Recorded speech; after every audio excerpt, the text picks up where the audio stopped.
10,000 years hence, the ice has melted. During an expedition in the farthest northern reaches, the scientific research team of the Douluo Federation discovered an egg adorned with a mesmerizing pattern of gold and silver.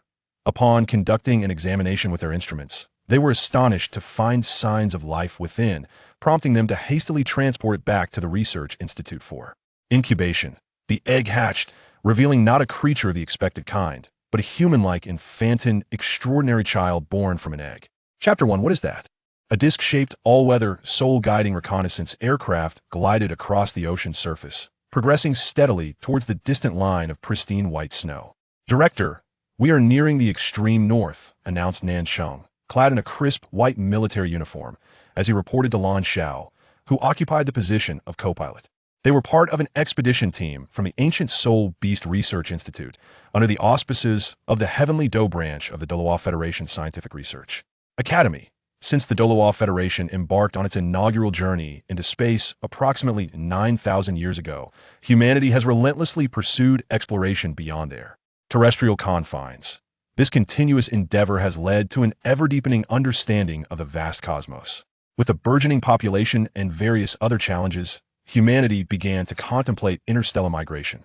After millennia of tireless efforts, the first planetary migration was achieved over 1,000 years ago. In the subsequent millennia, humans have successfully completed migration initiatives for 7 planets, fostering their development. Following the cataclysmic near-destruction wrought by soul beasts a millennium ago, the revered leader of the Douluo Federation, known as the Mother of Peace, Emo Lan, proclaimed a harmonious coexistence between humanity and soul beasts, outlawing all forms of violence against them. During the colonization of the 3rd planet, it was generously bestowed upon the soul beasts, who undertook a grand migration led by several contemporary kings of the soul beasts.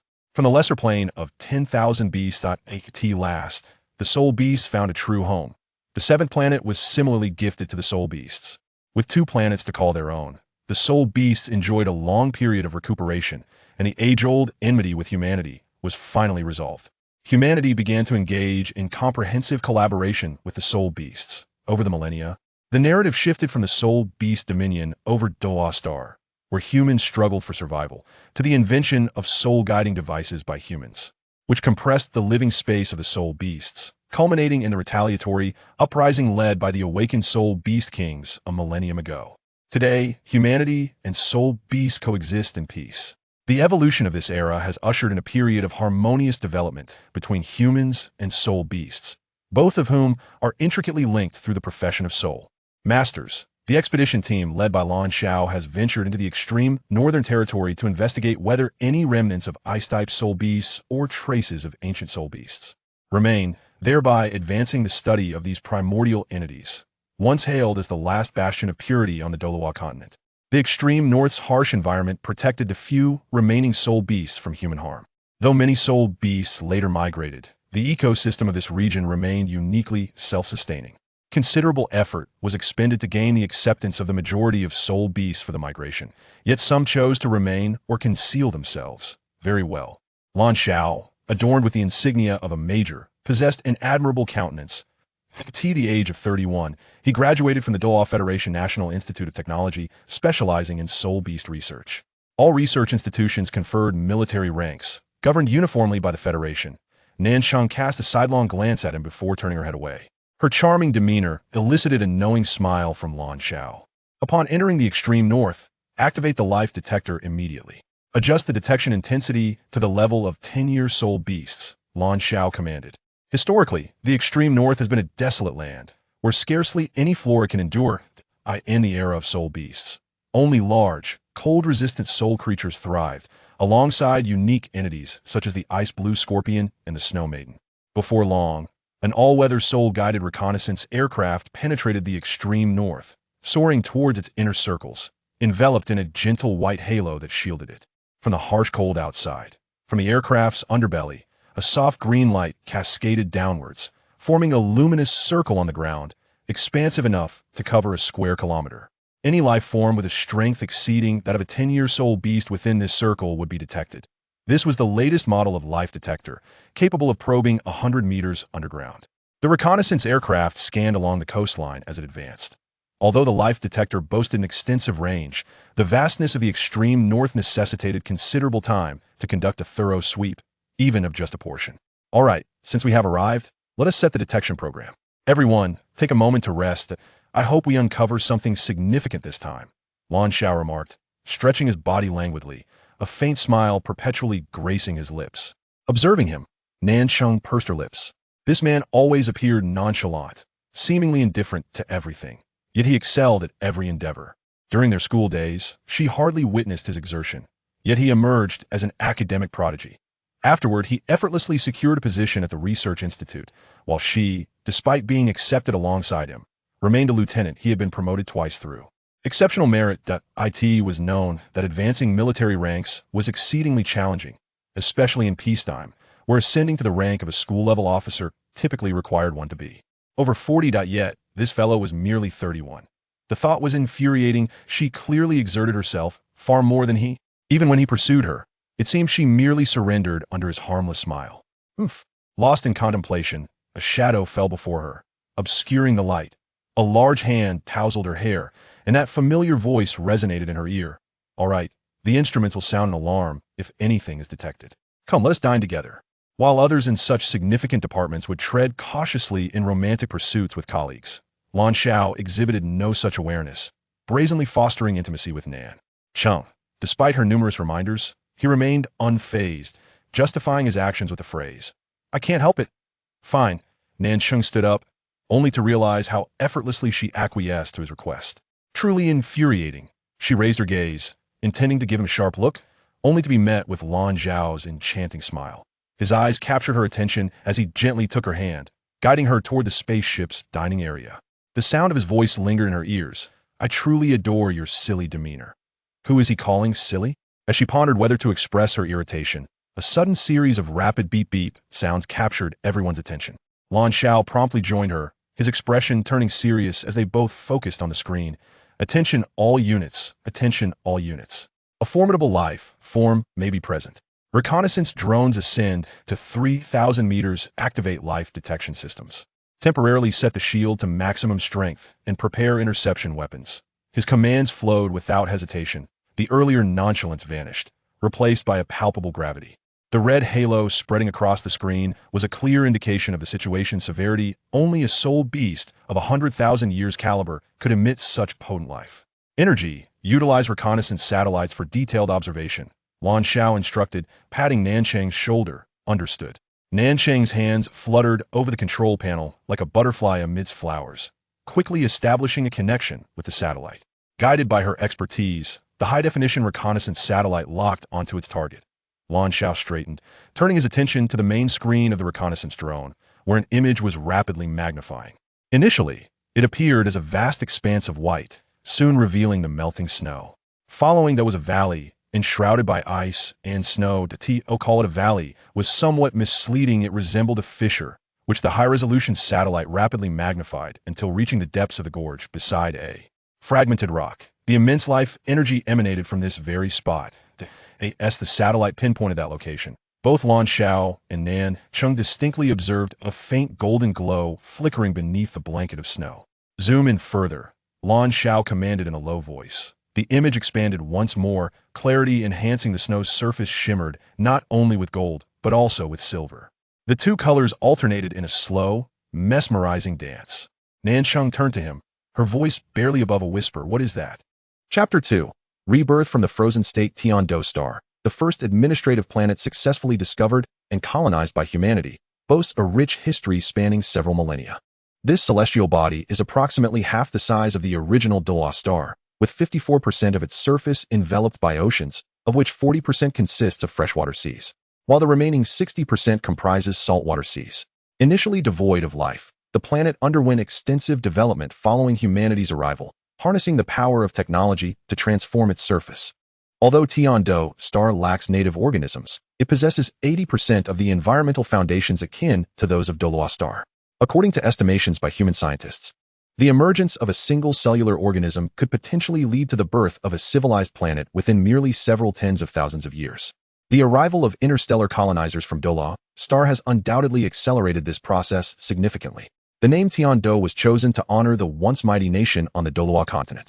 Following the calamity wrought by soul beasts over 10,000 years ago, the entirety of Douluo Star began its evolutionary journey, and humanity set aside past grievances.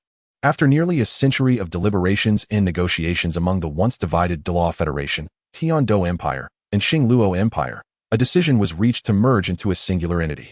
Retaining the name Douluo Federation, the former Tian-do Empire and Xingluo Empire were transformed into two autonomous regions, now known as Tian-do Autonomous Region and Xingluo Autonomous Region. While they enjoy complete internal autonomy, their resources are shared with the Federation, thereby fostering accelerated scientific exploration and research. Douluo Star, the home planet, is now affectionately referred to as the Mother Star, while Tian-do Star, as the first colonized administrative planet, has undergone the most comprehensive development, although its overall energy levels cannot be compared to those of the Mother Star. The conditions here bear little distinction from those on the Mother Star. Notably, Tian-do Star is rich in minerals, abundant in various rare metals, which empowers humanity to continue its interstellar migrations. It is crucial to recognize that the resources consumed during each interstellar migration are astronomical. Within the headquarters of the Tian-do Star branch of the Federation Scientific Research Institute, a groundbreaking scientific experiment is currently underway. Inside the vast domed laboratory, hundreds of leading scientists are diligently engaged in their respective tasks. At the center of the laboratory, a colossal petri dish contains a humanoid figure submerged in a liquid, poised to undergo warming and melting, with high concentrations of biological nutrients set to be introduced, followed by the infusion of soul guide energy. Commanding the proceedings is a venerable scientist with white hair, whose voice resonates with a solemn authority as he issues directives. Due to the murkiness of the liquid, the exact nature of the entity within the petri dish remains obscured, yet a palpable tension permeates the atmosphere among the scientists. This experiment aims to revive a specimen that was discovered over 300 years ago in the far northern reaches of the Mother Star. Remarkably well preserved, the corpse exhibits no signs of injury. At that time, the technology was inadequate to attempt to thaw. However, in recent millennia, as humanity has ventured to develop more planets and unearth new materials, scientific advancements have surged forward, leading to multiple successful thawing and revival experiments. Some organisms that have been frozen for years have successfully returned to life. The corpse before them, by conservative estimates, has existed for over a millennium. The thawing of a body that has remained frozen for such an extensive period marks an unprecedented event in the annals of human history, carrying monumental significance. Furthermore, scientists speculate that the individual encased in ice may date back to an era long past. Should revival be successful, it would yield not only scientific implications, but also profound historical insights. In preparation for today's thawing experiment, scientists have meticulously devised numerous contingency plans. The melting has commenced. Given the rate at which the ice melts, it is plausible that the subject has existed for an even longer duration. The longer the freezing period, the more prolonged the melting process.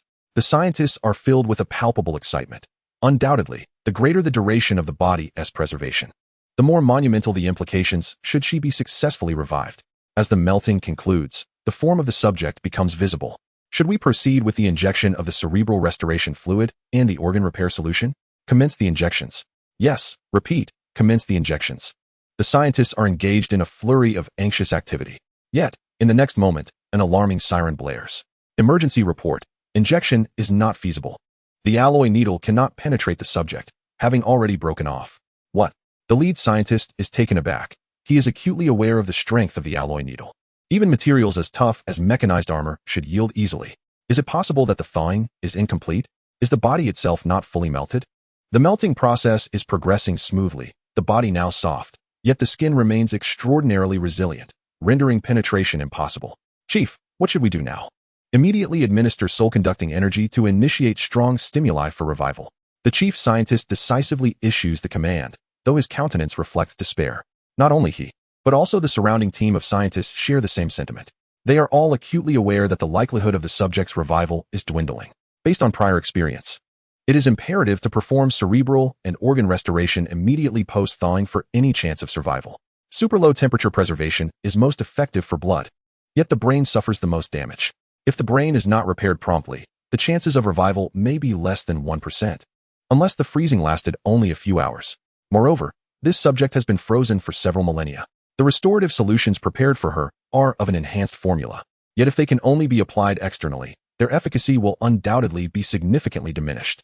As the soul-conducting energy infuses the petri dish, a faint white luminescence begins to emanate. The chief scientist sighs, acknowledging, "We have indeed been negligent, failing to consider this scenario. This subject may be extraordinary. Potentially even a soul beast that has cultivated itself to human form, which would account for her remarkable resilience. It is too late to change the needle now. In hindsight, we should have requested the highest strength infusion needle from headquarters. I shall bear this responsibility." "Chief, do not say that. None of us anticipated this issue. And we should share in this responsibility," a middle-aged colleague hastily interjects. "Wait a moment, look." Suddenly, an elderly female scientist points towards the petri dish. The scientists collectively turn their gaze, astonished to observe that the previously murky liquid within the dish has become transparent, and the human form inside is becoming increasingly distinct. This is, as the figure gradually revealed her true form, all present were momentarily entranced. She was a young girl, an exquisitely beautiful maiden. Previously ensconced within a thick layer of ice, her full visage had remained hidden. Her body was draped in a flowing silver gown, and her hair, too, shimmered in silver, complementing her tall and graceful frame. Despite her tightly shut eyes, the long lashes bestowed upon her an enchanting allure. The gaze of every male researcher in attendance was irresistibly drawn to her, leaving them momentarily speechless. Quickly, increase the injection of soul-guiding energy. It appears she is absorbing the nutrient solution within the cultivation dish. Change the nutrient solution at once. The chief scientist exclaimed frantically, rousing the dazed scientists around him. The laboratory buzzed back to life as the researchers sprang into action. The cultivation dish was replenished with nutrient solution, and the flow of soul-guiding energy persisted. Yet, an eerie phenomenon unfolded. Regardless of how much nutrient solution was introduced, the liquid within the dish remained crystal clear. The girl's body seemed to consume all nutrients and injected energies, as if she were a vast ocean of stars. This process continued for a full hour. "Look," she just seemed to frown. A keen-eyed young scientist suddenly pointed at the cultivation dish. There was no need for validation. In the next moment, a faint heartbeat resonated through the communication device. Thump, thump, thump. For the scientists, this was akin to the sweetest symphony. Even more astonishingly, the girl's lashes fluttered, and she gradually opened her eyes. Her irises were a pale lavender, dull and devoid of luster, revealing profound exhaustion. She gazed vacantly at the cultivation dish and lifted her hand, seemingly attempting to move. "Cease the nutrient solution injection. Release the nutrient solution and infuse oxygen." The chief scientist swiftly issued commands. The newly awakened individual feared suffocation above all else, as it could potentially lead to a second brain death. The liquid cascaded out, and oxygen flowed in. The girl's expression seemed to dim further. In a dazed whisper, she murmured, "I am so tired. Who am I? Where am I?" Chapter 3. A Fallen Star? The waves caressed the shore, producing a vast and distant sound. A gentle sea breeze, tinged with a briny scent, swept along the coastline. Lu Qingling, carrying a bamboo basket, walked joyfully on the beach with her bare, pristine feet. Each day at low tide, she would venture to the shore to gather crabs and shells. Since the onset of interstellar migration, the ecological environment of Douluo Star had been steadily improving, with various foundational species thriving and environmental pollution significantly reduced. Her family was particularly reluctant to migrate. Their ancestors had left messages proclaiming, "Born as a Douluo, die as a Douluo ghost." No matter how Douluo Continent transformed, the Lu family would never depart. At 19, Lu Qingling found herself at the tender age of blossoming emotions. Recently on summer break, she had rekindled her habit of foraging by the sea. The marine life along the southern sea of Douluo Continent was particularly abundant. She adored indulging in shellfish paired with a splash of white grape juice, an exquisite delight indeed. She particularly relished the white wine-baked lobster prepared by her father, which she deemed the most exquisite delicacy in the world. At that moment, the bamboo basket already contained a selection of shellfish and several sizable crabs. Struggling futilely against a faint golden glow that enveloped the surface of the basket, Lu Qingling dashed forward a few steps, then leapt gracefully into the air, soaring 3 to 4 meters high, arms outstretched, as if gliding through the atmosphere with her bamboo basket. Ah, when will I ever fly? Why did my martial soul awaken without revealing any innate abilities? How utterly vexing. I longed to fly, to soar, to ascend. Suddenly, as she descended from her aerial perch, she noticed something glimmering at the distant shoreline. What could that be? Driven by her insatiable curiosity for the novel, Lu Qingling hurried toward it. However, as she approached, she slowed her pace, astonished to discover that it appeared to be a person. Half of the individual's body was submerged in the sea, while the other half lay upon the beach. Yet, despite the relentless waves, he seemed immovable, as though anchored to the sand. Was that a corpse? A shiver ran down Lu Qingling's spine, and she halted in her tracks. How could there be a body by the seaside? Taking a moment to steady herself, she inhaled deeply, and a soft white aura emanated from within her. Subsequently, 2 yellow and 1 purple soul rings gradually ascended beneath her feet. What am I afraid of? I am a great soul master. Even if he were a vengeful spirit or a zombie, I could purify him. Behold, my holy light shines forth. The foremost yellow soul ring gleamed, and a beam of white light shot from her hand, directed towards the corpse. As the white light illuminated the figure, she felt a sense of satisfaction. This holy light possessed healing and purifying properties for ordinary individuals, while its purifying effect transformed into an attack against malevolent entities, proving exceedingly effective. As the white light enveloped the figure, Lu Qingling could discern more clearly that the visible part of the person consisted of 2 legs, with the upper body submerged beneath the waves. This reinforced her belief that it was indeed a corpse, drowned, no doubt. However, under the radiance of the holy light, the exposed legs appeared glossy, long, and straight, only half a foot submerged in the sea. With a sigh of relief, Lu Qingling thought to herself that it was merely a corpse. All she needed to do was alert the authorities to retrieve it. Suddenly, with a splashing sound, the man abruptly sat up from the water. Except for his lower half, which remained submerged, the rest of his body was fully revealed above the surface. Lu Qingling let out a shriek, all her earlier courage evaporating in an instant. She leapt back and turned to flee, with her cultivation level as a 3-ring soul master. Her speed was astonishing, and in the blink of an eye, she had covered 100 meters. Heart racing, she patted her chest to steady her frayed nerves, gradually slowing her pace until she came to a halt. I am the great soul master. What do I have to fear? There is nothing that frightens me. Unafraid, unafraid. She turned again, yet dared not approach, merely observing the figure from a distance. The figure was somewhat obscured due to the distance, but she could faintly discern that he possessed an exceptional physique. Though seated amidst the sea, he had broad shoulders and a well-defined torso, with long arms and a slender waist. His deep blue hair cascaded over his shoulders, concealing much of his visage. Ah! Lu Qingling let out another shrill scream, overwhelmed by the sight of something she had never encountered before at the tender age of 19. Hastily, she turned her head, pointing at the man with her right hand. You shameless rogue. The man seemed to grasp her meaning, glancing down at himself, momentarily taken aback. I'm sorry, he said, his voice somewhat stiff yet melodious. To Lu Qingling's astonishment, despite the considerable distance of nearly 200 meters, his voice resonated as if whispered directly into her ear. He would even apologize? You. Put some clothes on. She cast her outer garment, which she had wrapped around her waist, onto the ground and turned to run further away. Oh, all right. The man's voice rang out again, this time sounding much less rigid. For reasons unknown, Lu Qingling felt an irresistible urge to glance back once more. Had she just glimpsed the delineation of 8 distinct abdominal muscles? His physique was truly remarkable. I'm ready, his voice came again. This time, Lu Qingling finally beheld his face. Her eyes widened in disbelief. He was undeniably handsome, with a straight nose, lips perfectly proportioned, and a pair of exceptionally beautiful large eyes that appeared black yet shimmered with a faint golden hue. His blue hair flowed elegantly behind him, smooth and lustrous, giving him the appearance of someone in their 20s, not much older than herself. Could he possibly be a fallen star? The man spoke again, his tone tinged with confusion. Hello, can you tell me where I am? And who am I? Chapter 4, The Child of the Egg. Douluo Star, the far north. The snow in the canyon had been partially cleared, after a full 24 hours of various explorations. Lan Xiao and his reconnaissance team had confirmed that the location emitting a shimmering gold and silver light, pulsating with a strong life energy, posed no danger. Lan Xiao accurately deduced that this was likely a relic, in the absence of peril. A relic with the life energy of 100,000 years of soul beasts would undoubtedly be a significant discovery for them. The next step was to excavate the relic. 2 work mechs had been diligently engaged for half a day, finally clearing away the uppermost layer of snow. However, beneath the snow lay solid ice, frozen for countless years, often harder than steel. To avoid damaging whatever lay within, they had to exercise great caution.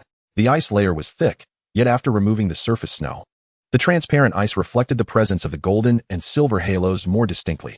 The light shimmered subtly, neither overly intense nor weak, but exceptionally clear. The life detector has been continuously probing the interior, with the vital energy remaining constant and showing no fluctuations despite the external activities. This is a favorable sign, indicating a lower likelihood of inherent danger. The soul guiding energy is meticulously slicing through the layers, consistently assessing the precise location of this entity. After 2 hours of laborious efforts, having penetrated over 4 meters of ice, they have begun to ascertain the size of the object. A glimmer of excitement sparkles in Lan Zhao's eyes. If this truly is an egg, it is likely they will achieve significant acclaim. Although it remains uncertain what kind of soul beast's egg this might be, the mere emanation of a life aura characteristic of 100,000-year level suggests it is likely an egg left behind by a Beast King level soul beast. Remarkably, the vigorous life energy persists even in its frozen state, indicating a high probability of successful hatching. They have stumbled upon a treasure. As the discoverers, their research team will not only receive promotions in rank, but also substantial material rewards as encouragement. It seems this is a divine gift for our union. Lan Zhao seized the moment to wrap his arm around Nancheng's shoulders, grinning brightly. I do enjoy this side of you. If I seem foolish, I will surely become irritable with you, he jested. Nancheng promptly interrupted him, making a gesture of mock threat. Boss, it's coming out. Lan Zhao swiftly turned to the screen, where a mech was dragging a square block of ice they had cut, lifting it into view. Indeed, within that transparent ice, there lay an egg, an oval-shaped object adorned with intricate golden and silver patterns entwined together. The interplay of these two colors shimmered with an unusual brilliance. Soon, this frozen egg was presented before them. The reconnaissance machine was equipped with a series of inspection devices, and the only verifiable evidence revealed the egg contained a remarkably rich life energy. Cross-referencing with the Federal Research Institute's Soul Beast Atlas, they found no record of any egg resembling this one. Should we store it in a cold environment? Nancheng asked as she stood alongside Lan Zhao before the extraordinary soul beast egg. Her inquiry was prompted by the melting ice layer on the egg's surface, which had nearly dissipated during their previous examinations, allowing them a clearer view of the egg's essence. The surface was smooth, and the golden and silver patterns were elongated, appearing intricately intertwined. A soft crackling sound startled them momentarily. Is it making noise? Nancheng asked in disbelief. Quick, everyone gather around. Activate the experimental platform's soul guiding shield. Lan Zhao commanded urgently. Given the immense life energy contained within, should a life form emerge, who knows if it would possess innate aggressive capabilities. Although the likelihood is minimal, such occurrences have not been unheard of. As the white, hazy shield rose above the experimental platform, the crackling sound echoed once more. The crackling sounds grew increasingly intense, drawing the attention of the other members of the experimental team, who curiously gathered around. This scientific expedition comprised 8 individuals, aside from Lan Zhao and Nancheng. There were 2 team members designated for field collection, 2 pilots, and 2 researchers. This constituted a standard configuration for a scientific team. At that moment, aside from 1 pilot who was operating the aircraft, all others had encircled the egg, their expressions filled with curiosity. Crack, crack, snap. Suddenly, a minute fissure appeared at one corner of the eggshell. Is it about to emerge? Nancheng instinctively stepped behind Lan Zhao, while the others took a reflexive step back. Fear not. Even a formidable creature born with innate aggression will possess limited combat prowess upon hatching. Lan Zhao took several steps forward, and ethereal rings began to rise from beneath his feet, 2 yellow, 2 purple, and 1 black, totaling 5 soul rings, indicative of his soul king level of cultivation. At his age, this was a remarkably distinguished achievement, and one of the key reasons for his rapid promotion in rank. Crack, crack. The crisp sounds continued to resonate, intensifying in frequency. Finally, a corner of the eggshell shattered, and a pale object began to emerge from within. All eyes fixated nervously on this white entity. In the next moment, everyone was rendered speechless. Nancheng peered out from behind Lan Zhao, gazing blankly at the white object, murmuring that looks like a hand. Indeed, it was tender and rosy, small in size. Though it was clenched into a fist, it unmistakably resembled a hand, a tiny human infant's hand. Crack, crack, crack. The sounds persisted, and in a matter of moments, the small hand reached out again, prying off another piece of eggshell. Was it possible? Lan Zhao hastened forward, peering through the protective shield. At this point, only a small portion of the eggshell had broken away, revealing a faintly visible, delicate form within. As the crackling continued, the life energy is dwindling, significantly diminishing. It has only the level of a 10,000-year soul beast, Nancheng suddenly remarked. Lan Zhao looked at her in surprise. Nancheng's gaze remained fixed on the screen, the readings dropping at an accelerating pace. Crack. The tiny hand emerged once more, prying off another fragment. Crack, crack, crack. The life energy fluctuations indicate only a 1,000-year soul beast. Nancheng's voice now carried a sense of urgency. Lan Zhao took a deep breath, resolute, and declared, open the protective shield. Only by lifting the soul guide energy shield could they observe further. As the shield retracted, revealing the egg, no energy manifested, and with the continued effort of the tender little hand, the true form was finally unveiled. How to describe it? The moment Lan Zhao laid eyes on it, he was instantly captivated by its appearance. He was utterly certain that he had never encountered such a beautiful infant in his entire life. Indeed, a human baby, one that had emerged from an egg. Chapter 5. Is this merely an ordinary child? The delicate, rosy infant possessed skin that was smooth and translucent, akin to jelly, with faintly visible veins beneath the surface. Though his eyes were closed, he sported a head of black hair and long eyelashes that had already developed. His tiny hands clutched the eggshell, continuously bringing it to his mouth, munching away. He had teeth that were pristine white, resembling the milk teeth of an ordinary child. However, what newborn possesses a complete set of perfectly aligned, pearly teeth? Lan Xiao touched the surface of the egg for the first time, noting its slight warmth. Beyond that, he felt nothing, as if no energy resided within. Heavenly, only the life energy of a century-old soul beast remains. What to do? Nanxing urgently inquired of Lan Xiao. With a wry smile, Lan Xiao replied, "What else can we do? This is truly bizarre. We must continue to observe. Can you believe there is indeed a child inside this egg, a baby born from it?" Another researcher nearby interjected, "Boss, could it be a century-old soul beast undergoing renovation?" Lan Xiao opened his mouth to respond, but Nanxing's report interrupted him.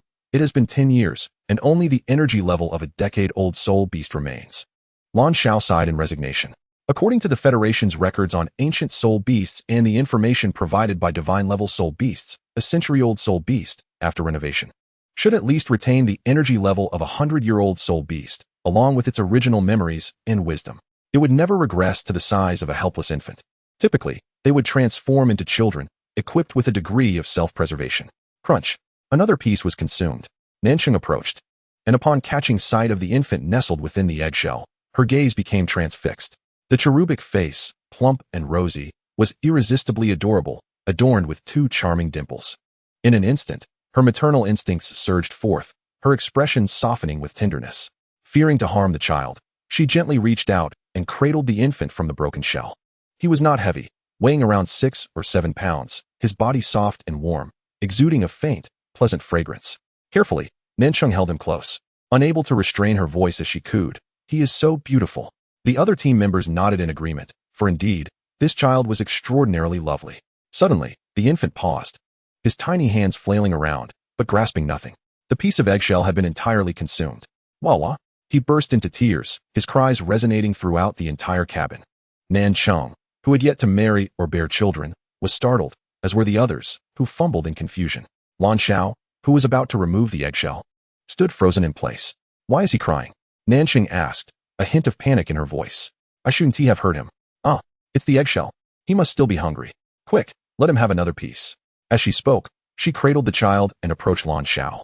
The moment the infant's tiny hand made contact with the eggshell, it skillfully flipped its wrist, grasped the edge, and broke off a piece, bringing it to its mouth. Whereupon it began to munch contentedly, ceasing its cries. "How could he not cry if you take away his food?" Nanxing remarked with a hint of sympathy. "But we must conduct research," Lan Xiao replied, exasperation evident in his voice. Nanxing hesitated, fully aware of the importance of their study. Moreover, the child emerging from the egg was astonishing, especially considering the immense life energy that had radiated from the very egg he had occupied. Indeed, the reconnaissance aircraft was equipped with a plethora of experimental apparatus, particularly devices for monitoring vital signs, rivaling any laboratory. The infant continued to munch on the eggshell with delightful enthusiasm, and in a brief moment, more than half of the shell had vanished. The preliminary checks on vital signs had also been completed. Lan Xiao, Nancheng, and the other researchers stared at the array of data before them, utterly astounded. It was not due to the peculiarity of the findings, but rather the astonishing normality of the data.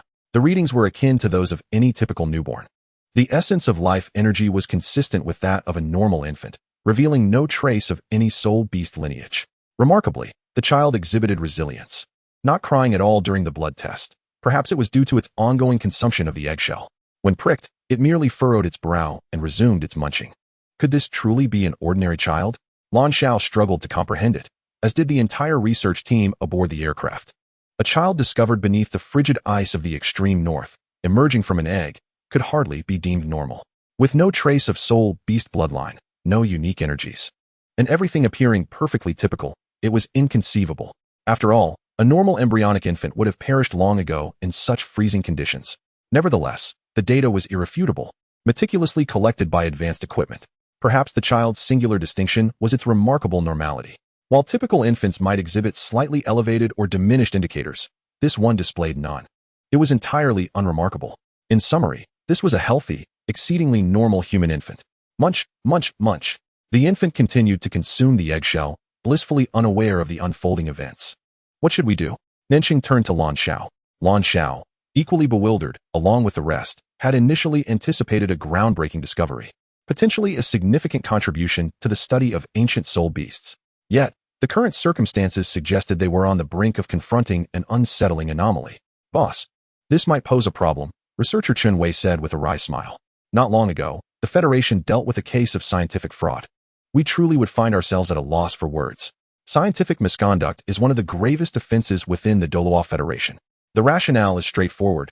A single act of research fraud could potentially unleash catastrophic consequences for the Federation and humanity at large. The penalties for scientific misconduct vary according to its severity, and it stands as one of the few crimes in the Federation that can warrant the death penalty. This serves as a constant reminder to researchers not to be overly reckless in pursuit of substantial rewards. Until one possesses absolute certainty, it is imperative not to hastily submit research findings. Otherwise, should one be accused of fraud, the ramifications could be dire. Another researcher, Li Tingyin, remarked. Surely it cannot come to that. We still have the eggshell, do we not? Chun Wei responded with a wry smile. That is our sole hope now. Let us pray we can uncover something extraordinary from this eggshell. Otherwise, Lan Xiao understood his implication. Otherwise, today's discovery would merely amount to an empty celebration. Chapter 6. No more traces. The noise was truly deafening. Even noise-canceling headphones could not entirely muffle it. Initially, Lan Xiao intended to preserve a third of the eggshell.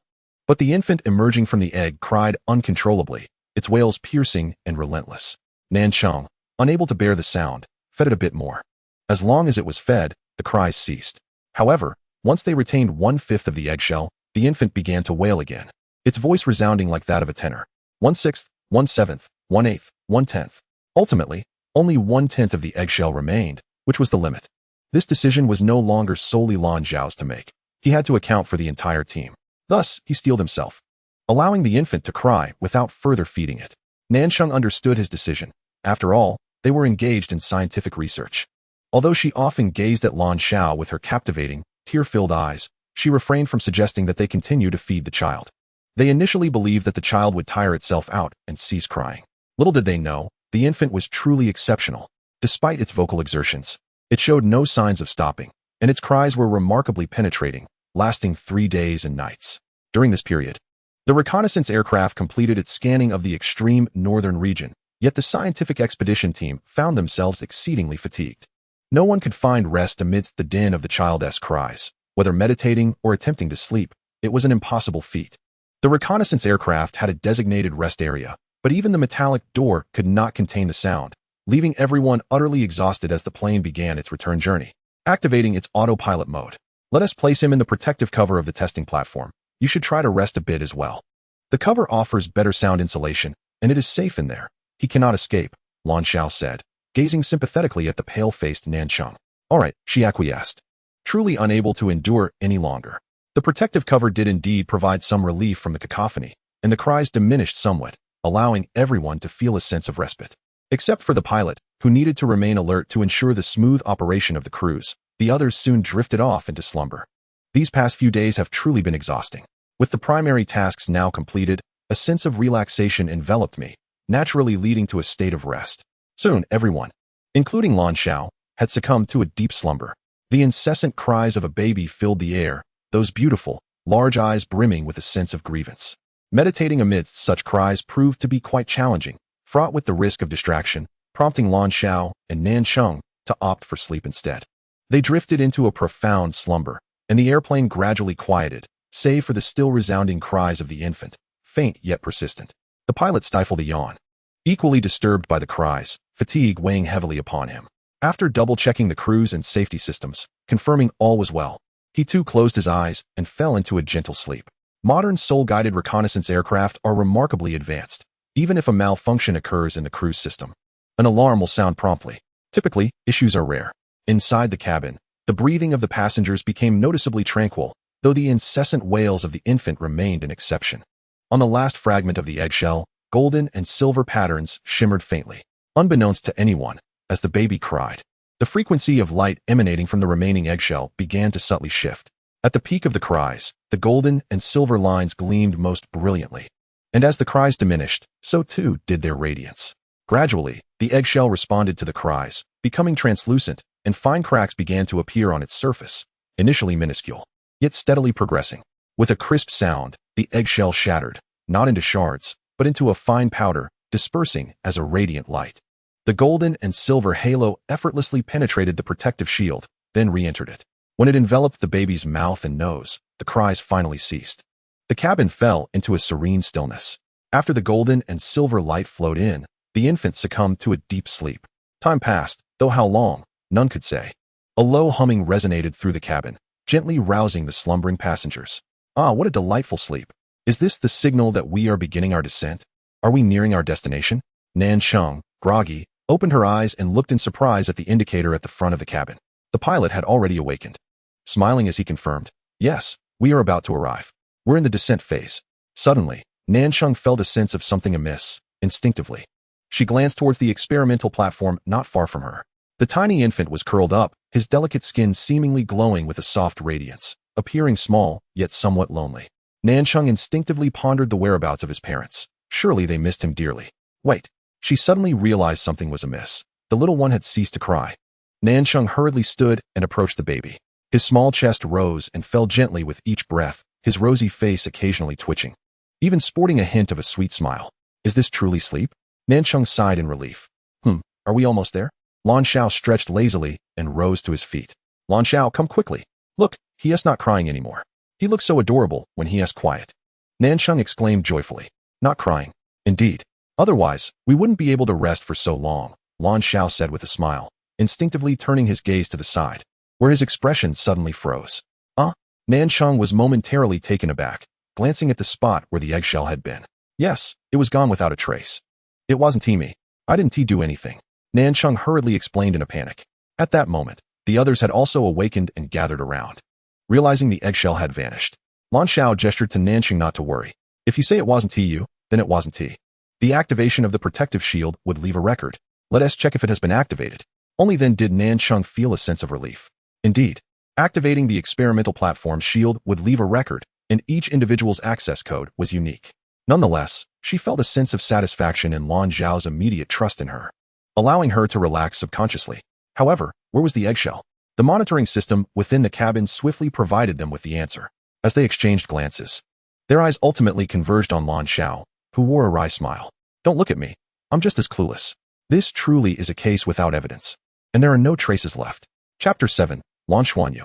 Yes, the eggshell had disappeared, and it had left no evidence. What did this imply? It meant they could not report this incident unless they discovered something unusual about the infant. Otherwise, the supervisory committee of the research institute would undoubtedly question what evidence they had to validate their findings. Unless we cannot conduct a dissection. Nan Sheng sensed the oppressive atmosphere around her and instinctively positioned herself before the protective shield. The life detection and various examination devices aboard the reconnaissance craft were already of the highest standard. If they sought to delve deeper, it would only be possible through dissection. However, the implications of such an action were obvious. What are you thinking? Lan Xiao retorted. Even if we agreed, it would be impossible. This is a living being, not a corpse. Where would we find the grounds for dissection? The others looked at Nan Sheng with peculiar expressions, and she quickly realized her mistake. I apologize, everyone. That wasn't my intention. I just think this child is truly pitiable. Chen Wei sighed wryly. Boss, what should we do now? Our hard-earned achievement has vanished. And what we thought would be a significant breakthrough has left everyone rather disheartened. I will adopt him, Nan Sheng declared without hesitation. For reasons unknown. The moment she laid eyes on the child, she felt an innate affection and thought she must care for him tenderly, nurturing him well. Lan Xiao chuckled. You're embarking on motherhood before marriage. Nan Sheng's delicate face flushed with a hint of defiance as she retorted. So what? If he has no mother, then I shall be his mother. Lan Xiao regarded her with a touch of pity in his gaze, saying, You are foolish, yet you still refuse to acknowledge it. Nan Sheng shot him an angry glare, insisting, Do not call me foolish. Lan Xiao stepped closer, naturally placing his hand on her shoulder and drawing her into his embrace. What I mean to say is, since we all discovered this child together, we share a responsibility for him. Moreover, I believe that this child, born from an egg, will one day reveal his extraordinary nature to us. Ultimately, what I am suggesting is that he needs not only a mother but also a father. Therefore, if you marry me first and then announce that we have a child, it would merely be a case of premarital pregnancy, and thus not truly considered having a child out of wedlock. It would simply be akin to boarding a train and buying a ticket afterward. Nancheng was momentarily taken aback, her heart swelling with a complex mix of emotions. She should have felt touched, yet for some inexplicable reason, the sight of this man before her ignited a desire to strike him. Laughter erupted among the others, who were in unison amused, their team always united. Lan Xiao possessed an inexplicable charm that commanded the respect of those around him, perhaps a testament to his emotional intelligence. Turning to the others with a serious demeanor, Lan Xiao said, "I sincerely apologize to all of you. If one day this child exhibits any peculiarities, all the credit for the discovery will certainly be shared among us." Li Tingyin shrugged and remarked, "A diminished share of credit is of little consequence. I merely think that since you are adopting him, shouldn't you consider giving him a name?" A name? Nancheng was momentarily stunned. She had not truly prepared herself for motherhood. Lan Xiao suggested, "How about calling him Lancheng?" Nancheng immediately reacted, glaring at him. "I was the one who decided to adopt him first, so why not name him Nanxiao?" However, it had already been established that a child need not always take the father's surname. Wait a moment. You two, don't you think this is a bit chaotic? Your names are both 2 characters long. If you merely combine your names, it would be too similar and difficult to differentiate. Chen Wei remarked, somewhat exasperated. Lan Xiao quickly responded, "How about this? You can choose the given name, but he will take my surname." Nancheng pouted, "Then why not the other way around?" Lan Xiao smiled and replied, "Because Lan sounds more pleasant. Don't you agree? Remember when we first met, you mentioned that Lan was quite nice." 3 days later, at the Ancient Soul Beast Research Institute, everything remained normal, perhaps too normal. We had accumulated a wealth of data analysis, including cellular data, all of which appeared typical. The only anomaly was in his genetic analysis. From the genetic lineage, he was undoubtedly human. However, his genes were somewhat ambiguous, even slightly complex, making it impossible for our instruments to conduct a thorough analysis. Nonetheless, such occurrences do happen among humans with a probability of 1 in 1,000, and it does not signify anything extraordinary. Chen Wei reported the latest test results to Lan Xiao. "It appears that my inexpensive father has indeed settled in." Lan Xiao remarked with a bitter smile, though the taste of bitterness was not particularly strong. It has been 3 days since his return, and the child has not cried or caused disturbances. During the examinations, he remained tranquil. Moreover, for the most part, he was always smiling. This child possesses an inexplicable charm, quickly becoming the darling of the entire research institute after his arrival. As for his origins, in order to avoid the scrutiny of the oversight committee, Lan Xiao candidly briefed his subordinates and declared that he would be the son of himself and Nancheng. Given the recent scandals surrounding falsification, and considering Lan Xiao's influence within the institute, there were naturally no objections to this arrangement, particularly in light of the testing data. The child's name has been settled as Lan Xianyu. Nancheng remarked that it signifies an impressive demeanor, to provide the child with a legitimate federal identity. A month later, Lan Xiao and Nancheng were wed and announced the reality of their union. Thus, Lan Xianyu officially obtained his birth certificate, listing his father as Lan Xiao and his mother as Nancheng. No one comprehended the implications of this, yet Lan Xiao held a singular anticipation. 6 years hence, when this child turns 6, during the mandatory martial soul awakening ceremony that all his peers would undergo, what kind of martial soul would he awaken? In the world of Douluo Continent, and within the administrative star occupied by the Douluo Federation, every child, except for those 2 soul beasts, must awaken their own martial soul by the age of 6. The martial soul is a defining characteristic of the Douluo people. Everyone possesses their unique martial soul, and the awakening of this soul is a pivotal moment in every Douluo's life. What might the martial soul of a child born from an egg be like? Chapter 8. 6 years later. 6 years later, on the star of Tiando, silvery hair cascaded down her back like a waterfall, flowing gracefully onto the pristine white floor, naturally spreading outwards, emanating a fan-shaped silver halo. "Nana, why are you daydreaming again?" A melodious voice chimed in, as Yun Yan, who had just entered, spoke with mild exasperation. She had been at the Research Institute for 3 years. Upon her arrival, she was assigned to record the daily activities of the girl before her. This girl, whom she referred to as Nana, had been at the Institute for a full 6 years as of this year, or rather, she had been awakened for 6 years. According to the records, she had been thawed from a frozen state 6 years ago, and was likely the first person in the federal history to survive such an unfreezing, as the ice that had encased her had existed for at least a millennium. This was initially a case of immense research value. Yet the young woman who emerged from the ice had forgotten all her past. She only vaguely remembered her name, Nana. At least during the 3 years that Yun Yin had been tasked with observing and documenting her, there had been nothing out of the ordinary. According to all research reports, Nana possesses not only exceptional physical qualities akin to those of a superhuman, but also demonstrates an instinctive response to attacks, showcasing a remarkable proficiency in ancient martial arts. Beyond this, there is nothing else amiss with her. It is even impossible to ascertain whether she is a soul master, as there is no trace of soul power emanating from her. Soul power is an energy that manifests after a human awakens at the age of 6. By cultivating this energy, one can grow stronger and become a soul master. Moreover, soul power serves as the foundation of modern technological systems, with all technologies in the Douluo Federation referred to as soul-guided technologies. Without soul power, no matter how exceptional one's physical attributes, what difference does it make? We currently inhabit a world with mechas, warships, and the capability for interstellar migration. While individual combat prowess is certainly valued, it has long been overshadowed by technological advancements. Are you here? Nana turned around and offered a gentle smile to Yunyan. Although Yunyan always prepared herself mentally, she could not help but be momentarily entranced by Nana's radiant smile. Nana was truly breathtaking, to the extent that even another woman could not harbor feelings of jealousy. Her large eyes, reminiscent of amethyst, were so clear that they seemed capable of reflecting everything. Furthermore, it appeared as though her age had been frozen in time. From any visual evidence, she showed no signs of aging over the past 6 years, remaining unchanged since her thawing. However, her skin was remarkably resilient. And considering the need to avoid harm, no instrument has thus far succeeded in performing even the simplest blood draw from her. Consequently, she remains an enigma within the research facility. Today is your momentous day? Yunyan approached her side, naturally gathering her long hair and caressing her silky silver strands. I truly fear spending too much time with you, lest my own sexual orientation be swayed. Nana was no longer the naive being she once was upon awakening. Over the past 6 years, she had absorbed a wealth of modern knowledge. Her capacity for learning was extraordinary, if one did not speak of it. No one would suspect she had been encased in ice for so long. That one do. I know I am attracted to men, Nana replied with a smile. What is this momentous occasion? Yunyan explained. Haven't you read the federal laws? According to the regulations, any individual of uncertain identity, after 6 years of observation without presenting any danger and with a guarantor, can be granted temporary federal status, followed by a second phase of 10 years of observation. If all remains normal after 10 years, permanent status can be awarded. In other words, starting today, once you complete the necessary procedures, you will officially be a temporary citizen of the Federation. The Federation, temporary citizenship? Nana's gaze became somewhat vacant, and for a fleeting moment, she seemed to grasp at something elusive, merely a shadow of thought. Given your normal behavior over the past 6 years, I, Lu Qingling, will act as your guarantor and hereby grant you temporary citizenship.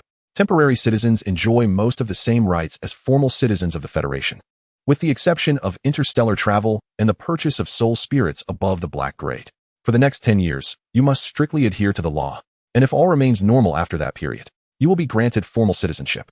Tang Lu's azure hair was simply tied back with a leather band. Yet his handsome visage remained irresistibly captivating. The female clerk responsible for handling temporary identities had already succumbed to gazing at his face for the 17th time. Ha ha. It's done. I can finally put my talents to good use as a hero. From now on, you belong to me. Lu Qingling exclaimed, dancing with joy. It is worth noting that at that time, the Tang Lu before her was utterly destitute and completely unclad. He could barely remember his surname, Tang, and had forgotten everything else, including basic life knowledge. Nevertheless, Tang Lu chose to follow her, accompanying her wherever she went. Lu Qingling soon realized that Tang Lu possessed a remarkable ability to learn, and being by her side, he resembled a steadfast bodyguard. During her schooling, he attended classes alongside her. Initially, this attracted quite a few infatuated admirers, which compelled her to buy him a mask to wear. 6 years. Reflecting on her prime years, from 19 to 25, she had truly blossomed into a young woman. Although human lifespans now average around 200 years, making 25 merely a beginning. These 6 years had left her with no opportunity for romance, all because of this fellow. But now, everything had changed. He had obtained a temporary identity. More importantly, from the moment she first encountered him, Lu Qingling was convinced that he was destined to be a great star. Even if he hadn't been one before, he surely would be in the future. Hence, after graduating from the academy and completing her soul master assessment, she resolutely chose to take courses in star management, dedicating 2 full years to her studies. Acquiring a temporary identity meant that her plan to cultivate a star could finally commence. Just thinking about it filled her with immense joy. She had always been enamored with wealth. Looking at Tang Lu, who stood tall and incredibly handsome beside her, she felt that fortune was finally smiling upon her. He was a veritable treasure trove. Chapter 9. Awakening of the Martial Soul. Our martial souls can manifest as anything. For instance, your mother's martial soul is ice, a formidable elemental force. Your father's martial soul is a book, not particularly powerful, but granting him an extraordinary memory. You too will possess your own martial soul. When our martial souls awaken during the ceremony at the age of 6, if accompanied by the emergence of soul power, one can cultivate this power to elevate oneself, thereby becoming a soul master. If you truly exhibit soul power, your father will later impart knowledge about soul masters to you. Now, my son, are you ready? Lan Xiao smiled warmly at the boy, Lan Xuanyu, extending his right hand. Yes, Lan Xuanyu is 6 years old. Both Lan Xiao and Nansheng dote on this child, for he is exceptionally well-behaved. Apart from his initial cries in pursuit of his eggshell, he has rarely cried since, always wearing a cheerful smile. His only flaw may be his slightly unclear speech. While most children can articulate clearly by age 2, Lan Xuanyu only just manages to be understood now. Yet, his voice possesses a unique sweetness that is particularly delightful to hear. So it is that Lan Xiao and Nansheng are somewhat reluctant to correct his pronunciation, finding his childish voice quite delightful. 6-year-old Lan Xuanyu, delicate and exquisite, has been attending the affiliated kindergarten of the Ancient Soul Beast Research Institute ever since it relocated to the second administrative star, Tianluo Star, discovered by the Douluo Federation 3 years ago. Typically, parents often boast about their children, claiming, "That beautiful child is mine." However, since Lan Xuanyu began attending kindergarten, the phrase has transformed into, "That must be Lan Xuanyu. No wonder he is the most charming boy in kindergarten." Lan Xuanyu's complexion is undeniably flawless. It is evident, as everyone around him, including Nansheng, Lan Xiao, the kindergarten teachers, and even his peers, cannot resist pinching his dimpled cheeks and kissing his soft face. He is exceptionally well-behaved and perpetually quiet, with a smile that elicits affection. It seems as though this world has bestowed upon him only joy, never a trace of suffering. "Daddy, I'm going in now," Lan Xuanyu cheerfully waved to Lan Xiao. "Xuanyu," Lan Xiao suddenly called out to him. Lan Xuanyu turned around, his big eyes gazing at his father, innocently asking, "What is it, Daddy?" Over the past 6 years, this child has garnered the affection of nearly everyone around him. "Go ahead. I'll be waiting for you at the door." Lan Xiao took a deep breath, feeling a slight sting in his nose. Yet he still waved at Lan Xuanyu. "Okay." Lan Xuanyu smiled brightly and waved once more before stepping through the imposing metal gates. Lan Xiao pressed the communicator on his wrist, and almost instantly, the other end connected. "How is it? What happened? What did he awaken?" Nansheng's impatient voice echoed, her anxiety palpable even through the device. "Xuanyu just went in. He doesn't know what he has awakened yet," Lan Xiao replied hastily. Nansheng, momentarily vexed, retorted, "Then why did you call? You've made me anxious for nothing. We'll have to do this all over again." Lan Xiao chuckled ruefully. "You're right not to come. I'm quite nervous myself." "Nansheng, I want to tell you that regardless of what the child's martial soul is, let us not attribute the credit to ourselves. I'll just share the accolades with Chun Wei, Li Tingyin, and the others. I won T-Seek a promotion. Let us forget about that egg incident." On the other end, Nansheng fell silent. Lan Xiao has been the director of the Ancient Soul Beast Research Institute for many years now. Although the institute's status has risen since relocating to Tianluo Star, and Lan Xiao now holds the rank of major, he seems to have reached a plateau. With his intellect, he should have ascended higher. Yet what he lacks may very well be an opportunity. Therefore, Nansheng comprehends the weight of his words when he expresses such resignation. Lan Xiao possesses a brilliant mind. Yet his martial soul is particularly challenging to cultivate and enhance, having been stuck at the rank of 4 rings. Only exceptionally outstanding research achievements could allow him to advance further. In this regard, Nansheng holds a significant advantage. Her martial soul is remarkable, and she has already attained the rank of 6-ringed Soul Emperor, achieving the rank of Major, standing equal to him. Had it not been for the desire to accompany him, Nansheng could have been assigned to a more promising position elsewhere. "Have you thought it through?" Nansheng took a deep breath and inquired. If Lan Xuanyu possesses any extraordinary qualities, particularly that which is linked to the formidable energy intensity of the 100,000-year soul beasts, it is likely to bestow upon Lan Xiao a significant opportunity. It has been decided. In truth, ever since we migrated here 3 years ago, on the day we resolved not to have any more children, we had already made our decision, had we not? We are wholeheartedly willing to love this child, Lan Xiao declared without hesitation. Indeed, a smile graced Lan Xiao's lips, and in that fleeting moment, they both contemplated a singular notion: home. Beep, beep, beep. Suddenly, an alarm blared from the direction of the awakening chamber. Lan Xiao's expression shifted dramatically, and she gazed in astonishment toward the awakening room. Inside the awakening chamber, the small figure of Lan Xuanyu stood within the hexagonal room, his large eyes brimming with curiosity. An uncle had just instructed him to stand still in the center. The next moment, points of light began to illuminate the surroundings, a peculiar radiance enveloping his body, instilling a warm sensation within him. Even more strangely, amidst this warmth, he felt a peculiar itch creeping upon him. Initially, it was merely a slight sensation, but it soon intensified. Lan Xuanyu was uncertain if this was normal. His little face began to pale, yet the itching sensation became increasingly unbearable, a sensation more dreadful than pain itself. Finally, unable to endure any longer, he cried out, instinctively scratching at his body and writhing in discomfort. The Awakening Chamber, part of the ancient Soul Beast Research Institute, was equipped with such facilities in many federal establishments, specifically designed for children of appropriate age. The staff responsible for the Awakening Room had never encountered such a circumstance. Typically, the awakening of any martial soul occurs smoothly. When Lan Xuanyu screamed, they initially assumed it was merely the child's martial soul awakening, yet in the next moment, Lan Xuanyu was rolling on the ground, desperately clawing at his body. Without hesitation, the staff activated the alarm system and rushed out, intending to assist Lan Xuanyu. However, for reasons unknown, an inexplicable sense of dread suddenly welled up within him. Though it was but a fleeting instant, he distinctly felt a tremor emanating from the depths of his soul, halting him in his tracks as he stared in horror at the child. Lan Xuanyu's skin bore numerous intricate patterns, intertwined in gold and silver, with hints of vibrant colors shimmering faintly. Bang! The door was forcefully flung open from the outside, and Lan Xiao rushed in with remarkable speed. Just at that moment, Lan Xuanyu let out a loud cry, his small body springing off the ground, and in that instant, all the luminous patterns upon him vanished. A cluster of blue, radiant light surged forth from the palms of his hands, soaring upwards over a meter, swaying and dancing in the air. Chapter 10, As Long as There is a Sun. Lan Xiao stood stunned, and the staff member was equally taken aback. At this moment, Lan Xuanyu found himself momentarily frozen, the itch that had plagued him dissipating, seemingly released with the strands of blue emanating from his palm. The staff member turned to Lan Xiao, his voice tinged with an unusual tone. Director, is this blue silvergrass? Everyone in the institute was well aware of Lan Xiao and Nancheng's martial souls. Yet the child before them had awakened a martial soul entirely distinct from theirs, seemingly unrelated. Blue silvergrass, the most commonplace of martial souls, had appeared frequently even when the Douluo Federation was merely Douluo Star, and it was a symbol of uselessness. What does a useless martial soul signify? It indicates an inability to cultivate, rendering one utterly ineffectual.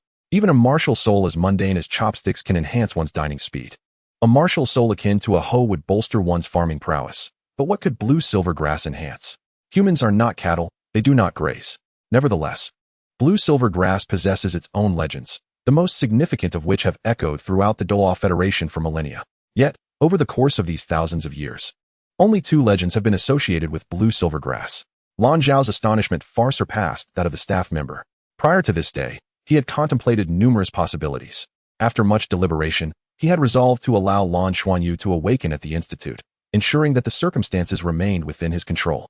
He had envisioned various forms of martial souls for Lan Xuanyu, even considering the possibility of a beast god-level martial soul. However, he never anticipated that his son, born from an egg, would awaken as the utterly unrelated blue silvergrass. Wait, something is amiss. Suddenly, Lan Zhao's pupils constricted. In any awakening room elsewhere, the staff would instantly classify Lan Xuanyu's martial soul as blue silvergrass, an ordinary and worthless variety. However, this was the ancient Soul Beast Research Institute, and Lan Xiao was its director. Although useless martial souls typically warranted little study, the fact that blue silvergrass once held the title of the strongest on the continent could not be overlooked. Thus, Lan Xiao had indeed researched this ancient martial soul that predated even human history. While blue silvergrass was once common in the Douluo Federation, a standard useless martial soul, its awakening should not manifest in such a manner. His first thought was that the awakening of blue silvergrass should occur with one hand, not 2. Indeed, he was certain of this. Moreover, the feeble blue silvergrass would typically only manage to emerge a few centimeters from the palm upon awakening. How could it possibly reach nearly 2 meters in height? Furthermore, the luminous blue aura surrounding it did not appear ordinary at all. Director, shall we proceed with the soul power test? The staff member tentatively inquired, his gaze tinged with sympathy as he observed the fate of the director's son. Surely, any father would find it difficult to accept the reality of a worthless martial soul. The staff member nodded in understanding, saying nothing further. Very well. Shall I designate Xuanyu's martial soul as blue silvergrass? Yes, as Lan Xiao agreed. He approached his son and embraced his shoulders. Father, is this my martial soul? Lan Xuanyu inquired with an expression of curiosity. Oh, let me give it a try, Lan Xuanyu said, following his father's instructions. Indeed, the cluster of blue-silver grass gradually diminished, ultimately vanishing from his palm. However, unbeknownst to Lan Xuanyu, as it disappeared, a flicker of gold and silver briefly glimmered in his hands, gold in the right and silver in the left.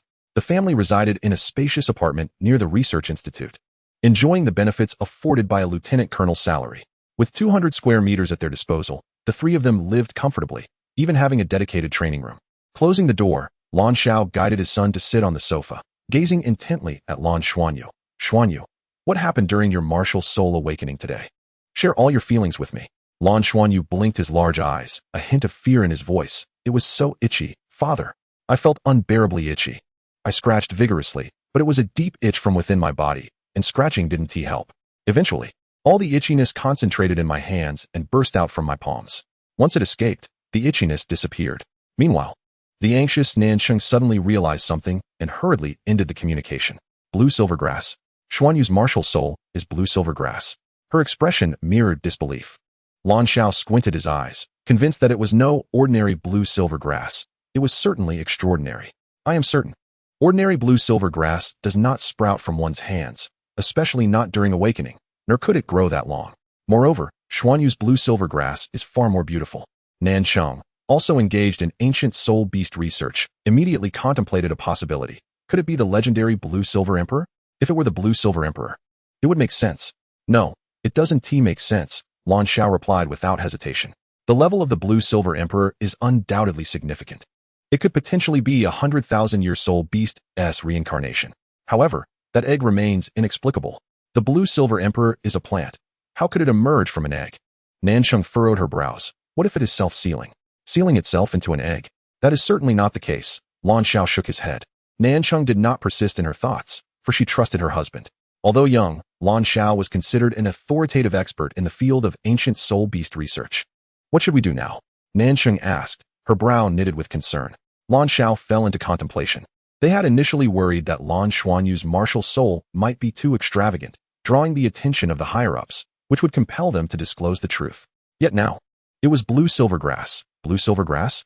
Suddenly, Lan Xiao lifted his head, a smile gracing his face. In that moment, he seemed to regain his former composure. Blue-silver grass does not seem so bad after all. At least, in the records, it is categorized as a useless martial soul. Moreover, I did not allow him to undergo a soul power test at that time. We can evaluate his soul power level shortly, and I am confident that it will definitely manifest alongside his martial soul. As for the level of soul power, we will report it ourselves. Which means we have the final say on the matter. This realization implied. Nansheng understood that it meant he would not be taken away from them, and could always remain their son. Lan Xiao smiled and said, indeed, the most challenging hurdle has been surmounted. Now, let us first ascertain what his martial soul truly is, and then devise our strategies accordingly. Even if it is discovered later in life that he is different, we can simply claim that his martial soul has undergone a mutation. With the rapid advancements in soul guide technology, soul masters are no longer held in such high regard. If we proceed with caution, he will always be our son. As for the path he chooses to walk in the future, all we need to do is ensure that his heart remains steadfast. If he is strong, we shall rejoice. And if he is weak, we shall not be disheartened. Isn't that so? Nansheng finally smiled, affirming, yes. All I desire is my son. Everything else pales in comparison. Chapter 11, Soul Power Test. Mom, Dad, what are you talking about? I don't understand, Lan Xuanyu inquired with curious eyes, his long eyelashes curling upward, making him appear even more endearing as he questioned them. Lan Xuanyu nodded, somewhat comprehending. Son, release your martial soul so your father can see, Lan Xiao said, feeling a twinge of jealousy as he regarded his son, for in his memories, Nansheng had certainly embraced their son more than he ever had. How do I release it, Dad? Lan Xuanyu asked innocently. Lan Xiao replied, concentrate. Envision the blades of grass that appeared before, and feel if there is something extraordinary within your body. Lan Xuanyu blinked, silently attuning himself to the changes within. As soon as he focused, he felt a tingling sensation in his body, which startled him into releasing his concentration. Yet, that tingling morphed into a warm current that flowed throughout him, the discomfort dissipating, replaced by an exquisite sense of comfort. Instinctively, he raised both hands. A faint azure glow flickered as two clusters of grass blades sprouted from his palms, ascending gracefully until they reached nearly 2 meters in length before coming to a halt. This time, Lan Xiao was able to observe closely. The blue grass blades shimmered softly, and though they felt somewhat pliable to the touch, they bore a striking resemblance to blue-silver grass, albeit significantly larger. Indeed, it is quite different. Remarkably large. Nansheng, who was also engaged in ancient soul beast research, was well versed in the knowledge of blue silver grass. Lan Xiao instructed, "Please fetch the soul power testing device and assess Xuanyu." Certainly. Nansheng went to retrieve the testing device from the room. For families with soul masters, this was almost an essential household item. Ever since the evolution of Douluo Continent and the entire Douluo star a millennium ago, the upper limit for soul power levels had increased from the original 100 to 120.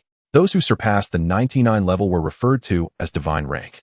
This household testing device was sufficient to measure soul power levels below 70. Son, grasp the handles on either side, and, just as you would when releasing your martial soul, summon that extraordinary presence within your body, Nansheng said, handing the soul power testing device to Lan Xuanyu. The testing device was spherical, featuring a circular screen on top and handles on either side. This remarkable device does not require the additional use of a soul guide battery. As the infusion of soul power occurs naturally during the soul power test, this very infusion signifies the completion of the assessment.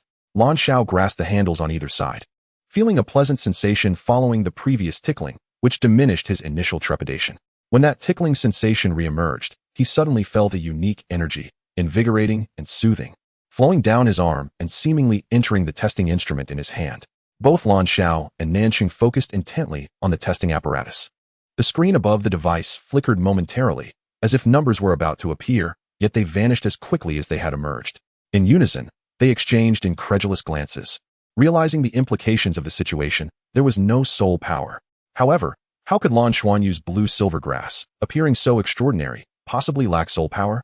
Just as their disbelief settled in, the soul power testing device emitted a sudden jolt, and a beam of light shot forth. A solid white column extending at least a foot in height, unwavering in its brilliance. The abruptness of its emergence startled both Lan Xiao and Nansheng, only to be followed by expressions of astonishment. A foot? What could that signify? 1 inch represents a first-level soul power. A foot corresponds to the 10th level. For someone whose martial soul has just awakened, achieving the 10th level is the utmost limit. This implies that the child possesses innate, full soul power. Such a phenomenon is exceedingly rare, even amidst the advanced soul guide technology of the present day. Only ancient, illustrious families or exceptionally formidable martial souls might exhibit such potential. As soul guide technology ascended to an interstellar level, technological advancements began to dominate, altering the previously central status of soul masters in the Douluo Continent. Nonetheless, soul masters remain an undeniably noble profession. Just as Nansheng's military rank could rise, it is significantly attributed to her status as a soul emperor-level soul master. Particularly within specialized fields, military special combat units necessitate the inclusion of soul masters. Many soul guide weapons can only be effectively wielded by soul masters. Thus, while soul masters may no longer be the decisive force, they continue to occupy an esteemed position.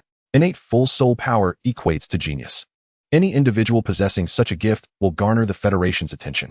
Upon emergence, they are awarded a full scholarship, meaning that until they complete their education at a higher Soul Master Academy, all expenses will be borne by the Federation, along with additional subsidies. Even the soul spirits necessary for elevating a Soul Master S rank will receive partial grants and substantial discounts from the Federation. While all individuals are born equal, a natural hierarchy begins to emerge the moment one's martial soul awakens. A soul master with innate full soul power, barring exceptional circumstances, should, within the Federation's well-established training system, be able to cultivate to the rank of titled Douluo, surpassing the 9th level. Such individuals stand at the pinnacle of the Federation, akin to the ascension from commoner to nobility in ancient times. At the age of 6, the martial soul one possesses has a direct correlation with that of their parents, as it is hereditary. However, this is not an absolute rule, for there are instances of martial soul mutations. Some mutations may be disadvantageous, while others can be extraordinarily potent. Should a mutation result in an innate full soul power, it would undoubtedly signify a meteoric rise to prominence. At this very moment, Lan Xuanyu's martial soul possessed such innate full soul power. Yet, it was merely the blue-silver grass. Throughout the annals of human history, there appears to have been only one individual with the blue-silver grass martial soul and innate full soul power, even the one hailed as the savior. Though possessing the blue-silver emperor martial soul, did not enjoy such an advantage. Nansheng murmured, "Do you mean to say that Xuanyu's martial soul is the blue-silver emperor?" Nansheng smiled. "Is there a more fitting explanation?" Lan Xiao shook his head. "No, that cannot be. If he were a normally born child, I would share your thoughts, though records regarding the blue-silver emperor are scant. Do not forget how Xuanyu came into being. Indeed, Lan Xuanyu was born from an egg. That cannot be a straightforward plant type. What else could it be? At that moment, Lan Xuanyu gazed curiously at the foot-long beam of white light, feeling an increasing warmth within himself, as if a powerful force were surging forth, accompanied by an indescribable sensation of liberation. Since childhood, his physical condition had been no different from that of others, perhaps even weaker than his peers. Yet, at this moment, he distinctly felt an unusual surge of strength. Lan Xuanyu nodded. All right. What is it, father? Lan Xiao replied. Do not disclose the details of your recent test to anyone. If anyone inquires about your soul power, simply state that it is level 3. Chapter 12. The Mysterious Ring. Oh, level 3 soul power? Father, am I formidable or not? The young boy's primary concern was this. Formidable, of course. My son is the most formidable. Starting tomorrow, I will teach you the fundamentals of soul power cultivation. Lan Xiao said, ruffling his son's hair. Lan Xuanyu had always been well-behaved, endearing him to those around him. Have you made your decision? Nanxing tugged at Lan Xiao's sleeve. Lan Xiao smiled gently. As I have stated, I will ensure the safety of both you and our child. I am more than capable of providing for you. It is best to remain discreet. Very well, I shall heed your advice. Nanxing willingly intertwined her arm with her husband's, acknowledging that while his personal strength may not surpass her own, he was the true pillar of their household. For a man, the most vital quality is a sense of responsibility. That evening, Lan Xuanyu retired to bed early, feeling drowsy shortly after dinner. He had his own small room, adorned in blue, featuring a pointed ceiling that ascended skyward. It included a modest bathroom and a 3-square-meter cloakroom, exuding warmth and comfort. His bedside lamp was shaped like a soul-guided vehicle. From the age of 4, Lan Xuanyu had aspired to be a race car driver. The mere sight of a soul-guided vehicle would light up his eyes with excitement. Thus, his room was decorated with numerous automotive motifs.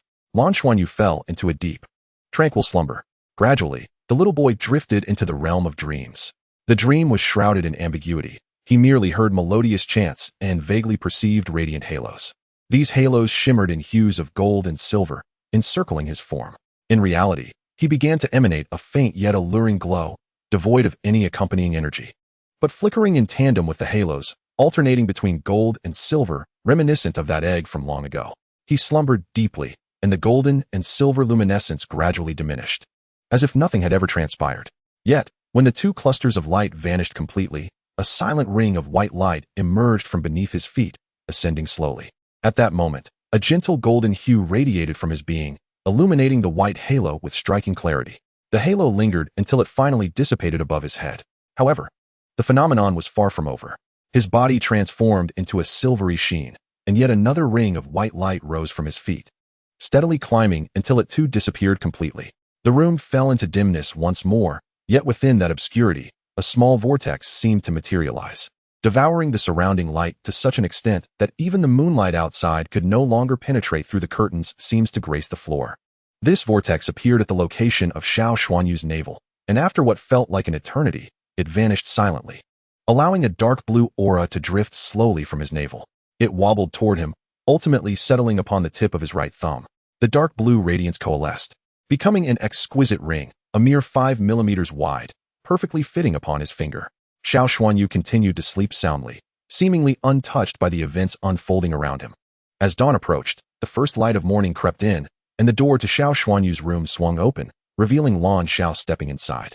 He approached his son's bedside, gently placing a hand upon his forehead to confirm his normal temperature before softly rousing him. Xianyu, it's time to rise. Lan Xuanyu, still in a state of drowsiness, blinked his eyes open and hazily gazed at his father. Dad, I wish to sleep a little longer. It's time to get up. The foundation of a day is laid in the morning. Although you are on summer break, school will resume soon, and you must be prepared. Moreover, you are now a soul master, albeit at the lowest rank. Nonetheless, you are indeed a soul master. Do you wish to grow stronger? Then you must rise. From today onward, I will teach you how to cultivate your soul power. As he spoke, Lan Xiao lifted his son from the bed. Just then, his gaze inadvertently fell upon Lan Xuanyu's right hand. Son, where did you acquire this ring? He inquired, astonished. Xiao Xuanyu, noticing the ring on his hand, responded with innocent bewilderment, I don't know. It's not mine. Lan Xiao took his small hand for a closer inspection. The dark blue ring appeared profoundly deep, adorned with intricate yet indistinct patterns. However, as he scrutinized it further, he suddenly experienced a slight dizziness, as if the ring were consuming his very spirit. He hastily turned away, his heart filled with trepidation. It has been 6 years since Xiao Xuanyu came into their lives. Throughout this time, He has never exhibited anything extraordinary. Everything seemed so ordinary that the researchers at the institute had forgotten his origins, merely regarding him as the child of Nan Cheng and Lan Xiao. However, it appears that all this normalcy came to an abrupt halt yesterday, after he underwent his soul awakening, when everything changed.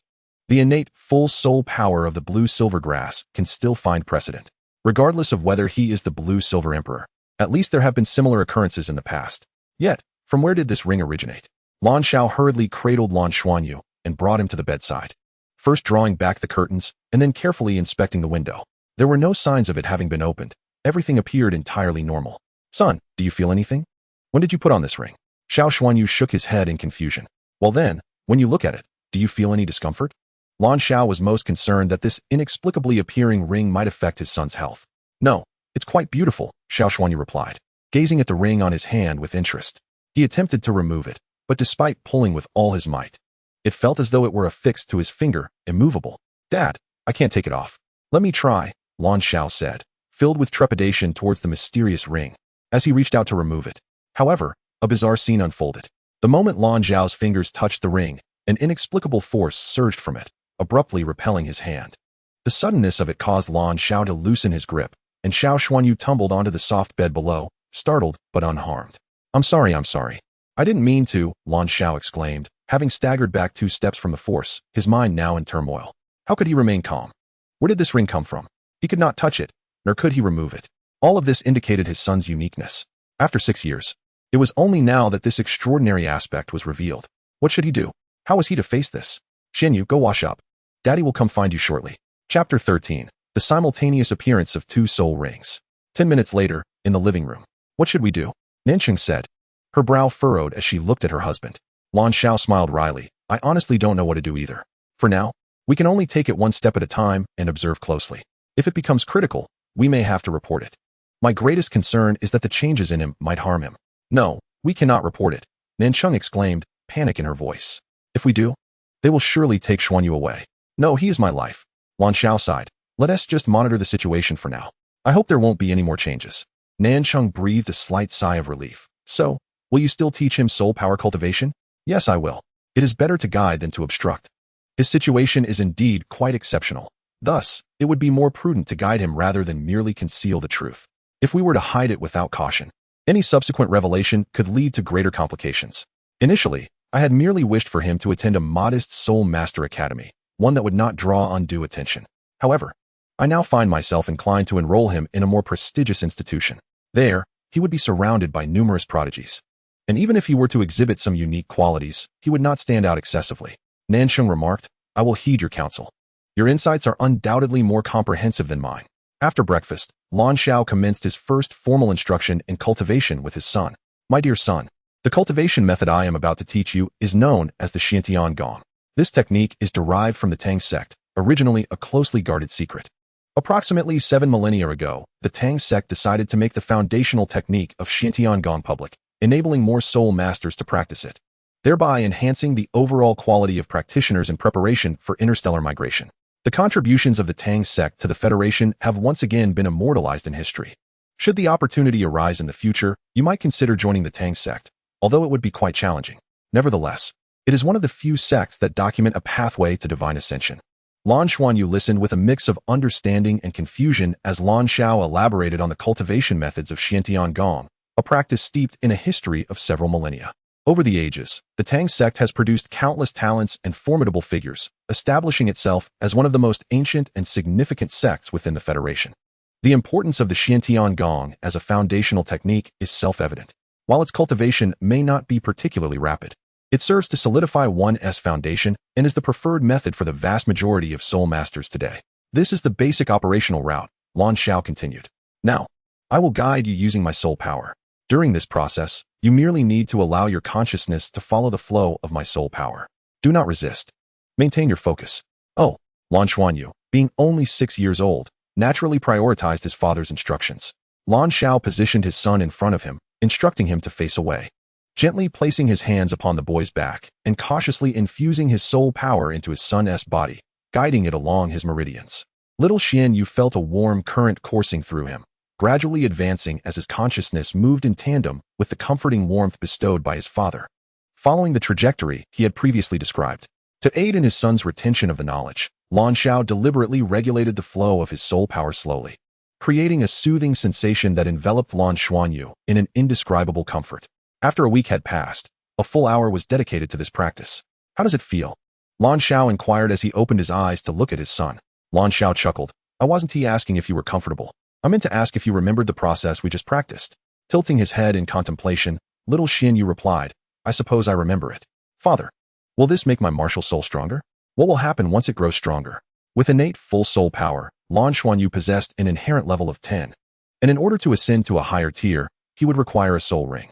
However, Lan Xiao is currently unable to ascertain the true nature of his martial soul, and the varying soul rings correspond to different enhancement directions for the martial soul. Each soul ring bestows upon the soul master a soul skill, which is the very essence of their abilities. The potency of these soul skills is directly related to how well the soul ring aligns with the martial soul. For instance, if Lan Xuanyu's martial soul is indeed the blue silver grass, he would be most suited to spirit beasts of the plant category or those resembling his martial soul, such as serpentine forms. This alignment would yield the most favorable soul skills in terms of resilience, toxicity, and strength. However, his blue silver grass possesses unique characteristics, compounded by his extraordinary background, leaving Lan Xiao somewhat uncertain. Fortunately, the cultivation of the Xiantian skill allows for the accumulation of soul power, even if he does not currently affix a soul ring during his training. The foundational accumulation from his prior practice will not be wasted when he eventually acquires a soul ring. Father, what can the blue silver grass do? Lan Xuanyu inquired. Filled with curiosity about his martial soul, he recognized that both his father and mother were soul masters and, subconsciously, did not regard himself as anything particularly special. Yet, the concept of a martial soul was utterly novel to him. You must explore it yourself, Lan Xiao replied with a smile. But how do I explore it? Little Xuanyu pressed on. At his tender age, children naturally harbor many questions, and parents serve as their best teachers. Release it often, feel it, observe it. Perhaps it will reveal its secrets to you, Lan Xiao suggested. Oh, little Xuanyu, brimming with enthusiasm, extended his hands, and with a swift motion, 2 clusters of blue silver grass sprouted once more. Don't rush, take your time. First, cultivate the Xiantian skill, he began, but his words abruptly halted. His eyes widened in astonishment, filled with incredulity. Hey, Dad, what are these 2 circles? Lan Xuanyu asked, gazing at the noticeable changes in the 2 clusters of blue silver grass in his hands. Curiosity etched across his face. At that moment, the blue silver grass in his palms had transformed from what it had been the previous day. At the lower middle section of each cluster, there appeared a white halo, gently pulsating and exuding a soft, white luminescence. Beneath the glow of these white halos, the 2 clusters of blue silver grass exhibited differing degrees of transformation. The blue silver grass in his left palm bore delicate silver patterns that resembled the veins of the grass, faint and unobtrusive. In contrast, the blue silver grass in his right palm showcased golden patterns, slightly bolder, yet still modestly radiant, emanating a gentle golden hue. If one did not scrutinize closely, it might be challenging to discern the interplay of the gold and silver hues. Yet, for Lan Xiao, this was nothing short of earth-shattering. You have 2 rings. In the realm of soul masters, soul rings are categorized into layers, dating back to ancient times, classified by the level of the soul beasts providing them. They include the white 10-year soul ring, the yellow 100-year soul ring, the purple 1,000-year soul ring, the black 10,000-year soul ring, and the red 100,000-year soul ring. The greater the age, the more formidable the soul ring. Aside from these types, there have been instances of extraordinary colors of soul rings. For example, those exceeding 10,000 years can manifest as orange-gold soul rings, which are legendary in nature. At this moment, however, the soul rings surrounding Lan Xuanyu's blue-silver grass appear merely as white rings, signifying the most elementary level of 10 years.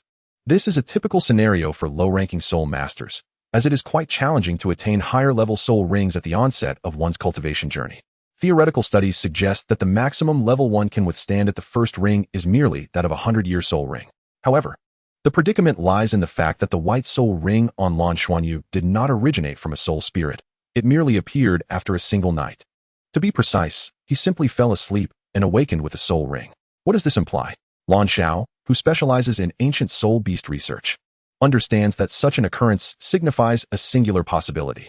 After reaching 100,000 years of cultivation, soul beasts typically face 2 choices, either to attempt a breakthrough towards a higher plane, which carries significant risks and the potential for demise, or to undergo a transformation into a human, starting anew and striving to ascend to divine rank through human methods, thereby achieving an extended lifespan. A notable characteristic of soul beasts undergoing this transformation is that they do not require soul spirits or the hunting of other soul beasts to acquire soul rings. Upon reaching a certain level of cultivation, soul rings spontaneously revive, granting them corresponding abilities. Considering Lan Xuanyu's background, coupled with the spontaneous emergence of his soul rings, Lan Xiao could hardly dismiss the notion that this child might very well be a soul beast that has undergone transformation. Nevertheless, it is generally expected that transformed soul beasts retain memories of their previous existence. Yet, based on all the experiments and observations of little Xuanyu over the years, he seems devoid of any prior memories. Lan Xiao finds himself in a state of confusion, according to ancient soul beast research. Even if a 100,000-year soul beast were to undergo transformation, it would still be classified as a soul beast until reaching level 70. Only after surpassing this threshold could it genuinely transform into a human. Yet, all of Lan Xuanyu's diagnostic reports indicate that he is purely human, not a soul beast. As a scientist, Lan Xiao would typically be exhilarated by such unprecedented findings, as they present opportunities for profound exploration and inquiry. However, the issue at hand is that this peculiar situation pertains to his own son. Over the past 6 years, he and Nansheng have regarded Lan Xuanyu as a quintessential human child, treating him as their own. Yet, in just a little over a day, everything appears to have changed, leaving him utterly unprepared. To further compound Lan Zhao's distress, not only has a soul ring appeared spontaneously, but the little Xuanyu possesses not one, but 2 soul rings, one on each side. While it is not unheard of for someone at level 10 to possess 2 soul rings, this phenomenon is known as a dual martial soul. It is exceedingly rare for a soul master to simultaneously harbor 2 martial souls, each accompanied by its respective soul ring, resulting in the possession of 2 soul rings. However, even in the case of dual martial souls, it is nearly impossible for both soul rings to manifest at the same time. Typically, one must switch between the 2 martial souls. At this moment, 2 clusters of blue-silver grass on Lan Xuanyu were distinctly adorned with a soul ring, remarkably clear in their presence. This was undeniably revolutionary, an absolute upheaval, fundamentally different from the norm of soul masters. Even Lan Xiao, with his composed temperament, felt a tinge of chaos within him, utterly bewildered by this phenomenon. "Father, what is wrong?" Young Xuanyu inquired, gazing at Lan Xiao, who appeared transfixed, as though turned to stone. Finally releasing a breath, Lan Xiao felt a bitter taste in his mouth, pondering silently. "My son, what manner of being are you? To say you are a reincarnated soul beast. Yet you possess twin martial souls. To claim you are human, yet you can self-generate a soul ring." His breath quickened slightly, but maintaining his steady demeanor. He composed himself and said, "Son, please retract your martial soul and attempt to cultivate the Xiantian art." He needed time to contemplate, and was genuinely apprehensive that Lan Xuanyu might conjure yet another extraordinary anomaly. Lan Xuanyu's comprehension was quite ordinary, and after Lan Xiao's guidance for 3 or 4 attempts, he finally managed to cultivate the Xiantian art along the usual path, albeit with some difficulty, requiring additional time for mastery. The ensuing days were dedicated to observing his son. Lan Xiao devoted 3 full days to this observation, even accompanying him as he slept, fearful of any further peculiar transformations. However, it seemed that all changes had occurred on the first day of martial soul awakening, and everything appeared normal with Lan Xuanyu. After 3 days, he could finally operate the Xiantian art independently and began his cultivation in earnest. His soul power no longer exhibited explosive growth, and the rate of improvement was hardly swift. Life gradually returned to normalcy. After discussing with Nansheng, Lan Xiao decided to conceal as much as possible the uniqueness of his son. The white soul ring was inconsequential, merely representing the most basic 10-year soul ring. Each day, Lan Xiao reminded Lan Xuanyu of various precautions, such as not disclosing his innate full soul power and refraining from using both clusters of blue-silver grass simultaneously. He even fabricated a backstory for the ring, presenting it as a family heirloom. Everything that could be concealed was effectively hidden. "Son, I have taken care of it for you." "Father, what have you taken care of?" inquired the curious young Xuanyu, emerging from the family training room. "Of course, your school," Lan Xiao replied cheerfully. "The Tianluo Primary Soul Master Academy, the branch in Ziluo City, is the finest primary soul master academy in our Ziluo City." Oh, young Xuanyu had little understanding of what constituted the best academy. He was unaware of the immense effort Lan Xiao had expended to secure his admission. However, there would be an entrance examination to determine class placement. You must consider whether to use your left or right blue-silver grass for the exam, Lan Xiao inquired with a smile. For Lan Xuanyu, the 2 different blue-silver grasses represented distinct capabilities. He tilted his head, contemplating, and responded, "Father, I haven't decided yet. After some thought, Lan Xiao suggested, then let it be the left hand. Your mother's ability is ice, and saying your left blue silvergrass is a variant would be plausible. Alright. Chapter 15. Yilingtong Ziluo City is situated in the western plains of the central region of the Douluo Continent, one of the two land masses on the celestial body of Tianluo star. It ranks among the top 10 cities on Douluo Continent. Compared to its mother planet, Douluo star, Tianluo star is the most reminiscent of Douluo among all the administrative planets, even more so than the initially discovered and settled Tiando star. The climate and environment are exceptionally conducive to human habitation and survival. When humanity first encountered this place, Tianluo star had already begun to nurture its own life forms, particularly in terms of flora. However, as a nascent planet teeming with life, it was easily brought under the control of the Douluo Federation. After centuries of scientific exploration, gradual colonization commenced. The process of interstellar migration proved to be far more seamless than that of Tiando star. Naturally, with humanity's growing proficiency in interstellar development and migration, the subsequent colonization of administrative planets accelerated significantly.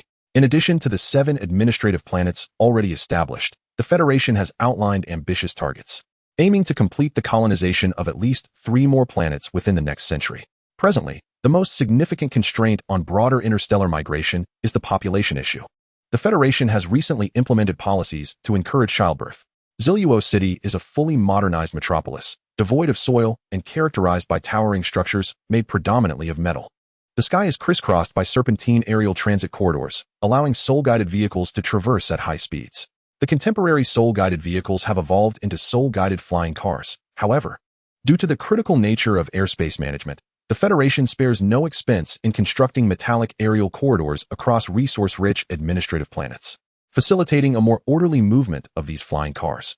Only military aerial transport is permitted to fly freely, facing considerably fewer restrictions. At this moment, Lan Xuanyu is seated in his father's soul-guided vehicle, gazing out at the aerial corridors that glide by. Overtaking within these corridors is strictly prohibited, with severe penalties for violations. Vehicles must proceed in an orderly manner and adhere to designated speeds. By following these regulations, efficiency is significantly enhanced. Xuanyu, there is no need to be anxious. When you arrive at school, make sure to forge friendships. You need not be nervous about today's entrance examination. At your age, children capable of wielding soul skills are exceedingly rare. His father, Lan Xiao, made slight modifications to his records.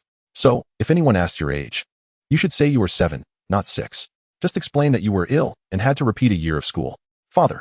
But mother said that lying is not the behavior of a good child. Lan Xuanyu's clear eyes looked up at his father. Lan Xiao paused for a moment, then replied earnestly, sometimes, to protect oneself or others, a benevolent lie is permissible. The reason for reporting an age discrepancy is a well-considered decision on my part. Given that your soul power exceeds level 10, it is impossible to conceal this fact in front of a soul power detector. Rather than attempting to hide your abilities and skills, it would be more prudent to claim an extra year, attributing your rapid progress to exceptional insight during this past year. At the age of 10, Lan Xuanyu's accomplishments are indeed a source of pride, so much so that even if he were to report a year older, he was still accepted into the Tianluo Junior Soul Master Academy's branch in Ziluo City at the tender age of 7. Lan Xuanyu obediently acknowledged this. Observing his son's compliant demeanor, Lan Xiao couldn't help but sigh inwardly. While Lan Xuanyu possessed many admirable qualities, he was perhaps a touch too docile, occasionally exhibiting a hint of timidity in his character, with a psychological resilience that was somewhat fragile. Among his peers, he could hardly be considered strong. Yet, all of this appeared so normal and ordinary. However, deep down, he was acutely aware that his son was far from an ordinary character. With a swift motion, the soul-guided flying vehicle deftly exited the aerial expressway, slowing down before making a turn as a metallic door opened in anticipation. They entered an internal passageway of a grand building. Lan Xiao manipulated the settings on the display screen, following the instructions to reach the designated parking space within the edifice. The vehicle came to a steady halt. Unfastening his seatbelt, Lan Xiao affectionately ruffled his son's hair and said, "We have arrived. Let us proceed." As they stepped out of the car, Lan Xuanyu instinctively grasped Lan Zhao's hand, looking up at him with a hint of apprehension flickering in his large eyes. "It's all right. My son, have you forgotten? You are the most beloved wherever you go." Lan Xiao crouched down, gently pinching Lan Xuanyu's fair cheek and offering an encouraging smile. MHM. Lan Xuanyu nodded. Back in kindergarten, he had been the darling of his class, adored by both teachers and classmates alike. Such was the advantage bestowed by his appearance. After changing elevators twice, they finally arrived at their destination. The registration office located on the 9th floor of the 32-story, entirely metallic structure that housed the Douluo City branch. At this moment, several parents were already queuing with their children for registration. Lan Xiao stood in line with his son, clad in his habitual military uniform, though his rank of major was hardly noteworthy among the other parents. Just ahead of them, a colonel with 2 stripes and 4 stars was holding the hand of a little girl who appeared to be of similar age to Lan Xuanyu. The registration process proceeded swiftly, primarily verifying identities and conducting a brief soul power test. Afterward, the children would enter while the parents were required to leave. The only information parents would receive was the time for picking up their children later that evening. Soon, it was the turn of the little girl accompanying the colonel. The teacher in charge of registration, perhaps noticing her father's military rank, exhibited a particularly amiable demeanor, smiling as she asked, "Little beauty, what is your name?" The young girl was indeed quite lovely, with a mane of light brown hair that had a slight natural curl, fair skin, a medium height among her peers, and strikingly beautiful light green eyes with pupils tinged in deep blue reminiscent of emeralds. Looking at the registering teacher, she smiled sweetly and replied, "Hello, teacher. My name is Yiling Tong." "What a lovely name," the teacher remarked. "I need to verify your identity. Please tell me your date of birth." The identity verification proceeded without any notable differences from before, but when she was tested for her soul power, a hushed wave of astonishment rippled through the queue of parents. The soul power testing device registered an impressive height of 8 inches, level 8. A 6-year-old girl possesses an astonishing soul power of level 8. It is evident that she has only just awakened, implying that her innate soul power is already at such a remarkable level. Yiling Tong. With her soul power of level 8, you may proceed. Throughout the entire event, Yiling Tong's father remained by her side, uttering not a single word. When it was time to leave, he simply nodded to the teacher and turned to exit. As he turned, Lan Xuanyu caught a clearer glimpse of him. He was a soldier towering over 1.90 meters, broad-shouldered, and with piercing eyes full of intensity. His countenance was as chiseled as if sculpted from stone, particularly his pair of eyes, which shone with a captivating brilliance. Upon turning, he noticed Lan Xiao, his gaze sweeping over the military insignia on his shoulder. Lan Xiao immediately stood erect, saluting him with respect. "Sir, in the military, ranks are strictly observed, and subordinate officers must salute their superiors." The colonel, with no pretense, stood at attention and returned the salute. "Are you a civilian officer?" "Yes," Lan Xiao replied. Chapter 16, Be Gentle. The colonel glanced down at the young Lan Xuanyu beside him, and upon seeing him, his previously focused gaze momentarily faltered. The child was remarkably handsome, with short blue hair framing his forehead and a pair of exceptionally clear, large eyes gazing up at him. His delicate face appeared almost fragile. Although Yiling Tong was already one of the more attractive children, she paled in comparison to this little boy. "Hello, uncle," Lan Xuanyu greeted sweetly. Hello." The colonel instinctively reached out to ruffle Lan Xuanyu's hair, his expression softening slightly. After this gesture, he realized it might be inappropriate, as it felt overly familiar for a stranger. However, Lan Xiao had long since grown accustomed to such displays, knowing that anyone who encountered his son often felt compelled to express their affection. "Daddy," just as Yiling Tong was about to enter the school. She caught sight of this scene and couldn't help but exclaim, "Sir, my name is Lan Xiao." As soon as Lan Xiao uttered this, he abruptly paused, for he suddenly recognized the name of the colonel. In the next moment, his pupils involuntarily constricted. Yifeng nodded at him and waved to his daughter before turning to leave. "Little one, it's your turn to register." "Hello, teacher, my name is Lan Xuanyu." "Lan Xuanyu. Age 7. You are enrolling at an advanced age, correct? Come, let us test your soul power." As the gentle white light reached 1 foot in height, the parents behind fell silent. As the branch of the Tianluo Primary Soul Master Academy in Ziliuoqing, this institution undoubtedly stands as the finest primary soul master academy in the city. It is unfathomable that any child fortunate enough to attend would lack ambition, let alone their parents. Level 10 is no longer the lowest rank among soul masters. It signifies the second tier of soul mastery. Generally, achieving level 10 allows one to officially be recognized as a soul master, as they are then capable of possessing soul rings and techniques, endowing them with a certain level of combat or support abilities, even for those over the standard age. Attaining level 10 by the age of 7 is indeed an impressive feat. Incredible. It truly is level 10. "Very well, you may enter." The teacher responsible for the enrollment paused momentarily before accepting the situation. Meanwhile, Yiling Tong, who stood just ahead of Lan Xuanyu, chose not to enter. She was quite displeased after witnessing her father affectionately interact with other children. Her father rarely spent time at home, and having finally arranged to accompany her for school, he chose to show kindness to others at the school gate, which frustrated her greatly. At her age, she had little understanding of gender concepts. She simply wondered why her father was nice to others. This was the simplest and most innocent form of jealousy. Level 10? He is at level 10? Yi Lingtong was taken aback. At that moment, Lan Xuanyu had already walked toward her, waving a reluctant goodbye to Lan Xiao as he prepared to enter the school gate. Hey, Yi Lingtong called out. Lan Xuanyu turned to look at her. Are you level 10? Lan Xuanyu nodded. Yi Lingtong proudly lifted her chin, dismissing the significance of being level 10. I will reach that level soon, and I will surpass you. You are already 7. By the time I am 7, I will surely be beyond level 10. With that, she strode ahead into the school. Oh, Lan Xuanyu replied, following her through the gate. Inside the school, they entered a long corridor where uniformed teachers gestured for them to proceed to their designated areas. No, I don't. Lan Xuanyu shook his head. Only then did Yi Lingtong truly observe his face. He was quite handsome. However, recalling how her father had previously affectionately ruffled his hair with a softened expression, she felt a surge of indignation. Even her father was not that gentle with her. Come here, Yi Lingtong beckoned him. What's wrong? Lan Xuanyu approached her. Let me pinch your face, she declared, feeling defiant. Girls tend to mature faster than boys, and she sought an excuse. She believed that without a confrontation, she wouldn't feel satisfied. What did it matter if he was level 10? She had been practicing ancient martial arts since childhood. She was sure she could best him.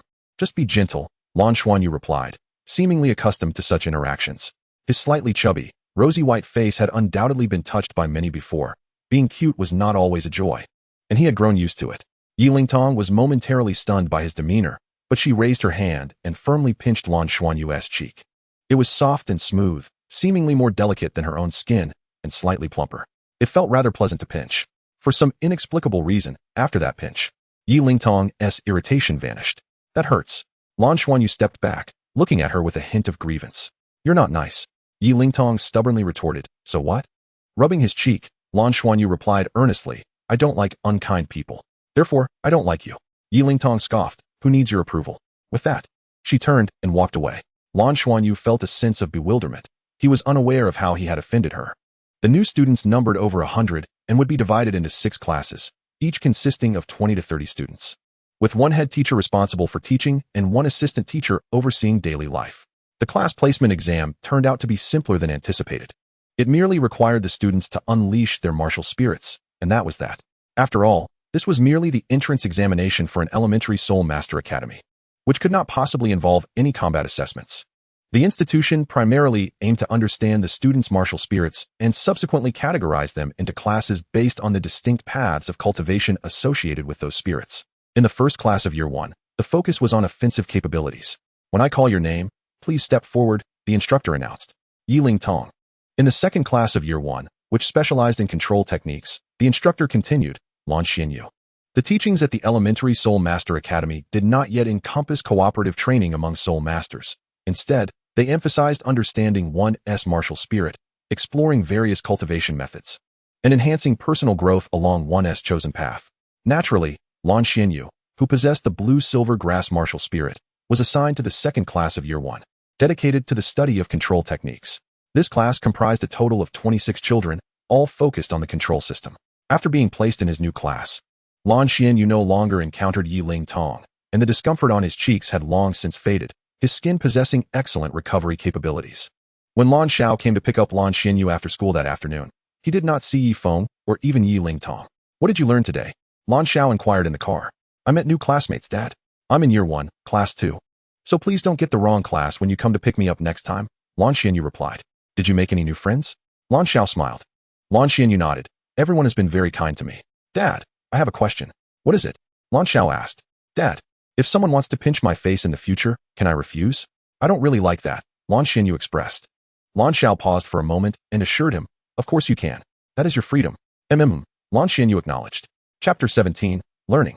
In truth, from his own selfish perspective, Lan Xiao even hoped that his son would not stand out too much. Such attention could only invite more scrutiny. For their family, peace and happiness were of utmost importance. Son, focus on your studies. If your grades are good by the end of the term, your mother and I will take you to Tianluo Star for a visit. You can experience the joys of interstellar travel, Lan Xiao smiled. That sounds great. Lan Xuanyu exclaimed excitedly.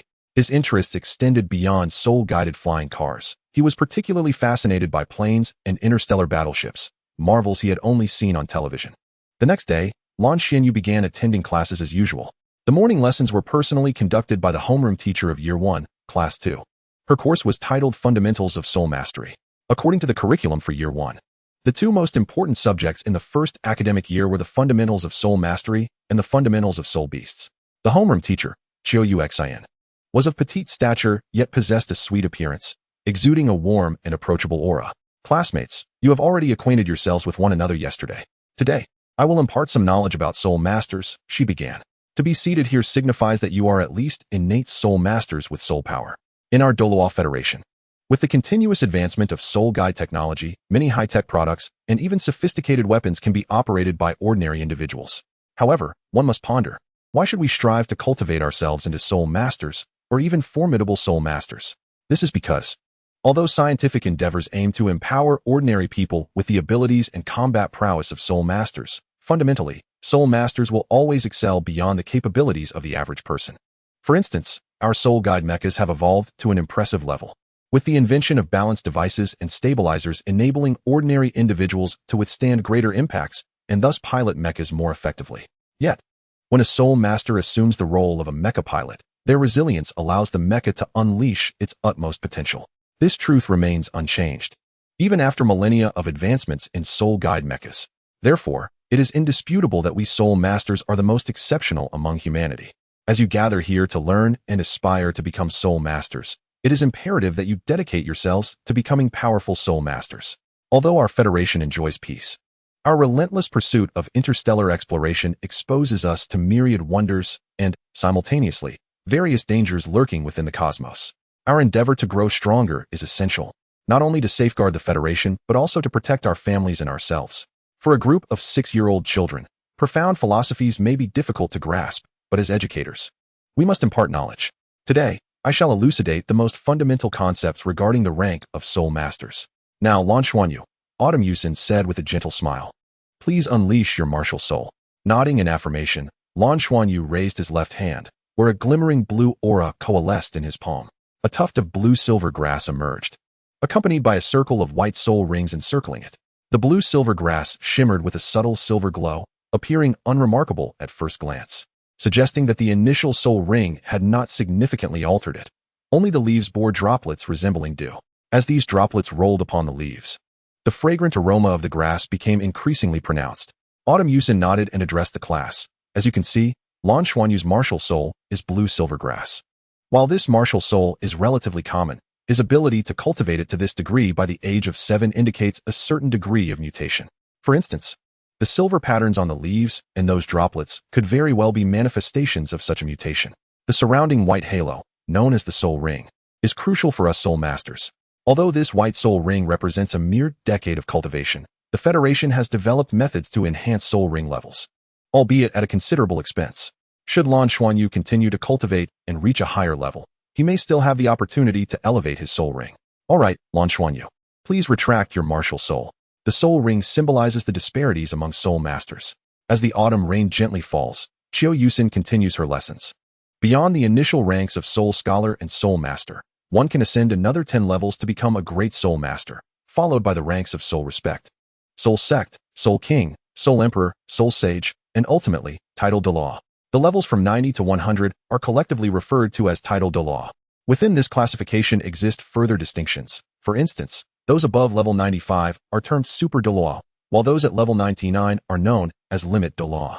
This classification holds historical significance. A millennium ago, level 99 represented the pinnacle of our soul master's capabilities.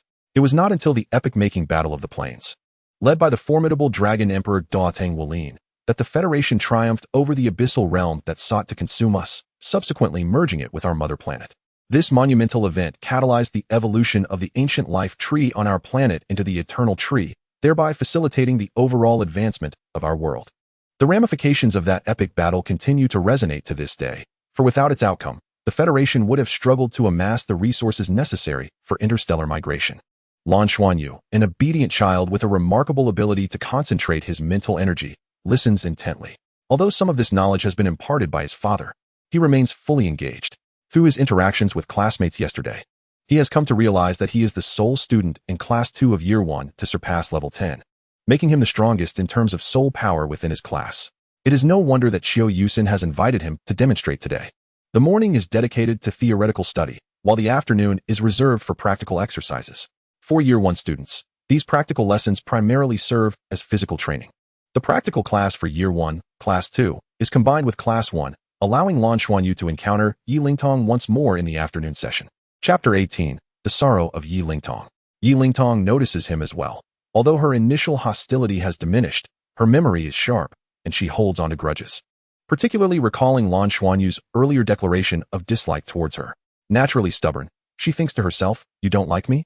Well, I don't like you either. Who cares?" Though Lan Xuanyu is not particularly tall, his striking appearance certainly captures attention, making him easily identifiable amidst the crowd. The students are instructed to run 3 laps around the playground, followed by free activity. The teacher issues the command. Being first-year students, they are not burdened with excessive demands. The playground is actually located underground, on the first basement level of the Ziluo City branch building. An electronic screen simulates blue skies and white clouds, providing the necessary energy of sunlight, while a well-designed ventilation system ensures that no one feels stifled.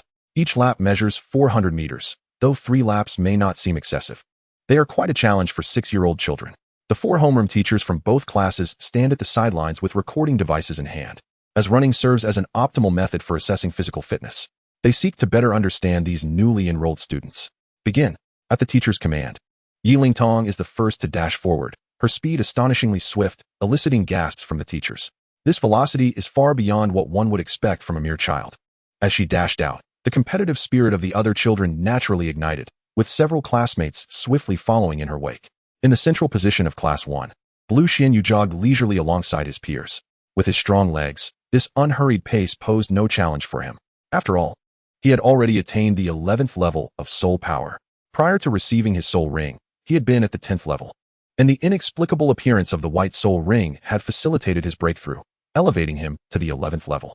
After completing 1.5 laps, Yi Lingtong finally spotted Blue Xianyu, unable to miss him as he was not far ahead. It was not that Blue Xianyu was slow, rather, her speed was extraordinarily rapid. The students trailing behind her had already been lapped. With a sudden burst of speed, she left the others far behind.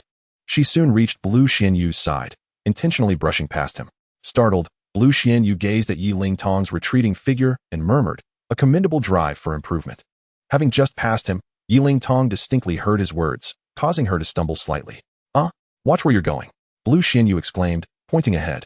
Furrowing his brow, he murmured, "Father always said one should not be distracted while walking or running, especially not looking at anything else. There is indeed wisdom in that." Moments later, Yi Lingtong caught up with him again. "I lapped you, do you understand?" she called out, a hint of frustration in her voice. "Oh, I didn't notice." Blue Xianyu blinked in surprise. "You lost," Yi Lingtong declared with pride. Blue Xianyu looked at her in astonishment. "Who was competing with you? Why do you lack any sense of competition? Are you even a boy?" She glared at him. What does competition have to do with being a boy? Perhaps influenced by his father's demeanor, Blue Xianyu indeed possessed little competitive spirit.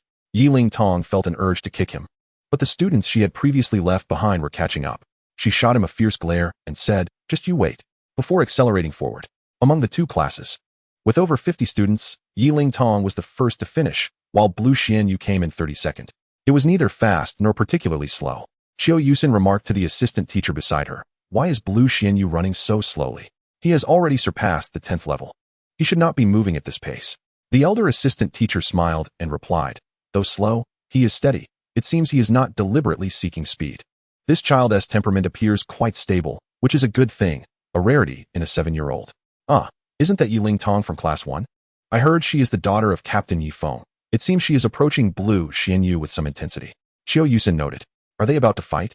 Qiu Yusin remarked with keen interest. The Junior Soul Master Academy has never placed much emphasis on fighting, particularly at the esteemed Tianluo Academy, renowned as the finest institution on Tianluo Star. Their educational philosophy revolves around the exploration of children's innate talents, and they believe that engaging in skirmishes or friendly matches can often ignite a spirit of competition among students, which they view as a positive aspect, especially with teachers supervising. The likelihood of danger is minimal. Yi Lingtong indeed approached Lan Xuanyu, slightly breathless, and declared, "I wish to challenge you." Lan Xuanyu paused in surprise, shaking his head. "I won't compete with you." "Why not?" Yi Lingtong's voice rose somewhat, attracting the attention of other students from both classes. "A gentleman does not engage in combat with a lady," Lan Xuanyu replied earnestly. "My mother taught me not to bully girls." "You? Do you truly believe you can intimidate me?" Just because you are at level 10 doesn't make you remarkable, Yiling Tong retorted, pointing at herself. It's I who should be bullying you. As she spoke, she charged towards him.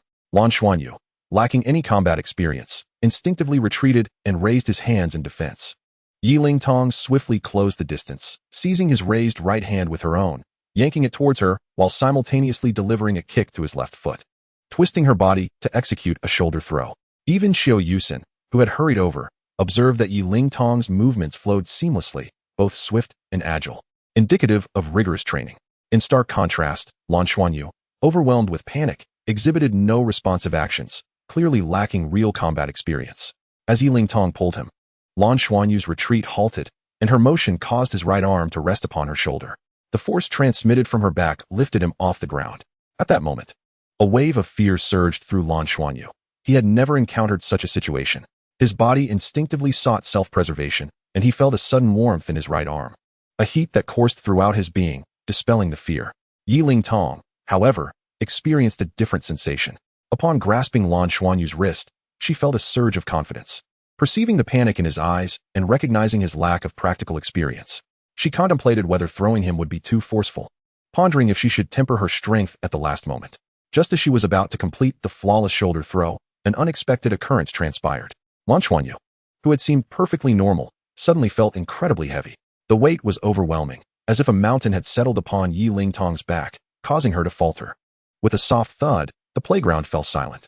Students from both classes encircled the scene, witnessing the two figures sprawled on the ground. Yiling Tong lay on the ground in an undignified manner, while Lan Xuanyu rested atop her back, his expression one of utter bewilderment. The teachers stood by, momentarily stunned. Utilizing leverage for a shoulder throw, what a flawless execution. How did it come to this? In Chapter 19, Final Examinations, Xiao Yusin sighed deeply. Her tone grave. It appears the young girl lacks sufficient strength. However, it seems Lan Xuanyu has not yet mastered combat techniques. He must improve in this regard. I hadn't anticipated that he would be quite so heavy.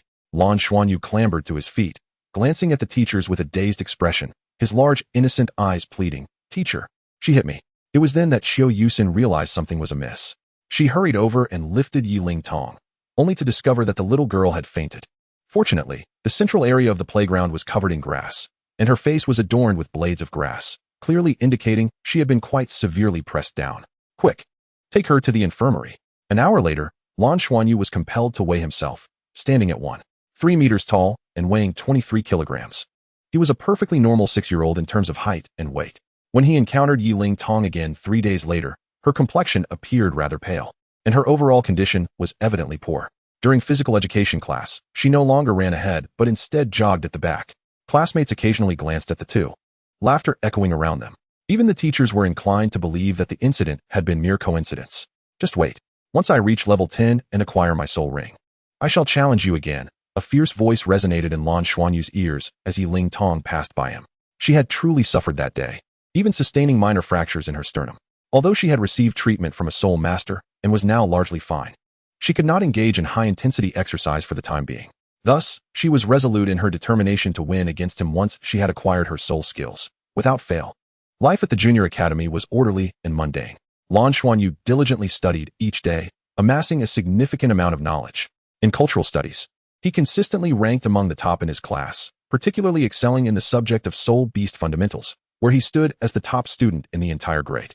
This was hardly surprising, given that he had a father who was the director of an ancient soul beast research institute. Such lineage surely benefited him. Before long, half a year had passed, and the final examinations loomed on the horizon. "Son, do you feel confident about the exam?" Nancheng inquired with a smile. "Mom, I am prepared. Father must keep his promise. If I perform well, take me to Tianluo Star for a trip aboard a large spaceship." Lan Xuanyu gazed at Lan Xiao with eagerness. Lan Xiao replied with a grin, "Of course. However, you must place in the top 3 for all subjects in your class." "Yes, I believe I can do it," Lan Xuanyu assured. "Dad, I need to use the restroom. Let us get going afterward." "All right." As she watched her son head to the bathroom, Nancheng smiled. "It seems our son is truly exceptional." Yet, a hint of concern flickered across her face. Not regarding his studies, but rather his training. Since the awakening of their martial souls, Lan Xiao and Nancheng have been particularly concerned about the unique soul master abilities that Xiao Xuanyu might exhibit. However, after a surprising 6 months, unexpected developments have unfolded. Lan Xuanyu has excelled academically at school, achieving commendable results across various subjects, even demonstrating a respectable proficiency in basic combat. Yet, the singular issue lies precisely in the area that Lan Xiao and Nansheng had originally feared the most, and in a rather reversed manner. Half a year has elapsed, and when testing Lan Xuanyu's soul power, the result remains unchanged, level 11. Yes, still level 11. At his age, it is conceivable to advance 2 or 3 levels in just 6 months. A minimum increase of 1 level is the standard expectation. After reaching level 20, the pace of soul power enhancement for soul masters typically slows down. Moreover, he possesses innate full soul power, which, in theory, should facilitate a significantly faster cultivation rate than that of an ordinary soul master. Yet, despite the passage of 6 months, his level remains stagnant, with no breakthrough in sight. What does this situation imply? If the cultivation of blue-silver grass were to progress at this rate, it would be considered normal. There is no need for excessive concern. Perhaps this is a blessing in disguise. Furthermore, Xuanyu, much like myself, is unambitious and not overly competitive. I find merit in this approach. After all, this is merely the beginning. There is no rush. Performing well in academic subjects holds equal value. Upon arriving at the academy, Lan Xiao encountered Yifeng for the second time at the entrance. Yifeng had personally brought his daughter today. When Yiling Tong spotted Lan Xuanyu, her large eyes sparkled with excitement. "Good morning, uncle." Lan Xuanyu greeted Yifeng politely. "Good morning to you as well," Yifeng replied, his expression neutral. Yet his gaze softened when he looked at Lan Xuanyu. "Dad," Yiling Tong tugged at Yifeng's sleeve. "All right, go take your exam," Yifeng said, patting his daughter on the shoulder. Yiling Tong felt a pang of injustice. Although her father displayed little emotion, she couldn't shake the feeling that he treated Lan Xuanyu with more warmth than he did her. Nevertheless, she squinted at Lan Xuanyu and suddenly approached him, grasping his sleeve, saying, "Let's go to school together." Oh, Lan Xuanyu turned to glance at his father, who waved him on. "Do you know something, Lan Xuanyu?" Yiling Tong inquired, pulling him along with a cheerful demeanor. For some reason, Lan Xuanyu found her smile somewhat chilling. It was the first time he had seen her express such warmth towards him. "What is it?" he asked, feigning interest. Yiling Tong replied, "This morning we have a cultural exam, and in the afternoon, we will have a practical class. Classes 1 and 2 will take the practical exam together." Lan Xuanyu seemed to grasp the situation. "Your class specializes in offense, while ours focuses on control. Isn't that unfair?" Yiling Tong countered, "What's unfair about it? Most of our classmates aren't even at level 10 and lack soul skills. It's merely basic combat practice." Lan Xuanyu shook his head. In truth, the practical aspect remained inequitable. "I possess a soul skill. The teacher likely won't allow me to compete with the other students." Yiling Tong halted, turned to him, and blinked her large eyes. "There is something you might not know. I'm also at level 10. Moreover, by a fortunate coincidence, I have also integrated my spirit and acquired my first soul skill. Furthermore, my teacher informed us that, in order to instill a sense of gentlemanly conduct in the boys from a young age, the girls would be allowed to select their opponents. Thus, we shall meet this afternoon." After uttering these words, she released her grip on Lan Xuanyu's hand, casting him a triumphant glance before skipping away. This afternoon, Lan Xuanyu blinked his large eyes, suddenly sensing a chill creeping down his spine. The morning examination had gone exceedingly well. He was a diligent student, and with his family background and parental guidance, he felt quite confident about his performance in the cultural subjects, having poured his heart into the answers. Of course, this was significantly influenced by the anticipation of traveling to Tianluo Star, an event he had been eagerly awaiting for an entire semester. After enjoying lunch and a brief hour of midday respite, the practical examination commenced as scheduled. The practical examination for the first-year students of the Junior Soul Master Academy was rather straightforward, consisting of sparring sessions among classmates, with teachers grading based on their performance during these battles. Just as Yiling Tong had stated, a select few students who had broken through the 10th level were grouped together, while the remaining students were arranged in another group, with girls given the privilege to choose their opponents first. As the class monitor of the first year, Yiling Tong was the first to step forward eagerly. Addressing Class 2's homeroom teacher, Chiu Yusin, "Teacher Chiu, I choose Lan Xuanyu." The teachers exchanged peculiar glances, recalling vividly the incident when she had fought Lan Xuanyu and sustained a bone fracture. It was evident that Yiling Tong had taken offense from that encounter, as she had initiated the confrontation, leaving Lan Xuanyu blameless. "Very well. Please exercise caution," Chiu Yusin remarked meaningfully to Yiling Tong, while turning her gaze to the most attractive student in Class 2. "Xuanyu, Yiling Tong is challenging you. You must give it your all for the glory of our class." Although he had acquired some practical skills and combat techniques over the semester, Lan Xuanyu was merely of average standing among his peers, especially without considering their soul weapons. Now that Yiling Tong had also gained her first soul skill, he knew he stood little chance against her. "Go, Lan Xuanyu. Go, Lan Xuanyu. The students of Class 2 chanted in unison, rallying behind him. In truth, aside from his strained relationship with Yiling Tong, he maintained good rapport with the other classmates. Were it not for his mediocre performance in practical examinations, he would have already been the class monitor. Currently, another student, who had also reached the 10th level and possessed a superior soul weapon compared to Lan Xuanyu's, held that position. This time, you shall witness my prowess. Yiling Tong proclaimed proudly, lifting her chin defiantly towards Lan Xuanyu. Begin. The homeroom teacher of the first-year class announced the commencement of their practical examination.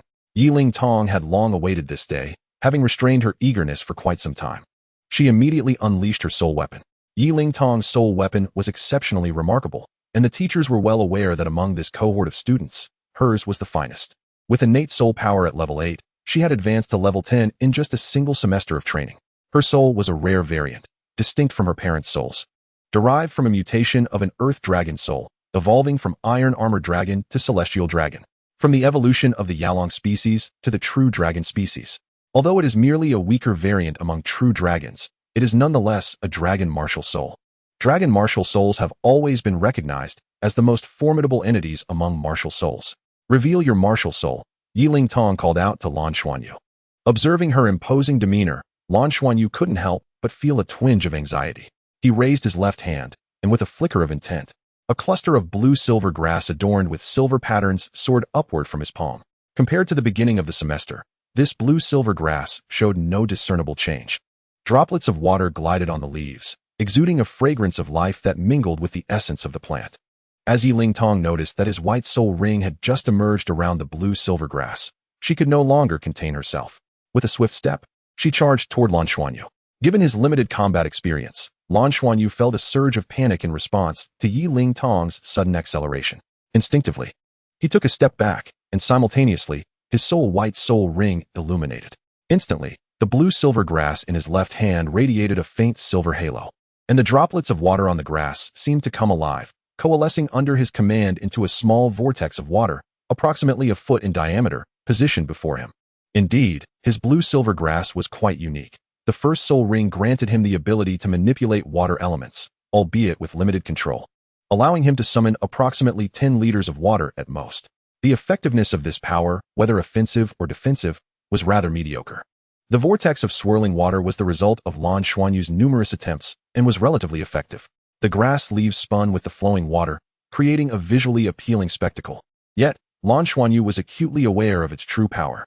The century-old soul ring shimmered with a yellow radiance as he invoked the first soul skill of the Tiangang dragon, Tiangang Ba Ti. The white light encircling Yiling Tong intensified in an instant. She showed no inclination to evade and charged directly toward Lan Xuanyu's water vortex. She possessed immense confidence in her century-old soul skill, Tiangang Ba Ti, believing that not even water, let alone ice, could withstand her assault. In an instant, everything unfolded. Time seemed to freeze at the moment of their collision. In that fleeting moment, Lan Xuanyu's expression was one of alarm, while Yiling Tong's face gleamed with triumph. Yet, their expressions converged in that instant of impact, as both surprise and pride vanished, replaced by identical astonishment. Indeed, Lan Xuanyu was taken aback, and Yiling Tong was equally bewildered. Just as she was about to collide with Lan Xuanyu's water vortex, the white light enveloping her unexpectedly vanished. Yes, it simply disappeared. The Tiangang Ba Ti had dissipated. Consequently, she plunged into the swirling waters. No matter its strength, it was still a soul skill. Thus, amidst her astonishment, Yiling Tong's petite frame was swept away by the vortex created by Lan Xuanyu. The blades of grass, entwined with the water flow, propelled her body sideways, launching her into the air.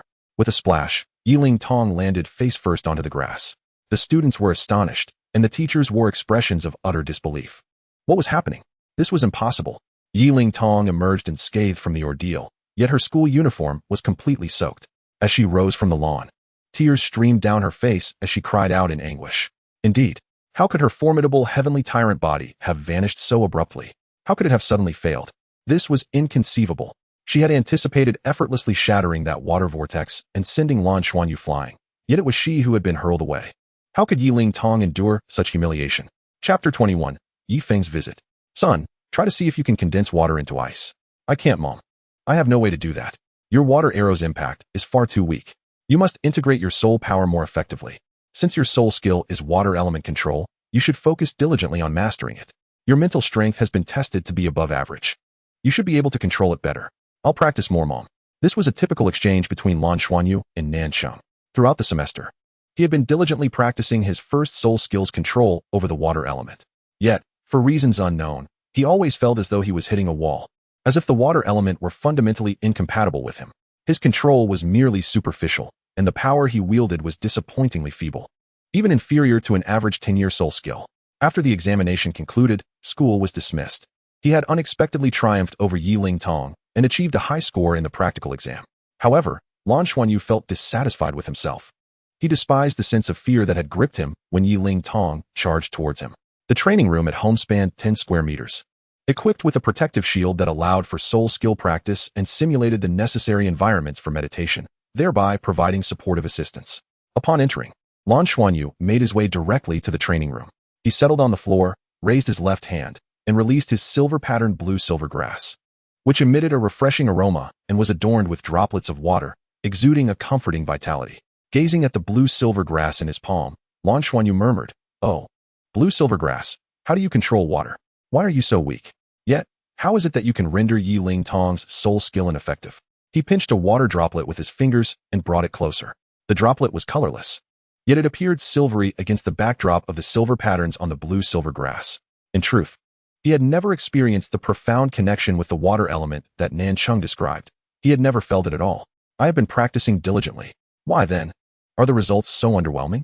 Lan Xuanyu furrowed his brow, contemplating what it truly meant to be close to the water element. He plucked a leaf from the blue-silver grass and placed it in his mouth, the coolness of the leaf refreshing his mind. He savored a few drops of water from the leaf. They were slightly sweet and quite pleasant to drink. Having consumed it, did this count as being close? There was no reaction, no change. Everything remained as it had been. Just then, the soul communicator at home beeped. Lan Xuanyu hurriedly exited the training room to answer the call. "Hello? Lan Xuanyu, I stand outside your door. Please let me in." A voice filled with familiarity yet tinged with anger emanated from the receiver. "Yi Ling Tong." Lan Xuanyu responded uncertainly. "Open the door quickly." Yi Ling Tong's voice was unmistakably laced with irritation. "What is it?" Lan Xuanyu inquired, puzzled. "How did you obtain my home number? And how do you know where I live?" Yi Ling Tong replied, "I had my father ask the teacher for it. My father brought me here." "Oh, your father is here too. Please wait a moment." After ending the call, Lan Xuanyu hurried to the entrance and opened the door. Yi Ling Tong stood playfully outside, with Yifeng behind her. "Hello, uncle," Lan Xuanyu greeted Yifeng. Yifeng responded, "Hello, Xuanyu. I hope my visit isn't too intrusive. But Ling Tong mentioned your competition today. I would like to see your martial soul, if that's all right. By the way, are your parents home?" "My father and mother are not at home." "Uncle, please come in." "Yi Ling Tong, you should come in as well." He hesitated slightly while uttering the last sentence. However, Yi Ling Tong unabashedly stepped into Lan Xuanyu's home. Upon entering, Yifeng surveyed the surroundings, and Yi Ling Tong remarked, "It's not as large as my home." "Oh," Lan Xuanyu replied. Yifeng continued, "Xuanyu, Ling Tong told me that during your competition, her soul skill suddenly failed. Could you share with me what soul skill you used at that moment? Or did you experience anything unusual?" Since Lan Xiao had only left the family soul guidance communication device, he was unable to contact Lan Xiao and directly brought Yi Ling Tong along. "I was just trying to control the water element to block her. Then she charged in and got swept away. That's all that happened," Lan Xuanyu stated candidly. "Does your home have a training room? Could you both reenact the situation so I can observe?" "Sure." As Lan Xuanyu led the father and daughter to his training room, Yi Ling Tong frowned and said, "Your training room is quite small." "Indeed," Lan Xuanyu simply nodded. Yet, Yifeng revealed a hint of surprise in his eyes. It was common for children of their age to engage in comparisons and rivalry. However, Lan Xuanyu exuded an air of serenity, a rarity for a 7-year-old. "Let us begin. Recreate what you did during your competition," Yifeng instructed. Lan Xuanyu stepped into the training room, raised his left hand, and summoned his blue-silver grass. Focusing his energy, a water vortex materialized. In response, Yi Ling Tong unleashed her first soul skill, the Heavenly Gang Body, and with a swift leap, she charged forward. A white light enveloped her, accompanied by a faint dragon's roar, propelling her towards Lan Xuanyu in mere moments within the confines of the small training room. Yifeng stood aside, observing intently. In his eyes, a subtle purple hue flickered. Within his mental realm, the approach of the two children unfolded slowly and distinctly. As they drew near, they began to make contact. It melted? Indeed, in Yifeng's perception. As Yi Ling Tong's Heavenly Gang Body first made contact with the surface of the water vortex, it began to dissolve. Melted was the most fitting description. The white halo dissipated silently, much like the melting of ice and snow. Puff! Yi Lingtong once again plunged into the swirling waters, spinning and being swept away. Colliding against the wall, Yi Feng extended his long arms and pulled his daughter into his embrace, naturally infusing her with his soul power, dispersing all the mist around them. Yet, his eyes were filled with astonishment. This was not a result of a soul skill. He was entirely certain that it was not a consequence of a collision between soul techniques, as the two parties had not truly clashed in any meaningful way. Yi Lingtong had entered the vortex only after her own soul skill had dissipated, thus being carried away by the whirlpool. Daddy, why? Why has my soul skill vanished? The daughter in his arms cried out, her eyes reddening with indignation. She had endured an entire semester, diligently cultivating her abilities, finally reaching level 10. Acquiring her first soul spirit and soul ring, a century-old one, all in the hope of avenging herself. Yet, to her dismay, not only had she failed to exact her revenge, but she had also lost so profoundly. Lingtong, please wait a moment. Yi Feng pulled his daughter aside and approached Lan Xuanyu. Xuanyu, may I see your martial soul? Oh, Lan Xuanyu simply presented the blue-silver grass from his left hand. Yi Feng observed intently, first looking with his eyes, and then gently touching the silver-patterned leaf with his fingers. The instant his fingertip made contact with the blue-silver grass, an unexpected transformation occurred. What sensation coursed through him? The moment Yi Feng's fingers touched the silver-veined blue-silver grass, he felt a tremor emanating from the depths of his soul, surging from his heart. In that instant, he instinctively released his martial soul. And 8 soul rings instantly rose from beneath him, 4 purple and 4 black.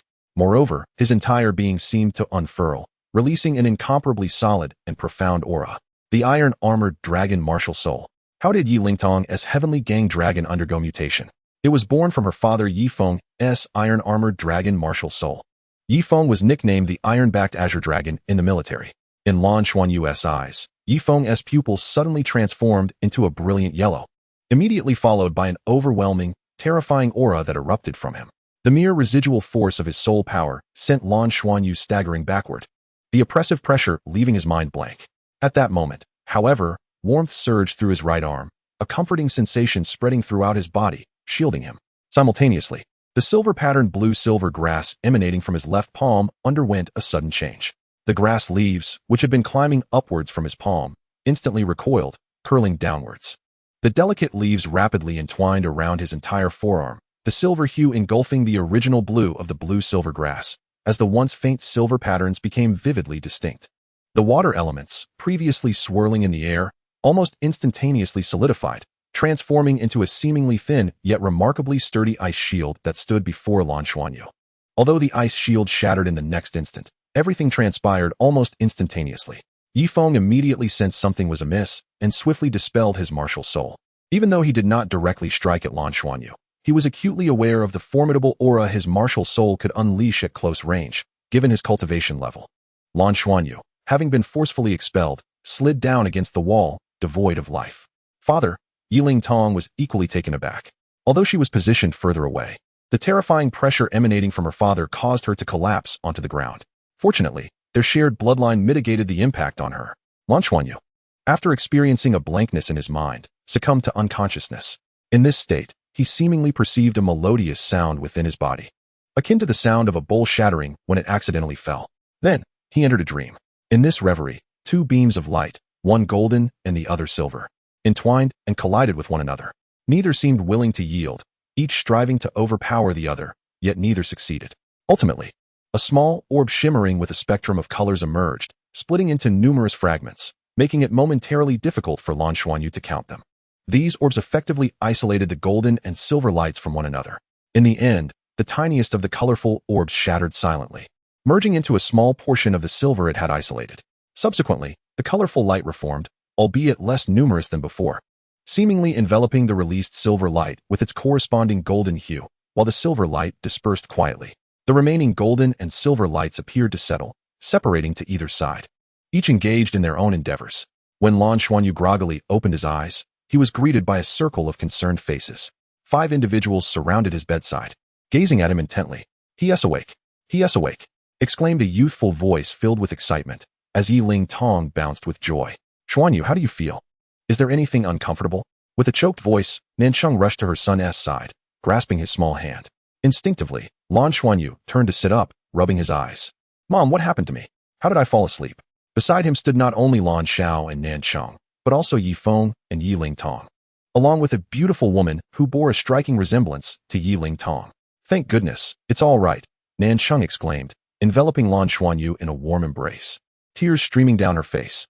Yi Feng, standing at the bedside, also breathed a sigh of relief and turned to Lan Xiao, saying, Brother Lan, now that the child has awakened, we can ascertain that he is indeed fine. Shall we step outside for a moment? Indeed, Lan Xiao replied, his expression still troubled.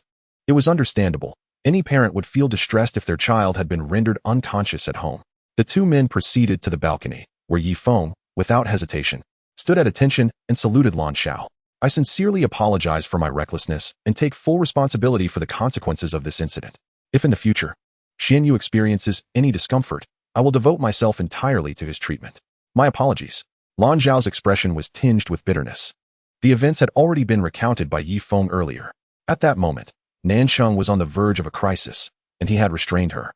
It was not the time for such an episode. Saving the child was of utmost importance. In fact, there was another individual present at home. A person of great significance to both Lan Xiao and Nan Cheng, a sole Douluo of the 8th ring in the healing department, a formidable 8th-tier expert. This individual had been invited by Yi Feng, and he personally examined Lan Xianyu, yielding surprising results. The child was in perfect health, with all indicators appearing normal. The current circumstances seemed to corroborate this, as Lan Xianyu had awakened and appeared to be free of any discomfort. Thank you for your kindness, Lan Xiao remarked. Chapter 23, An Increase in Appetite. Let us depart, Yi Feng called to his wife and daughter. Yi Feng's wife wore an expression of regret, truly sorry for the situation. We can offer some compensation. No need, Lan Xiao replied coolly. As long as the child is well, that is sufficient. Thus, Yi Feng's family was ushered out in an atmosphere that was less than pleasant. As soon as they stepped outside, Yi Feng's wife, Tang Xiaoming, could not help but exclaim, You were too reckless. Yi Feng smiled wryly, stating, I did not anticipate such an incident. Tang Xiaoming's demeanor softened as she grasped his hand, whispering, Did Xianyu's father give you trouble? Yi Feng shook his head. Although his attitude was not favorable, he refrained from saying much. However, Xianyu was indeed extraordinary and could very well be a prodigy. Daddy, what is a prodigy? Yi Lingtong inquired, looking up at Yi Feng. Once Yi Feng's family had departed, Lan Zhao's expression returned to normal. He was acutely aware that Yi Feng had handled the situation admirably, and he had previously inquired about Yi Feng's background, which was shrouded in mystery, undoubtedly linked to a secret military unit. This was precisely why he had earlier displayed considerable dissatisfaction, as his greatest concern was Yi Feng's attention towards Lan Xianyu. In truth, Yi Feng's earlier remarks aligned perfectly with his own analysis. Lan Xianyu's blue-silver grass martial soul could very well possess draconic mutations. Could it rival the top-tier martial souls of the radiant holy dragon? Lan Xiao truly believed so, for after all, his son was born from an egg. Nan Cheng had ceased her tears, and Lan Xianyu had already gotten out of bed, making a beeline for the kitchen. Mom, I'm so hungry. I want to eat. All right, dear, Mommy will prepare something for you. Eating was, of course, a commonplace activity, but once Lan Xianyu began to eat, both Lan Xiao and Nan Cheng quickly sensed something amiss. Mommy's cooking is the best. So delicious. The child had just endured a distressing experience, so naturally, a mother would prepare whatever delectable dish she could for her son. However, when the portions reached the third serving, Nan Cheng began to express her astonishment. After Lan Xianyu finished, he continued to gaze at her with a look of yearning, indicating that he was still not satisfied. Son, you are eating far too much. Be careful not to overindulge, Nan Cheng cautioned, patting his stomach. It remained flat, making it appear as if he had consumed nothing. Mommy, but I am still so hungry. Uncertain of the reason, he found himself increasingly ravenous. Lan Xuanyu blinked his large eyes, his long eyelashes fluttering like delicate wings. Let him eat, said Lan Xiao, who had been watching his son intently. Will he be all right? What if he overeats? Nan Cheng questioned her husband with a hint of worry. Lan Xiao shook his head, his eyes glimmering with profound understanding.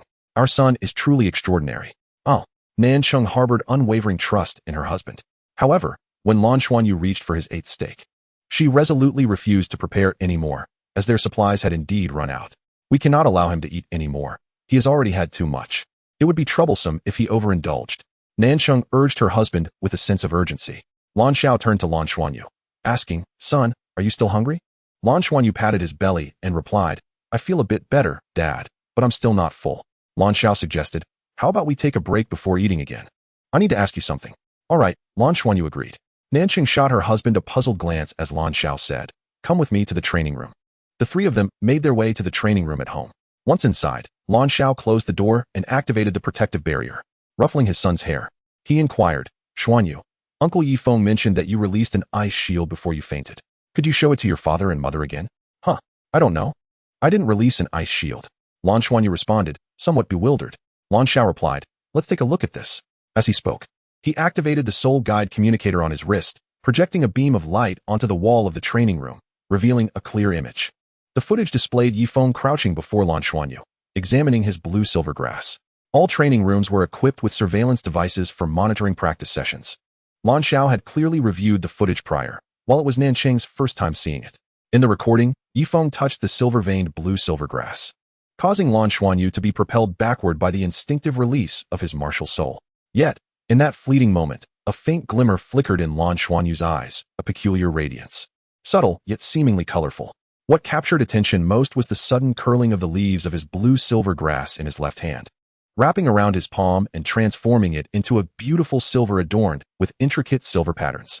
An ice shield manifested, albeit shattering in the next instant. Yet it had undeniably appeared. Lan Xuanyu's eyes widened in disbelief as he observed the scene, glancing at his left hand, his expression filled with astonishment. With exuberance, he exclaimed, Mom, can I really turn water into ice? Let me try? As he spoke, he released his blue-silver grass from his left hand. This time, everything seemed to shift dramatically. The moment the blue-silver grass emerged, Lan Xuanyu felt an overwhelming sense of familiarity, especially as the once subtle silver patterns became distinctly pronounced, intertwining with the leaf veins.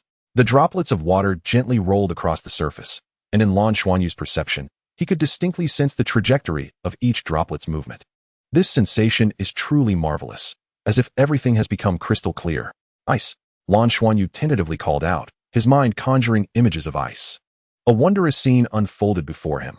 The droplets of water on the silver-patterned blue-silver grass instantly transformed into shimmering ice beads, resembling pearls delicately embedded within the blades of grass. Even the surrounding air seemed to cool several degrees. Wow, how delightful! Lan Xuanyu exclaimed with exuberance. Water? Instantly, all the ice beads vanished, reverting to their liquid form. Try letting them entwine around your hands and see how it feels, Lan Xiao suggested, focusing his consciousness. The blades of blue-silver grass unfurled and spiraled downward, swiftly enveloping his palms and forearms. As the strands of blue-silver grass coiled around him, Lan Xuanyu felt as though he had entered another realm. Everything around him grew increasingly vivid. He could distinctly perceive numerous tiny blue light points suspended in the air. They appeared to be water elements. Instinctively, he waved his left hand, and immediately, the blue light points within the training room followed the motion of his palm, as if they were an extension of himself, effortlessly obeying his will. Despite being merely a child, Lan Xuanyu reveled in manipulating the water elements, at times condensing them into a water sphere, at others causing them to dance joyfully. He transitioned them between water and ice, even transforming them into the shape of an ice flower. Nancheng, observing from the side, was left in awe. As a master of ice elements herself, she could naturally sense the fluctuations of water elements in the air, for ice is merely water in a solidified state. However, she was unable to control water. Her martial spirit manifested solely as ice. The speed with which Lan Xuanyu transitioned between water and ice elements was astonishing. Could such mastery truly be achieved at the first ring of cultivation? Although his soul power remained feeble, his affinity for and control over the water elements were remarkably fluid. Son, pause for a moment. Lan Xiao exhaled deeply. As his suspicions were confirmed, his son seemed to have genuinely changed. Yifeng's martial spirit pressure appeared to have unleashed something dormant within little Xuanyu, akin to breaking a seal, allowing his true talents to begin to surface. While this was undoubtedly beneficial for personal strength, he sincerely hoped his son would not attract excessive attention. Chapter 24, Mental Power Assessment. The mental power of humans has long been quantifiable through data. The strength of a soul master is often evaluated by their mental power, especially for those who inherently excel in this area. The potency of mental power is directly related to one's martial spirit and is proportional to its quality. Through meditation, one can enhance both soul power and mental strength concurrently, often accompanied by the augmentation of soul spirits or soul rings. Mental cultivation methods are exceedingly rare. The levels of mental power range from low to high: Lingyuan realm, Lingtong realm, Linghai realm, Lingyuan realm, Lingyu realm, and the divine level Xinyuan realm, which is accessible only to those of divine rank. In the realm of spiritual essence, the initial stage of spiritual energy manifests as a profound transformation where each individual, upon birth, is endowed with the foundational spiritual power of the Lingyuan realm. This spiritual force possesses the capacity to encompass the yellow spectrum, along with souls of lesser hues. Quantitatively, a spiritual energy ranging from 0 to 50 points falls within the parameters of the Lingyuan realm.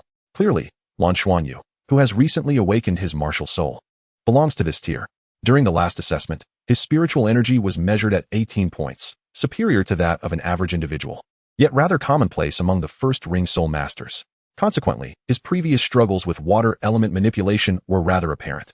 Lan Xiao was eager to observe whether, following the remarkable transformation in his son's physical being, akin to the lifting of a seal, there would also be a corresponding evolution in his spiritual power. He was certain that a change had occurred. The only variable to ascertain was the extent of this change. Adorned with the helmet, the testing commenced. Lan Xuanyu's vision was obscured by the screen, which depicted a passageway flanked by towering forests, with a quaint cottage visible in the distance. He needed merely to concentrate on the cottage. Although this was not his first encounter, Lan Xiao offered a gentle reminder to his son. With focused intent, Lan Xuanyu gazed at the cottage, and the numbers on the helmet began to fluctuate. A sharp beep resonated, heralding a swift ascent in numbers that surpassed 50 points. The rate of increase then decelerated, ultimately stabilizing at 62 points. Lan Xiao and Nancheng exchanged astonished glances. The leap from 18 to 62 points represented an extraordinary increase of 44 points. While this augmentation might be trivial for Nancheng, who had achieved the 6th ring, for a child of merely 1 ring, such spiritual energy was nothing short of prodigious, especially considering it was an enhancement realized in a single day. This was indeed a remarkable leap. Exceeding 50 points signifies a transition into the 2nd tier, the Lingtong realm, where the mind and spirit harmonize, allowing for the true manipulation of one's spiritual power. This level enables the bearer to sustain 2 yellow souls or 1 purple soul. The spiritual energy of Nancheng and Lan Xiao merely exceeds that of the Lingtong realm by 1 tier, entering the Linghai realm. The range of 50 to 500 points is characteristic of the Lingtong realm, which often constitutes the pinnacle of a soul master's lifetime achievements. Most instructors at the Junior Academy, for instance, find their spiritual energies confined to this tier. Nancheng distinctly recalled his own transition from the Lingyuan realm to the Lingtong realm occurring around the age of 12. It is evident that spiritual energy tends to elevate as one matures, with early advancements being particularly precious, even if Lan Xuanyu's subsequent cultivation of soul power remains sluggish.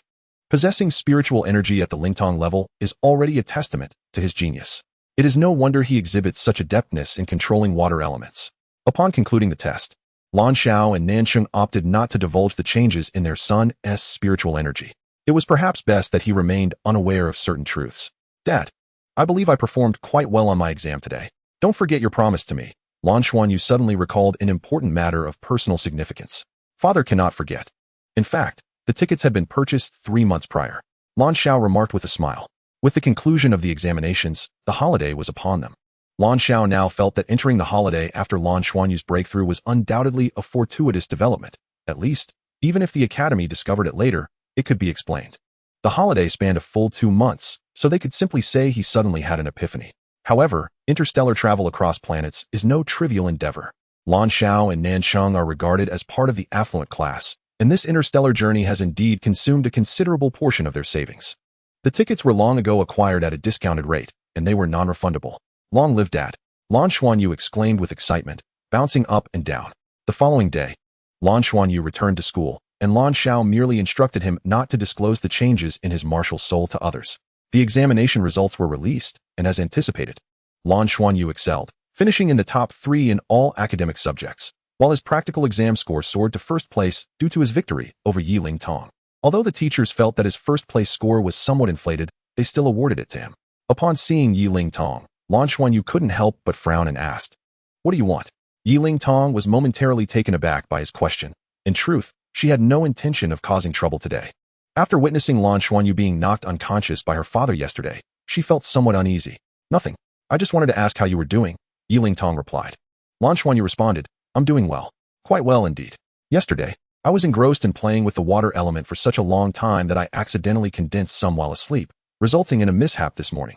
If there were any side effects, it would be his insatiable appetite.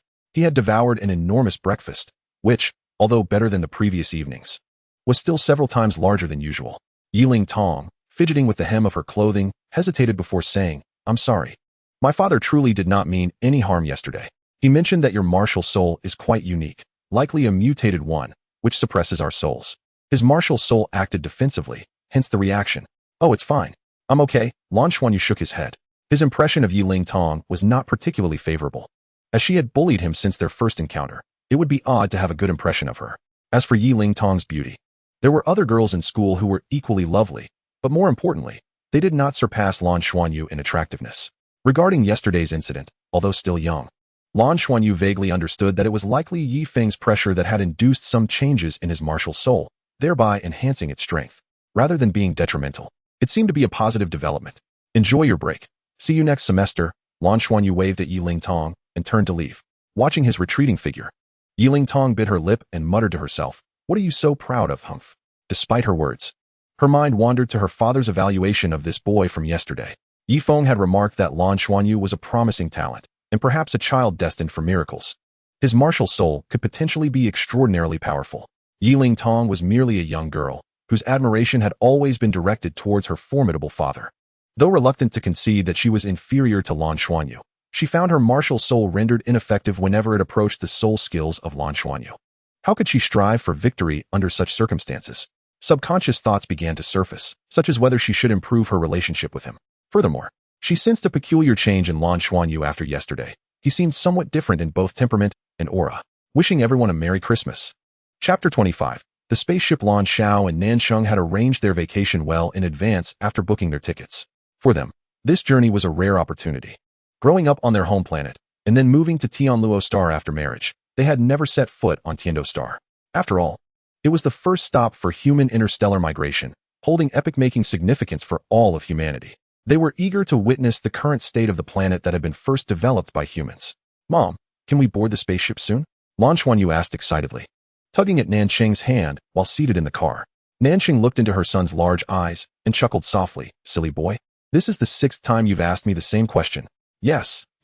Soon we will embark on the spaceship and behold the vastness of space." "Boy, how wonderful." Lan Xuanyu exclaimed with enthusiasm. At last, the soul-guided vehicle arrived at its destination, the aviation base located in Ziluo City. They first needed to take a soul-guided airplane from Ziluo City to the capital of Tianluo Star, Tianluo City, and then transfer to a spaceship to reach Tiando Star.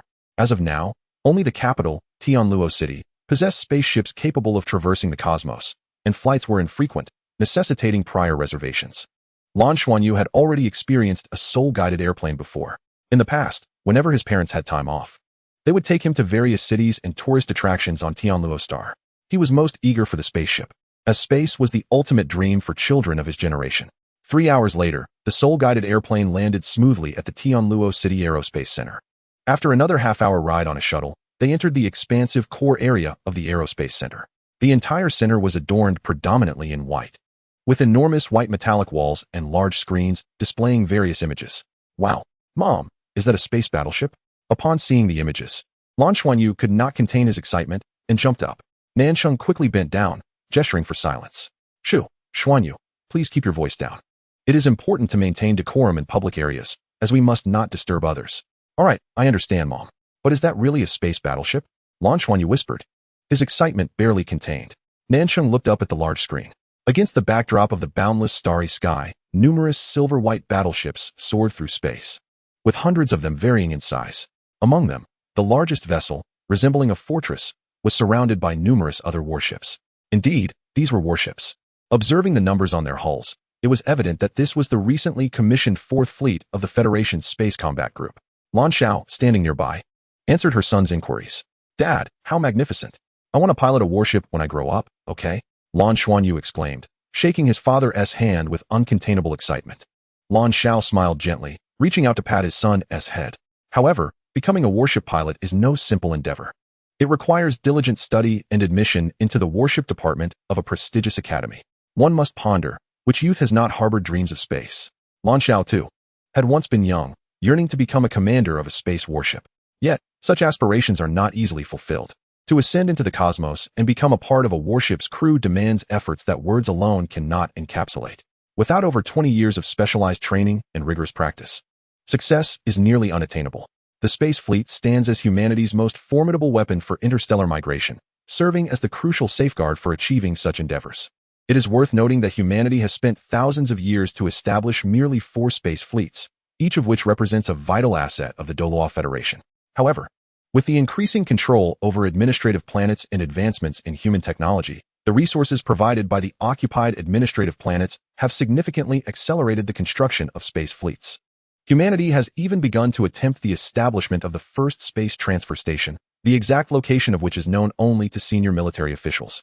Named the Shrek Space Fortress, in honor of the extraordinary contributions made by the Shrek Academy over millennia to the Federation.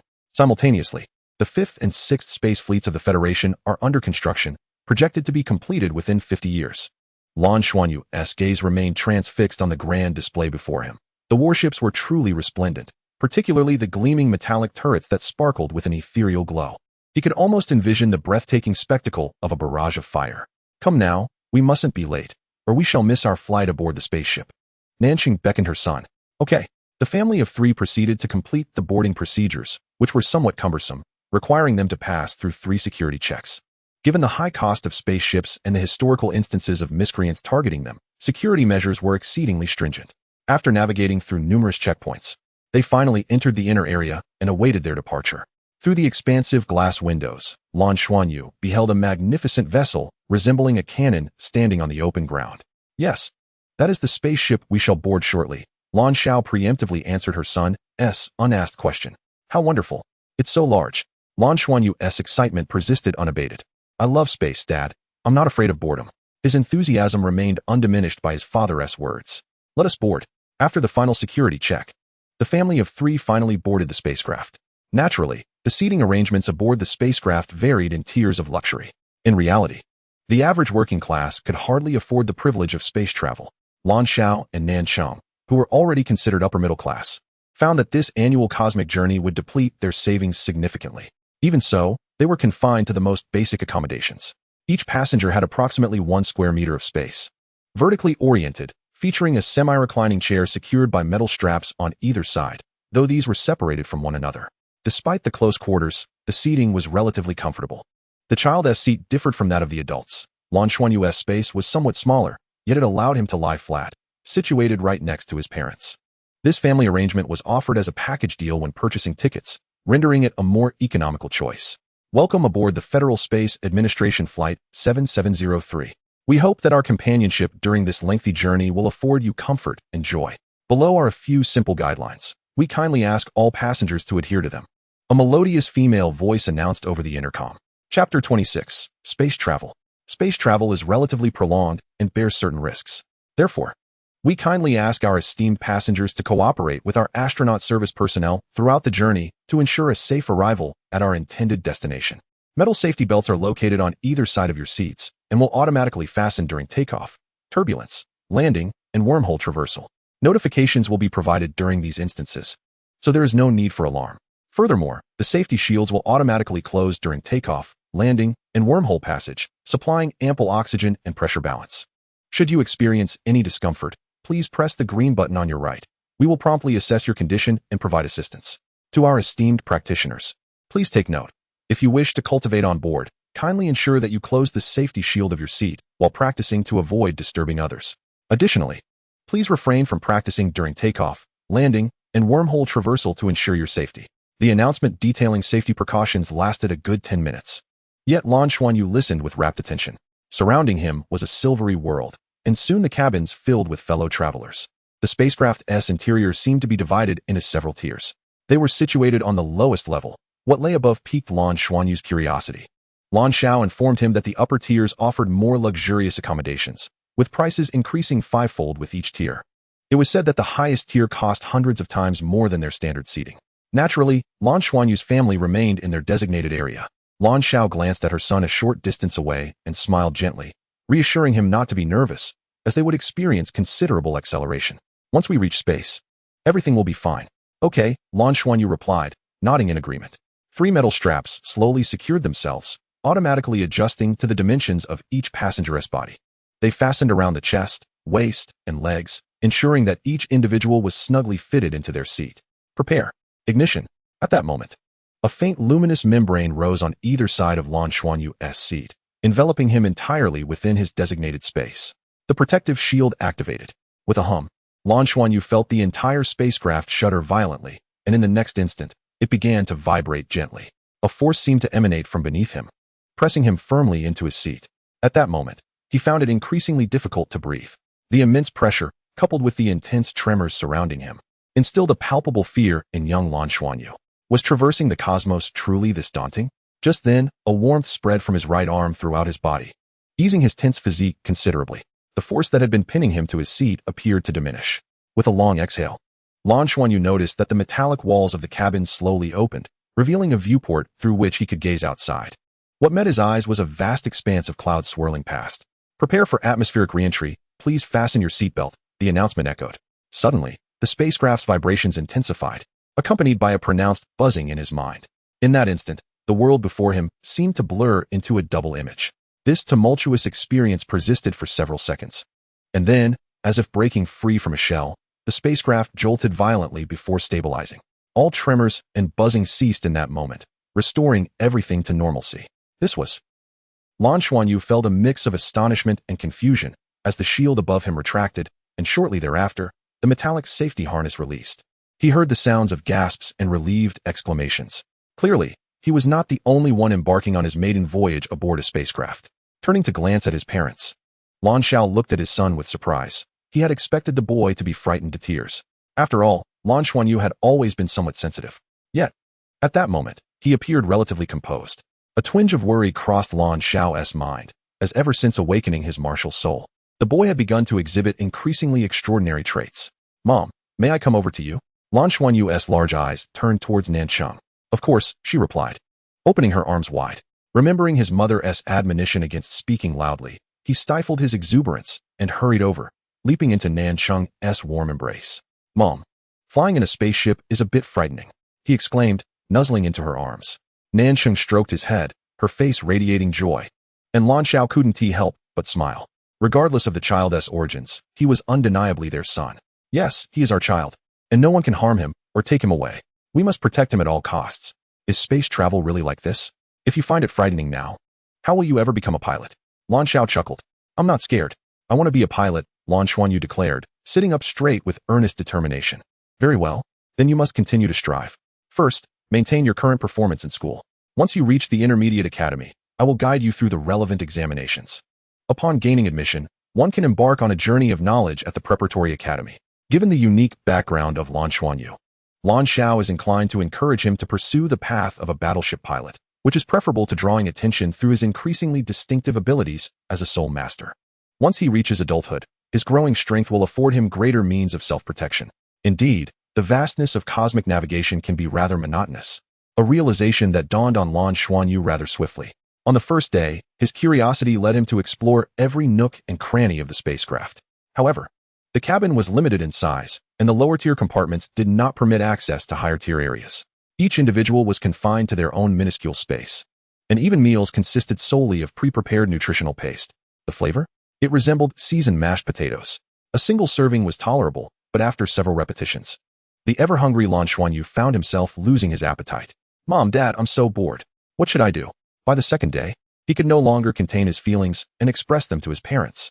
"Why not meditate and cultivate? Isn't your aspiration to become a battleship pilot? Exceptional personal prowess will certainly enhance your prospects," Nancheng replied with a cheerful smile. "All right then." Lan Xuanyu recalled the transformation of his left hand, now adorned with silver-patterned blue-silver grass, which indeed seemed to possess an altered essence. The protective barrier effectively muffled most sounds while preventing the leakage of soul power. Following the flow of the Shantian skill, he swiftly entered a meditative state, far more rapidly than before. It was as if the process unfolded naturally, leading him effortlessly into meditation. Unbeknownst to him, this was due to the enhancement of his mental prowess, which had significantly improved his control over soul power, thus facilitating a smoother operation of the Shantian skill. His mind became a tranquil void, allowing his soul power to flow autonomously. In a vague sense, Lan Xuanyu perceived many luminous points surrounding him, predominantly silver in hue, a sight he had never encountered before. In Chapter 27, Tang Li's debut, during his past cultivation endeavors, the most he could perceive were blue light points. The appearance of silver light points was unprecedented. These silver points exhibited a friendly demeanor, swirling around his body. Yet he found himself unable to guide them. What might these silvers be? The duration of this meditation was considerable, and upon awakening from his trance, Nancheng informed him that he had meditated for over 6 hours. It is noteworthy that the effectiveness of cultivation in space is rather limited, as various elemental energies are sparse in the vacuum, absent the grounding presence of a planet. Space meditation primarily serves to pass the time. Mom, I saw many silver light points. What are they? Lan Xuanyu inquired of Nancheng, puzzled. Silver light points? You sense the spatial elements? As a sole emperor, Nancheng was well aware of what silver represented among the elements. She wielded ice elements, while her son commanded water elements, which should not typically allow for the perception of spatial elements. Are those spatial elements? Lan Xuanyu asked, bewildered. Nancheng nodded and replied, indeed, silver signifies spatial elements. In truth, the most abundant entities in the vastness of space are spatial elements. The high-speed travel of spacecraft, coupled with the dynamic changes in the cosmos, generates a more intense presence of spatial elements than those found on planetary bodies. Thus, soul masters possessing spatial attribute soul weapons often prefer to cultivate in the depths of space. Such individuals gain significant advantages when entering the battleship piloting program, as a profound understanding of spatial dynamics is paramount for a battleship pilot. It appears that my son possesses a remarkable aptitude in this regard. Is that so? Then I must pursue becoming a battleship pilot. Lan Xuanyu reaffirmed his aspirations. Meditation indeed serves as an excellent method to pass the time. But there is also the option of watching soul-guided television. The array of news, films, and shows provides a delightful distraction during the monotonous journey. Father, what are you watching? Lan Xuanyu inquired, leaning toward Lan Xiao. I am watching the news, dear. It's news from our home planet. Only aboard a spacecraft can one catch updates from other worlds. This is a rare opportunity, Lan Xiao explained to his son. Oh, Lan Xuanyu blinked his large eyes, gazing at the screen before his father. Lan Xiao slightly increased the volume. You still find this interesting? ISNT, this is celebrity press conference? Nancheng also leaned in to view the screen. On the display, a press conference was underway. Xingtang Media recently announced the signing of a brand new artist, Tang Lu, managed by the agent Lu Qingling. It is reported that Xingtang Media has decided to invest heavily in this new star. Today's press conference serves as a testament to this commitment. Xingtang Media is one of the largest media conglomerates on our home planet, spanning various fields such as film, music, and more, engaging in production, distribution, and talent management activities. It is also the most significant talent agency on our home planet. Such an investment in a newcomer suggests exceptional qualities, which we eagerly anticipate. As the scene shifted, a group emerged. At the forefront was a girl with a charming smile, whose beauty was striking despite her modest attire. Following closely was a tall man, surrounded by glimmers of starlight, obscuring his true appearance. The only discernible feature was his towering height, exceeding 1.90 meters. Additionally, several staff members clad in formal attire accompanied them. The press conference is now commencing. Greetings, everyone. I am Bai Tianhong, the director of the Douluo District Artist Management Company at Xingtang Media. I believe you, dear journalists, have gathered information about the reasons for this press conference from various sources. However, what I must convey is that your information is not yet complete. Bai Tianhong, appearing as a distinguished man in his 40s, was tall and imposing. He is a well-known figure within the entertainment industry. The Douluo District is the most significant sector of Xingtang Media, encompassing the entire Douluo Star area. Among the various divisions of Xingtang Media, the artist management sector holds paramount importance. Being the general manager of the Douluo District Artist Management Company undoubtedly places him in a position of substantial influence within the entertainment realm, a figure many artists aspire to curry favor with. Thus, his mere presence at the event elicited gasps of astonishment from the journalists. After all, this was merely an introduction of a newcomer. The fact that Bai Tianhong personally came to support this event speaks volumes about the significance that Xingtang Media places on this newcomer. So, what is the complete announcement? Journalists are already inquiring. Bai Tianhong smiled slightly and declared, on behalf of Xingtang Media, I am pleased to announce that Mr. Tang Lu has officially joined our ranks. Furthermore, he will be cultivated as a key interstellar superstar in the future. His debut single will be released in a month, simultaneously across all federal administrative stars, with the exception of the 2 Soul Beast stars. Upon hearing this, the audience erupted in astonishment. The implications are exceedingly clear. Even for a colossal entity like Xingtang Media, the simultaneous release of a single across all human-inhabited administrative stars is nothing short of astounding. Such occurrences have only happened a mere dozen times in the history of Xingtang Media, and each instance has featured an international superstar. The lengths to which Xingtang Media is willing to go for a newcomer is simply remarkable. This has piqued the curiosity of journalists regarding the allure of this newcomer. Nancheng, unable to contain her intrigue, remarked, is Xingtang Media out of their minds? Is it really necessary for a newcomer? Lan Xiao smiled slightly and replied, existence itself is justified. Xingtang Media is undoubtedly astute, The more they invest in this newcomer, the more he captivates attention. When the single is released, anticipation will naturally follow. As long as his talent is commendable, fame should come effortlessly. Moreover, this newcomer must possess some extraordinary qualities. Nanqing scoffed. I just don't care for these male stars. They are mere decorative pillows, lacking any depth, especially those who are more beautiful than women. It becomes impossible to discern their gender, and they hold no interest. Lan Xiao chuckled. You prefer someone with depth like me, I know. Nanqing shot him a glance. What about your pride? Lan Xiao laughed heartily. I don't need it. Having you is sufficient. Nanqing's cheeks flushed. Yet her eyes betrayed a hint of contentment as she softly said, Don't speak nonsense in front of the child. Lan Xiao replied, Daddy loves mommy. What a wonderful positive energy lesson. How is that nonsense? Just then, Lan Xuanyu suddenly pointed at the screen and exclaimed, Daddy, mommy, look. Meanwhile, the press conference continued. The curiosity of the journalists had reached its peak, with many calling out, Mr. Bei, let us see Mr. Tang Li's true appearance. Bai Tianhong smiled and responded, Of course. Today's conference is to introduce Tang Lu to everyone for the first time. Tang Lu, if you would. The man, surrounded by starlight, slowly rose. Although he merely uttered a sound, the entire venue fell into an extraordinary silence. There seemed to be an unspoken aura about him, effortlessly exuding an irresistible magnetism. Bai Tianhong was pleased with the journalists' reactions. In truth, he himself had been equally astonished. He distinctly recalled when his subordinates first reported the presence of an exceptionally talented newcomer. He had initially harbored skepticism. He had encountered countless superstars, each more remarkable than the last. Did a newcomer truly warrant his personal attendance? Fortunately, on that day, his spirits were high, and he approached the event with a casual mindset. To his astonishment, he was utterly captivated. He even went so far as to sign the newcomer, despite the evident inexperience of his manager, sparing no expense to secure him. In terms of appearance, he was flawless, but what truly set him apart was his extraordinary aura. Regardless of the setting or occasion, his mere presence commanded attention, rendering him the undeniable focal point. In Bai Tianhong's own words, he was a born star destined to become one of the most exceptional figures of his time.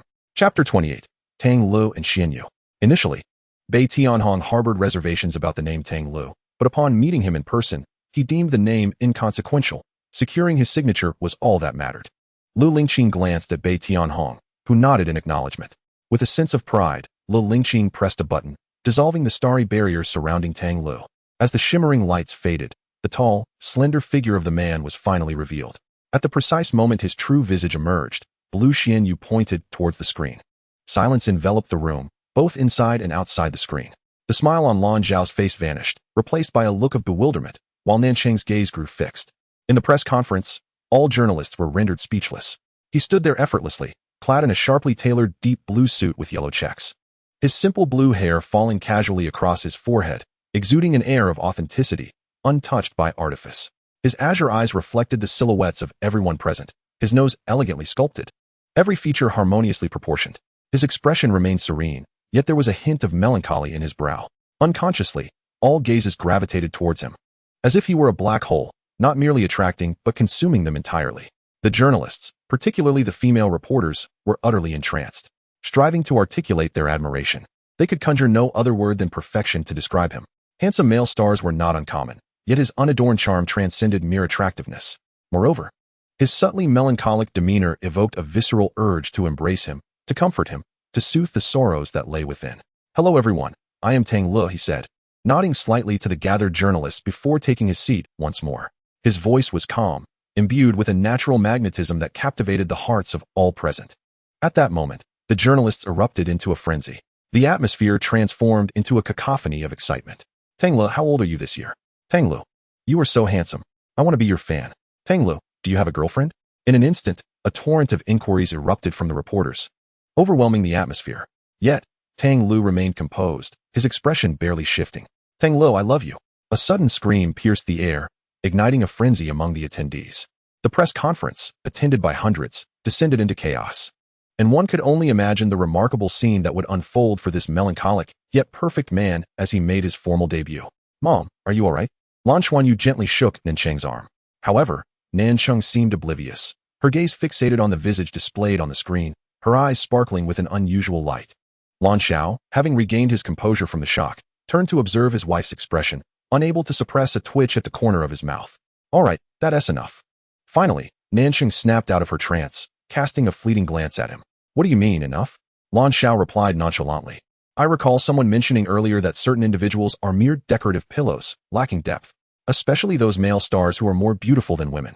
They often leave one questioning their gender, utterly devoid of substance. Nan Cheng's eyes widened in disbelief. Did I say that? Yes, you did, Lan Xuanyu answered earnestly. Yet, Nan Cheng, clearly agitated, retorted, but just look at Tang Lo. He is anything but a decorative pillow. I am certain he is a man of profound depth, and although he may be more attractive than women, he undeniably exudes masculinity. I refuse to let anyone deter my admiration for him.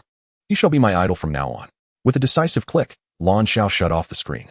The spaceship continued its steady journey through the cosmos, and after the initial excitement, Nan Cheng gradually calmed down. Aside from the press conference, she had found no other information about Tang Lu in the ship's entertainment system, leaving her to anticipate the single release a month hence. During the wormhole transit, Lan Xuanyu had initially been quite intrigued. Unfortunately, throughout the journey, the ship's shields were fully engaged and the metallic walls descended, obscuring any view of the outside world. At long last, the spacecraft 7703 landed smoothly at the Tiando Star Capital S Aerospace Center. As Lan Xuanyu and his family stepped off the ship, they felt a disorienting sensation beneath their feet. It is said that initial astronauts required at least an hour of rest before disembarking upon reaching their destination. However, modern spacecraft have advanced significantly, Nancheng explained to her son. Lan Xiao smiled and asked, "Do you still find space travel enjoyable, Xuanyu?" "It seems a bit dull now," Lan Xuanyu admitted. "Have you lost your enthusiasm so soon?" Lan Xiao teased. Quickly shaking his head, Lan Xuanyu replied, "Not at all.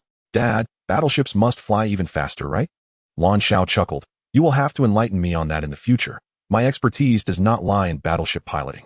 After taking a shuttle from the Aerospace Center and switching to a soul-guided taxi, they officially entered the city. During this journey, they would spend half a month on the planet of Tiando, along with an additional half-month traveling to and from aboard the spaceship, culminating in a full month of adventure. This also marked the longest vacation that Lan Xiao and Nancheng could afford. Their first destination was naturally Tiando City, the capital of Tiando and the first city established on the planet. The city was a harmonious blend of metallic structures and lush greenery. Riding in a soul-guided vehicle, they could clearly observe the world outside. However, when comparing it to Tianluo, the differences were not particularly significant. It merely appeared to be more refined.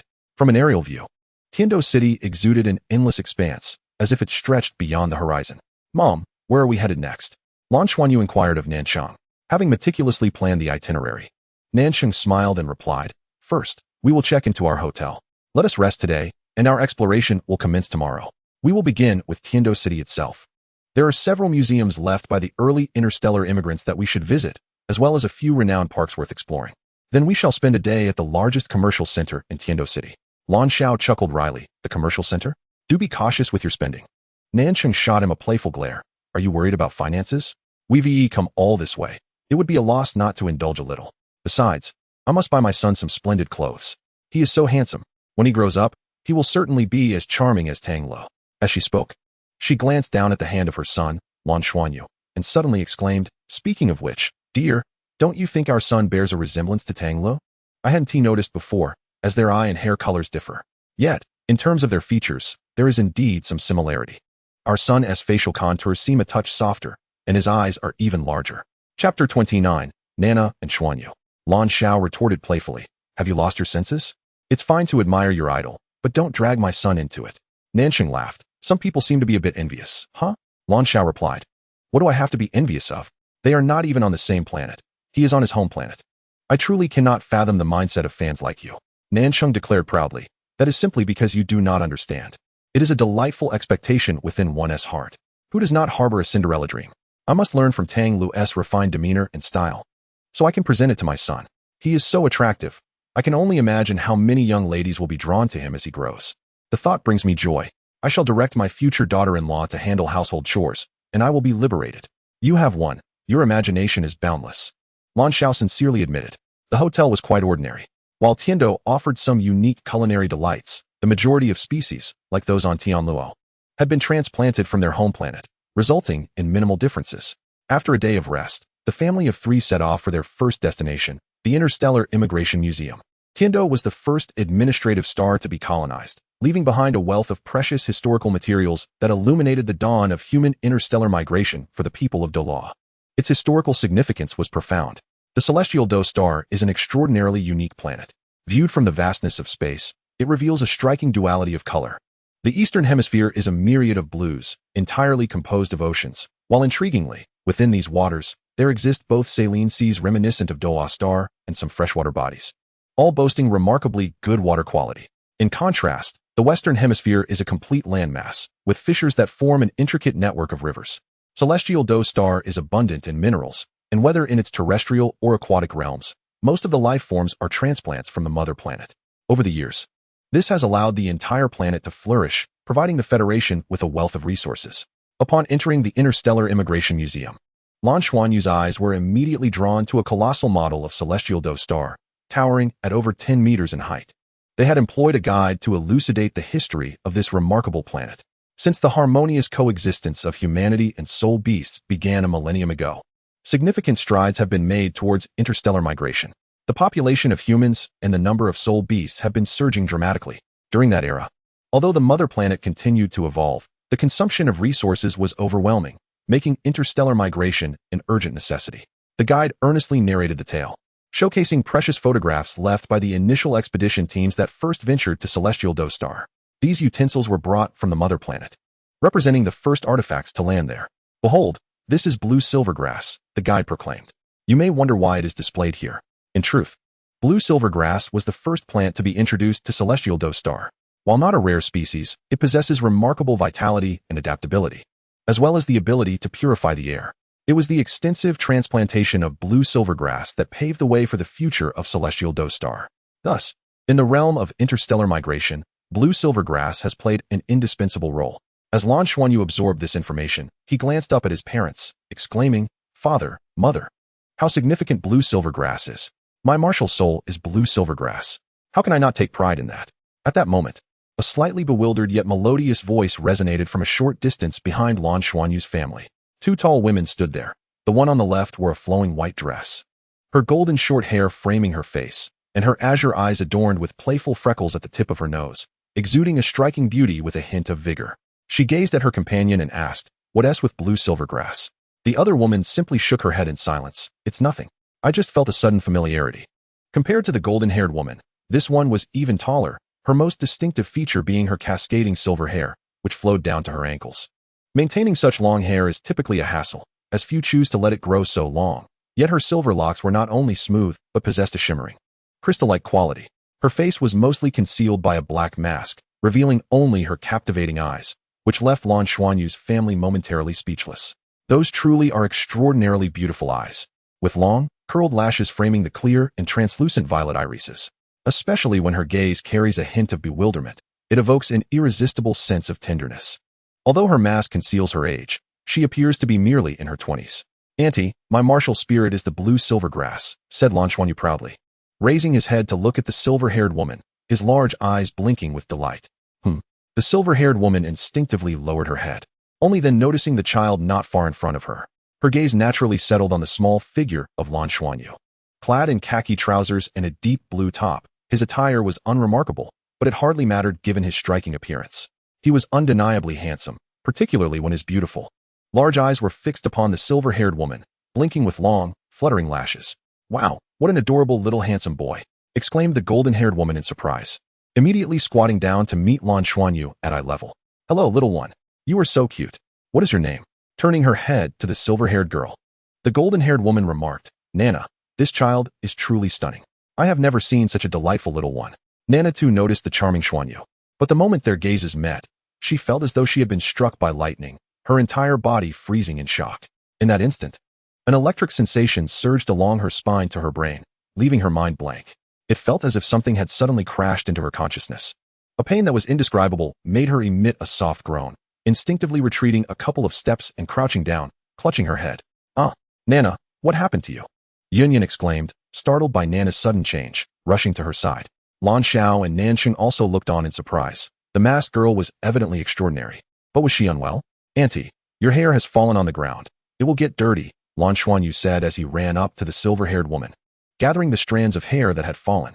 As he touched her hair, a peculiar sensation spread within him, compelling him to bring the long locks closer to his cheek, rubbing against them. "Auntie, your hair is so soft. It's wonderful to touch." "Xuanyu, that is not appropriate," Nansheng exclaimed, taken aback and rushing forward. Although Lan Xuanyu was still a child, His actions were clearly a bit intrusive. However, Nana felt differently when Xuanyu gathered her hair. The strands, devoid of any sensory nerves, surprisingly conveyed a gentle warmth that soothed her aching head, helping her to recover. Taking the strands from Xuanyu's hands, she crouched down, allowing her to examine his beautiful large eyes more closely. Their gazes locked, each seeing reflections of the other in their eyes.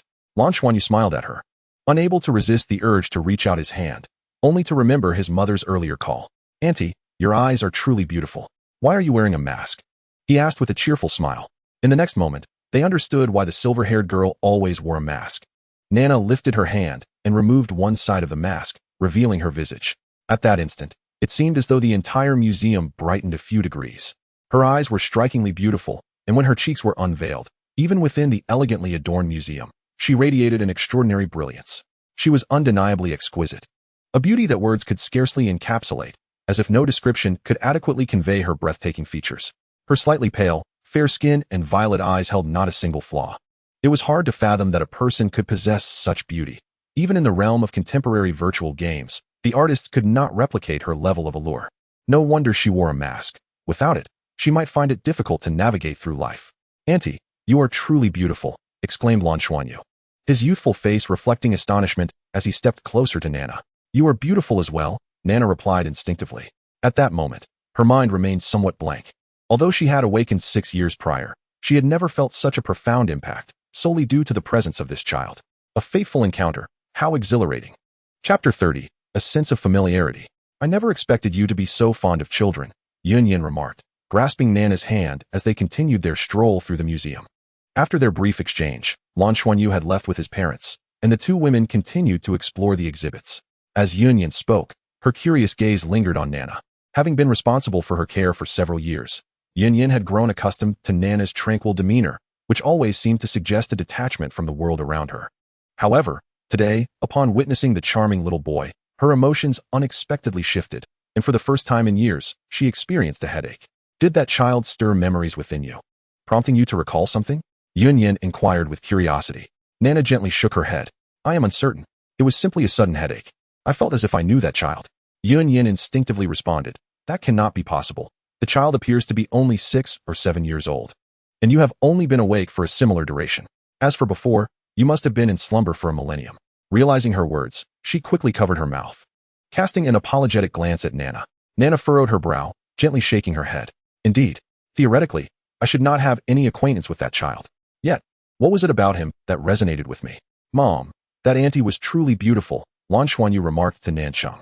Nansheng, feeling a twinge of jealousy, smiled and asked, "Who is more beautiful, Mom or the auntie?"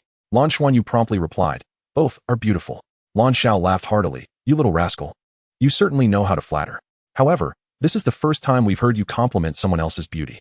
My son possesses a remarkable appreciation for beauty. When you grow up, do seek a wife as exquisite as that lady, all right?" Lan Shao, do you regret not having found such a beautiful wife?" Nancheng's eyes glinted with an edge. The museum excursion was rather unremarkable, at least for Lan Xuanyu, whose actual age was not yet 7. He found little interest in the historical artifacts within the museum. The only source of joy for him was the significance of the blue-silver grass as articulated by the guide. "Xuanyu, practice your control over the water element before you sleep. I will oversee you," said Nansheng, leading Lan Xuanyu to the restroom to prevent any accidental flooding. Lan Xuanyu summoned the silver-patterned blue-silver grass from his left hand, guiding it to envelop his palm and forearm. Instantly, the affinity for the water element resurfaced. "Water ball!" Nansheng exclaimed. A shimmering blue light danced upon Lan Xuanyu's hand, coalescing into a small sphere of water. "Water arrow." The water ball then fragmented, transforming into a flurry of water arrows that circled around Lan Xuanyu. "Water vortex." The arrows reformed into a gentle stream, spiraling into a vortex with a soft whistling sound. His control was significantly more adept than when he had first employed it against Yiling Tong. "Freeze." The water vortex promptly crystallized into ice, maintaining its funnel shape. Nancheng, witnessing this spectacle, could hardly contain her astonishment. The speed of this condensation was astonishing. What level of affinity for the water element must one possess to achieve such a feat? Before she could voice her thoughts, the icy vortex, under Lan Xuanyu's command, morphed into a slender ice spear, which he wielded with a flourish.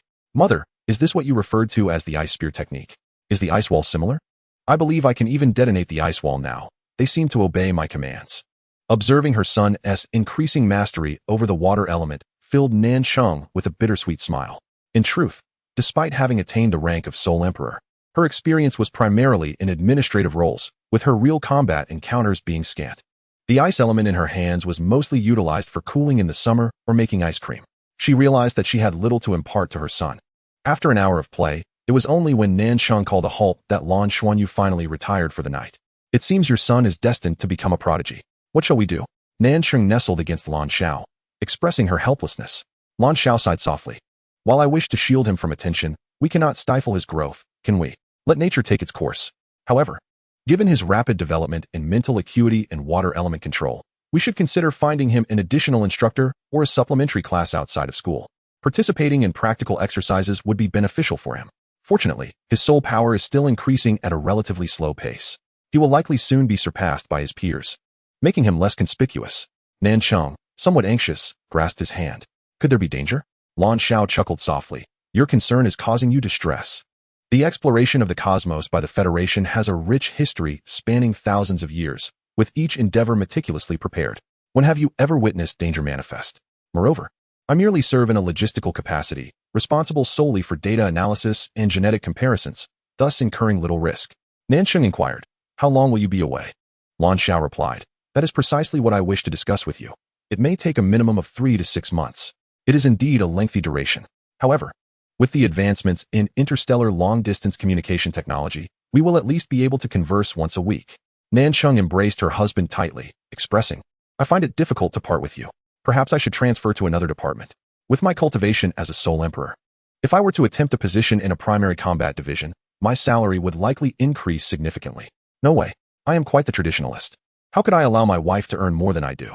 You must consider my pride, Lan Xiao remarked with a playful smile. Nan Sheng buried her head in his embrace, asking, when will you leave? Chapter 31, The Battle Armor Figurine. Yet today seemed to harbor a shift. While she found herself lost in thought, the image of a pair of bright eyes and his melodious childish voice lingered in her mind. His cherubic face bore a hint of baby fat, and as Nana lifted her hand, an inexplicable urge to touch him surged within her. Is this what the books refer to as longing? But why do I feel such emotions for a child I have just met? Nana was bewildered.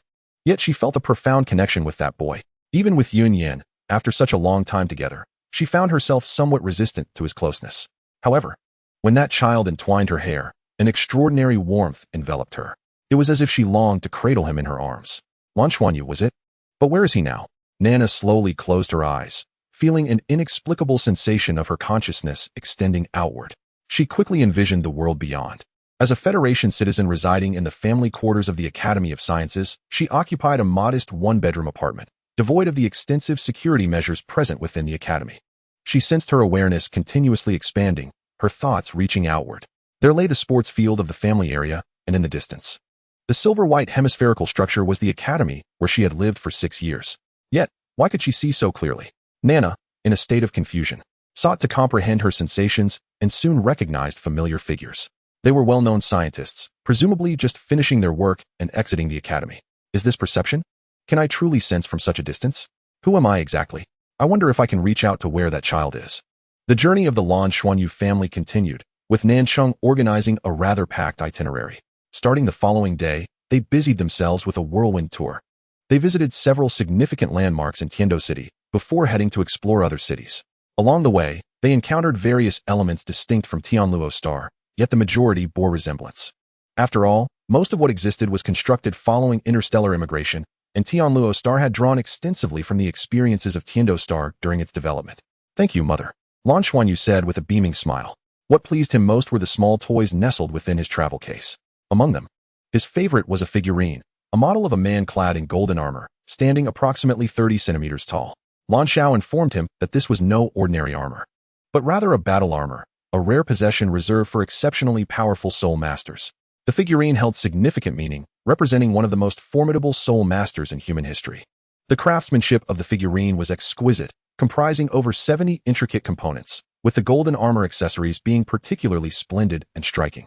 The figure was enveloped in golden battle armor, yet its visage remained somewhat indistinct. It was said that the Federation had regulations preventing the complete simulation of such mighty figures' appearances, possibly because no definitive likeness had survived over the millennia. This esteemed figure was known as the Dragon Emperor Douluo, and his armor was called Golden Dragon Moon Language. Mother, do you think I will possess battle armor in the future? What kind of armor would I have? Lan Xuanyu eagerly inquired, shifting the topic.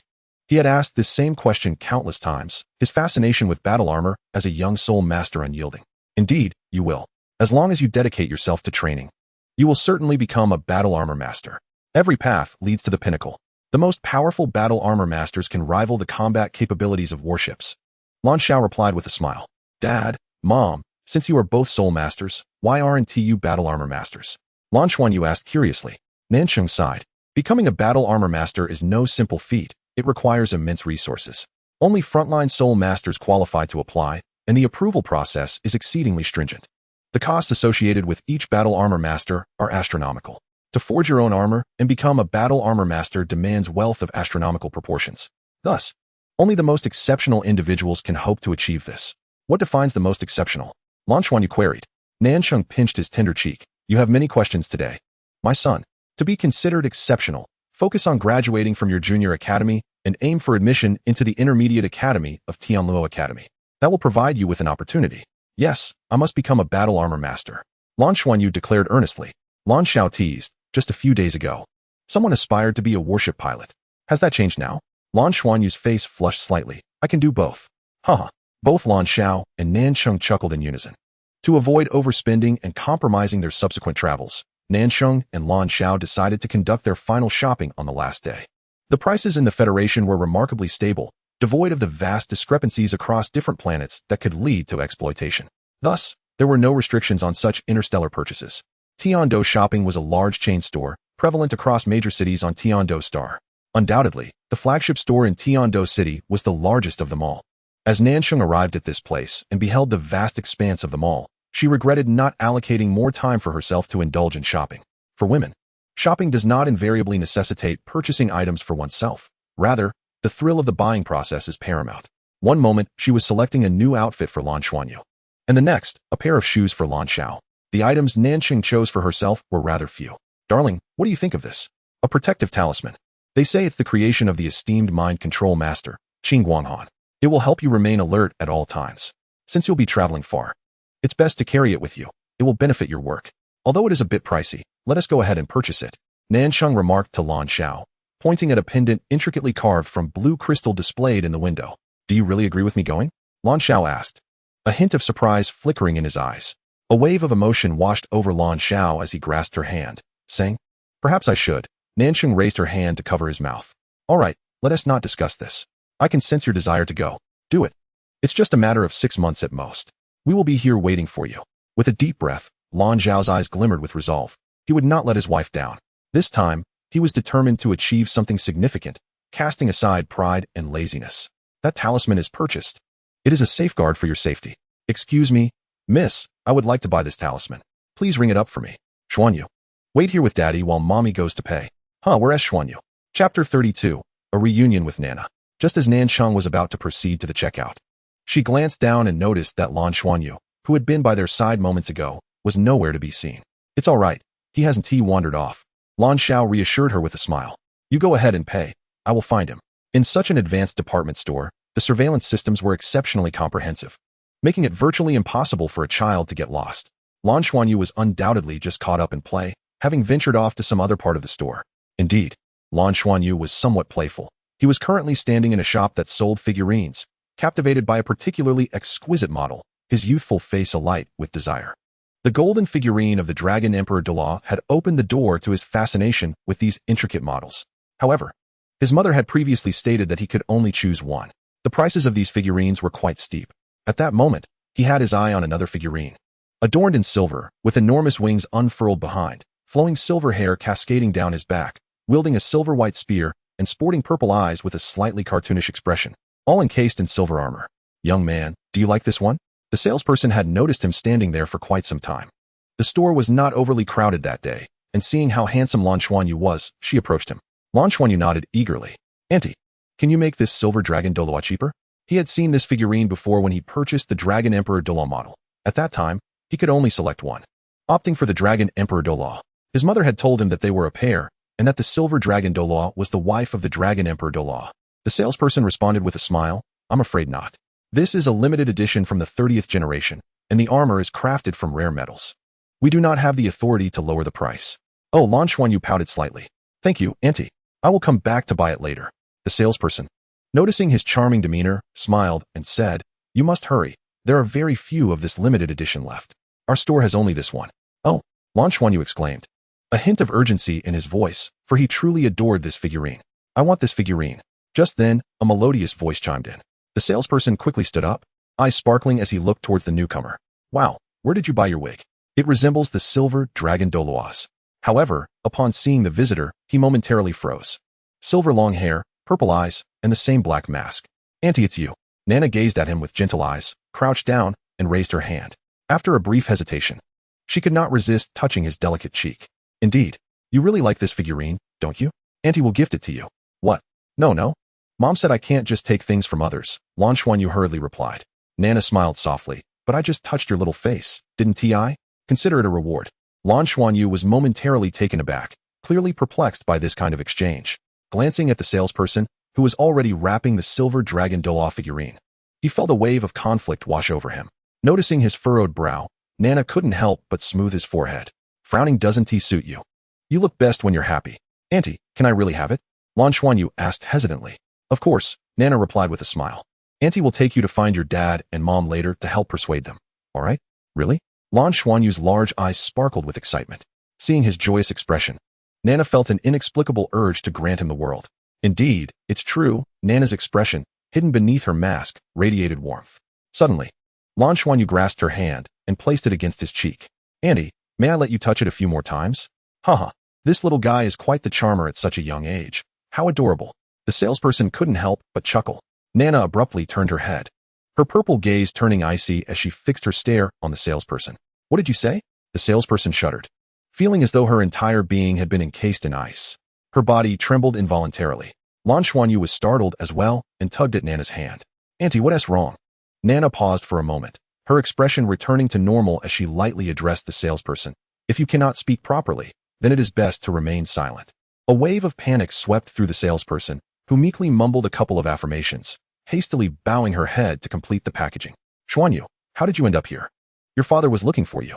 Hey, it's you. Lan Xiao finally located the shop. After glancing around, he had pinpointed this figurine specialty store. As expected, his son was indeed here. However, he did not anticipate encountering not only Lan Xuanyu but also Nana, masked as she was. Nana's appearance was simply unforgettable, and he naturally could not forget her. Hello. Nana politely nodded her head towards him. Upon seeing Lan Xiaoyu, Lan Xuanyu lowered his head as if he had committed a transgression and timidly said, Dad, Auntie said she would give me a figurine. Can I have it? Lan Xiao, taken aback, looked at Nana with surprise. Nana replied, I feel a special connection with this child. Seeing how much he likes it, I decided to buy it for him. Please allow him to accept it. Lan Xiao hurriedly interjected, that wouldn't be appropriate. We are merely acquaintances. How could we accept such a gift from you? Let me pay for it instead. Thank you. Long live Dad. Lan Xuanyu exclaimed joyfully, leaping into the air. Nana opened her mouth to say something, but seeing the excitement on Lan Xuanyu's face, she ultimately refrained. Long live Auntie. Sensing something, Lan Xuanyu beamed and shook Nana's hand. Yes, Dad is the best. Lan Xiao wore a helpless expression. In truth, he could hardly resist his son's pleas, and neither could Nan Cheng. It was just that little Xuanyu had always been exceptionally sensible, rarely asking them for anything. Goodbye, Auntie. Lan Xuanyu waved reluctantly at Nana before following Lan Xiao. Watching the father and son depart, Nana stood there, her palms still tingling from the softness of Lan Xuanyu's small hand. An indescribable emotion lodged in her throat, refusing to dissipate. Was this truly a chance encounter? Of course not. In fact, she had sensed it when Lan Xuanyu's family returned to Tiando City after their trip, especially feeling the pull towards Lan Xuanyu's presence. Unable to control her emotions, she found herself here, once again standing before him. She did not wish to leave his side. That thought consumed her mind. Instinctively, she took a step forward, trailing behind them at a distance. Soon, she spotted Nan Cheng, who, along with Lan Xiao, held one of Lan Xuanyu's small hands, continuing their stroll through the marketplace. Upon seeing the figurine in Lan Xiao's hand, Nan Cheng exclaimed a few words, playfully tapping Lan Xuanyu on the forehead. Witnessing her gesture, Nana instinctively clenched her fist. However, rationality quickly prevailed, for she saw Lan Xuanyu hugging Nan Cheng's leg, sporting an adorable expression. She truly adored him. Moreover, another emotion began to unfurl within her. Was it jealousy? Taking a deep breath, she resolutely made up her mind and quickened her pace to catch up. Excuse me, Could you please wait a moment? She called out as she approached the trio. Lan Xuanyu was the first to turn his head, and upon seeing her, he broke into a smile. Silver-haired auntie, it's you again. Lan Xiao and Nancheng exchanged puzzled glances. Lan Xiao had already informed Nancheng about their earlier encounter. Do you need something, ma'am? Nancheng inquired. Nana hesitated briefly before responding. My name is Nana. It's such a coincidence to meet you again. I really like Xuanyu. May I get to know you both? Can I come to see him in the future? Lan Xiao and his wife exchanged glances, and Nancheng replied, Ms. Nana, actually, we are not from Tiando Star. We reside on Tianluo Star, and we are here in Tiando Star for leisure. So, I can accompany you to Tianluo Star. Nana exclaimed almost impulsively. Both Lan Xiao and Nancheng were momentarily taken aback. If the individual before them were an ordinary person, they might have harbored suspicions of ulterior motives. However, they had witnessed Nana's beauty firsthand. In their perception, no other woman could rival her appearance. It was quite remarkable that a striking figure like her harbored such profound affection for Lan Xuanyu. Forgive my abruptness, Nana said, gently arranging her flowing silver hair, a wry smile gracing her lips. I cannot quite explain it, but from the moment I first laid eyes on him, I felt an inexplicable connection. Lan Xiao found himself at a loss for words. The situation was indeed rather sudden. Nana, perhaps you should take a moment to collect your thoughts. Nana glanced at Lan Xuanyu, stating, in fact, I could serve as his tutor. That evening, she not only observed, but also sensed the spiritual fluctuations of the trio before her. She continued, he is a soul master, as am I. I believe I could guide him. Nancheng queried curiously, what is your martial soul? Nana cast a glance at Lan Xuanyu. A glimmer of light flickering in her violet eyes before she replied, I practice ancient martial arts. My martial soul is the mastery of water elements. What a coincidence. Lan Xiao regarded her in disbelief. Indeed, the circumstances seemed too serendipitous. Their first encounter could be attributed to fate, yet this second meeting, coupled with the fact that the girl named Nana possessed the same water element mastery as Lan Xuanyu, was uncanny. Moreover, her eagerness to be his family tutor raised questions. How did she know they were in need of such assistance? Lan Xiao, being a perceptive individual, naturally deduced that the confluence of coincidences might not be mere chance. Consequently, his gaze toward Nana grew increasingly wary. Before we proceed, may I inquire about your profession? He asked cautiously. Nana replied, me? I am indeed a teacher at the Tiando Academy of Technology, specializing in ancient martial arts. You're already a teacher? Lan Xiao was momentarily surprised. At that moment, Nana removed her soul guide communicator and handed it to him. Within the Federation, each individual possessed a unique soul guide communicator, intrinsically linked to their life signs, rendering it impossible for others to use someone else's device. Thus, every communicator contained comprehensive personal information. Nana's willingness to entrust her communicator to him was a gesture of remarkable transparency, a rarity in an age where personal privacy is highly regarded. Under normal circumstances, Lan Xiao would not have accepted another's communicator to pry into their privacy. However, for the sake of his son, he took it and established a wireless connection with his own soul guide communicator. Nana's communicator was fully accessible, and he quickly perused the details of the young woman before him. Name, Nana. Age, 25. Position, teacher in the Ancient Martial Arts Department at the Tiando branch of the Federal Academy of Sciences, Level 3 title evaluation. The introduction is quite straightforward, devoid of any complexity or elaborate details, and lacks a resume or any such documentation. According to Lan Xiao's assumptions, it is likely that Nana has independently restricted access to other information, which is a perfectly normal situation. Furthermore, all the information recorded within the soul guidance communicator must be authentic and reliable. This is a matter of great seriousness within the Federation. It is not only challenging to alter the data within the soul guidance communicator, but even if someone possessed the extraordinary ability to do so, it would constitute a grave offense. Returning the soul guidance communicator to Nana, Lan Xiao addressed her earnestly. Ms. Nana, I sincerely appreciate your affection and recognition of Xianyu. However, I must inform you that our family has expended a considerable portion of our savings for this journey to Tiando Star. As an esteemed educator at the Academy of Sciences, your remuneration is substantial.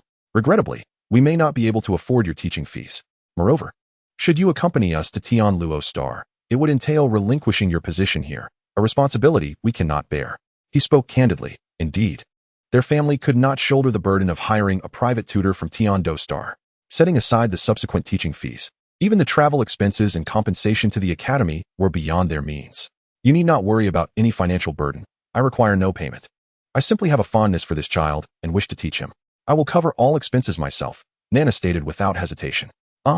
Even Nancheng found something amiss this time. The terms seemed too favorable. Frowning, she remarked, but, Ms. Nana. Nana appeared to grasp something. glancing down at the wide-eyed Lan Xianyu observing her. I apologize if I have overstepped. My intentions are entirely benign. Moreover, I can demonstrate my capability to teach him. And there is no purpose in deceiving you. As she spoke, she approached the railing of the corridor. Each corridor here is suspended in midair, with the entire marketplace layered and interwoven, each level intricately stacked according to a particular design. The railings are constructed from metallic glass, standing about 1.90 meters, exceeding the height of most adults, thus preventing any dangerous overreaching. Nana reached the railing and gazed beyond it. The Lan Xiao family followed suit, wondering what she intended to prove. Lan Xianyu, following Nana's line of sight, looked outward. Beyond the railing lay an expanse of open space. The central area of the marketplace featured a vast atrium soaring several hundred meters high. From their current level, they too were perched at a height of approximately 100 meters. The first floor of the marketplace housed a colossal fountain pool, with a diameter exceeding 50 meters. Every half hour, the fountain would erupt, serving as one of the key attractions within the marketplace. Previously, Lan Xianyu had been thrilled by the sight of the grand fountain. At this moment, however, the fountain lay dormant, the water's surface as smooth as glass. Observing the pool, Nana murmured to herself in a voice audible only to her, I should be able to accomplish something. As she spoke, she slowly raised her hand and pressed it against the glass railing. In that instant, instinctively, the Lan Xiao family could not help but look towards her. What was she about to do? What left them somewhat perplexed was that they did not perceive any fluctuation of soul power emanating from Nana. Both Lan Xiao and Nanxing felt nothing at all. Just then, Lan Xuanyu suddenly sensed a slight warmth radiating from his left arm. Instinctively, he took 2 steps towards Nana, a compelling desire to draw closer to her surging within his heart. Nansheng, believing her son was merely curious, hurriedly grasped him, preventing him from approaching. At that moment, the tranquil surface of the pool below underwent a transformation. Chapter 34. The 9 Dragons Play with the Pearl. The once calm water began to ripple, concentric circles of swirling waves radiating outward. In the span of just a few breaths, the vast pool had morphed into a vortex. The crowd entering the shopping mall immediately noticed the change, pausing in awe to witness the spectacle. In the next instant, the swirling vortex began to rise, the water ascending from the pool in a stunning display. A water tornado? Nancheng exclaimed. As a master of ice elements, she was naturally attuned to water elements as well, from a distance of 100 meters. For the water in the pool to transform into a water tornado was beyond what even a 6th-rank Soul Emperor could accomplish. This implied that the evidently younger girl beside her was at least a Soul Emperor-level powerhouse. Moreover, the water tornado continued to ascend, rapidly reaching a height of nearly 100 meters, with the apex of the vortex almost level with them. A glimmer flashed in Nana's eyes as the water at the center of the tornado surged, gradually coalescing into a water dragon that began to rise amidst a deep, resonant roar. Being the closest, Lan Zhao's family had the clearest view. The water dragon was not merely an illusion, but appeared as solid as a true dragon. Complete with whiskers, claws, and scales, its eyes sparkling with brilliance. The dragon measured over 10 meters in length, spiraling gracefully in the air, prompting gasps of astonishment from those below. However, this was merely the beginning. As the crowd marveled, the overall volume of the water vortex diminished once more, resulting in the appearance of another water dragon, which also spiraled in midair. Then came the 3rd, the 4th, and so forth, until 9 water dragons gracefully twirled around the center of the mall, marking the depletion of the pool's water, leaving only a massive blue water droplet, over 5 meters in diameter, suspended in the center. The 9 water dragons circled this grand orb, creating a breathtaking spectacle. Every railing was packed with onlookers.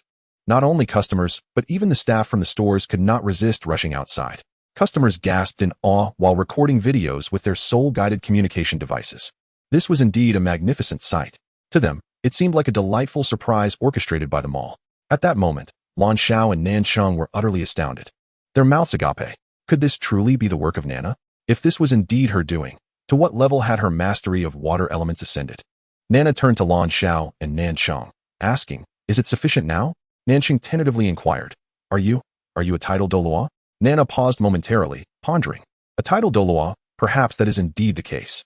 She, in fact, was uncertain. Over the years, she had acquired some knowledge of this world and had a vague understanding of what a title Douluo was. Subconsciously, she believed she might not belong to that category. Yet, it seemed as if there was some connection to that title. From Nancheng's eager gaze, she felt compelled to acknowledge this, as it would facilitate the other's acceptance of her. Title Douluo. Nancheng's excitement rendered her cheeks flushed, despite being a 6th-tier Soul Emperor. She had never encountered a title Douluo. Even in this era of advanced soul engineering, any title Douluo remained among the most esteemed figures in the Federation. Nana pointed downward with her right hand, causing a droplet suspended in midair to gracefully descend. 9 water dragons chased after it, ultimately landing in the pool without causing a single splash, silently merging with the water and restoring tranquility to the surface. Had it not been for the preceding spectacle, no one would have noticed anything amiss. Lan Xiao, whose cultivation was inferior to Nan Cheng's, could not even discern the level of cultivation required to achieve such feats. However, the mere mention of the words tidal Douluo had a profound impact on him as well. Nancheng instinctively suggested, "Tomorrow then." Nana nodded, crouched down, gently tousled Lan Xuanyu's hair, and smiled, "See you tomorrow." Until Nana's figure vanished completely, Lan Xiao and Nancheng lingered in a dreamlike state. Tidal Douluo? If the individual truly was a tidal Douluo, there was little room for doubt. Setting aside everything else, the support provided by the Federation alone was enough to elevate one to a position of privilege, replete with generous rewards. It was no wonder that they would not quibble over trivialities. Could it be that there was a genuine connection between her and Lan Xuanyu? Lan Xiao furrowed his brow and asked Nancheng, "Do you think she discovered something?" Nancheng shook her head and replied, "We must not let our concern lead to confusion. All the instruments have revealed nothing. Merely judging by appearances, what could a tidal Douluo truly discern?" "Mom, Dad, what are you talking about? Is Aunt Nana going to be my teacher?" Lan Xuanyu inquired with wide eyes, gazing at them. Nancheng asked, "Do you like Aunt Nana?" "I do, I really do." Lan Xuanyu nodded vigorously, eyeing the silver dragon tidal Douluo figurine in his father's hand, which he adored immensely.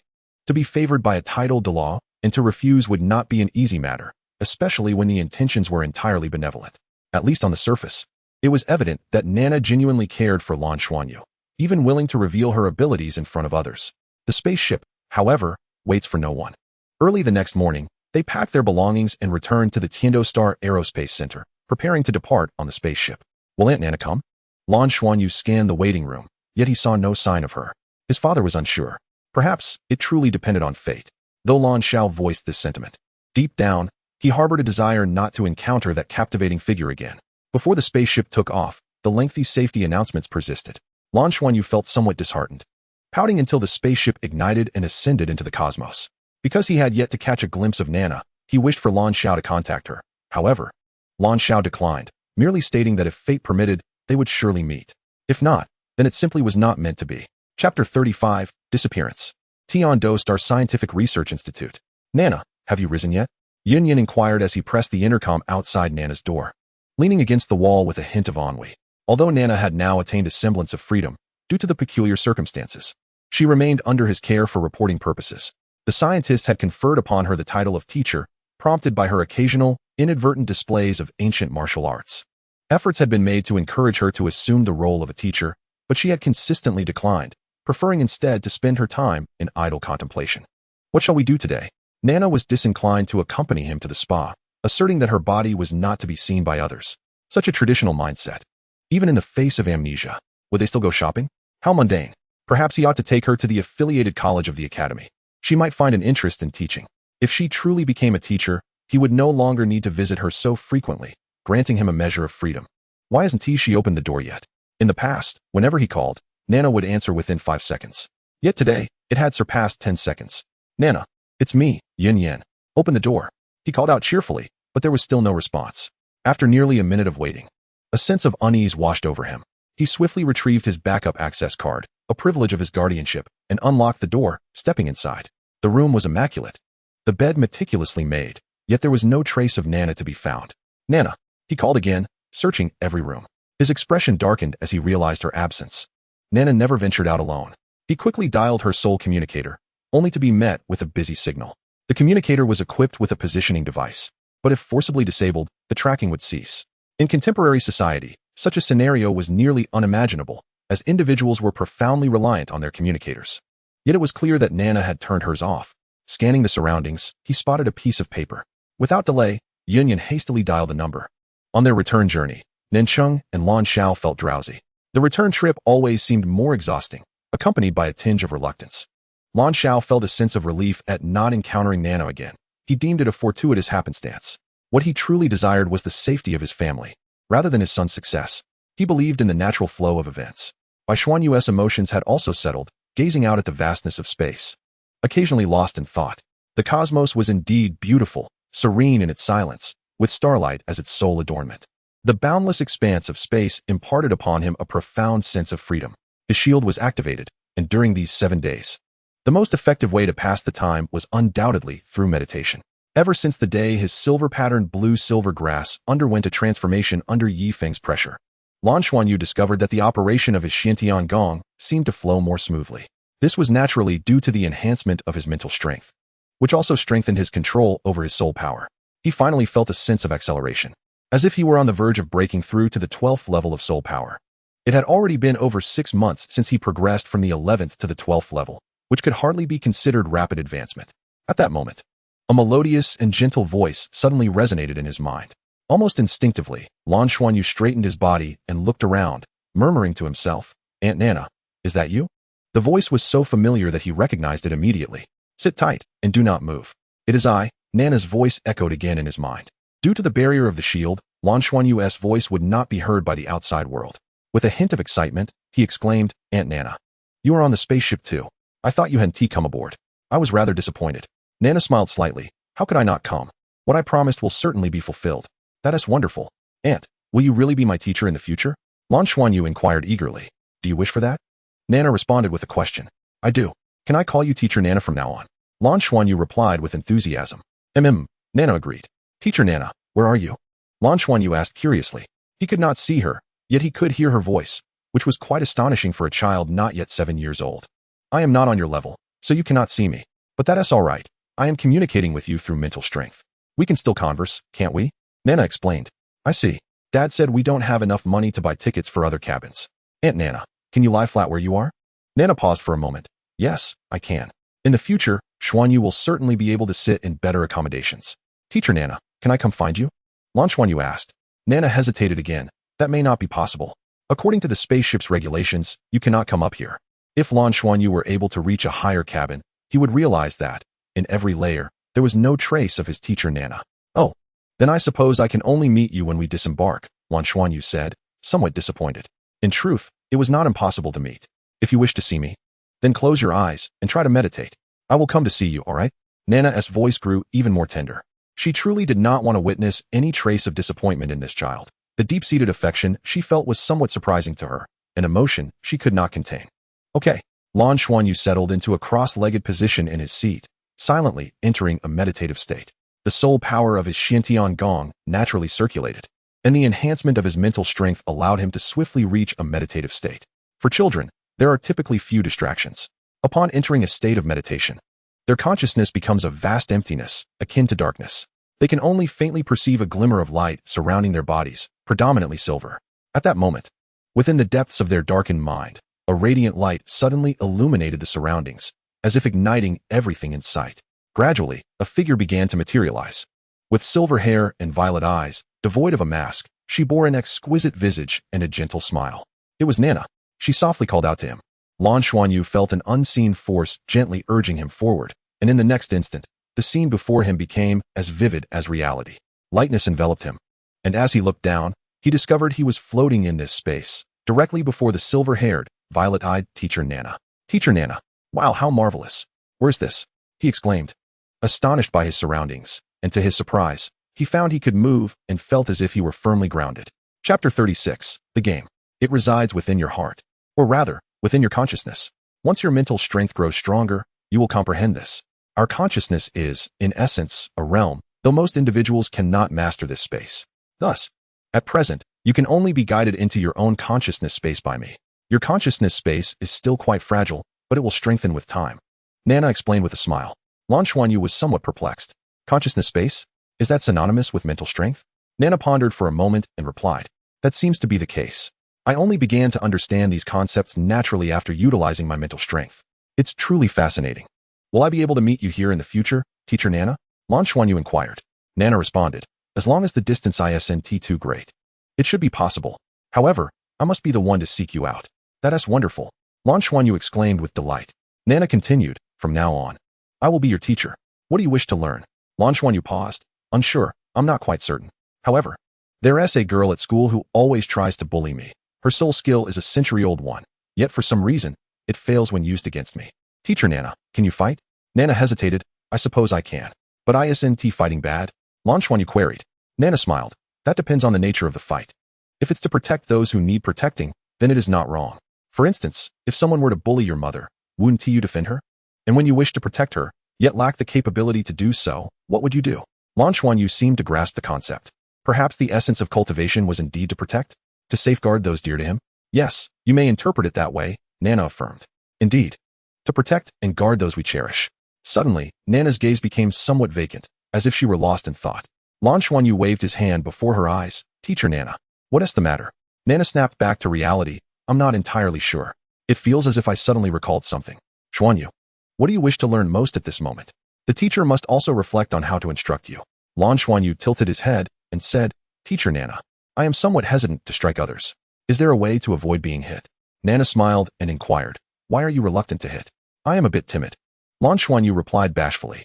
Nana's laughter grew brighter. Even though he was merely a child, her radiant smile, reminiscent of blooming spring flowers, captivated him. Here, I cannot teach you how to manipulate elements. Instead, how about I teach you a footwork technique? If you master this, others will be unable to touch you. Does that sound good? Yes, yes. Lan Xuanyu exclaimed joyfully. Then come and try to catch me, Nana said with a smile. Why would I catch you? Lan Xuanyu responded.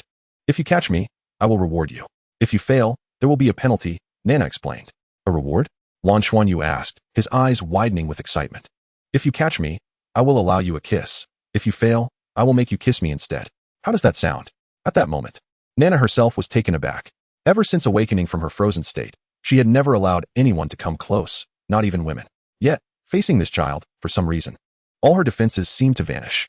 All right, here I come, Lan Xuanyu declared, suddenly lunging towards Nana.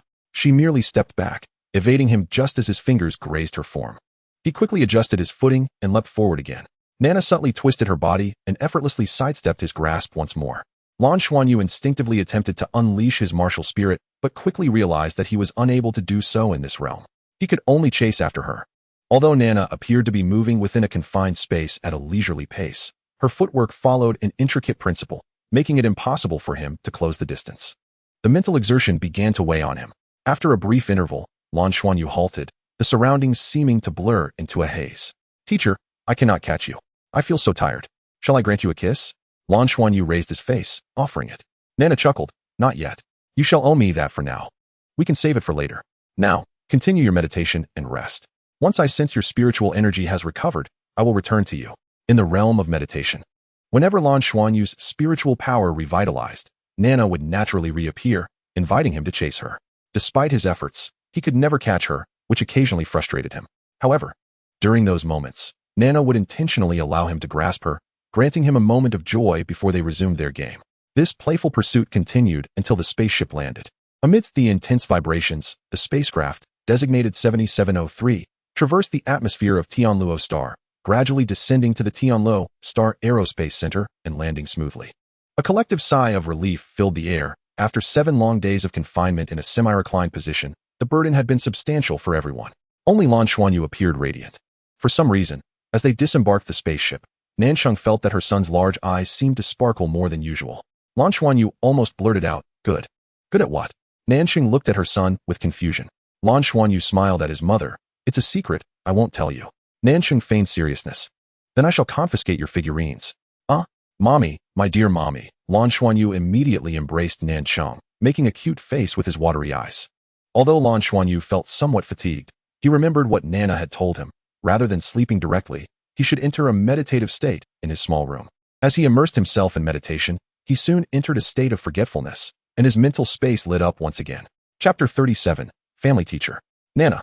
Lan Xuanyu looked at Nana in delight and exclaimed, Teacher, you truly keep your promises. Nana smiled gently and patted his head. Of course, a teacher keeps their word. And soon it will be time for you to fulfill your promise. You owe me many kisses. Lan Xuanyu protested. You owe me too. Haha, I have you now. So I win this time, Nana laughed, and Lan Xuanyu hugged her with a mischievous grin. All right, you can win this time. Let's start over. Nana, unconcerned, merely smiled. Lan Xuanyu released her and immediately hugged her again, shouting, Second time. He remembered clearly that Nana had told him that unpredictability is key to evasion. Unfortunately, he was ultimately facing his teacher. As she deftly sidestepped his embrace at the last moment, he could not catch her again.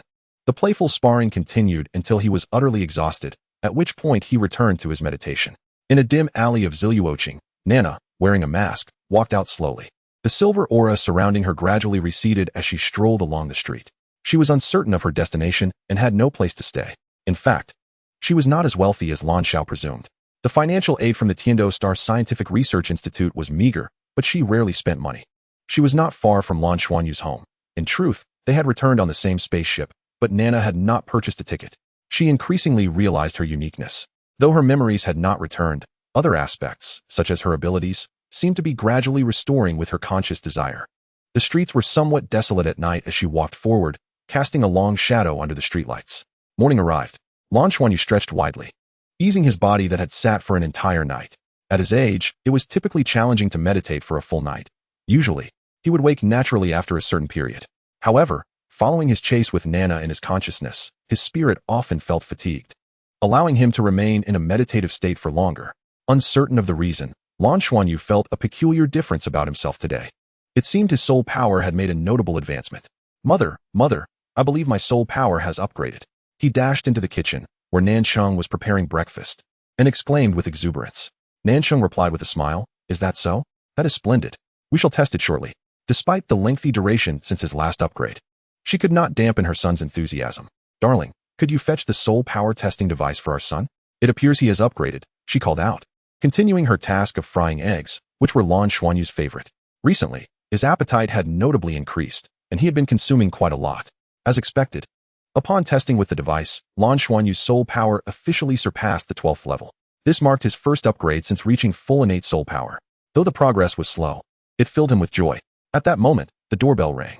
Lan Xuanyu's eyes brightened instantly. He rushed out without inquiring who it was and opened the door. Before him stood Nana, with her silver hair and black mask. Upon seeing him, she crouched down and smiled. I have come to collect my debt. Nana. Having long since become familiar with her in the realm of consciousness, Lan Xuanyu immediately leaped forward to embrace her. Nana's delicate form shivered slightly, and inexplicably, a profound warmth blossomed within her heart. The loneliness accumulated from her nocturnal wandering was completely dispelled by this warmth. Lan Xiao approached, surprised to see Nana as well. Your Highness, you truly have come. Both he and Nancheng had already concluded that Nana must be a title Douluo. Such a level of existence warrants the respectful address of Your Highness. Each title Douluo is a significant figure within the Federation, and only the most prestigious academies can boast such esteemed individuals. Moreover, Nana appeared remarkably youthful. Nana, still holding Lan Xuanyu, rose to her feet, reluctant to release the little fellow. Mr. Lan, I apologize for intruding. May I come in? Of course, please do. Lan Xiao hastily welcomed her inside. Xuanyu, come down. He called to his son. Lan Xuanyu turned to his father and remarked, Father, Nana's scent is delightful. Mind your manners, Lan Xiao admonished with a slight frown. Lan Xuanyu stuck out his tongue before slipping from Nana's embrace.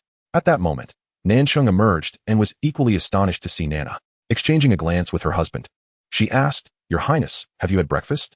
Nana paused. In truth, she rarely felt hunger and seldom ate. Noticing her expression, Nancheng quickly suggested, Then let us eat together. I have just prepared breakfast. Very well. Perhaps due to Nana's presence, Xuanyu relished his breakfast with exceptional delight. Nana ate very little, observing Xuanyu devour his meal heartily. His voracious appetite stirred a sense of nostalgia within her. She could not shake the feeling that this scene was hauntingly familiar, as though she had witnessed it long ago. The little fellow has recently developed quite an appetite. Your Highness, is this abnormal? Southchen couldn't help but inquire in the presence of a title Douluo. Nana shook her head and replied, It's perfectly fine. His increased consumption is likely due to his body requiring nourishment and energy for his growth. However, the energy contained in ordinary food is ultimately limited. Lan Zhao's heart stirred. Are you referring to those medicinal dishes and rare ingredients? Indeed, those would be significantly more beneficial and nourishing for the body, Nana affirmed. Lan Xiao smiled wryly. Unfortunately, we lack the means. I've only heard of such things. It seems that only higher academies have access to medicinal dishes. Nana cast a glance at him and asked, Do higher academies really have such provisions? Why is that? Lan Xiao explained, Medicinal dishes are exceedingly valuable, especially those rare ingredients, which are beyond the reach of ordinary individuals. It is said that only elite classes in the higher academies possess some combinations, and even then, one must purchase them. As for us regular folks, we don't even have the qualification to buy them. The Federation exercises strict control over rare ingredients. The finest ones are found only on the mother planet and 2 soul beast stars. The transportation costs alone are monumental. Oh, does Douluo City have higher academies? Nana inquired. There are several, Lan Xiao replied. Yet, there is only one higher academy for soul masters, the Tianhua Higher Soul Master Academy, Douluo City branch. Xuanyu is currently attending their affiliated junior academy. I see, Nana nodded. South Chung interjected, Your Highness, are you truly prepared to teach Xuanyu? It seems a waste of your talents. Moreover, we genuinely cannot afford the fees. Not even those from well-off families could likely afford to hire a title Douluo as a private tutor. Only prominent families or corporations might have the means. Nana stated, I require no payment. A place to stay is sufficient. It doesn't need to be large. A training room will suffice. I hardly consume anything, so I won't impose much of a burden on you. At that moment, she had already removed her mask, and her demeanor was remarkably calm, as if she were not recounting her own circumstances. South Chung and Lan Xiao suddenly felt that, in the presence of a title Douluo, they seemed to lack even the power to refuse. After all, she stood at the pinnacle of the Federation. This must be Xuanyu's destiny. We are in your debt. Lan Xiao decided promptly, without further hesitation. She had traversed from Tiando Star to Tianluo Star so swiftly, likely having arrived via a small spacecraft. A person capable of mobilizing such resources had no need to harbor any covetous intentions towards them. Chapter 38, Teacher Nana. Thank you. Nana nodded at Lan Xiao and South Chung. Staying in the training room is certainly not an issue. We do have guest rooms at home. Lan Xiao, having grown up in an orphanage, was accustomed to solitude, while South Chung, who had parents, occasionally spent a few days at home. The only guest room was prepared for them, which they naturally offered to Nana. Your Highness, may I observe while you teach Xuanyu? South Chung asked tentatively, as she felt a sense of unease towards the stranger. Certainly, Nana nodded. Nanqing secretly breathed a sigh of relief. The fact that the other party agreed to observe suggested that there would be no problems. Oh, wonderful. Mom, will you come and catch me? Lan Xuanyu suddenly exclaimed with a smile. Catch you for what? Nanqing was taken aback. Lan Xuanyu giggled. If you catch me, I'll let you give me a kiss.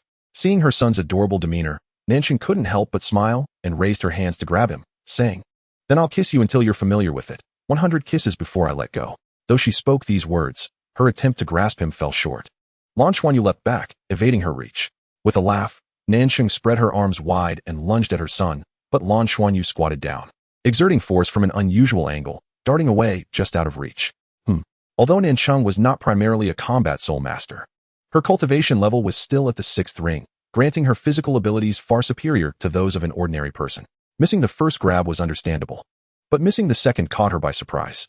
She turned and clearly increased her speed, swaying her shoulders to feint as she lunged again at Lan Xuanyu. Haha, you can't catch me. If you can't, then I get a kiss, okay mom? After dodging his mother's attempts 3 times in a row, Lan Xuanyu felt immensely proud. Nanqing ceased her pursuit, gazing at her son in astonishment. Although she had no idea how Lan Xuanyu managed to evade her, it was evident that it was not merely a simple dodge. It exhibited a peculiar rhythm. Xuanyu, who did you learn that evasion technique from? From Teacher Nana, of course. Lan Xuanyu replied, as if it were obvious. Didn't you say I should share everything I've learned with you? Learned from Teacher Nana? When did that happen? How come I didn't know? Nanqing was taken aback. Lan Xuanyu explained, I learned it in a dream. Oh, no. Teacher Nana said it was within my consciousness. Upon hearing his description, the shock in Nanqing's heart was palpable.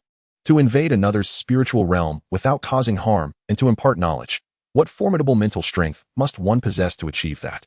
Perhaps even the realm of the spiritual sea would not suffice. It was likely a being of a higher level, a realm she could scarcely aspire to reach. The power of this Nana was truly extraordinary. Since entering the 6th rank, regardless of her efforts, Nanqing's soul power had progressed at a snail's pace. She understood that her talent might have reached its limits. Yet, being a soul emperor, she still possessed a wealth of knowledge regarding soul masters. Xuanyu, can we begin our lessons? Came the melodious voice of Nana from outside the door. Nanqing approached and opened the door, and upon seeing Nana's exquisite beauty, she felt an inexplicable sense of reverence. She was now entirely convinced that Nana harbored no malicious intent towards Lan Xuanyu. Otherwise, with her strength, it would be exceedingly simple for her to impose her will upon their family.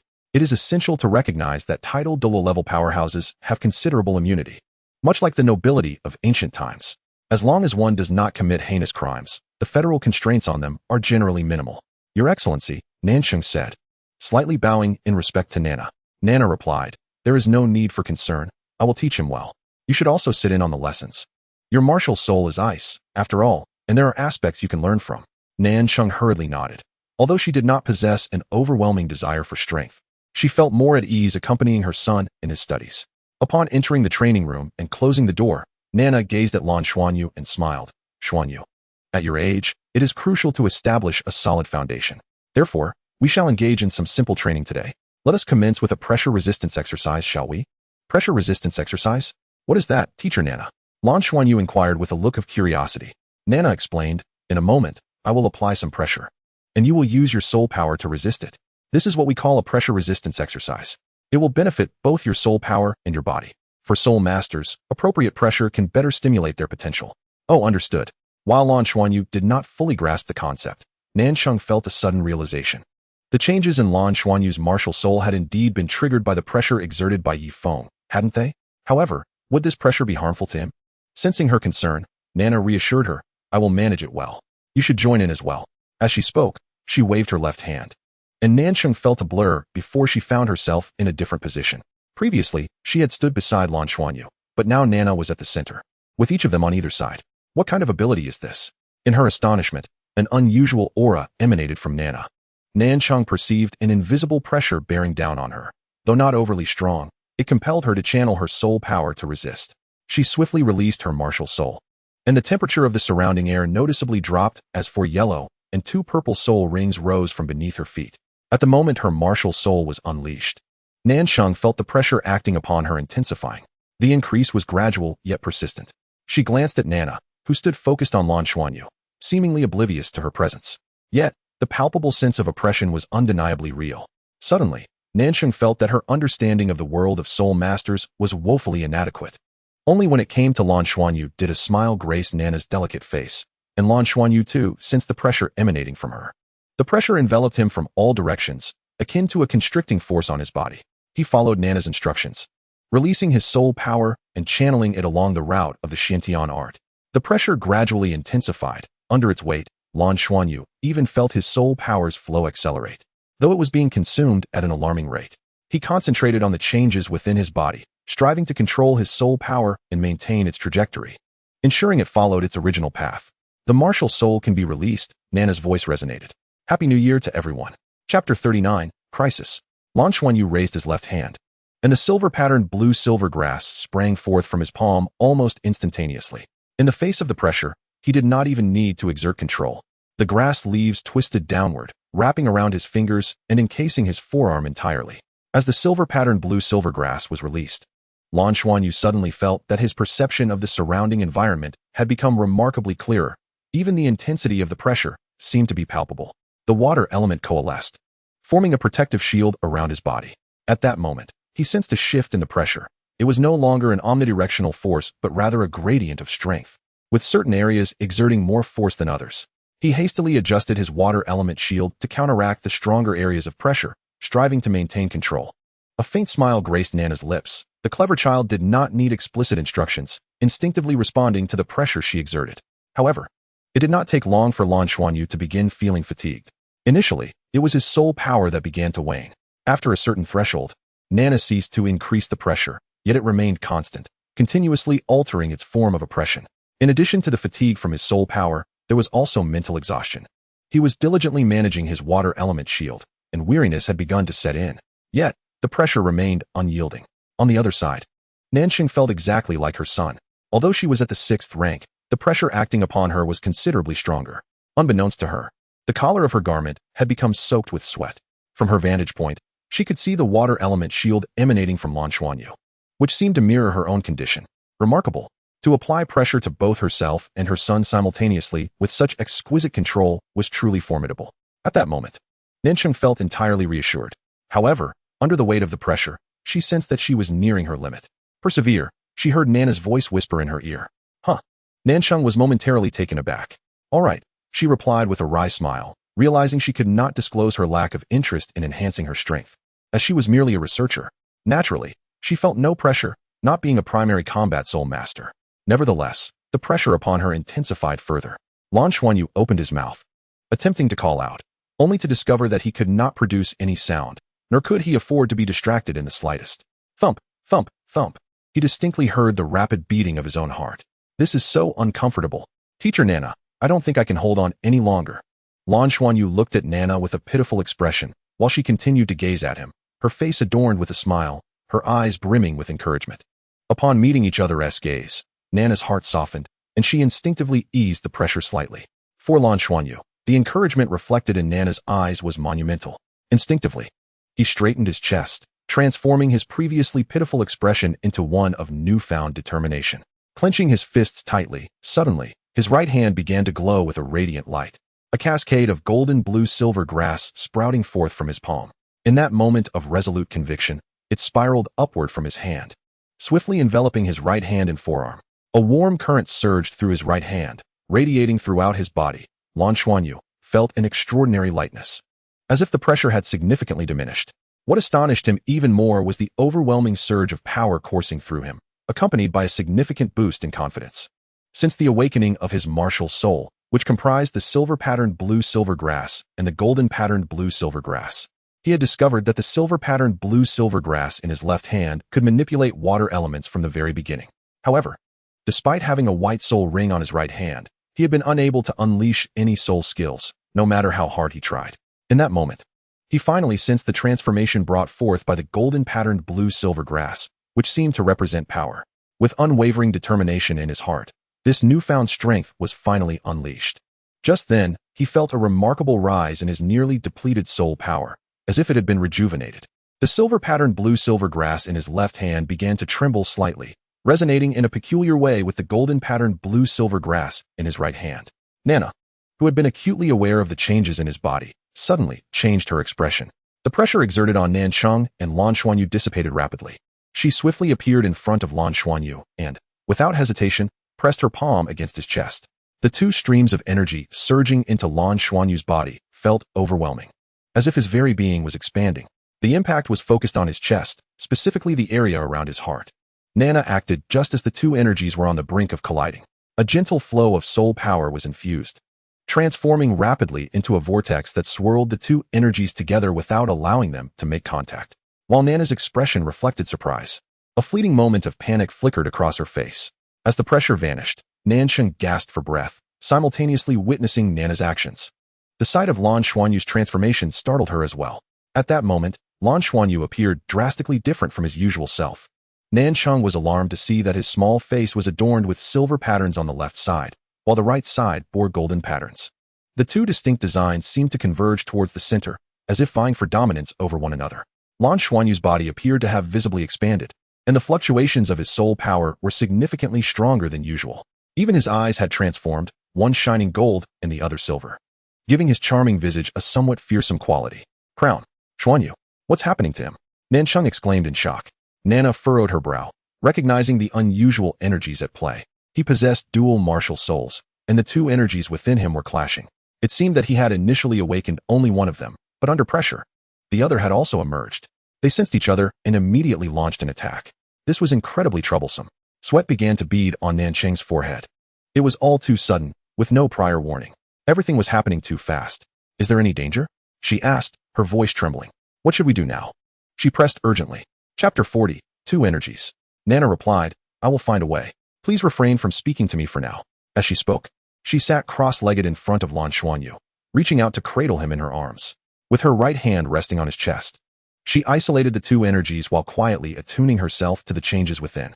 Tears streamed down Nancheng's face. She never anticipated encountering such a situation. She did not blame Nana for the pressure that had led to changes in Lan Xuanyu. She understood that this was not Nana's doing. After all, Xuanyu was a remarkable child, born from an egg. One day, the golden and silver patterns of the blue-silver grass would awaken. Fortunately, there was a tidal Douluo-level sovereign present. Had she been alone at home, she truly would not have known what to do. Lan Xuanyu once again entered that peculiar dreamscape, where he beheld countless points of light. Among them, one point began to separate, its gentle golden glow merging with his being. The gold and silver seemed to clash with one another, each striving to expel the other. Yet, an unseen force interposed itself, preventing them from truly colliding or driving each other away. Gradually, this invisible power began to swirl, spinning and propelling the golden and silver energies in a rapid dance, dividing their luminous hues into delicate strands, no longer distinctly separate as before. The intertwining golden and silver lights spun faster and faster, and a minute portion began to make tentative contact. Upon touching, they initially recoiled as if shocked, but soon collided once more. At times, they sought to push each other away, while at others, they yearned to engulf one another. Yet the forces were remarkably similar, rendering it impossible for either to completely expel or consume the other. Gradually, the gold and silver began to entwine, akin to braiding hair, their connection deepening. What began as a mere thread soon transformed into a seamless intertwining. As they whirled together, The strands mingled yet remained distinct, neither able to wholly consume the other. Time slipped away unnoticed, and as Lan Xuanyu observed with keen interest, all the gold and silver completely intertwined within those delicate strands, forming a small vortex of dual colors that stabilized in its swirling embrace. Lan Xiao and Nan Cheng watched from the side, their eyes betraying their exhaustion. It had been 3 days since the commencement of that training. Precisely 3 days had passed. Only moments ago did the golden and silver patterns on Lan Xuanyu's face finally begin to fade. Nan Cheng yearned to inquire, but was restrained by Lan Xiao. He discerned that Lan Xuanyu's aura had become remarkably stable, indicating he had traversed the perilous phase. Once she secured the door, Nan Cheng could no longer contain her anticipation. "Your Excellency, what of Xuanyu?" Nana's brow remained furrowed. "I must discuss Xuanyu's condition with you. His situation is quite unique." "Please, go on," Lan Xiao urged, guiding Nan Cheng to take a seat on the sofa in the living room. If only one type of energy resided within Xuanyu, it would greatly benefit him, allowing him to rapidly grow stronger and become a formidable soul master. However, with both energies present within him, the effect has been counterproductive. When both energies are activated, they vie for control over the body. Lacking consciousness, their struggle marks the most perilous moment for Xuanyu. As his body risks collapse under the strain, I endeavored to regulate these two energies, refining them to a subtle state and intertwining them. The localized intensity of energy would remain manageable. By employing a rotational method, they were kept from direct contact, maintaining a slight distance to achieve a semblance of balance. This approach stabilized the situation. Both Lan Xiao and Nan Cheng, upon hearing this, were left astonished and somewhat powerless, for they could hardly comprehend it. It seemed to belong to an entirely different realm. Nana continued, "The current dilemma is that these two energies within him are not merely limited to this. As he advances in cultivation, more will be released. These energies are inherently embedded in his bloodline. Even without cultivation, at a certain age, the bloodline will likely unleash them. If not effectively channeled at that time, the previous dangers may resurface, potentially even more intensely." Nancheng exclaimed, "What can we do?" Nana replied, "I have attempted to see if these two energies could merge under certain conditions. However, it is exceedingly challenging and requires considerable time. I will aid him in intertwining these energies within his body in a rotational manner, minimizing their contact surface area. The moment he can independently control the fusion of these energies, only then can the danger be truly alleviated. I feel as though I know how that might unfold. Yet I cannot quite recall." Before Nancheng could respond, Lan Xiao interjected, asking Nana, "Your Highness, will Xuanyu still be in danger with your presence?" Nana assured, "Not for the time being. You need not worry excessively. This situation should only arise during significant breakthroughs. The interplay of these two energies will hinder his cultivation speed, but for now, that is manageable. As for whether they can merge, we shall see when he reaches level 20. There may be direction and clues then. Perhaps, when he crystallizes his first soul core in the future, it will resolve itself." Soul core? Both Nancheng and Lan Xiao were aware of its significance, a hallmark of high-ranking soul masters. Typically, only those who achieve the 7th ring of the Soul Sage realm can successfully crystallize one, acting as the core of one's soul power. It allows for the renewal of energy, significantly enhancing a soul master's combat prowess. Nancheng, already at the 6th ring, should ideally be on the cusp of crystallizing her soul core. However, that goal now seems distant, with no insight in sight. Thus, if she does not crystallize before the age of 40, she may never achieve it in her lifetime. Lan Xiao inquired, "What can we do now to assist him?" Nana responded, "Strengthening his physique is paramount, particularly enhancing the resilience of his meridians. If his body is sufficiently robust, even in times of peril, his tolerance will be greatly increased, affording him ample time to address the situation." Lan Xiao furrowed her brow. While physical strength could be improved through training, enhancing the meridians was another matter. Nana said, "Allow me to devise a solution." In truth, his foundational strength is quite commendable. Though the clash of those two energies may pose a peril, they simultaneously nourish his body, particularly the golden energy, which serves to enhance his physical strength. Each day, I assist him in channeling this energy, facilitating his swift improvement. Chapter 41, The Ringed Halberd. "I appreciate your assistance," Lan Xiao sighed softly, grasping Nancheng's hand to offer her solace. The unexpected changes today have surpassed their control. Now, apart from placing their trust in Nana, they are left with no alternatives. They cannot even seek help from other soul masters, as doing so would likely expose Lan Xuanyu's origins, a scenario Lan Xiao is keen to avoid. Nana's demonstrated abilities have deeply earned their trust, thus they have no choice but to rely on her. Let us leave it at that. I shall go assist Xuanyu in regulating his meridians. Nana rose and proceeded directly to Lan Xuanyu's room. Watching her retreating figure, Nancheng anxiously turned to Lan Xiao, bewildered. How could this happen? Lan Xiao sighed again. In truth, I had an inkling of his extraordinary nature when Xuan Yu awakened his martial soul. Let us do our utmost. We must believe in him. At this point, he silently mouthed to Nan Cheng. In the frigid expanse of the extreme north, he has maintained a vigorous vitality. He will be all right. Nana sat beside Lan Xuanyu, allowing his body to rest on the bed. Her pale hand gently glided across his back, a soft glow flowing from her fingertips, cautiously permeating into his being. Her delicate brows knitted together in deep contemplation. Today, as she resolved the crisis for Lan Xuanyu, those two energies evoked an oddly familiar sensation within her.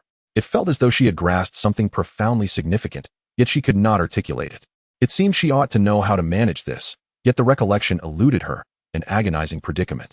From his back to his legs, and then to his arms, Nana meticulously tended to little Xuanyu's body. When she finally held his small hand to align the meridians in his palm, an unanticipated rigidity seized her entire being. In that instant, Nana's pupils suddenly elongated into slits, her gaze fixated entirely on the thumb of Xuanyu's right hand. The deep blue ring appeared unremarkable, adorned with faint patterns. Yet upon seeing it, Nana felt as if she had been electrified. At that moment, an inner voice fervently asserted that she recognized this ring, without a doubt. She was certain of it, even if she could not explain why. Moreover, this ring must hold immense significance for her. Surrounding her was an abyss of darkness, devoid of light, cold and agonizing, akin to a heart-wrenching torment. Faintly, she perceived her own fingers, and the ring lay upon them, gradually slipping away, until her fingers pressed it down onto a surface, applying pressure. Was this ring originally mine? Nana found herself momentarily dazed. From where did this child acquire such a ring? Her fingers trembled slightly as they brushed against the ring. A sense of aloof pride permeated the air, an ethereal sensation entirely imperceptible to Nan Cheng and Lan Xiao. A silvery glow ignited at Nana's fingertips, and in an instant, the deep blue ring, resembling a small serpent, unfurled and ascended, resting in her palm. It transformed back into its ring form, yet the chill emanating from it was strikingly evident. Moreover, in Nana's grasp, it suddenly felt as weighty as 1,000 burdens. An overwhelming sense of familiarity surged within her, accompanied by an intense emotional sorrow that filled her heart. Nana's body trembled slightly as she firmly clasped the ring and gradually rose to her feet. A flash of silver light vanished into the room. When she reappeared, she found herself soaring high above. It was night, the clouds drifting, the night breeze cool. Yet, at that moment, Nana's heart was suffused with a melancholic aura that compelled her to express it outwardly. Slowly raising her hand, the ring in her palm unfurled once more, rapidly enlarging until it transformed into a formidable halberd over 12 feet long. The deep blue blade radiated a haunting cold light, with profound magical runes flowing through every crevice. The instant Nana grasped the halberd's shaft, the surroundings seemed to warp, the clouds within a kilometer radius swirling around her as if stirred by an invisible hand, forming a massive vortex. Heavenly Sacred Rift, that is your name. I remember now, you are called the Heavenly Sacred Rift Halberd. She lifted her right hand, swinging the halberd forward. A flash of deep blue light streaked past, and with her body lunging forward, it carved a deep mark in the air. The boundless starry sky flickered in and out of view within that profound scar, the heavens tearing apart. An ear-piercing alarm rang throughout the city in an instant, jolting Nana from her melancholy reverie. The deep blue glow receded, a flash of silver, and she vanished once more. The alarm blared throughout the night. Urgent news broadcasted across the major satellite channels of Ziluo City. Unidentified spatial fluctuations were detected, yet investigations yielded no results. Satellite imagery captured no evidence. When Lan Xuanyu awoke from his slumber, the sky was already bright. At that moment, he felt but one sensation: hunger, an insatiable hunger. It felt as though his entire belly was empty, as if he could devour an entire cow. Mom, I'm so hungry," he cried out as he dashed from his room straight to the kitchen. He collided into a soft embrace. "Don't worry, food will be ready soon. Teacher Nana, I'm so hungry," Lan Xuanyu exclaimed, looking up at her with pleading eyes while still hugging her. Nana smiled and replied, "I know, it will be ready shortly." Just then, Nansheng emerged from the kitchen, carrying a large platter brimming with food, the rich aroma wafting through the air. It was a peculiar, somewhat soft substance that Lan Xuanyu had never encountered before. "Mother, what is this?" he inquired with curiosity. Nansheng's expression was somewhat strange as she glanced at Nana and replied, "It's something delicious. Aren't you hungry? Go ahead and eat." In truth, she was as clueless about it as he was. Nana explained, "This should be the main tendon of a large creature. It is beneficial for the body. The quality is average, but in haste, this is all I could find." At a certain academy's exclusive dining hall, a commotion arose. "Hey, Where did the dragon lizard tendon marrow that was prepared yesterday go? Who touched it? This is meant for the dean's nourishment. If anyone has taken it, return it quickly. The dean's wrath is no trifling matter. No one has. Chef, you always lock up last and arrive first. Did you see anything last night? I distinctly remember putting it away before I left yesterday evening. Although the dragon lizard is farmed, it takes a full decade to extract the tendon and marrow for cooking. It is truly a precious ingredient. Could it be that a thief entered? But the doors and windows are perfectly intact. Chapter 42, Guidance. This is delicious. It smells wonderful. Mother, after eating this, I feel all warm inside. A full plate of the mysterious food had vanished into Lan Xuanyu's stomach. Although this quantity was not excessive compared to his usual meals, he felt quite full afterward, and a comforting warmth enveloped him. Nana said, Xianyu, rest for half an hour, then we shall begin our training. The teacher will teach you some new things and help you sense the changes within your body. This is very important. All right. Little Xianyu did not notice any significant change in his body. He merely felt an instinctive pleasure in being with Nana and readily agreed. Half an hour later, in the training room, Nana instructed Lan Xuanyu to sit cross-legged before her, and she did the same. Xianyu, shortly, I will guide you to perceive the transformations within your body. What you will see is the state of your inner self. Your martial soul is quite unique. Although it appears to be blue-silver grass, it is, in fact, two entirely different martial souls, what is known as twin martial souls. One of these souls primarily controls elements and leans towards the spiritual realm, while the other enhances your physicality. They are your silver-patterned blue-silver grass and gold-patterned blue-silver grass. However, both are rather domineering and will strive to reject one another. It is as if there are two individuals within your body, and whenever they meet, they will engage in conflict. The battlefield is your own body, and should they fight, you will sustain injuries. Do you understand what I am saying, my dear student? Lan Xuanyu looked at his left hand, then his right, and nodded. Teacher, why do they have to fight? Can't they coexist peacefully? Nana smiled gently. Indeed, they must learn to coexist harmoniously. Hence, the method I will teach you next is how to prevent them from clashing while ensuring they both heed your command.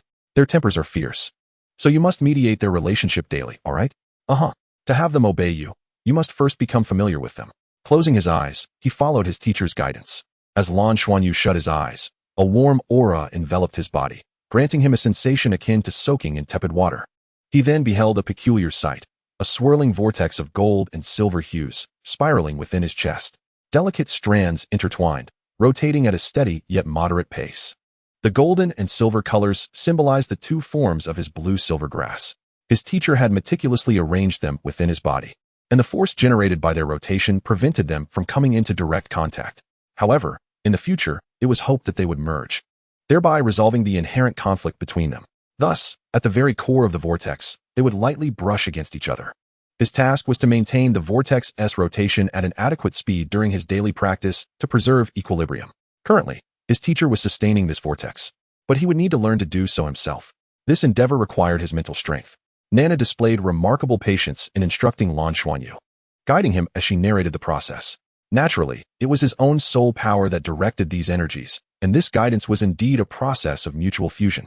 Lan Xuanyu's forthcoming holiday routine became quite structured, involving 2 practice sessions each day, one in the morning and another in the evening, with cultural subjects studied in the afternoons.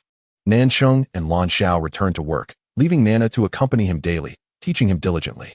On weekends, when Lan Xiao and Nansheng took Lan Xuanyu out for leisure, Nana would decline to join, preferring to remain at home.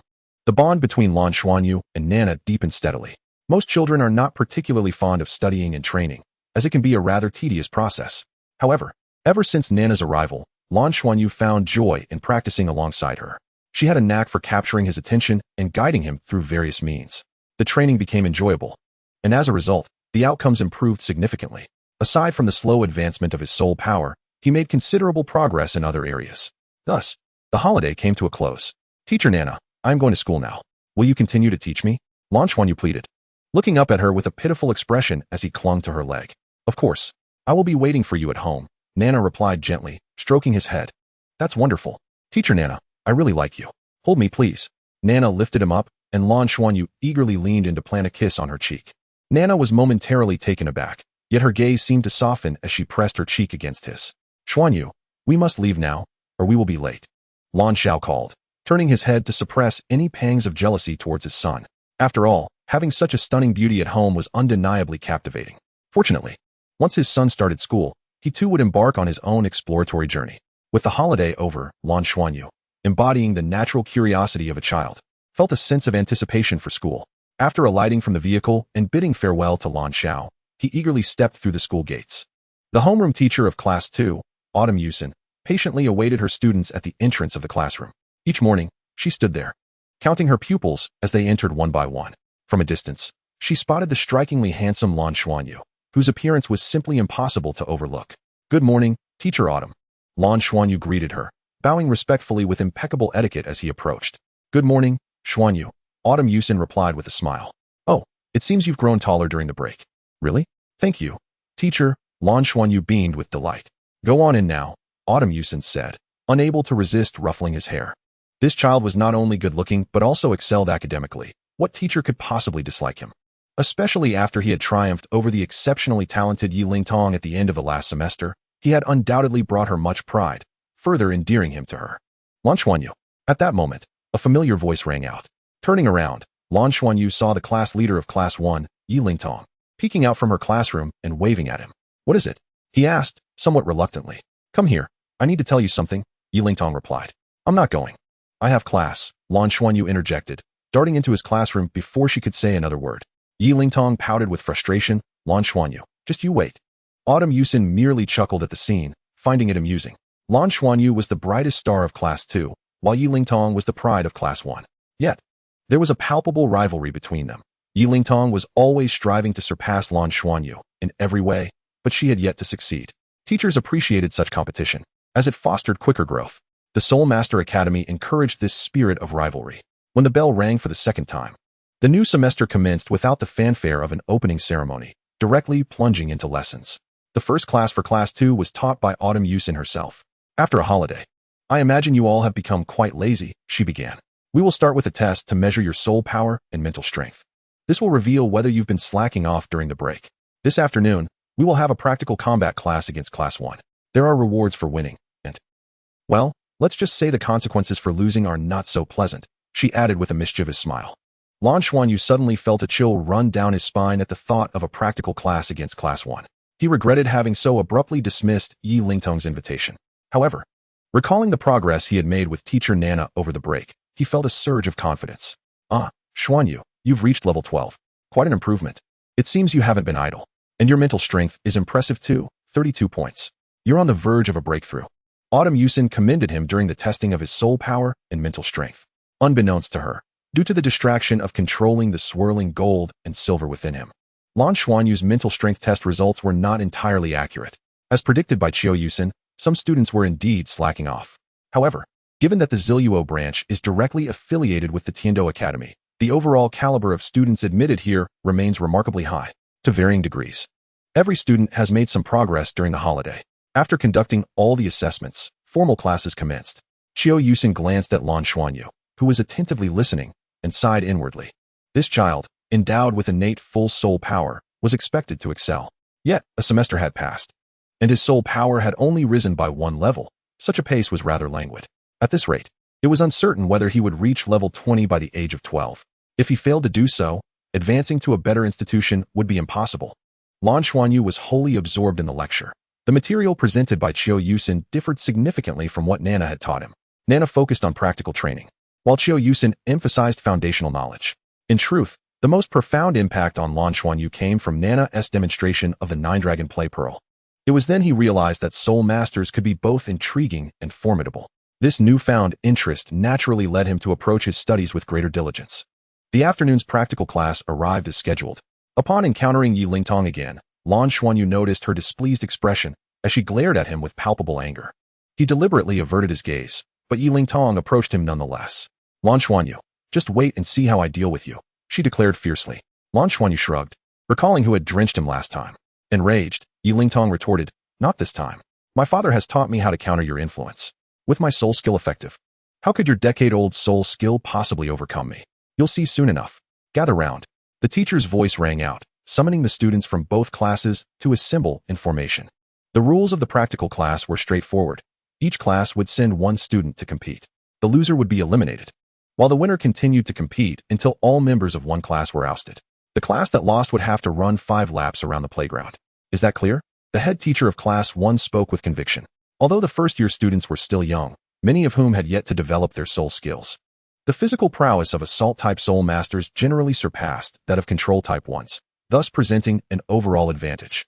In the first match, Huang Qifan from Class 1 of the first year was called forth by his teacher. Qiu Yusin glanced at him, contemplated for a moment, and then said, Lan Xuanyu. Lan Xuanyu was taken aback.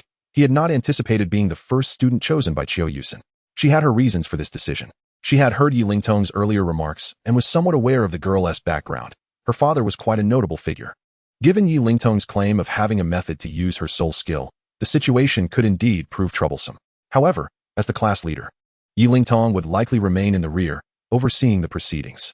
Lan Xuanyu was among the few with a soul skill, which clearly provided him an edge over those without. Qiu Yusin believed it beneficial to bring Lan Xuanyu forward early, allowing him to secure several victories.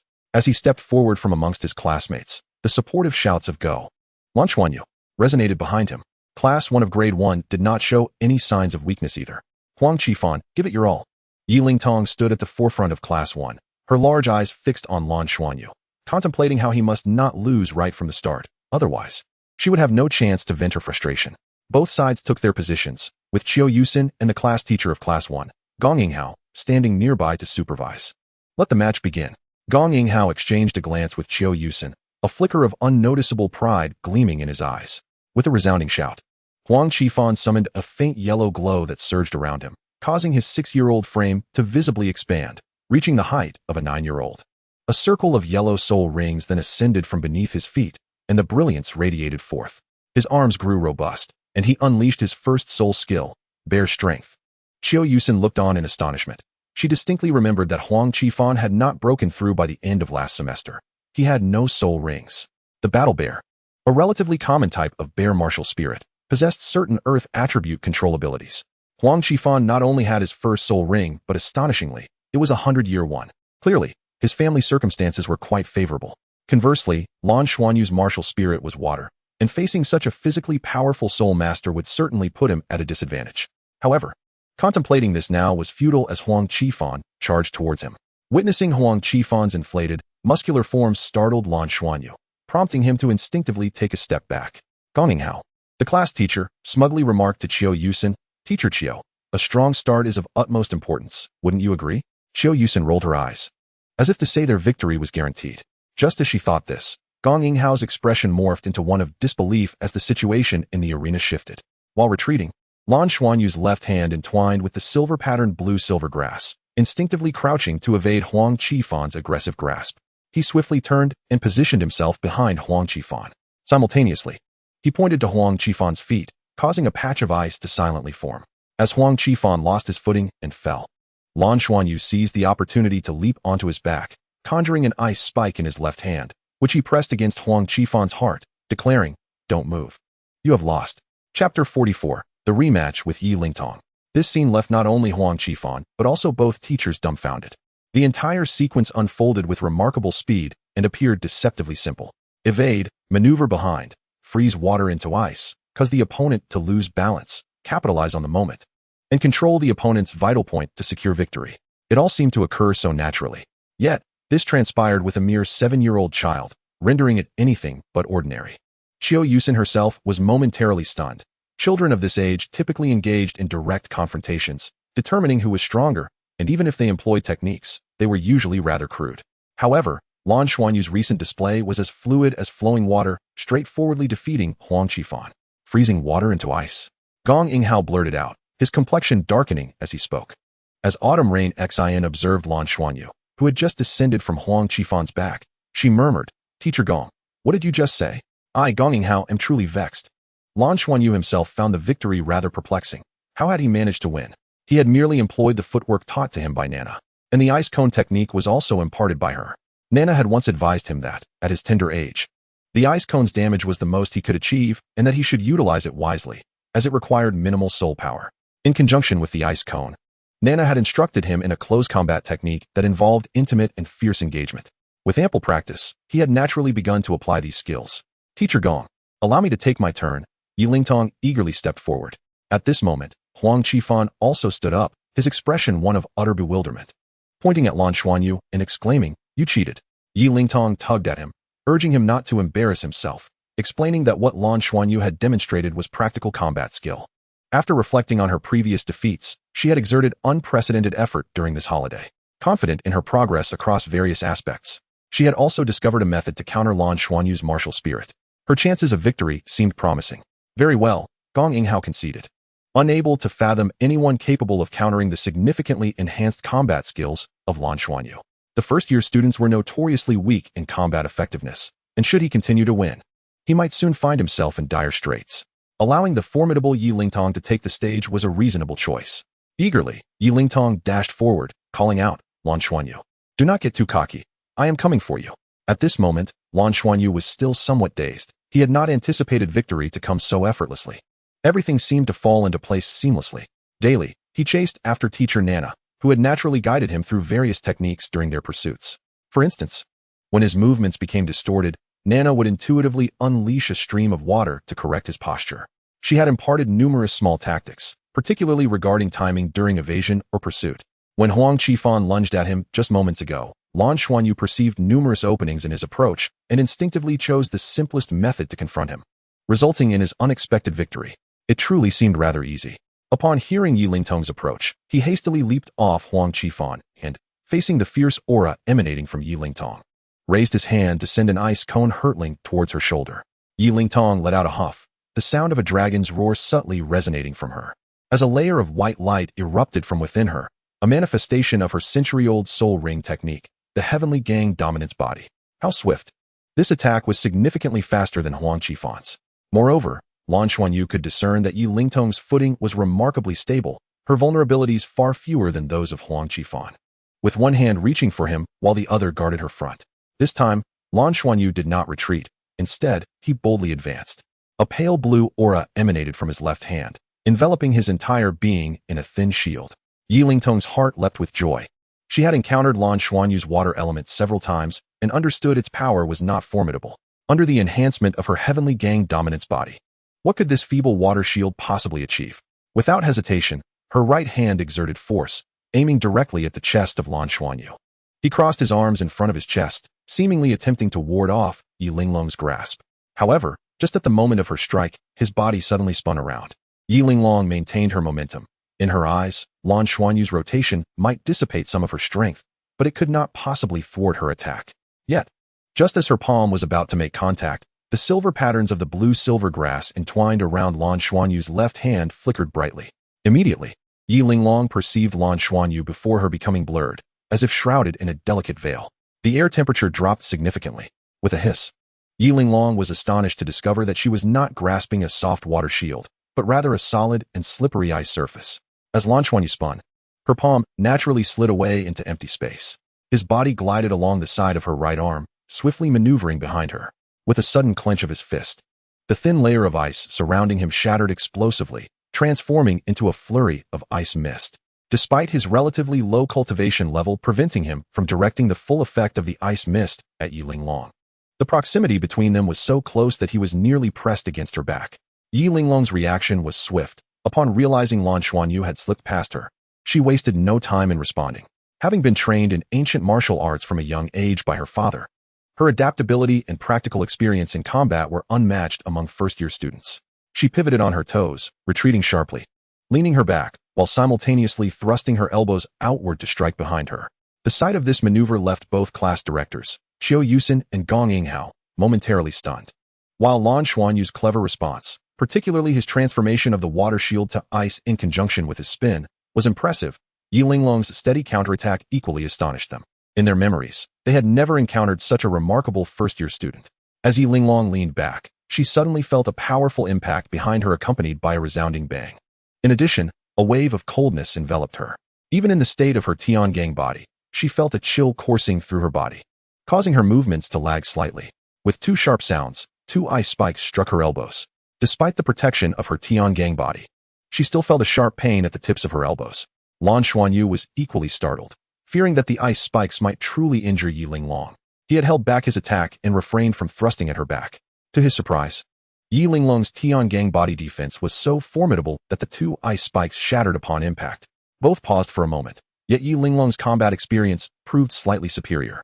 Her right foot swiftly lifted, aiming a strike at Lan Xuanyu's lower region. No. Qiu Yusin and Gong Yinghao shouted in unison, their brows drenched in cold sweat. If that kick connected, Lan Xuanyu would be in serious trouble. Chapter 45. The Golden Patterned Blue Silver Grass. The enhanced mental strength not only made Lan Xuanyu more adept at elemental control, but also significantly heightened his perception. At that moment, he felt a tightness in his hips. An intense sense of danger washed over him. Instinctively, he raised his knee to shield against Yi Lingtong's rear kick. Bang! The impact sent Lan Xuanyu soaring upwards by at least a meter. Yi Lingtong, relentless in her pursuit, exerted force with her descending right foot, her body twisting partially as her left leg swept out, aiming directly at Lan Xuanyu's chest. Being airborne, Lan Xuanyu found himself devoid of any leverage. Yet, at that very instant, a phrase from teacher Nana echoed in his mind. Always remember, safety comes first. When danger threatens your safety, you must give it your all. Never allow the concealment of your right-hand south abilities to place you in peril.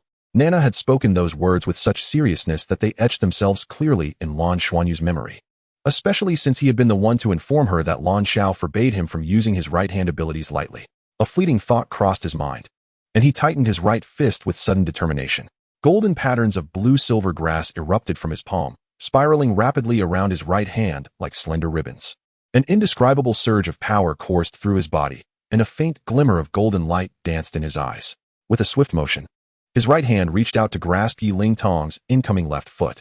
As his arm extended, a wave of confidence surged within him, tinged with a hint of ferocity.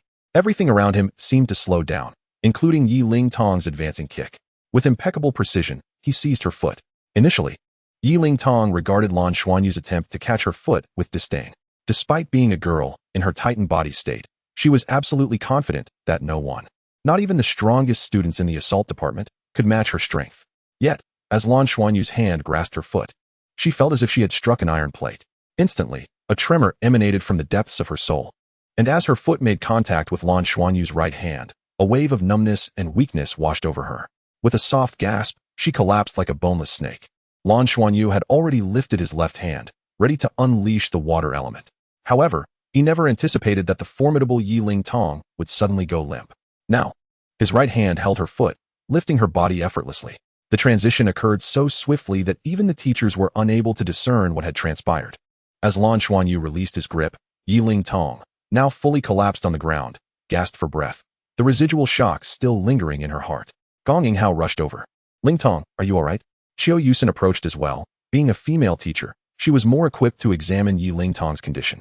Lan Xuanyu stood somewhat dazed to the side, while his classmates regarded him with eyes that had taken on a peculiar expression, particularly the first-year students from the assault department. Although they had accepted his victory over Huang Qifan, this was entirely different with Yi Lingtong. Not only is she the class monitor, but she has always been remarkably dominant, truly an invincible force among her peers. Moreover, this is certainly not the first time. Losing is inconsequential. Yet each defeat she faces appears particularly inexplicable. At this moment, Huang Qifan stands amidst his classmates, murmuring softly. Could it be that the monitor has taken a liking to Lan Xuanyu? Surely, this was intentional. Instantly, a girl nearby echoes, the monitor likes Lan Xuanyu. This proclamation sends a ripple of excitement through the class. However, it is not merely a matter of a malfunctioning martial soul. It seems her very body has betrayed her. Just then, the whispers among the students reach a crescendo. The monitor harbors feelings for Lan Xuanyu and deliberately allowed him to win. Yi Lingtong feels a surge of indignation wash over her. After all, she is merely a 6-year-old girl. Tears spring forth, and she cries out, I don't like him.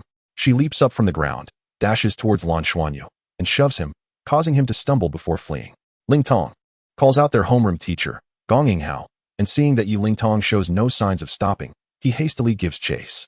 Qiu Yusin's expression shifts to one of curiosity as she glances at Lan Xuanyu, pondering how a 6-year-old could comprehend romantic feelings, which seems unlikely. Yet, affection is not confined to matters of love. It can also stem from admiration. Lan Xuanyu's appearance undoubtedly has the power to captivate anyone's affection. Could it be that Yi Lingtong is simply sparing him due to this? Lan Xuanyu, bewildered by the shove, feels a sense of depression settle within him. His impression of Yi Lingtong further tarnished. Not only is she targeting him, but her temper is quite poor as well. He then looks at Qiu Yusin with innocent eyes. Teacher Qiu, shall we continue? Qiu Yusin casts a glance at Gong Yinghao's departing figure and then at her promising student. A graceful smile forming at the corners of her mouth. Of course, they shall proceed. All right, Class 1, who will step up next? to preserve Gong Inghao's dignity and provide others with an opportunity for practice. When Lan Xuanyu achieves 10 consecutive victories, Xiao Yusin replaces him. As for the results of the competition between Class 1 and Class 2, Lan Xuanyu ultimately rises to fame within the academy. If his first victory over Yi Lingtong was merely luck, what about the second? Moreover, he has triumphed over other students as well. His exquisite control over water elements leaves a lasting impression on the teachers, significantly enhancing his status in Class 2 of the first grade. Consequently, when school concludes, Xiao Yusin earnestly advises him to strengthen his meditation and strive to elevate his soul power at a faster pace. Upon returning home, Lan Xuanyu bursts through the door, calling out, "Teacher Nana! Teacher Nana!" "Yes?" She responds. "Do you know? Today in our practical class, I achieved 10 consecutive victories." He rushes over, grasping Nana's hand, and recounts the day's competitive events with great enthusiasm. Nana listens with a smile, watching his excited demeanor, and for some reason, it feels as though her once empty heart has been filled. "Teacher Nana, why did Yi Lingtong fall when I just grabbed her foot? I didn't do anything." Nana paused for a moment, her brows slightly furrowed in contemplation, and remarked, "It seems your martial soul has a certain restraint over hers, which may explain the current circumstances. Conversely, if she harbors no malice towards you, when you face adversaries together, she should also receive a boost." Lan Xuanyu pouted. "Her temper is dreadful. I have no desire to partner with her." "Teacher Nana, what will you be teaching me today? The footwork you taught me is remarkable. They cannot touch me at all." Nana smiled gently. "True proficiency lies in refinement rather than quantity. Your footwork is still in its nascent stages. There is much room for improvement. While you practice, I will also impart some practical combat knowledge. Let us proceed to the training room." Chapter 46, Growth. At Yi Lingtong's residence, she clutched her soul guide communicator, sobbing as she recounted her sorrowful ordeal to Yi Feng on the other end. Dad, how could this happen? I refuse to accept it. I should have won. Why is this happening? My classmates say I let Lan Xuanyu win because I like him. I do not like him at all. I must defeat him. Dad, I need to win against him. You must teach me a way to triumph over him." "Commander, everyone is present." A lieutenant swiftly approached Yi Feng and saluted. "Let us convene." Yi Feng's expression turned serious. Clad in military attire, he bore a solemn countenance. Upon entering the conference room, he found 8 individuals already seated. As he entered, they collectively rose and saluted. An air of solemnity enveloped the room. "Please be seated." Yi Feng gestured for them to sit. He spoke in a deep tone. "You have all reviewed the materials.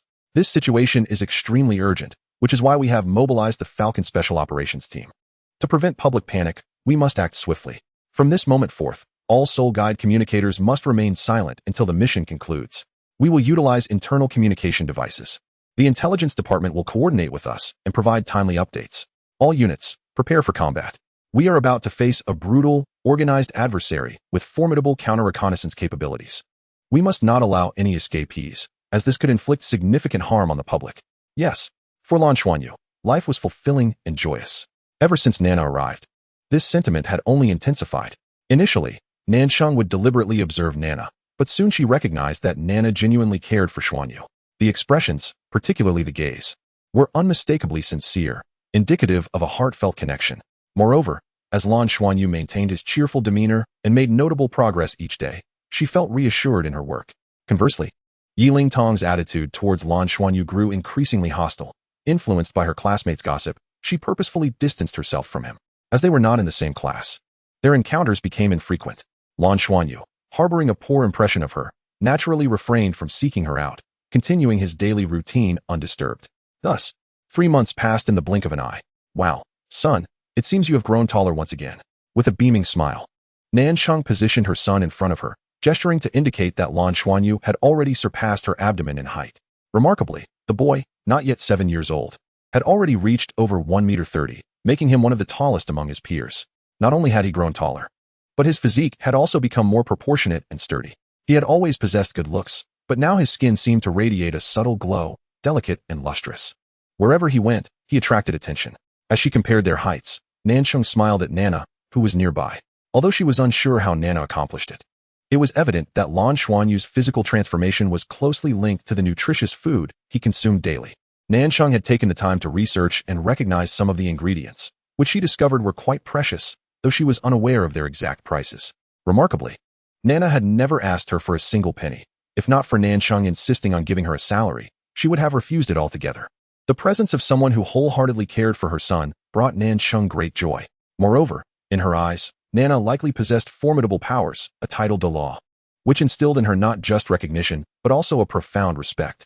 After 3 months of diligent training, Lan Xuanyu had advanced to the 13th rank in soul power. Such an abundance of rare ingredients was not consumed without purpose, and his foundational physique was exceptionally robust. Nana, how about we take Xuanyu out for some fun tomorrow? Nanchang suggested with a smile, believing that it was essential for him to relax and not solely focus on his studies. What do you think? Where shall we go? That sounds wonderful, Lan Xuanyu exclaimed, jumping with excitement. Nanchang playfully tapped his forehead, remarking, "You get so happy at the mere mention of fun." Observing her affectionate gesture, Nana furrowed her brow slightly, her fingers twitching, but ultimately turned her gaze away and replied, "All right." Nanchang continued, "A new building has recently opened in the city center, and I hear it has a trampoline park, which sounds quite entertaining. We can also find a nice restaurant nearby to have a meal together. Your father reminded me yesterday to take you out more often."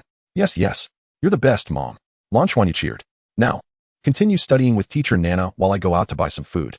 With that, Nanchang left to run errands, leaving Lan Xuanyu and Nana at home. Lan Xuanyu turned to Nana with a bright smile, and suddenly, he accelerated towards her, launching himself forward. As he leaped, his shoulders feigned movement to either side, and a glimmer of golden light emanated from his right hand, propelling him forward with astonishing speed, creating the illusion of a shadow in his wake. Nana smiled gently, tossing her head back, her long silver hair sweeping the ground. Each strand appeared almost sentient, completely blocking Lan Xuanyu's path. Startled, he quickly thrust his left hand forward, a column of water bursting forth from his palm and crashing against her flowing hair. Using the rebound force, he halted abruptly, pivoting his body to the side. As her hair swept past, it absorbed the water elements entirely, and Lan Xuanyu, agile as ever, maneuvered to the side, spinning to attempt to circle around Nana. Nana suddenly crouched down, seemingly without adjusting her angle, yet Lan Xuanyu charged forward as if he had collided directly with her. A water vortex formed in her left hand and swiftly enveloped Nana. Lan Xuanyu immediately attempted to turn away. However, Nana inhaled sharply, and the water vortex was instantly drawn into her without a trace. More alarmingly, Lan Xuanyu felt a powerful suction pulling him forward uncontrollably. He raised his hands in a desperate attempt to resist, but Nana gently blew and inhaled again, effortlessly pushing his arms aside and drawing his body closer. With a soft smack, her red lips pressed against his slightly chubby cheek. Chapter 47. The Golden Dragon Shocks the Heavens. "Nana, you're bullying me." Lan Xuanyu wiped his face, visibly displeased. Nana had already lifted him up and stood upright, retorting, "You initiated the sneak attack. How am I bullying you?" Lan Xuanyu huffed, "You have stronger soul power. Isn't that bullying?" Nana chuckled and replied, "Then strive to become stronger. However, your footwork has already reached a basic level. To improve further, you will need more soul power to support it. I have already taught you the methods. Today, we can begin learning something new. What will we learn?" At the mention of new knowledge, Lan Xuanyu's interest peaked. Great. What boy doesn't enjoy offense? Over the past few months, he had been practicing footwork with Nana. While it was enjoyable, it lacked a certain dominance. "What combat skill will you teach me, teacher Nana?" he asked eagerly. Nana pondered for a moment and said, "The name of this combat skill is, if I recall correctly, Golden Dragon Shocks the Heavens. Can't you remember clearly?" Lan Xuanyu inquired with curiosity. Nana smiled wryly and nodded, seeming a bit unsure. "But that should be the name. Come, let us head to the training room." Only upon entering the training room did Nana set Lan Xuanyu down, close the door, and activate the internal defenses. The essence of Golden Dragon Shocks the Heavens lies in awakening your own vitality, supplemented by soul power and bloodline strength, essentially mobilizing all your physical force to execute it. With your current soul power level, you are far from capable of unleashing the complete form of Golden Dragon Shocks the Heavens. However, I can teach you the method of its operation. If your soul power is insufficient, it will manifest as a weakened version. "Teacher Nana, please teach me." Just the name alone sparked Lan Xuanyu's intrigue in this ancient martial combat skill.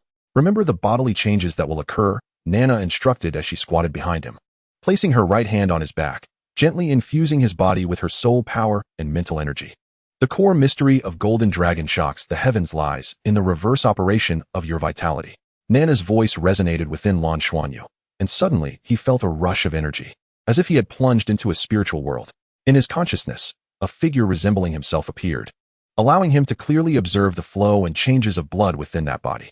Just then, he sensed a surge of warmth rising from within, and the previously slow-flowing blood suddenly transformed. A sharp sensation surged throughout his entire body, accompanied by a feeling of suffocation, a pain that was indescribable. Yet, his mind remained exceptionally clear, he could distinctly observe that the blood within him had begun to flow in the opposite direction. The agony intensified, and although he wished to cry out, his voice failed him, his body convulsing with an acute, piercing discomfort. At that moment, he suddenly felt a warmth enveloping him, as if he were ablaze. Instinctively, his right hand rose, the reversed flow of his vital energy bestowing upon him a peculiar strength. Though the energy flowed counter to its natural course, the resultant heat surged towards his right hand. In that instant, everything before him regained clarity. To his astonishment, he beheld the golden-patterned blue-silver grass covering his right hand, seemingly having materialized without his notice. More alarmingly, his right hand appeared to swell, expanding significantly, while the golden-patterned blue-silver grass seemed to embed itself within his skin, transforming into diamond-shaped golden scales. Golden Dragon, astonishing. Nana's voice resonated behind him. Blue Xuanyu felt an invisible force guiding the heat within him to surge towards his right hand. Instantly, a soft golden glow emanated from his entire being, and a faint hum resonated from the palm of his right hand. The surrounding air grew solemn, as a delicate, golden light burst forth from his palm, vaguely resembling the shape of a dragon's head. With a resounding crash, the golden light struck the target 1 meter away, producing a deep, reverberating boom. The entire training room seemed to tremble slightly. Following this strike, Blue Xuanyu distinctly sensed a draining sensation, as if his body had been emptied, leaving him weak. While the flow of his vital energy returned to normal, a gentle stream of soul power flowed continuously into his body from his back, aiding in the recovery of his prior exhaustion. Do you feel it? The reverse flow of your vital energy will awaken the power within your bloodline. When this force merges with your soul power, it can unleash an attack far exceeding your normal capabilities. The Golden Dragon's astonishment serves not only as a combat technique, but also as a method of cultivation. As you employ it, you will continually stimulate your bloodline power, nourishing yourself and fortifying your meridians. After careful consideration, I believe this is the most suitable method for your physical training. Curiously, Blue Xuanyu inquired, Teacher Nana, what is the power of my bloodline? Nana paused. I am unsure. It seems to resonate perfectly with this. As she spoke, her brow furrowed in thought. Indeed, the cultivation method of the Golden Dragon's astonishment had only recently surfaced in her mind. When she attempted to ponder it further, the specifics eluded her. Let us continue. You must strive to sense your reversed vital energy. For the first 10 attempts, I will assist you in its operation. You must remember the sensations and the pathway. Afterward, you will need to practice independently, but I will safeguard you to prevent any mishaps. All right. Nana's greatest strength lay in her protective nature. Had the Golden Dragon's astonishment been practiced by another, the immense energy expenditure alone would necessitate a lengthy recovery period. With her presence, Lan Xuanyu was able to practice continuously without a hint of worry about succumbing to madness, for Nana would vigilantly safeguard him from any potential risks. Consequently, the pace of his training accelerated significantly. After experiencing the awe-inspiring power of the Golden Dragon's might, he felt invigorated, and before he knew it, the day had slipped away. Remarkably, he had indulged in the precious ingredients twice that day, as Nana believed that his vigorous training had drained his vitality, necessitating a greater intake of nourishment to bolster his strength. Upon awakening the following morning, Lan Xuanyu was met with a slight soreness throughout his body. Yet there lingered a soothing warmth within him that was undeniably pleasant. After a full day of practicing the Golden Dragon's might, Nana had refrained from having him meditate that night, allowing him to recuperate through restful slumber. Stretching lazily, he felt his bones emit a gentle crack, and with a swift motion, he leaped from his bed, his feet thudding against the floor with a startling thump. Xuanyu, are you awake? Have you had breakfast? Came the voice of Nancheng from outside. Mom, I'm up. Once I finish breakfast, can I go out to play? The mere thought of outdoor escapades filled him with joy. Yes, but first, let's eat. Breakfast was, of course, composed of highly nutritious ingredients. After a hearty meal, Lan Xuanyu could hardly contain his eagerness to set off. You all go ahead. I'll stay at home, Nana said with a smile, gently ruffling Lan Xuanyu's hair. Huh? Teacher Nana, are you not coming? Please join us. Lan Xuanyu pleaded with a hint of reluctance. Nana smiled and replied, You go and enjoy with your mother. I will ponder what I need to teach you next. Chapter 48. The Melody of Young Master Lo. All right then. With the prospect of fun ahead, Lan Xuanyu quickly ceased his insistence on Nana's company, much to Nancheng's delight. Ever since Nana had arrived, she had noticed how closely her son and his teacher had bonded, leaving her feeling somewhat sidelined. Cherishing the rare weekend opportunity to spend time alone with her son, she felt it was a good chance to strengthen their relationship. As Nancheng piloted the spirit-guided vehicle smoothly along the designated expressway, a tinge of jealousy crept into her voice. You really never forget about your teacher Nana, do you? Tell me, do you like your mother more or teacher Nana? Lan Xuanyu shot her a sidelong glance, replying, Mom, If I were to adopt the terminology of adults, I would say you are being unreasonable. With a slight tremor in her hands, she was relieved that the vehicle was on autopilot, chuckling in exasperation. Where on earth did you learn that? Lan Xuanyu immediately adopted a mature demeanor, mimicking Lan Zhao's tone. Nansheng, let me tell you, while I indulge you, you must not be too unreasonable. Even the weakest soul beast, the soft-boned rabbit, will bite when provoked. Nansheng stared at her son in astonishment. Well, you little rascal, eavesdropping on our conversations. Lan Xuanyu laughed mischievously. I wasn't eavesdropping. You were just too loud. Nansheng huffed playfully. You little imp, truly a dramatist. Speaking of dramatists, it seems there's a live broadcast of young Master Li's concert today. As she spoke, she activated the screen within the vehicle. A 12-inch onboard display illuminated, effortlessly showcasing the broadcast channel that Nansheng frequently watched. The star, Tang Lu, had only debuted a few months prior, yet had already created a sensation throughout the Federation. His single, Nian, left an indelible impression on countless listeners. Coupled with the unwavering promotion from his management agency, this single rapidly permeated the major administrative planets of the Federation. Strangely, he sang only this one song each time, yet he possessed an extraordinary charm that captivated audiences ranging from 8 to 80, garnering a multitude of female admirers. Each broadcast of his single resulted in a dramatic surge in popularity. Additionally, his concert, hailed as the shortest and most peculiar in history, featured him performing Nian 3 times. A typical concert for a star usually includes a repertoire of at least a dozen songs, along with audience interaction and guest appearances, lasting no less than 2 hours. Despite the brevity, the audience remained content, with no one exhibiting restlessness. Thus, Tang Li's name soared to prominence. On the screen, Tang Li stood on stage, his shoulder-length blue hair cascading behind him, and his striking features capable of leaving an unforgettable imprint on the minds of all. Dressed in a white suit adorned with silver patterns, he exuded an aura of refreshment and elegance, accentuating his tall and slender physique.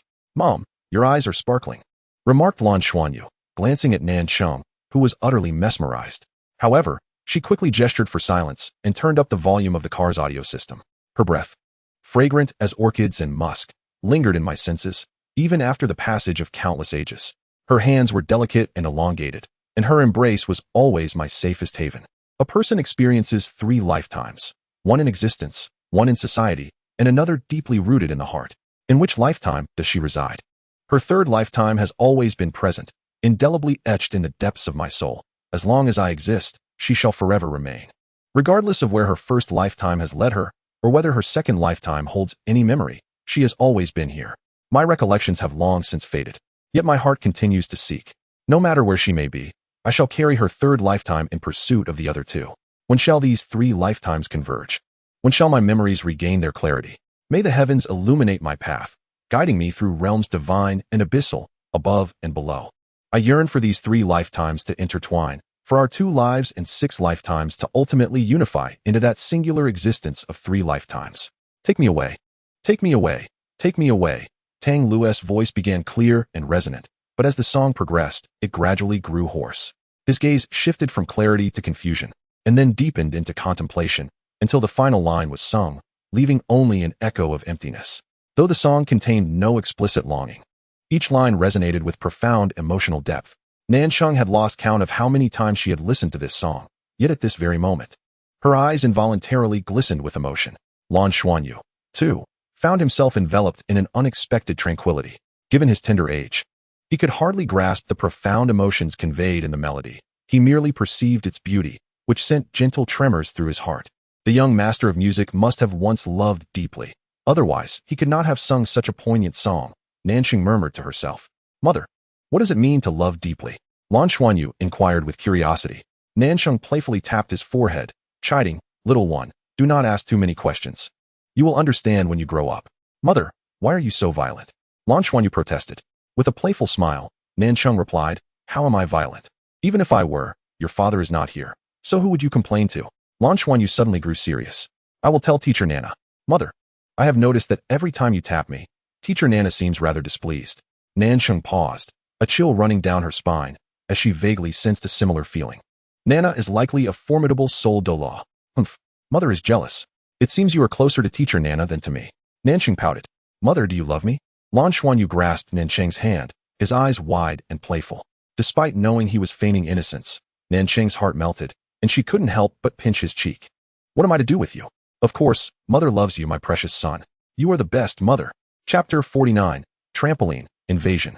The soul-guided flying car smoothly parked in the designated area, with the windshield displaying the route they would take upon exiting to the shopping mall.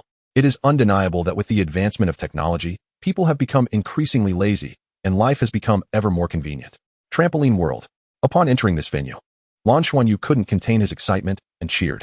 A group of staff members was performing acrobatic trampoline stunts, soaring high and executing various dazzling maneuvers, eliciting cheers from the children watching.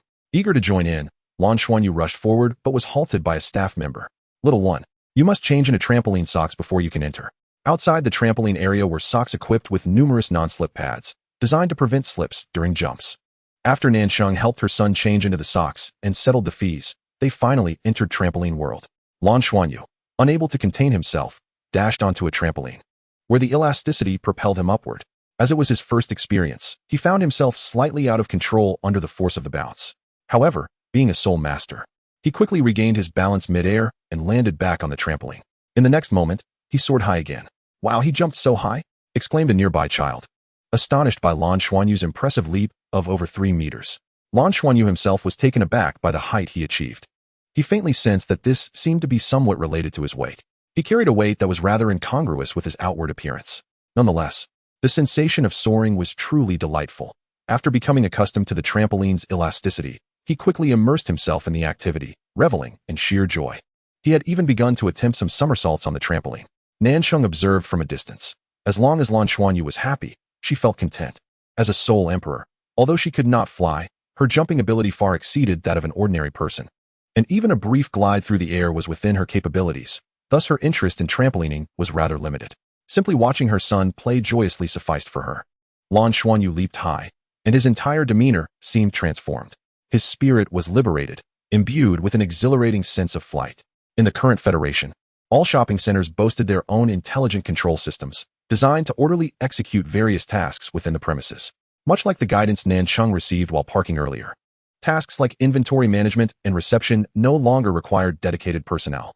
The intelligent control system could accomplish the vast majority of tasks with minimal error. The trampoline facility where Nansheng and Lan Xuanyu were located resided within a newly established skyscraper, towering at a staggering 128 stories, aptly named the Skyline Tower. It ranked among the tallest buildings in Ziluo City, encompassing diverse areas including commerce, entertainment, and office spaces. Such a grand edifice possessed its own exclusive think tank, responsible for managing various affairs within the tower, including fee regulation for its numerous industries. Nowadays, most transactions were conducted electronically, rendering personal soul-guided communicators exceedingly vital, as they were directly linked to one's vital signs, ensuring only the individual could utilize them. The think tank of Skyline Tower was situated on the 111th floor. The upper levels, from the 100th to the 101st floor, were reserved exclusively for the tower's operations and were not available for public rental. Consequently, there existed a special security layer between the 100th and 101st floors, necessitating a change of elevators and passing through dedicated security checks to gain access. As the elevator doors opened on the 100th floor, a man stepped out. He was of average build, with short, bluish-gray hair, clad in a sleek leather outfit that exuded an air of sharpness. Sporting sunglasses, he chewed gum, his hands tucked into his pockets, swaying his shoulders as he emerged from the elevator. "I've arrived," he muttered to himself. A deep voice resonated through his earpiece. "Commence." "All right then. Prepare for infiltration." Despite his playful demeanor, his gaze was already directed towards the elevator leading to the 101st floor.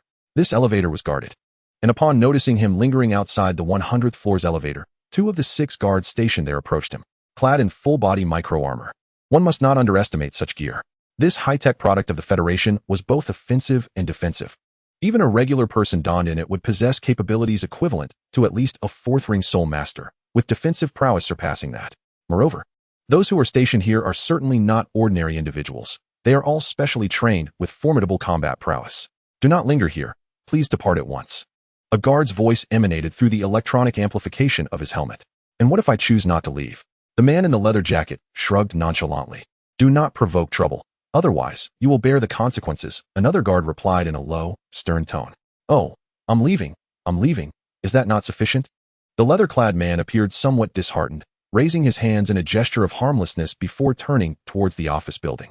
Guards, having encountered many individuals of a similarly provocative nature, paid him little heed, and returned to their posts. However, a smirk of triumph crept onto the lips of the leather-clad man as a sudden flash of light appeared in his right hand, revealing a black helmet adorned with a silvery crystal at the forehead. He donned the helmet and pressed his hand against the crystal. Commence. A wave of invisible energy erupted from the helmet, radiating outward, particularly towards the 6 guards, not far from the skyline tower. The rear compartment of a large spirit-guided transport vehicle slowly opened, revealing a massive electronic disruptor, over 3 meters in diameter, which unfurled itself.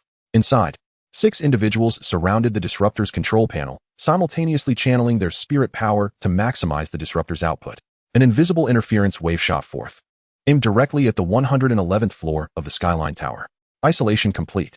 On the 100th floor of the tower, the 6 guards had collapsed, utterly incapacitated. The leather-clad man swiftly approached the elevator, equipping a mechanical hand. Delicate blue mechanical threads emerged from within, swiftly penetrating the metallic panel of the elevator leading to higher floors. Initiating breach. Disconnect from the central bank. You have 15 minutes. Evacuate within 15 minutes. The leather-clad man chuckled. It won't take that long. I'll finish in under 10. Chapter 50. The Trap. Ding. The elevator doors slid open, and the leather-clad man swiftly entered, pressing the button for the 111th floor. The doors closed, and the elevator ascended rapidly. With only 11 floors to traverse, he arrived in the blink of an eye. At that moment, the atmosphere on the 111th floor was chaotic. It is crucial to note that the skyline tower is connected to the central bank by at least 12 separate routes.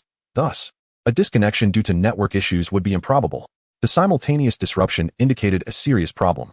Contact the Douluo City Police Department. Have them send personnel immediately. Director, we cannot establish a connection via the spirit-guided communicator. Direct lines are also down.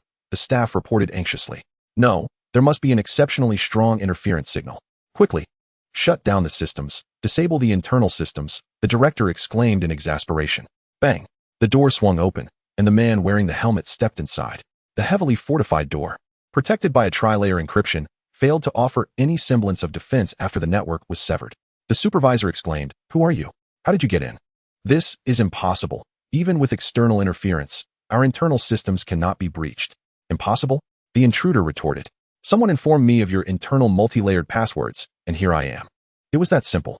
He continued, "Now, let us cease this idle chatter. Everyone, remain quiet." As he spoke, the man in the leather coat pressed the crystal on his helmet once more. A hum reverberated, and an invisible wave surged forth, causing all personnel present to collapse in unison. "Look, the world is at peace." The man in the leather coat laughed triumphantly, yet he did not pause in his movements. Without hesitation, he approached the core area of the think tank, the mainframe. At times, the ease with which a task is accomplished can be rather disheartening. "How dull," he muttered as he ambled leisurely to the side of the mainframe. His metallic hand extended, releasing delicate filaments that penetrated into the mainframe. A low buzzing echoed as electrical currents surged through. The screen of the mainframe began to flash rapidly with an array of data. The eyes concealed beneath his helmet became clouded as they absorbed and processed the information at an astonishing speed. "Found it. Heh," he cackled, murmuring to himself. 64 layers of decryption, somewhat complex. However, it will only take 3 minutes. No rush, take it slow. Ah, what a mind I possess. Layer by layer. The encryption walls fell away, revealing the inner workings of the mainframe, much like peeling off the layers of an onion. Ah, the final layer. Ding. A green progress bar reached its conclusion, completing the last decryption. I am nearly done here. The internal accounts are unlocked. I will prepare for data transfer and then initiate the encryption barrier. He communicated through his device. Where are you all? What is taking so long? The man in leather suddenly sensed something amiss and instinctively glanced at the screen. The final barrier had at last opened, revealing the main account of the entire skyline tower. According to their previous assessments, the tower transferred data to the Federal Central Bank weekly, and today was the eve of the weekend. The weekly revenue would undoubtedly exceed 1 billion Federation credits. However, when the man in leather beheld the account, his body stiffened in shock. 1 billion? What he saw was 0. Indeed, the account displayed a balance of 0. This is bad. I've been deceived. The man in leather swiftly deduced the situation. A seasoned operative. He turned and fled, not towards the entrance from which he came, but directly toward the adjacent glass curtain wall. In that instant, a layer of silver armor emerged from beneath his skin, rapidly enveloping his entire body. With a surge of speed, he propelled himself like a flash of light towards the glass wall. Why the haste? A familiar voice echoed. Bang! A figure stood resolutely in the path he had intended to take for his escape. At this moment, The man in the leather jacket realized why the voice sounded so familiar. Blocking his path was none other than the panicked supervisor who had been directing numerous staff members earlier. Now he appeared considerably larger, clad in heavy armor that enveloped his entire body, the iron-gray armor emanating a faint luster. An imposing aura, as solid as a mountain, rose from him, accompanied by 2 purple and 6 black soul rings. An 8-ring soul Douluo, a 3-character battle armor master. The man in the leather jacket nearly exclaimed. Known as a master of mental manipulation and a criminal mastermind, he was a 2-character battle armor master and one of the 12 envoys of the City of Sin. Zhanjing, I can't be mistaken, Yifeng remarked calmly. The previously collapsed staff members began to rise, quickly donning their standard federal micromechs. Dozens of soul-guided ray guns now aimed at the mental crime master, Zhanjing. Struggling, Zhanjing slowly rose from the ground. Although his 2-character battle armor was not primarily defensive, it ultimately shielded him from the majority of the onslaught. Who are you? How do you know our target is the Skyline building? Zhanjing asked coldly. Yifeng replied nonchalantly.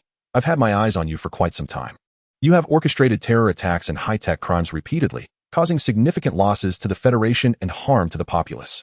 You are the first, but certainly not the last. I will eventually dismantle the entire City of Sin. Surrender now, or I will be fully authorized to execute you on the spot. I advise you against using the power of your helmet. This area is already equipped with mental interference devices, rendering your abilities ineffective. You win. Zhanjing spread his arms, voluntarily removing his helmet. Yet, for reasons unbeknownst to him, when Yifeng saw the indifferent expression on his face, he couldn't shake a foreboding feeling. This man was far too composed. He hardly resembled a captive. Team 1, have the vehicles been secured? Yifeng promptly contacted his subordinates. He finally exhaled in relief. They had prepared extensively for this operation. Take him down, Yifeng commanded with a wave of his hand. Instantly, soldiers from the Xiaolong Special Operations Team surged forward to apprehend Zhanjing, removing the soul-guided communicator and storage device from his possession and fastening soul power-sealing handcuffs upon him, rendering him an ordinary man. Search the building. Notify the police department. We are preparing to retreat, Yifeng ordered in a low voice. Chapter 51, The Eternal Night King. For this operation, Yifeng had dispatched 300 soldiers from the Xiaolong Special Operations Team, having already sealed off various routes to isolate these criminals from populous areas, ensuring they remained unaware of their impending capture. Months of preparation had gone into this endeavor, even deploying a portion of the soldiers to feign victimhood to lure the criminals out. At last, the fruit of their labor was at hand, capturing these individuals. At least several dozen criminals were apprehended, all of whom were major fugitives wanted by the Federation. Among them were at least 2 of the 12 envoys of the City of Sin, with Zhanjing standing before him as one of them. While these individuals were not particularly formidable in combat, their cunning and bizarre methods of crime were truly formidable, justifiably earning them the title of criminal masterminds. Capturing them could very well lead to uncovering other criminals lurking in the City of Sin, which is of paramount importance. The Federal Intelligence Agency has exerted considerable effort for this operation. Before I inquire, may I ask your esteemed name, Commander? Zhanjing observed Yifeng with a bemused smile. Yifeng replied nonchalantly, there is no need for you to know. Given your criminal record, your remaining years will be spent within the confines of a federal prison. Zhanjing sighed deeply. Yifeng narrowed his eyes, warning him not to attempt any tricks, as they would be futile. Your mental prowess is equally restrained by us. You have no chance whatsoever.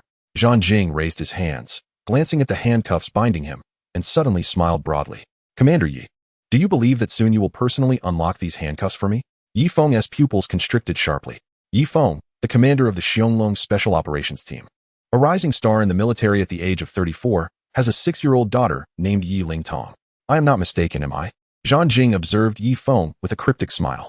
Listening to his words, Yifeng felt a chilling sensation creeping up his spine. If it were not for my deliberate actions, do you think your federal fools could have captured me? Have you not realized that I have not taken a life from the beginning? I deliberately refrained from giving you the opportunity to execute me on the spot, as I still require some time. Do you truly believe that the appetite of our City of Sin is so modest?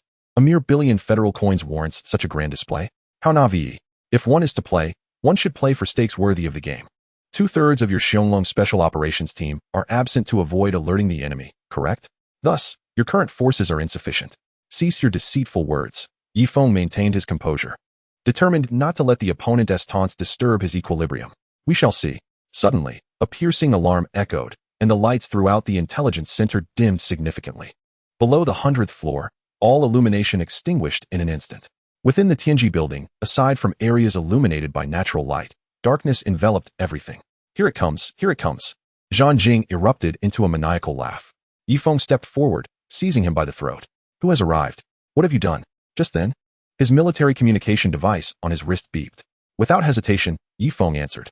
Commander Yi, hello. A deep voice resonated through the communicator. Yifeng instantly recognized that this was not a voice belonging to any member of his Xianglong Special Operations team. Who are you? The audacity of this criminal to infiltrate the military communication system was unfathomable. How had they achieved such a feat? In the city of Sin. I am known as the Eternal Night King. The intelligence you have received is entirely accurate. Our target is indeed here, but it is not the intelligence center. Currently, within the Tianji building, there are 12,345 civilians. What a splendid number. They are all under our control. Inside the building, there are 160 of our people, and they are in the process of planting explosives. In approximately 5 minutes, all gravitational support points of the Skyline Tower will be fully installed. The internal soul-guided power system has already been severed by us. The over 10,000 individuals wishing to exit the building will require at least half an hour or more. Moreover, we have sealed the doors, and you are isolated beyond the 100th floor's barrier wall. Thus, you now have 5 minutes to ponder. All I require from you is to release Zhang Jing and then withdraw your personnel from the think tank center. Damn it! Yifeng exclaimed in fury, nearly crushing the communicator in his hand. He never anticipated that this time, the city of Sin would send over 100 individuals. This was the largest operation in the history of this organization, and the target was merely a building like Ziluo City. Over 10,000 hostages. If the Skyline Tower were truly to be detonated, it would mark the gravest tragedy the Federation has witnessed in millennia. Do not be angered. Such emotions are futile. Commander Yi, truthfully, our city of Sin adheres to certain rules. As long as you comply with my instructions, I assure you that no bomb will detonate. Of course, you have no other option but to place your trust in me. Only 4 minutes remain. Please make your decision swiftly, otherwise, all of you will perish alongside Zhang Jing. The communication was severed. Zhang Jing let out a painful groan, his body crashing against the distant wall before sliding down. Yifeng hastily dialed his subordinate's communicator, only to discover that all communications had been cut off.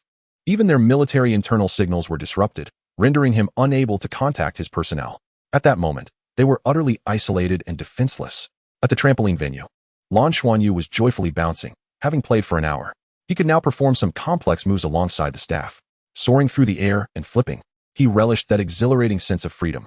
Even the staff praised his extraordinary talent. Suddenly, the surrounding lights dimmed abruptly, and all illumination extinguished. As Lan Xuanyu leaped into the air, he felt his body tighten, only to be caught by a familiar presence, landing safely nearby. Nanchang's voice echoed in his ear, as if the power had gone out. Xuanyu, do not move. Around them, gasps of shock erupted, with staff members shouting for everyone to remain calm, assuring that the power outage was likely temporary and that the building had an emergency power supply. The abruptness of the change was indeed startling, causing widespread panic. Then, a piercing alarm began to blare. The screams and shouts grew louder. Fortunately, the emergency lights in the safety passage remained lit, prompting many to rush eagerly toward the exits. Mom, what is happening? What do we do? Lan Xuanyu asked, his voice tinged with anxiety. Do not be afraid. I am here, and I will protect you. Nancheng reassured her son, remaining relatively composed. After all, she was a soul emperor of considerable strength, even without a soul-guiding device. She believed in her ability to protect herself and her son. Buzzing sounds filled the air, followed by chilling screams that echoed in succession. Nancheng's complexion turned pale as she instinctively embraced Lan Xuanyu and fell onto a trampoline. Although she was not a combatant, the sound of the soul-guided ray gun was unmistakable. The air was filled with screams, and beams of light crisscrossed in the dark trampoline arena. Hearing the cries intensified Lan Xuanyu's fear, prompting him to cling tightly to Nancheng. She pressed her son beneath her, the soft trampoline ensuring he would not be harmed, while simultaneously enveloping herself in a layer of ice for protection. Chapter 52. Mom. I'm a bit scared. A terror attack. This was the only thought coursing through her mind, and her brain felt somewhat blank in that moment. It was, after all, her first encounter with such a situation. Regret flooded her. She wished she had insisted on bringing teacher Nana along. After all, she was a formidable title de law. Yet now, it was too late to notify her, and Nancheng had no means to contact Nana since she had been present since her arrival. Mom, I'm scared, Lan Xuanyu whimpered, curling up in his mother's embrace. Do not fear. I will protect you, she reassured him, drawing immense courage from her son's words. Above all, her priority was to ensure her child's safety. With that thought, Nancheng's mind sharpened. Terrorists were attacking the Sky Tower, a building with over 100 floors and thousands of occupants. The trampoline arena was unlikely to be a primary target. Rather than wandering aimlessly, it was wiser to remain hidden here. The police of Douluo City would surely discover the anomaly soon, and waiting for rescue was the best course of action. The trampoline sagged slightly under their weight, placing them below ground level. Although soul-guided rays occasionally zipped overhead, they were not yet within reach. The screams had diminished considerably when a cold voice echoed through the soul-guided loudspeakers. Everyone, do not move. Any movement will result in death. Following the earlier carnage, the number of casualties was unclear, yet it was evident that the remaining crowd was thoroughly intimidated. The cries of children and the moans of the terrified filled the air. Nanxing breathed rapidly, holding Lan Xuanyu tightly, anxious about drawing attention. Just then, a series of buzzing sounds pierced the air. She sensed something rising above them. In an instant, beams of light cascaded down, illuminating the trampoline arena. Looking up, she beheld individuals clad in miniature mech armor, hovering in midair, their shoulder-mounted spotlights casting beams downwards.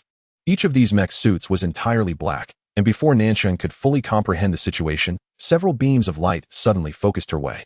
Soul Masters, eliminate them. With that command, a flurry of beams descended, aimed directly at Nanxing. As a non-combatant Soul Master, her lack of battle experience rendered her incapable of shedding the icy armor that enveloped her upon realizing the danger. The radiant light reflected from the ice armor was bound to attract attention. Nanxing gasped as a series of soul rings swiftly ascended from beneath her feet. Her soul rings had recently undergone an enhancement, and 6 purple rings illuminated simultaneously. The brilliance of the first soul ring shone forth, enveloping her and her son in a flurry of icy mist, effectively shielding them from external detection and sight. Concurrently, she rolled to the side while cradling Lan Xuanyu, a substantial ice shield hovering protectively above her head, blocking the lethal rays that rained down upon them. Being a woman, Nanxing had never intended to engage in combat during her training, and thus most of her attached soul skills were defensive in nature. To her, self-preservation was paramount. The ice shield was indeed her third soul skill, and with her cultivation at the Soul Emperor level, its defensive capabilities were formidable. Yet, panic surged within her. She was still holding her child. Uncertain of the numerous enemies lurking around them, she felt utterly lost amidst such overwhelming threats. Mom! Lan Xuanyu called out from her embrace. That single cry seemed to imbue Nanxing with immense courage. She resolved to protect her son at all costs. Maternal love often awakens the greatest strength within a woman. With a sudden burst of determination, she lunged forward, bouncing off a trampoline with Lan Xuanyu in her arms, and dashed towards a corner where she faintly recalled a safe exit might be located. Given the unknown number and strength of their adversaries, escaping was their sole opportunity. The icy mist provided excellent cover. Most of the projectiles shot into the air missed their mark, with only a few striking true, all of which were thwarted by the ice shield. As a Soul Emperor, Nanxing's speed was remarkable, and after several leaps, she neared the small door. Just then, she sensed a suffocating aura approaching from the front. Instinctively, she rolled to the side, clutching Lan Xuanyu tightly. Simultaneously, 3 towering ice walls, each 3 meters high, rose up to intercept the threat. Boom, boom, boom. The sound of 3 thunderous crashes echoed as the ice walls shattered. A sleek, obsidian mech emerged, standing over 6 meters tall, exuding an eerie glow indicative of its rare metal construction. Unlike the smaller mechs, this one wielded a colossal hammer with ease, effortlessly demolishing the ice barriers. With a flash from its rear thrusters, it swiftly closed the distance to Nanxing and her son, raising its hammer to strike. Shock registered on Nanxing's face. In that fleeting moment, her very essence surged with urgency. No, she must protect her son. She clutched Lan Xuanyu tightly, curling her body as she turned to shield him with her back. The radiance of her third soul ring flared to life, and she unleashed the ice shield with all her might. In that instant, her 6th soul ring also illuminated, sending forth a wave of icy energy. The ice sealing ring. This was her most powerful soul skill. As the advancing black mech was struck by the icy ring, it momentarily froze, a layer of frost forming upon its massive surface. Yet, in the next heartbeat, the mech transformed from its original dark hue to a fiery crimson, dispelling all traces of cold in an instant. Though the colossal hammer was a beat slow, it nonetheless struck the icy shield behind Nanxing with a resounding crash. The shield shattered, and despite Nanxing's utmost efforts to erect barriers, she could not entirely thwart the hammer's assault. Instantly, she was sent sprawling. Although most of the force was dissipated, a portion still struck her, causing her to taste blood in her throat, and she coughed up a mouthful of crimson. Mom! Lan Xuanyu screamed. His instincts were sharp. The moment Nanxing was hit, he sensed her fragility. In that fleeting instant, fear evaporated from his heart, as Nancheng was hurled away. Fortunately, she landed on a trampoline, and the mother and son bounced slightly upon impact. Severe pain intertwined with weakness coursed through Nancheng's body, causing her arms, which had tightly embraced Lan Xuanyu, to loosen.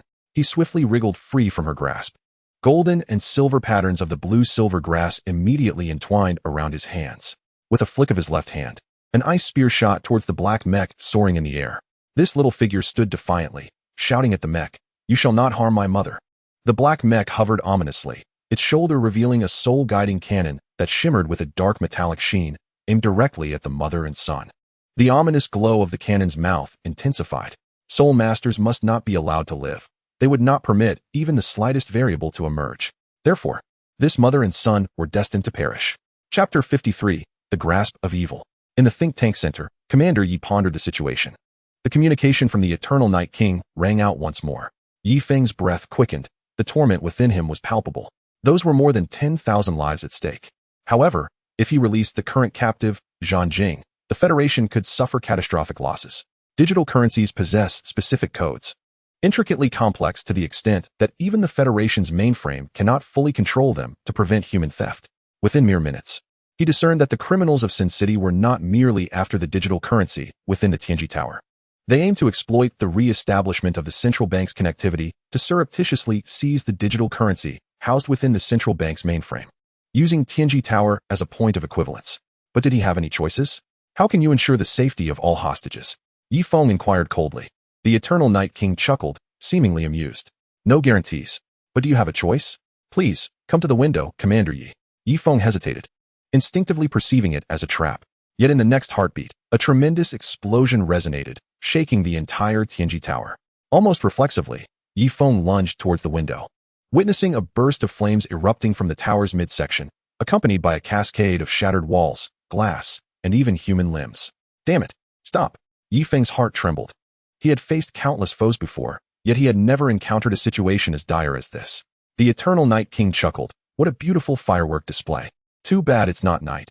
Otherwise, the fireworks would be even more splendid. Wouldn't you agree, Commander Yi? Ha! On the other side, Zhang Jing was laughing maniacally. He understood that, at this moment, Yi Feng had no choice but to yield. Very well, we withdraw. However, there was no buts. Immediately release Zhang Jing and exit the think tank center. You all can remain outside. That is of no concern. The voice of the Lord of Eternal Night suddenly turned frigid. Yi Feng's chest heaved violently. How he longed to smash Zhang Jing's head with a single punch. Yet, at this juncture, such an action was utterly implausible. The cunning and formidable nature of the criminals had far surpassed their initial predictions. Release him. Yi Feng nearly ground his teeth to powder, compelled to issue the order. Zhang Jing's handcuffs and restraints were removed, and he grinned at Yi Feng, a trace of blood from their previous encounter still lingering at the corner of his mouth, gesturing towards the outside. Yi Feng took a deep breath. His most pressing concern was that he could not establish contact with reinforcements. Just moments ago, one of his subordinates had quietly left in search of a way to communicate. Yet, whether they would succeed remained uncertain. The number of terrorists present was overwhelmingly greater than he had anticipated. The police of Douluo City were utterly helpless against such a magnitude of criminality. What was needed now was the military, though dispatching troops was no simple task. Zhang Jing paid no further attention to Yi Feng, brazenly walking towards the mainframe of the think tank to commence his operations. Central bank linkage established, maintaining communication. I shall begin the harvest. He triumphantly readjusted his communicator, connecting to his side's secondary line. How long will you require? Came the voice of the Lord of Eternal Night from the communicator. Not long. I have already planted the seeds within, completing the linkage on my own. According to the original plan, just one more minute will suffice. Good. All personnel prepare for withdrawal. Jam satellite signals, and stealth battleships will descend. Citizens of the sinful city, I am your Lord of Eternal Night. Now, prepare for evacuation. Proceed as planned. Above Douluo City, the air began to shimmer with subtle distortions. At that moment, 3 surveillance satellites suddenly encountered intense electromagnetic interference, causing all monitoring systems to cease functioning in an instant. Amidst the distorted air, a pitch-black warship emerged from a height of 1,000 meters above Douluo City, its afterburners flaring as it descended rapidly, landing directly atop the Skyline building. Bang, bang, bang. The metallic glass of the Skyline building shattered, and figures clad in miniature exosuits soared into the air amidst the blaze of their armor, converging towards the building's summit. Yi Feng could see through the glass as these figures darted past the window, heading straight for the top. The equipment worn by these criminals was evidently on par with the elite forces of the Xiaolong Special Operations Team. However, his own people did not dare to move, as if paralyzed by fear. From the commencement of their operation to the seizing of control, the entire process was executed with remarkable swiftness by the criminals of Sinful City. It was evident that everything had been calculated meticulously, including their own strategies to lure the enemy. The minute was drawing to a close. Subsequently, they will plunder the astronomical amount of federal currency. What terrifies Yifeng the most is his utter ignorance of whether these deranged individuals will detonate the entire building next. This is his gravest concern. Thousands of lives are at stake. While a massive explosion may not necessarily claim his life, the tragic demise of countless individuals is a burden no one can bear. Undoubtedly, the intelligence agency has erred, yet as the commander of this operation, he shares in the responsibility. More importantly, such responsibility pales in comparison to the value of those thousands of lives. For the first time in his life, Yifeng feels utterly powerless. No matter how formidable his own abilities may be, he finds himself incapable of action. Zhang Jing, with a confident demeanor, awaits, fully aware from the outset that their side would surely succeed. There are already their people within the Federal Intelligence Agency, and moreover, the chief security officer of the Skyline Tower is also one of theirs. Otherwise, how could so many explosives have been smuggled inside? All preparations commenced 2 years ago, right when the Skyline Tower began construction. Their true target has always been the family behind the Skyline Tower. Criminal activities in the Sin City are typically swift and decisive. Once set in motion, they unfold with alarming rapidity. In fact, the entire operation spans merely half an hour. However, the resources mobilized are vast. To isolate all signals to the Skyline Tower, infiltrate military communications, and block satellite signals is no trivial task. Yet they are fully prepared. In comparison to the astronomical sum they stand to gain, these expenditures are inconsequential. As for the question of whether they would detonate the Skyline Tower, the answer is, of course, negative. Sin City may be reckless, but it would not dare to provoke the Federation to such an extent. The Federation encompasses some particularly terrifying entities. Should they be incited, Sin City would be unable to withstand the consequences. Yet the bombs are indeed real, as defusing them requires considerable time for thorough investigation. This is even more crucial than pursuing them. At this moment, Zhang Jing is filled with a sense of fulfillment. In truth, as a master of mental control, he possesses little concept of money. What he relishes is the process, the sense of mastery over everything. That feeling of accomplishment is unparalleled by anything else. The transmission is complete. A small module exits the mainframe, held in Zhang Jing's hand. Chapter 54, Do Not Fear. The light of the soul-guiding cannon rapidly coalesces, targeting only the small child and his mother behind him. At this moment, Lan Xuanyu finds himself at a loss. He is merely a child, only 6 years old. Yet before him stands a colossal mech towering over 6 meters. The ice spikes he shoots merely sparkle upon the mech's surface, inflicting no harm whatsoever. Meanwhile, Nansheng has collapsed, unable to move an inch. However, he does not retreat. He stands firm, arms outstretched, his lips pressed tightly together, filled with fear and trepidation. Yet, he is determined to protect his mother. Xuanyu, run, run. Nansheng weakly urges. She certainly saw it, feeling an overwhelming sense of hatred towards herself for her perceived ineptitude. If only she were a combatant, she would have the capacity to contend even against the most formidable black-class mechas. Yet, she was not. She truly lacked the skills for battle. Observing her small son, arms outstretched to shield her, her heart felt as though it might shatter. At that moment, one thought consumed her mind. She desperately wanted her son to flee, willing to pay any price to ensure his safety. However, the assailants showed no mercy. The ominous soul-guided cannon finally discharged. A brilliant flash erupted suddenly from the cannon's mouth. That blinding radiance forced Lan Xuanyu to close his eyes almost instantly. In that fleeting moment, his mind went blank. Yet, amidst this chaos, a familiar and profoundly reassuring voice resonated within his consciousness. Do not fear. Lan Xuanyu was momentarily taken aback, instinctively realizing that he had not sustained any harm. At that instant, he noticed that everything around him had fallen into silence. Raising his head, the intense lights still shone brightly, yet the violent beam of light inexplicably halted in midair. The cries and screams ceased, and the world around him quieted, as if time itself had come to a standstill. What was happening? Why was this so? Silver strands of hair sparkled under the radiant light, yet her gaze remained somewhat icy. Teacher Nana, Lan Xuanyu exclaimed joyfully, tears welling in his eyes as he abruptly threw himself into her embrace, sobbing, They hurt my mother. Teacher Nana, my mother is injured. Xuanyu, do not cry. It will be all right. With the teacher here, everything will be fine. Nana gently patted his back, soothing his terrified spirit. You were very brave, protecting your mother. You are already a man. She tenderly caressed his back, calming his heart. At that moment, she turned her gaze towards the black mecha and the beam of light that had suspended in the air. Her eyes were cold and composed. And in the next instant, cracks began to appear on the surface of the mecha, producing a sharp sound. The entire mecha shattered, along with its pilot and the soul-guided beam that was meant to engulf Nancheng and her son, vanishing without a trace. The sharp, ringing sounds echoed as the floating assailants exploded one by one, dissipating into nothingness. Lan Xuanyu, hearing the sounds, attempted to look up, but Nana gently covered his eyes with her palm, silently holding him close. Retreat. A glimmer of coldness flashed in Nana's eyes. A soft silver light enveloped the area, and the previous stillness dissipated, restoring everything to normal in an instant. Xuanyu and Nancheng's desperate cries finally erupted from their throats. Mother! Lan Xuanyu shouted, hastily breaking free from Nana's embrace and rushing towards Nancheng. As she watched the blue Xuanyu rush towards Nancheng, Nana momentarily stood still, a fleeting shadow of melancholy passing through her eyes. Xuanyu embraced Nancheng, yet blood flowed incessantly from the corner of her mouth. That previous blow had indeed inflicted severe damage upon her. Nana approached Nancheng with measured steps, crouched beside her, and gently placed a hand on her back, whispering, "You are doing well."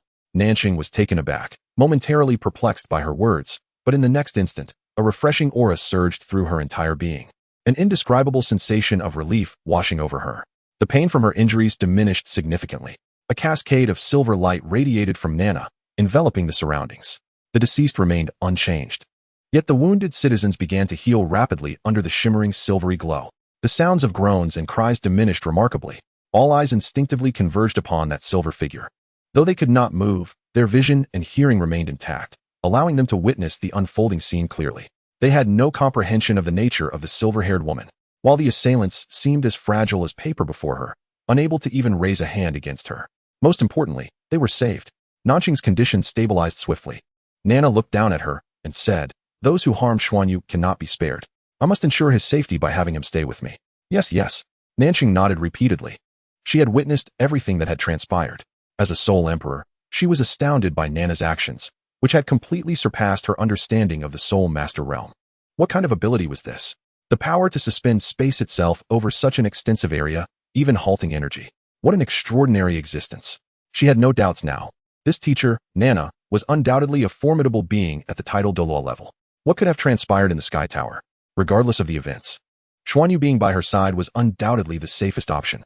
"Xuanyu, come," Nana beckoned with open arms. Xuanyu glanced at Nancheng, who urged him, "Go ahead. It's safer with teacher Nana. Mommy will be fine." In that moment, she felt a surge of gratitude. Her son had selflessly shielded her with his tender form. Moments ago, she had been engulfed in heart-wrenching pain, yet now her heart melted with affection. He was merely 6 years old, yet he already knew how to protect his mother. At that moment, Xuanyu leaped into Nana's embrace, wrapping his arms tightly around her neck and planting a fervent kiss on her cheek. "Thank you, teacher Nana." Nana stood with him in her arms, declaring, "Let us confront the villains." With a flash of silver light, she and Xuanyu vanished into thin air. A swarm of dark figures ascended into the sky, landing atop the Sky Tower. A sleek, small warship, over 100 meters long and more than 30 meters wide, hovered silently above the building. A beam of light illuminated the rooftop. Each assailant clad in black microarmor was drawn into the light before being absorbed into the ship. Their actions were remarkably swift, devoid of any hesitation. In the briefest of moments, the majority of the criminals had already completed their entry. Chapter 55, It Must Be Fireworks. At that instant, a figure soared from the side and gracefully alighted upon the rooftop, none other than Zhang Jing. The operation had been a success. Eternal Night King, have you truly no intention of launching a grand firework display in Ziluo City? It would be a matter of great pride for our city of Sin for a long time. Besides, the revenue from this venture would sustain our city's needs for quite a while, Zhang Jing exclaimed, his eyes gleaming with a frenzied light. For him, the most paramount aspect was always the satisfaction derived from the act of crime. Silence. Board the ship immediately. Do you have any notion of how terrifying those old guard members of the Federation are? Do you wish to attract the attention of the God of War Temple? Or perhaps the Tang Sect or Shrek Academy? If you seek death, then leap from the rooftop yourself, but do not implicate the entirety of our city of sin. The icy voice of the Eternal Night King resonated, devoid of emotional fluctuation, yet it sent a shiver down Zhang Jing's spine. The names mentioned by the Eternal Night King echoed in his mind like thunder. No, I certainly did not intend that. Let us retreat then. However, the fourth squad has gone dark, Zhang Jing replied while casting a beam of light for extraction. Forget them. If they are lost, let them perish. Depart immediately. The signal blockade time has reached its limit. In a flash of brilliance, Zhang Jing vanished within the beam of light. The next moment, he found himself inside the cloaked battleship. Though this vessel was compact in size, its speed was astonishing, capable of flying at sublight speeds. Even among the current fleet of the Federation, the fastest small battleships could scarcely match this. Particularly noteworthy was the advanced cloaking soul guide, manned by 10 adept soul masters skilled in stealth, which provided the city of Sin with the ability to traverse freely and commit misdeeds throughout the Federation. Thus, upon boarding the battleship, Zhang Jing instantly relaxed, deeming the mission a resounding success. As the other bandits boarded the ship and removed their mini-mechs, fervent expressions surfaced on their faces upon seeing Zhang Jing. His personal prowess was merely average, yet he was undoubtedly a master of crime. The entire operational plan had been devised by him. Even the Eternal Night King had merely acted as the overall commander. It could be said that although Zhang Jing was but one of the 12 envoys of the City of Sin, his status was exceedingly elevated, garnering considerable favor even from the city lord. A subtle smile graced Zhang Jing's face as he leisurely settled into his seat. Aside from the fourth squad going dark, all other members had successfully boarded. A message emanated from the cockpit. The cloaked battleship began to hover in place, turning its bow upwards, gathering energy in its rear thrusters. In the next instant, two powerful beams of light erupted, propelling the 100-meter-long vessel skyward. Almost instantaneously, it breached the sound barrier, ascending into the heights. The surface of the battleship shimmered with distorted light, on the verge of entering invisibility. Once all is accomplished, the vast sea becomes a playground for fish, and the boundless sky invites birds to soar freely. Not even the radar of the federal satellites can track their whereabouts, nor can one fathom where they might venture. This is a warship capable of navigating the cosmos. At that moment, on the rooftop, a silvery glow flickered as Nana, cradling the young Blue Xuanyu, materialized. The intense blast from the ship's exhaust created a fierce whirlwind that swept across the rooftop. As Nana held Blue Xuanyu tightly, the whirlwind encircled her, transforming into a gentle spring breeze that merely tousled her flowing silver hair. Lifting her gaze, Nana's eyes fell upon the warship, now reduced to a mere speck of light, and she murmured to herself, "Do you wish to depart?" Grasping Blue Xuanyu's right hand, the ring on his thumb naturally slipped into her palm. In an instant, with a half-turn, Nana, under Blue Xuanyu's astonished stare, made a throwing motion. A dark blue silhouette shot skyward, expanding in the air before vanishing in an instant. "Nana, what was that?" Blue Xuanyu inquired, oblivious to the absence of the ring on his thumb, curiosity piqued by Nana's actions. She lowered her head and placed a gentle kiss on his forehead, reassuring him, "It's all over now." Boom. In the distance, near the edge of the atmosphere, a violent roar erupted, accompanied by a brilliant flash of fire that blossomed into a colossal fireball. This spectacle lingered in the sky for several seconds before gradually fading away. "Nana, what was that?" Blue Xuanyu asked, puzzled as he gazed at the distant flames. "Perhaps it was fireworks," Nana replied with a serene smile. At that moment, a glimmer of silver flashed in her eyes, and an invisible wave of mental energy radiated from her, swiftly enveloping the entirety of Ziluo City. Yifeng stood by the bedside on the 111th floor of the think tank center, dumbfounded as he beheld the erupting fireball. Could it be the warship from the City of Sin? Exploded? Beep, beep, beep. His communicator suddenly erupted with frantic sounds. Simultaneously, all surveillance and communication devices resumed their functions. A short while later, in an apartment not far from the Tianji building, the ground began to subtly warp, gradually revealing an individual emerging from beneath what seemed to be a large cloak. He appeared to be an ordinary middle-aged man, yet his eyes reflected a profound terror. His body trembled from the intensity of his fear. It exploded, it exploded, it exploded.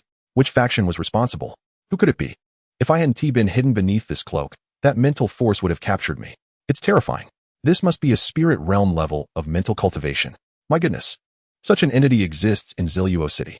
Thank heaven I was not aboard the invisible warship. I must leave here immediately. City Lord, this is Yongya. A grave situation has arisen. We may have hit a dead end. After a series of interrogations and confirmations, it was ultimately due to the presence of a child that they were released from the police station earlier than expected. The recent terrorist attack has shaken the entirety of Tianluo Star. The Skyline Tower has now been completely taken over by the military, and the exact casualty figures remain uncertain.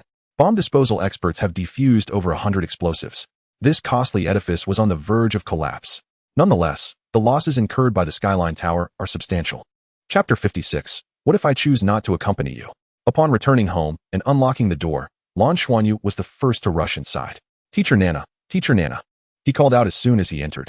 After resolving all matters, Nana had entrusted him to Nansheng and subsequently vanished.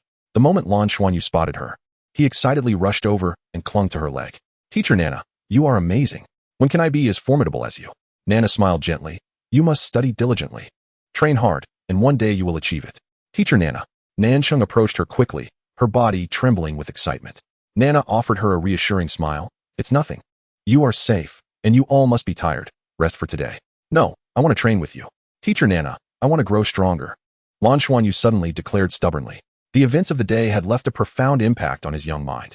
Standing before his mother, he realized he lacked the strength or ability to protect her, which stirred his heart deeply, particularly after witnessing Nana's arrival, who effortlessly turned the tide by subduing the assailants, left a lasting impression on his innocent soul.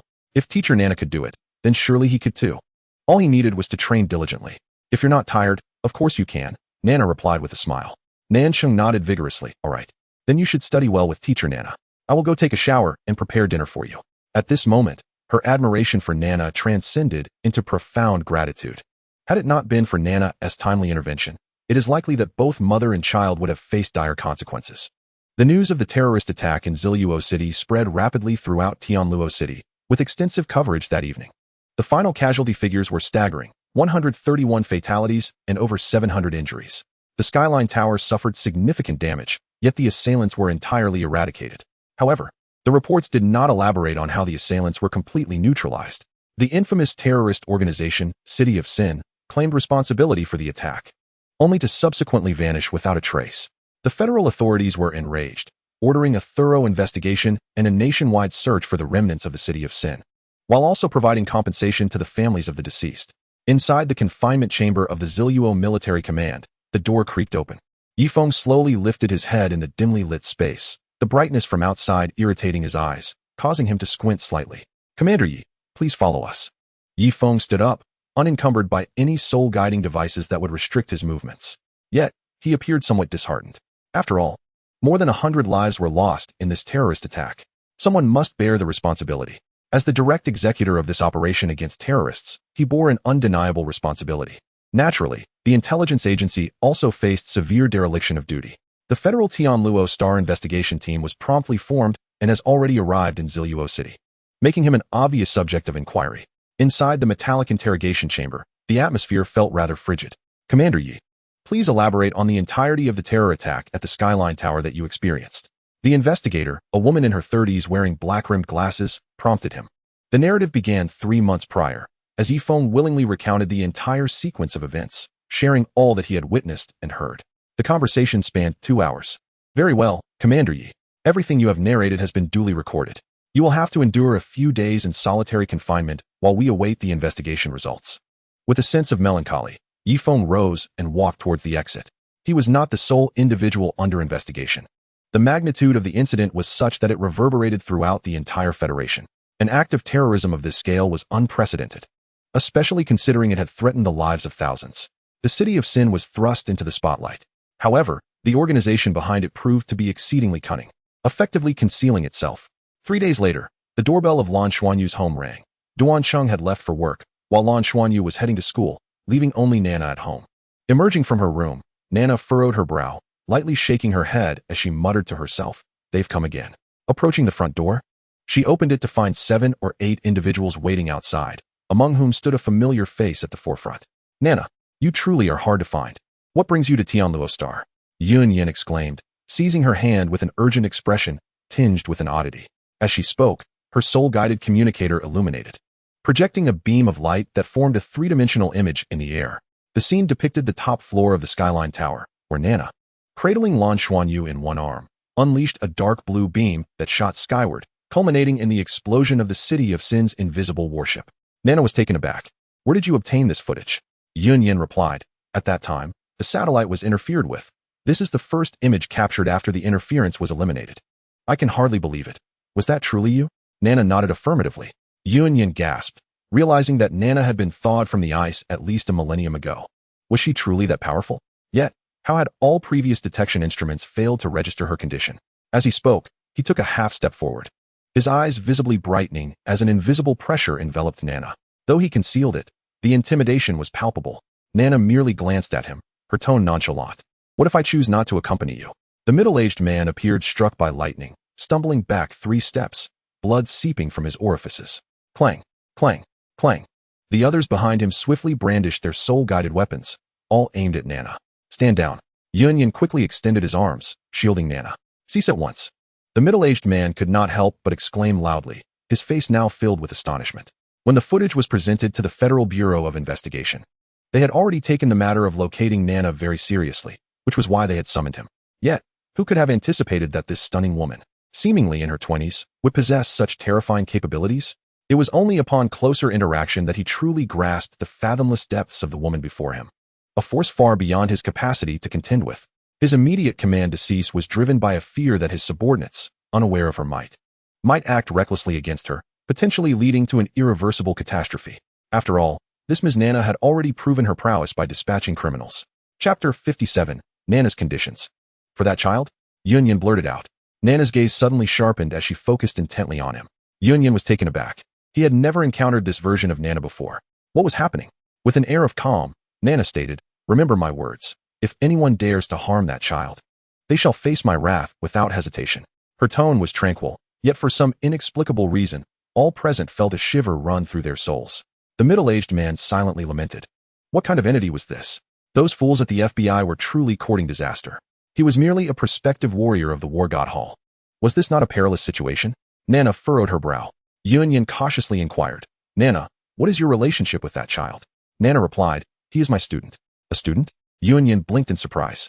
Nana explained, "He possesses remarkable talent, and I have been teaching him.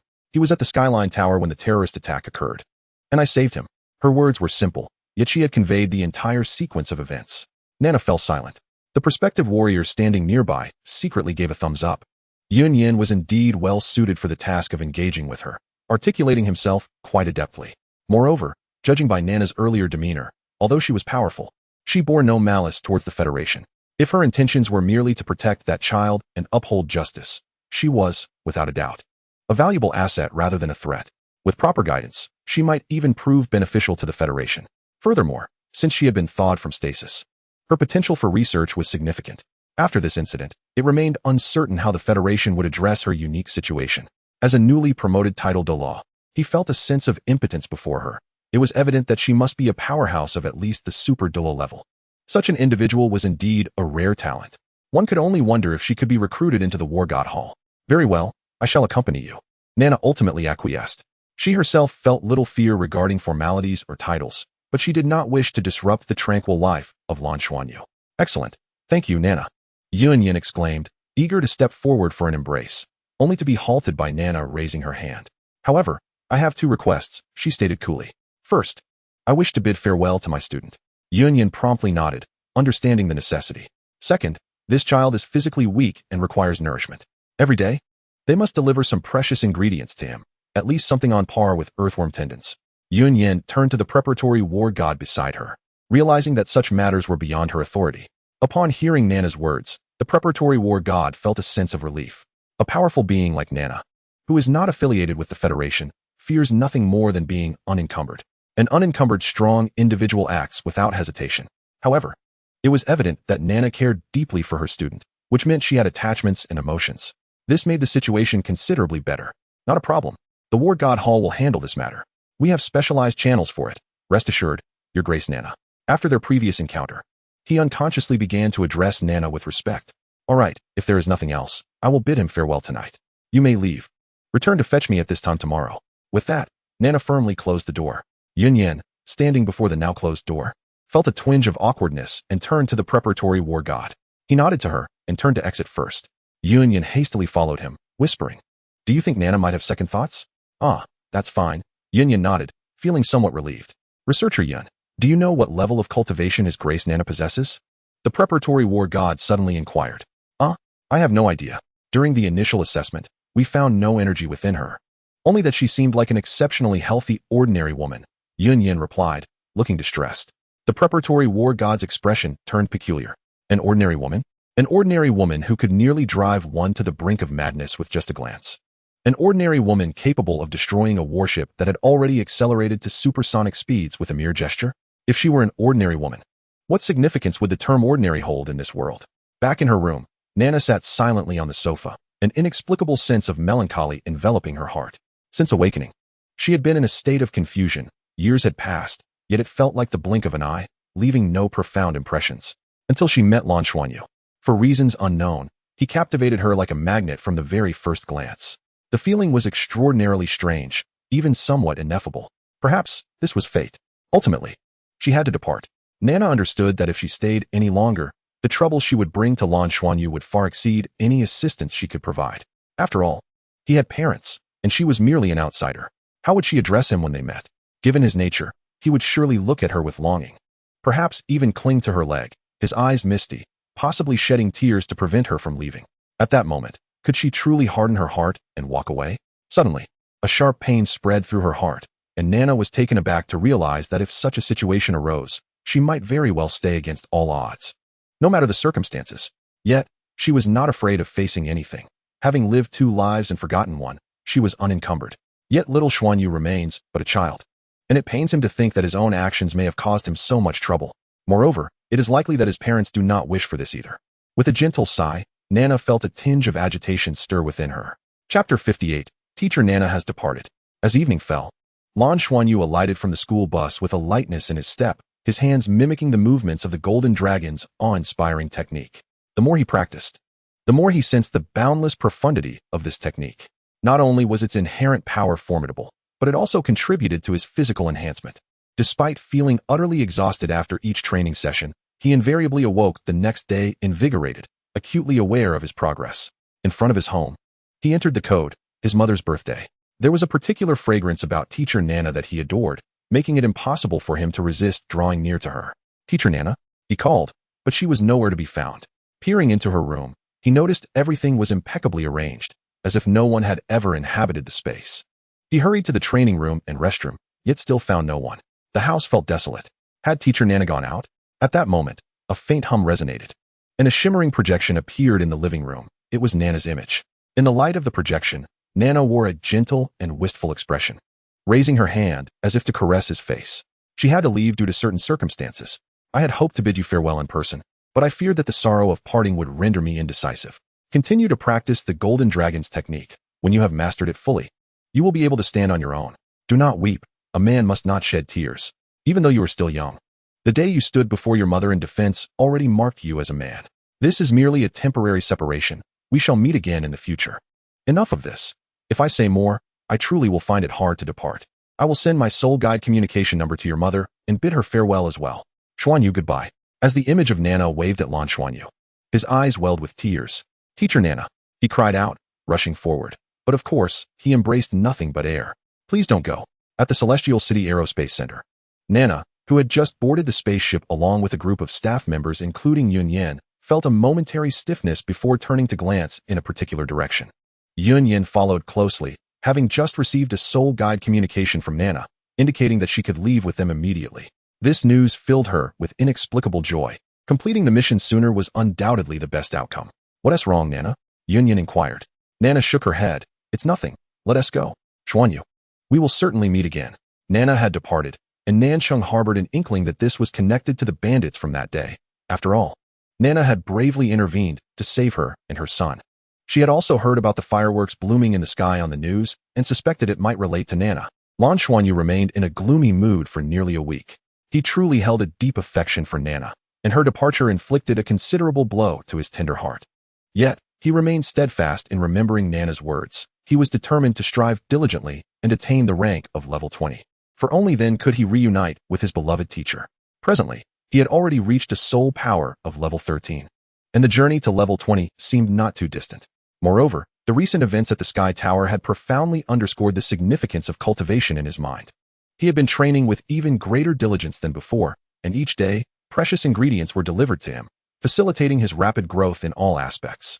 The only source of his frustration lay in the sluggish pace of his soul power advancement, which was considerably slower compared to Yiling Tong. In the blink of an eye, 3 months had passed. Recently, Nansheng had been feeling somewhat restless, and the reason was simple. It was due to Lan Xiao. As they were engaged in interstellar exploration, She could only await his passive communication.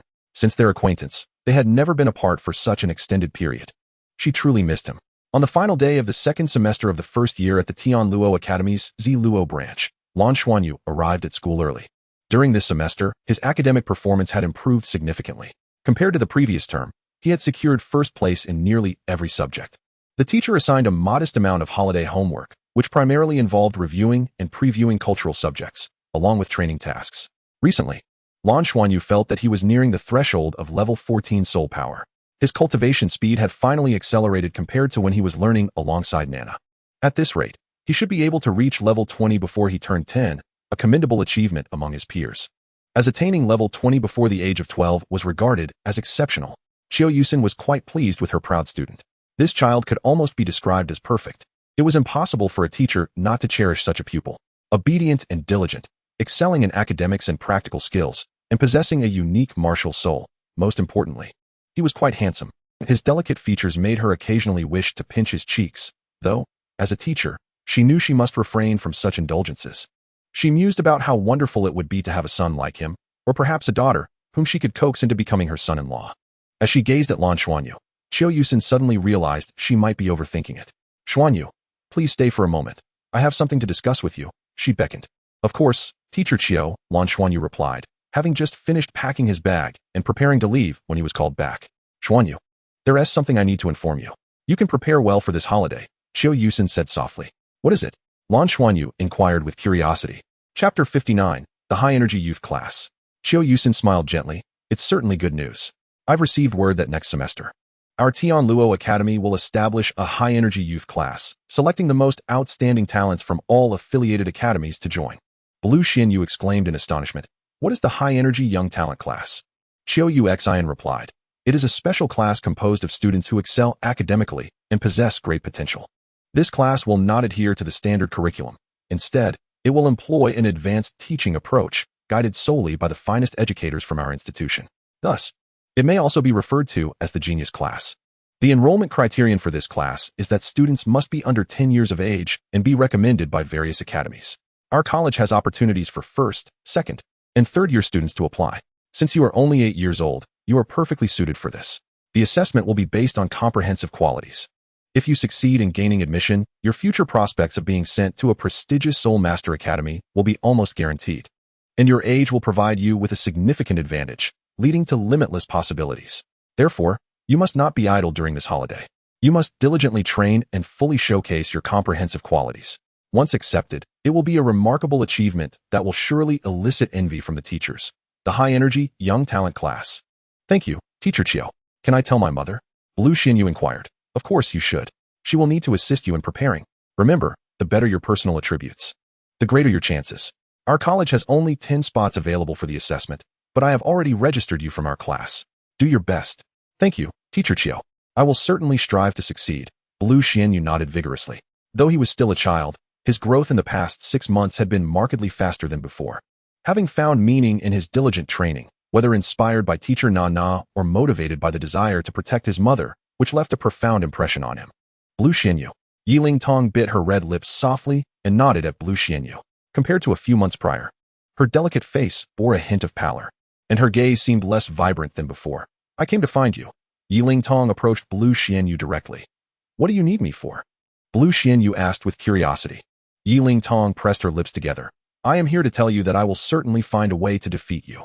I will win. Blue Xinyu furrowed his brow. Oh, is there anything else?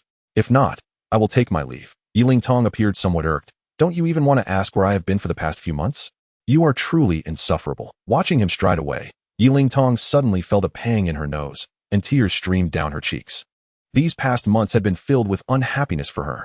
Today, she finally arrived at the academy, and inexplicably, her first instinct was to seek out Blue Xinyu and utter those words.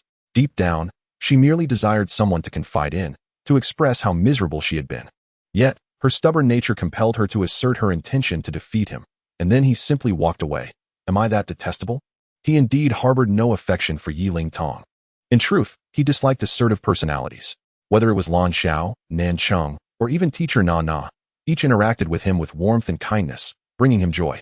Undoubtedly, Yiling Tong was unique, but Blue Xinyu did not appreciate such distinctiveness. Blue Xinyu, just wait. This is not over between us. Lan Xuanyu was unaware that he had unwittingly created another enemy, particularly in the form of Yi Ling Tong, a rival he had never defeated, yet who was undeniably stronger than him. Suddenly, he felt a surge of anxiety, as his greatest fear was that his mother might vanish without a trace, just like teacher Nana. He hurried to his parents' room, only to discover Nansheng sitting by the bed, staring blankly at the soul-guided communicator on her wrist. Was mother thinking of father? Lan Xuanyu blinked his large eyes. Indeed. Nansheng, unembarrassed, was overwhelmed by a deep yearning. Can't we contact him? Lan Xuanyu inquired. Nansheng explained. In the vastness of the universe, signals can be exceedingly unstable, and we must rely on communication satellites near wormholes for transmission. We can only passively receive messages. There's no way to reach out.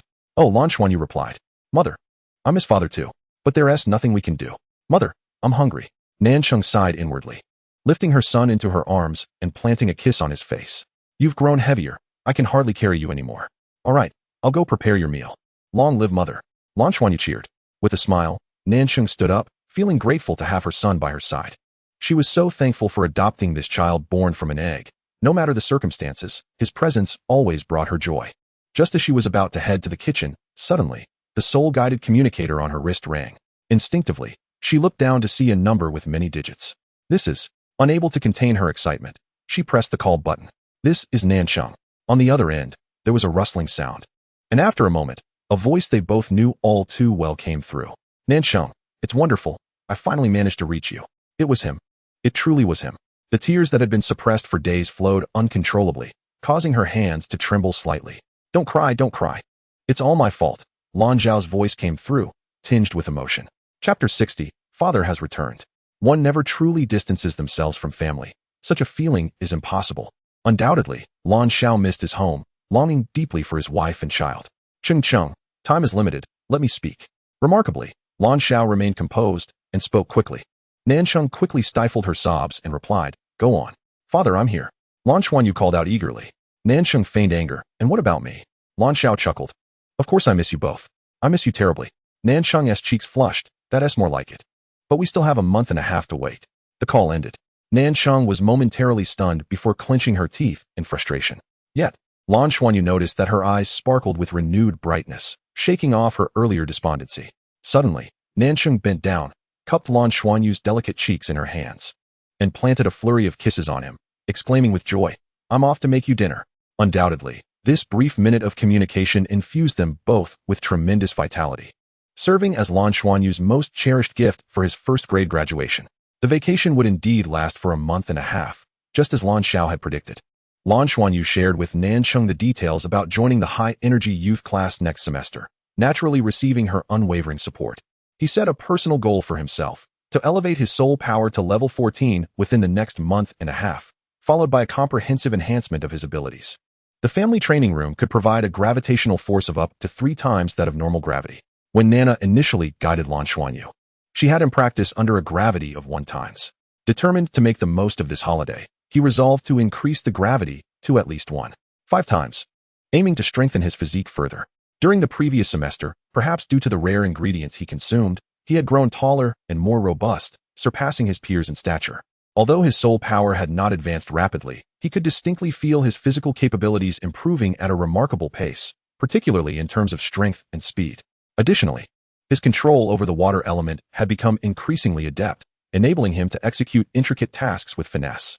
The month and a half passed swiftly, and Lan Xuanyu successfully ascended to level 14 soul power shortly after the holiday. At merely 7 years of age, this achievement was quite commendable. With school resuming tomorrow, Nansheng inquired as she finished tidying the kitchen and entered Lan Xuanyu's bedroom. Have you packed everything? She felt that her son had grown a bit taller during the short holiday, a change that was indeed rapid. Everything is ready, Mom.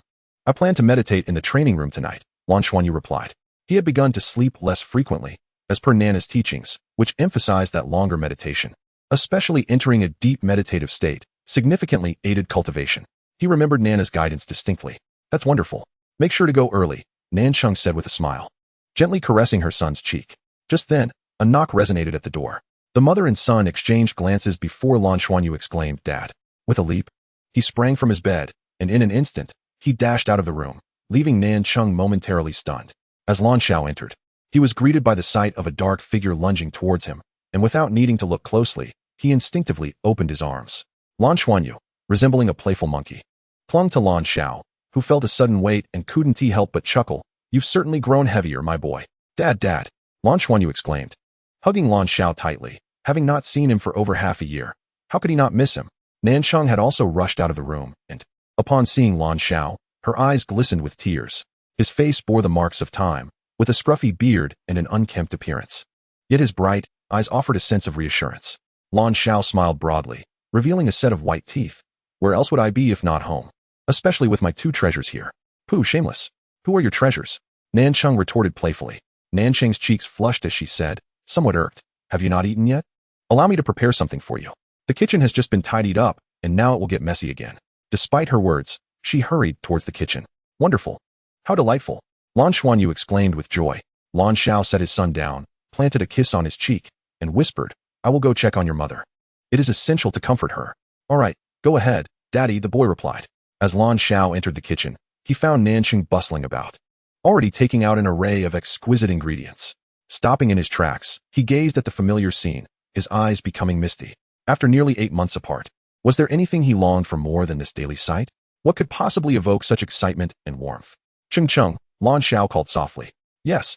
Only you find it sentimental, she replied playfully. He approached from behind and embraced her waist. Instantly, her body softened, leaning into that familiar and sturdy embrace. Tears escaping her eyes. I'm sorry for worrying you, he murmured, kissing her hair. Promise me you won't be away for so long again, all right? She asked. Of course. I can't bear to be apart from you, he responded. Only in separation did he realize the profound pain it entailed. That evening, Lan Xuanyu did not practice. Instead, he shared a meal with his father. The home was filled with warmth. Chapter 61, 2 Colonels. The new academic year at the Ziluo branch of Tianluo Academy commenced. Early in the morning, various soul-guided vehicles converged upon the academy's building, leading to a rare traffic jam. The 8-month separation had not been in vain, as Lan Xiao had been promoted due to his exceptional contributions to interstellar species research, receiving the rank of colonel. Although his position remained unchanged for the moment, it was evident that a transfer was imminent. According to Lan Xiao, he might be reassigned to a higher-level research institute in Tianluo City. This implied that the family would likely relocate from Ziluo City to Tianluo City. Nansheng found this coincidence intriguing, as it reminded her that the main academy was recruiting for the advanced youth class. If Lan Xuanyu were to be accepted, they would indeed need to move to Tianluo City. Thus, on the morning of school, she unusually took extra time to advise Lan Xuanyu. At times, one must believe in luck. Lan Zhao's promotion, coupled with the possibility of Lan Xuanyu being accepted into the advanced youth class, would undoubtedly elevate their family. All right, go on in, Lan Xiao said, smiling as he watched his son walk towards the academy. You're in 2nd grade now. You've grown so much. Goodbye, Daddy, Lan Xuanyu waved, his face radiant with a smile. It had been quite a while since his father had accompanied him to school. Farewell, Lan Xiao replied with a nod. Colonel, it has been a while, he instinctively greeted upon seeing an acquaintance. Yifeng appeared even more weathered than him, sighing, I am no longer a colonel. I have been reassigned. Nevertheless, congratulations on your promotion. It is precisely because he once held the rank of colonel that he is acutely aware of the arduous nature of promotion within the military. Father, I'm leaving, Yi Lingtong remarked, having caught sight of Lan Xuanyu's retreating figure, eagerly addressing Yifeng. Go ahead, Yifeng replied, gently ruffling his daughter's hair. The two parents watched their respective children enter the academy. Commander, what seems to be the matter? Lan Xiao inquired, curiosity evident in his tone. Just as it is exceedingly challenging to ascend in rank, so too is it nearly impossible to be demoted. The accumulation of merits required for promotion is substantial, and should one face demotion, it is indeed a grave affair. Yifeng smiled wryly. I have no pressing matters, if you're free. Shall we indulge in a cup of coffee? Lan Xiao nodded, certainly. It would be my honor. Despite their equal military ranks, the individual before him was an 8-ring soul Douluo, a formidable force in battle, and thus held a status far beyond his own. After leaving the academy, they made their way to a nearby CAF. Commander, please refrain from calling me that. Simply use my name.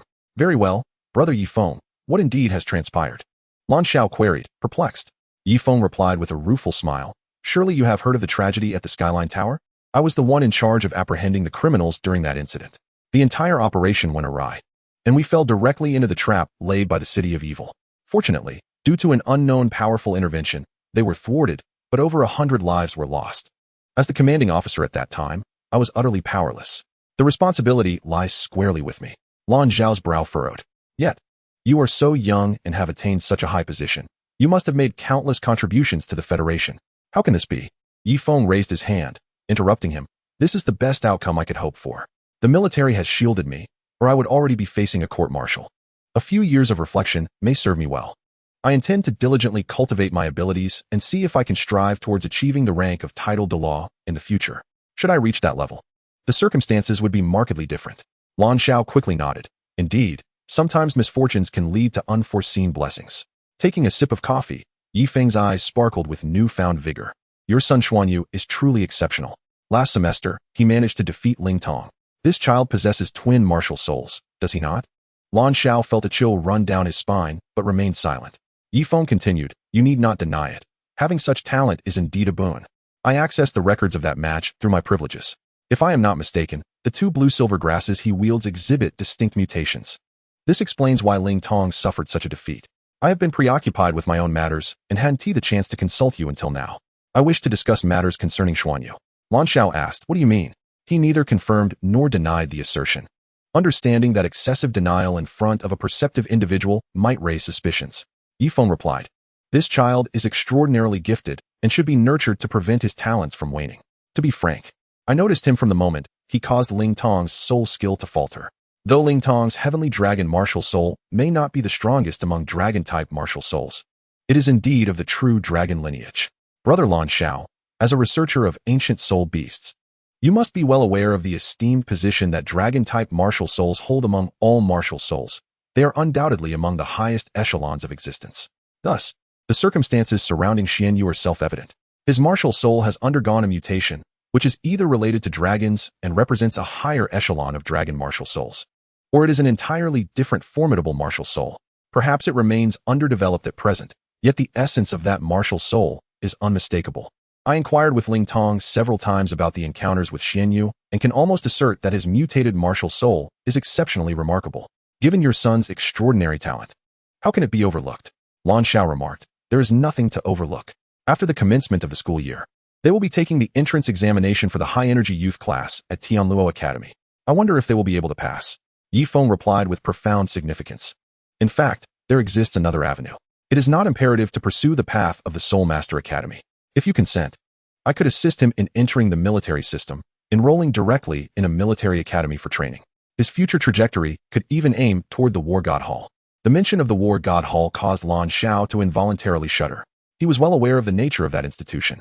The War God Hall is directly governed by the Federation, yet it is also part of the military, serving as the gathering place for the most formidable individuals in the armed forces. Any entity worthy of being called a war god holds a significant position within the military, typically at least a rank of Major General. However, becoming a war god is no simple feat according to the rules of the War God Hall. There can be no more than 18 war gods, and the number of prospective war gods is uncertain. To ascend to the status of a true war god, a prospective war god must challenge and triumph over an existing war god, which is no easy task. Nevertheless, should one succeed, the path ahead would be one of immense opportunity, for the War God Hall represents a shortcut within the military. Yi Feng nodded, affirming, indeed, I believe Xuanyu possesses such potential. Ling Tong may not be capable, but he should have a chance. Brother Lan Xiao, he added. Yet at this moment, Lan Xiao resolutely shook his head. No? Yi Feng was taken aback by his swift refusal. Lan Xiao explained, if he enters the military system, it signifies that this child will be distanced from us, and both his mother and I cannot bear that. Thus, let him pursue the path of a conventional academy. Yi Feng furrowed his brow. If the fledgling is not released, how can it soar high? Brother Lan Xiao, you cannot be so short-sighted. Lan Xiao sighed. It is not that I am short-sighted. It is that after experiencing separation, I have come to understand the intensity of this pain. I recently participated in interstellar exploration, which lasted 8 months. I cannot disclose the specifics, but those 8 months were a tremendous ordeal for both me and the mother and child. To us, nothing is more important than family reunification. With a resigned sigh, Yi Feng said, very well. Should you change your mind, feel free to seek me out. With that, he rose and departed without hesitation. Chapter 62. The teacher touched me. Lan Xiao did not rush to leave, but continued to sit there sipping his coffee. How could he allow Lan Xuanyu to join the military? What does military service entail? Primarily, it involves a stringent examination of family background and personal circumstances. And what of Lan Xuanyu's origins? Can they withstand scrutiny? The answer is undoubtedly negative. Lan Xuanyu's birth records were fabricated. He is a child of uncertain origins. Regardless, he would never allow Lan Xuanyu to enlist in the military. His sole desire now was for his son to be healthy and safe. That was sufficient. Lan Xuanyu. Hearing that voice from behind, Lan Xuanyu did not even pause in his stride, his expression somewhat dejected. Yilingtong quickly caught up with him. What are you doing? Is that any way to behave? I called you. Listening to her dissatisfied tone, Lan Xuanyu retorted, Are you ever done? You're in class 1, while I'm in class 2. Why do you keep bothering me? Am I that easy to bully? Yilingtong was taken aback. Do I really annoy you that much?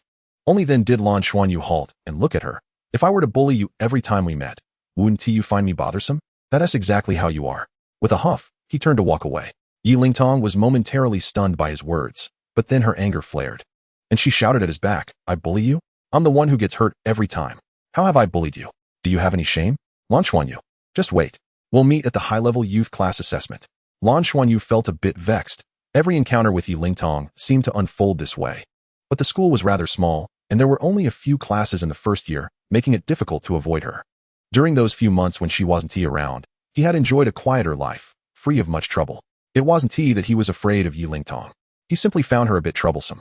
Qiu Yusin had arrived early and naturally smiled upon seeing Lan Xuanyu. Good morning, Teacher Qiu. Lan Xuanyu greeted her politely. Qiu Yusin inquired, How have you prepared for the holiday? Lan Xuanyu smiled and replied, Quite well. Teacher Qiu, I've reached level 14. Good. Although Lan Xuanyu's soul power had not increased rapidly, especially compared to those with innate full soul power, his progress was nonetheless on the rise, which was a positive sign. Moreover, the boy's overall qualities could not solely be measured by his soul power. You need to attend the opening ceremony for the new school year. Today, the examiners from our Douluo Academy have arrived. I will take you over shortly. Oh, all right, Lan Xuanyu agreed. He wasn't particularly anxious. It was merely an assessment, and he had confidence in himself. Had it not been for Teacher Nana, the incident at the Sky Tower would have left a shadow on his heart, potentially instilling a sense of timidity in his character. However, Teacher Nana's timely arrival not only saved them, but also left an indelible impression on him. The image of her effortlessly shattering a battleship was deeply etched in his mind. He often thought, I am a disciple of Teacher Nana. She is so powerful. I too will surely be strong. Thus, he did not feel timid. Rather, he felt more confident. Furthermore, his confidence stemmed from his diligent efforts. He felt that, at least during the holiday, no classmate had worked harder than he had. Soon, all the students had arrived, and the opening ceremony commenced. Waving to him, Qiu Yusin led Lan Xuanyu out of the classroom. As soon as they exited, Lan Xuanyu spotted the stern-faced Yilingtong.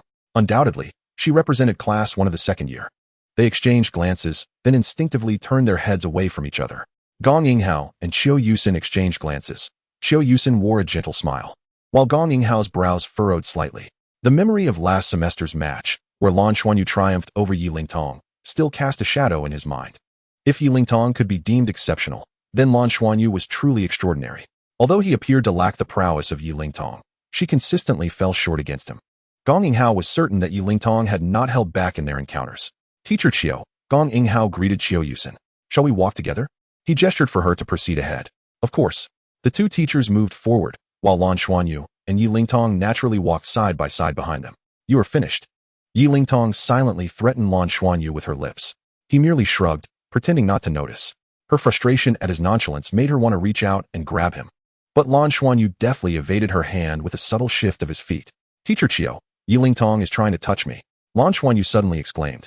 Gong Yinghao could not help but interject. Lingtong, what are you doing? Teacher Gong. Yilingtong attempted to explain, but found herself at a loss for words, as she did indeed want to seize him. Yet, this fellow dared to inform the teacher. How shameless could he be? Qiu Yusin responded to Lan Xuanyu. What is the big deal about a little touch? You're a boy, so why be so dramatic? Despite her words, she pulled Lan Xuanyu closer, draping her arm around his shoulder as they continued to walk. Yilingtong nearly burst into tears. Gong Yinghao felt a twitch at the corner of his mouth, wanting to shout, Qiu Yusin, I'm coming for you. Such slow and painful torment was truly excruciating. Ever since Lan Xuanyu arrived, he had never bested the competition between the two class teachers. The sports hall, the academy's gymnasium, was remarkably spacious, capable of accommodating up to 2,000 spectators. Unlike ordinary academies, the Soul Master Academy's gym featured specialized defensive soul guide devices at its center, resembling a martial arts arena, replete with various auxiliary and lighting equipment. Typically, practical exercises, especially for senior students, were conducted here. At that moment, several devices were already set up on one side of the gym, with individuals bustling about. In addition to Qiu Yusin and Gong Yinghao, several other teachers brought their students into the arena. However, The second-year class consisted solely of Lan Xuanyu and Yi Lingtong, while the majority were higher-grade third-year students. The Ziluo branch allowed 10 students to enroll in the Advanced Young Talent Program, but this did not necessarily mean 10 would be accepted. It depended on their abilities. Thus, after deliberation, the academy aimed to select students with well-rounded qualities. Initially, the plan was to choose entirely from the third-year students, but it was due to the strong advocacy of Qiu Yusin and Gong Yinghao that Lan Xuanyu and Yi Lingtong were granted the opportunity to participate in this assessment. While being younger certainly provided an advantage, it was essential to possess talent alongside youth. Moreover, Lan Xuanyu's apparent age was merely 8, akin to that of typical third-year students, placing him at a disadvantage in that regard. Yet, Qiu Yuxin harbored great confidence in him. Let us not dwell on trivialities. After all, our Xuanyu possesses remarkable good looks, which provides him an inherent advantage. A middle-aged man with a warm smile approached, addressing the assembled teachers. Esteemed educators, you may take your leave. We shall take charge of the children. Chapter 63. The test commences. With the class teachers having departed, only 10 students remained for the assessment of the high-energy youth class. Although Lan Xuanyu was merely a second-year student, he stood tallest among the group. The middle-aged man surveyed the 10 students before him and remarked, in a moment, you will undergo a series of evaluations, encompassing both fundamental physical assessments and comprehensive evaluations of your capabilities. I must convey an important message. You are the elite among your peers, chosen from the Ziluo Academy. However, this does not guarantee your admission into the high-energy youth class. The sole criterion for entry is strength. If none of you meet the required standards, then none shall gain entry. Following the principle of better to have none than to have mediocre, we only accept the most exceptional elites. As he spoke, his gaze swept across the 10 students, an invisible pressure emanating from him, enveloping the atmosphere. Those selected from their respective classes were indeed the finest among their age group. Feeling the weight of this pressure, some of the students furrowed their brows, silently resisting, while others displayed surprise mingled with tension. One student even released their martial soul, exuding an air of vigilance. Yi Lingtong was among those who silently resisted, her body tensing slightly, gathering her strength. However, what captured the middle-aged man's attention most was the calm demeanor of Lan Xuanyu beside her. He appeared entirely unfazed, as though he were oblivious to the pressure surrounding them. I am Mu Chongtian, an instructor at Tianluo Academy. Please line up and follow me. Each evaluation will receive a corresponding score, and your final composite score will determine your overall performance. Your task is to exhibit your best selves to the fullest. We shall begin with the soul power assessment, followed by a mental strength evaluation, and finally, a comprehensive quality assessment. For children of merely 7 or 8 years, the evaluations would not be overly diverse. They would focus on the most fundamental aspects. Yet, these basic assessments often suffice to reflect their true conditions. The soul power test was straightforward. Each student was acutely aware of their own capabilities. Those selected undoubtedly possessed soul power exceeding level 10. Lan Xuanyu registered a soul power level of 14, placing him last among the selected students. 5 others boasted soul power levels of 15, while 4 more reached 16. Notably, Yi Lingtong was one of those with 16 levels, immediately drawing the attention of the Academy's instructors. It was evident she was the youngest participant, achieving such a remarkable feat at the age of 7. At this rate, she could very well reach level 20 by the age of 10. As the student with the lowest score, Lan Xuanyu attracted significantly less scrutiny. Mental strength assessment. Yi Lingtong, you are first. The teacher called out names, and Yi Lingtong stepped forward to don the mental power testing device. The apparatus utilized in this institution was evidently far more sophisticated and precise than those for household use. As the device activated, Yi Lingtong felt enveloped in a warm, comforting sensation, an indescribable sense of ease washing over her mind. Psychic power, 37. Only the specific value was announced, devoid of any corresponding ranking, leaving Yi Lingtong uncertain whether her psychic power was considered high or low. The psychic power tests were arranged according to the results of the soul power evaluations, ranked from highest to lowest. Naturally, Lan Xuanyu, with the lowest soul power cultivation, was placed at the end of the line. Psychic power, 48. Not bad. When one student achieved a psychic power score of 48, Mu Zhongtian finally allowed a hint of a smile to grace his face, nodding in satisfaction. With a psychic power of 48 at the age of 8, a breakthrough into the spirit communication realm was imminent. In terms of psychic power, those who could break through to this realm before the age of 10 were considered prodigies. However, 48 was also the highest score among the first 9 students. Lan Xuanyu. Following the instruction, Lan Xuanyu approached confidently for the psychic power test, buoyed by the knowledge imparted by teacher Nana. who had once told him that his innate psychic power would far surpass that of his peers without necessitating specialized training methods. Simply practicing elemental control would naturally evoke it over time. However, he had not tested his psychic power in quite some time and was uncertain of its current strength. As he donned the mental testing device, Lan Xuanyu too felt the warm sensation, but unlike Yiling Tong, he perceived additional elements within that warmth. It felt as if countless strands of energy fluctuations were gently stimulating his brain, causing his sea of consciousness to awaken vibrantly. Yes, he could sense the transformation within his sea of consciousness, a result of his training sessions with Nana, during which she always guided him into his mental realm. The teacher responsible for announcing the psychic power results suddenly paused. "What's wrong?" Mu Zhongtian inquired. The teacher's voice had changed, filled with astonishment. "Teacher Mu, take a look at this." Mu Zhongtian approached the screen, and upon seeing the displayed data, he was taken aback. The digits were indeed two figures, yet they represented the pinnacle of two-digit numbers. 99. "Should we retest?" asked the instructor in charge of the device. Mu Zhongtian shook his head. "No need. The device is reliable." Lan Xuanyu, psychic power 99, spirit communication realm. Psychic power ranging from 0 to 50 signifies the spiritual origin realm, while 50 to 200 denotes the spirit communication realm.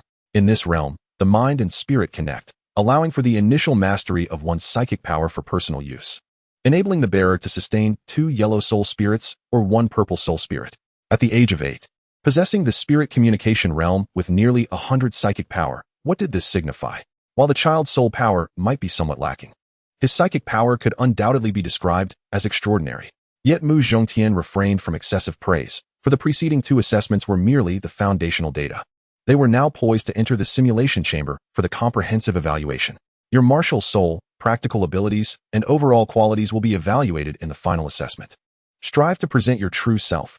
Every facet of your performance will determine your ultimate score. Chapter 64. Frozen Millennia Tiando Star, Tiando City. Tiando High Academy Affiliated Junior College. Clad in a light blue work uniform, Nana slowly rose and made her way toward the door. Today marked the commencement of her first class. It seemed as though all advanced instruments malfunctioned in her presence, failing to detect any energy fluctuations emanating from her. After months of investigation, the inquiry concluded without any significant findings. Had it not been for the satellite capturing her heroic deeds, many would still regard her as merely an ordinary girl. Yet, how could she possibly be an ordinary girl? Unfortunately, she had lost her memory and could not recall her past. What should she do? After thorough examination, the Research Institute decided that Nana could not leave Tiando Star, nor could she easily escape the Institute's control to prevent any unforeseen issues. More observation time was deemed necessary. Thus, she was to remain under scrutiny for another 6 years, during which she would be unable to leave the Institute's jurisdiction. When they inquired about her plans, Nana instinctively recalled Lan Xuanyu and expressed her desire to become a teacher, specifically in the ancient martial arts department. The role of an ancient martial arts instructor was not particularly esteemed in any academy, as very few children were interested in learning such practices. This course was available only at the junior college level. Upon advancing to the intermediate college, the focus shifted largely to the application of soul power in conjunction with soul guides, the operation of mechs, and the crafting of battle armor, among other subjects. Given the uncertainties surrounding Nana, she was ultimately assigned to this institution as an ancient martial arts teacher. Upon her arrival at the academy, her presence created quite a stir among the faculty. She was extraordinarily beautiful, and her arrival almost caused a surge of hormones among the male instructors. However, the strict regulations imposed by the Research Institute quelled any inappropriate thoughts. These regulations were straightforward. No one was permitted to enter within 10 meters of her without her consent. The Institute's intent was to protect the teachers, as she was capable of single-handedly incapacitating a battleship. The consequences of any misconduct towards her were unpredictable. Consequently, Nana had her own private office. Today marked the official start of the school year, and she was set to conduct her first lesson, responsible for teaching ancient martial arts to 2 classes. The classes took place in the gymnasium, 1 class at a time. Today, as students were from the first year of the junior college, all newly enrolled. As Nana entered the gymnasium, her students instinctively fell silent. Dressed in her pale blue teacher's attire, her long silver hair was elegantly braided and cascading down her back. Her skin was fair and translucent, and her violet eyes sparkled with clarity, reflecting the features of each student before her. At this moment, the breath of all the students is palpable. Each individual possesses an innate appreciation for beauty, and children are no exception. They excel at expressing their perceptions of aesthetics. "The teacher is so beautiful," murmured a little girl softly. Indeed, The teacher is quite lovely, another chimed in, breaking the silence as whispers began to circulate among the children. Nana approached them and stood firm, her gaze sweeping across the 30 students in the classroom. Strangely, wherever her eyes landed, the children instinctively quieted, their attention drawn to her. "Hello, I am Nana, and from today onwards, I shall be your ancient martial arts instructor," she greeted with a nod. Nana's calm gaze passed over each child until it suddenly halted on a figure in the last row. It was a little girl with deep blue hair, tall and upright for her age, standing out amongst her peers. Her eyes mirrored the same deep blue, clear and transparent, while her delicate face bore a hint of baby fat, which only enhanced her charm. More importantly, Nana sensed a unique aura emanating from her, one that felt oddly familiar, not in the warm and inviting way associated with Lan Xuanyu, but rather in the manner of kindred spirits. Nana stepped forward, approaching the girl, and inquired, "What is your name?" The little girl blinked, gazing at Nana with a hint of trepidation, yet she responded brightly, "Hello, teacher, my name is Dong Qianxiu." Undoubtedly, her name was strikingly powerful compared to her delicate appearance. "Dong Qianxiu?" Nana's eyes flickered. "How old are you?" She raised her right hand, reaching towards the girl's head. Dong Qianxiu, startled, jumped back a step, attempting to evade Nana's touch. Yet, Nana followed her closely, the distance between them unyielding. As Nana's hand gently rested upon her head, Dong Qianxiu felt as though everything around her had become surreal, the world momentarily dissolving into a dreamlike state. Nana's hand softly patted her head, and with a nod, she murmured, "I understand." With those words, she returned to address all the students, announcing the commencement of their ancient martial arts class. This discipline encompasses the combat techniques and strategies of ancient soul masters. Since it pertains to battle, it is inherently practical. Thus, our ancient martial arts lessons prioritize real-world application from start to finish. Dong Qianxiu remained within the ranks, her gaze fixed on Nana, revealing a mixture of fear and curiosity. Her rosy lips parted as if to speak, yet words eluded her. Amidst her apprehension, a flicker of intrigue danced in her eyes.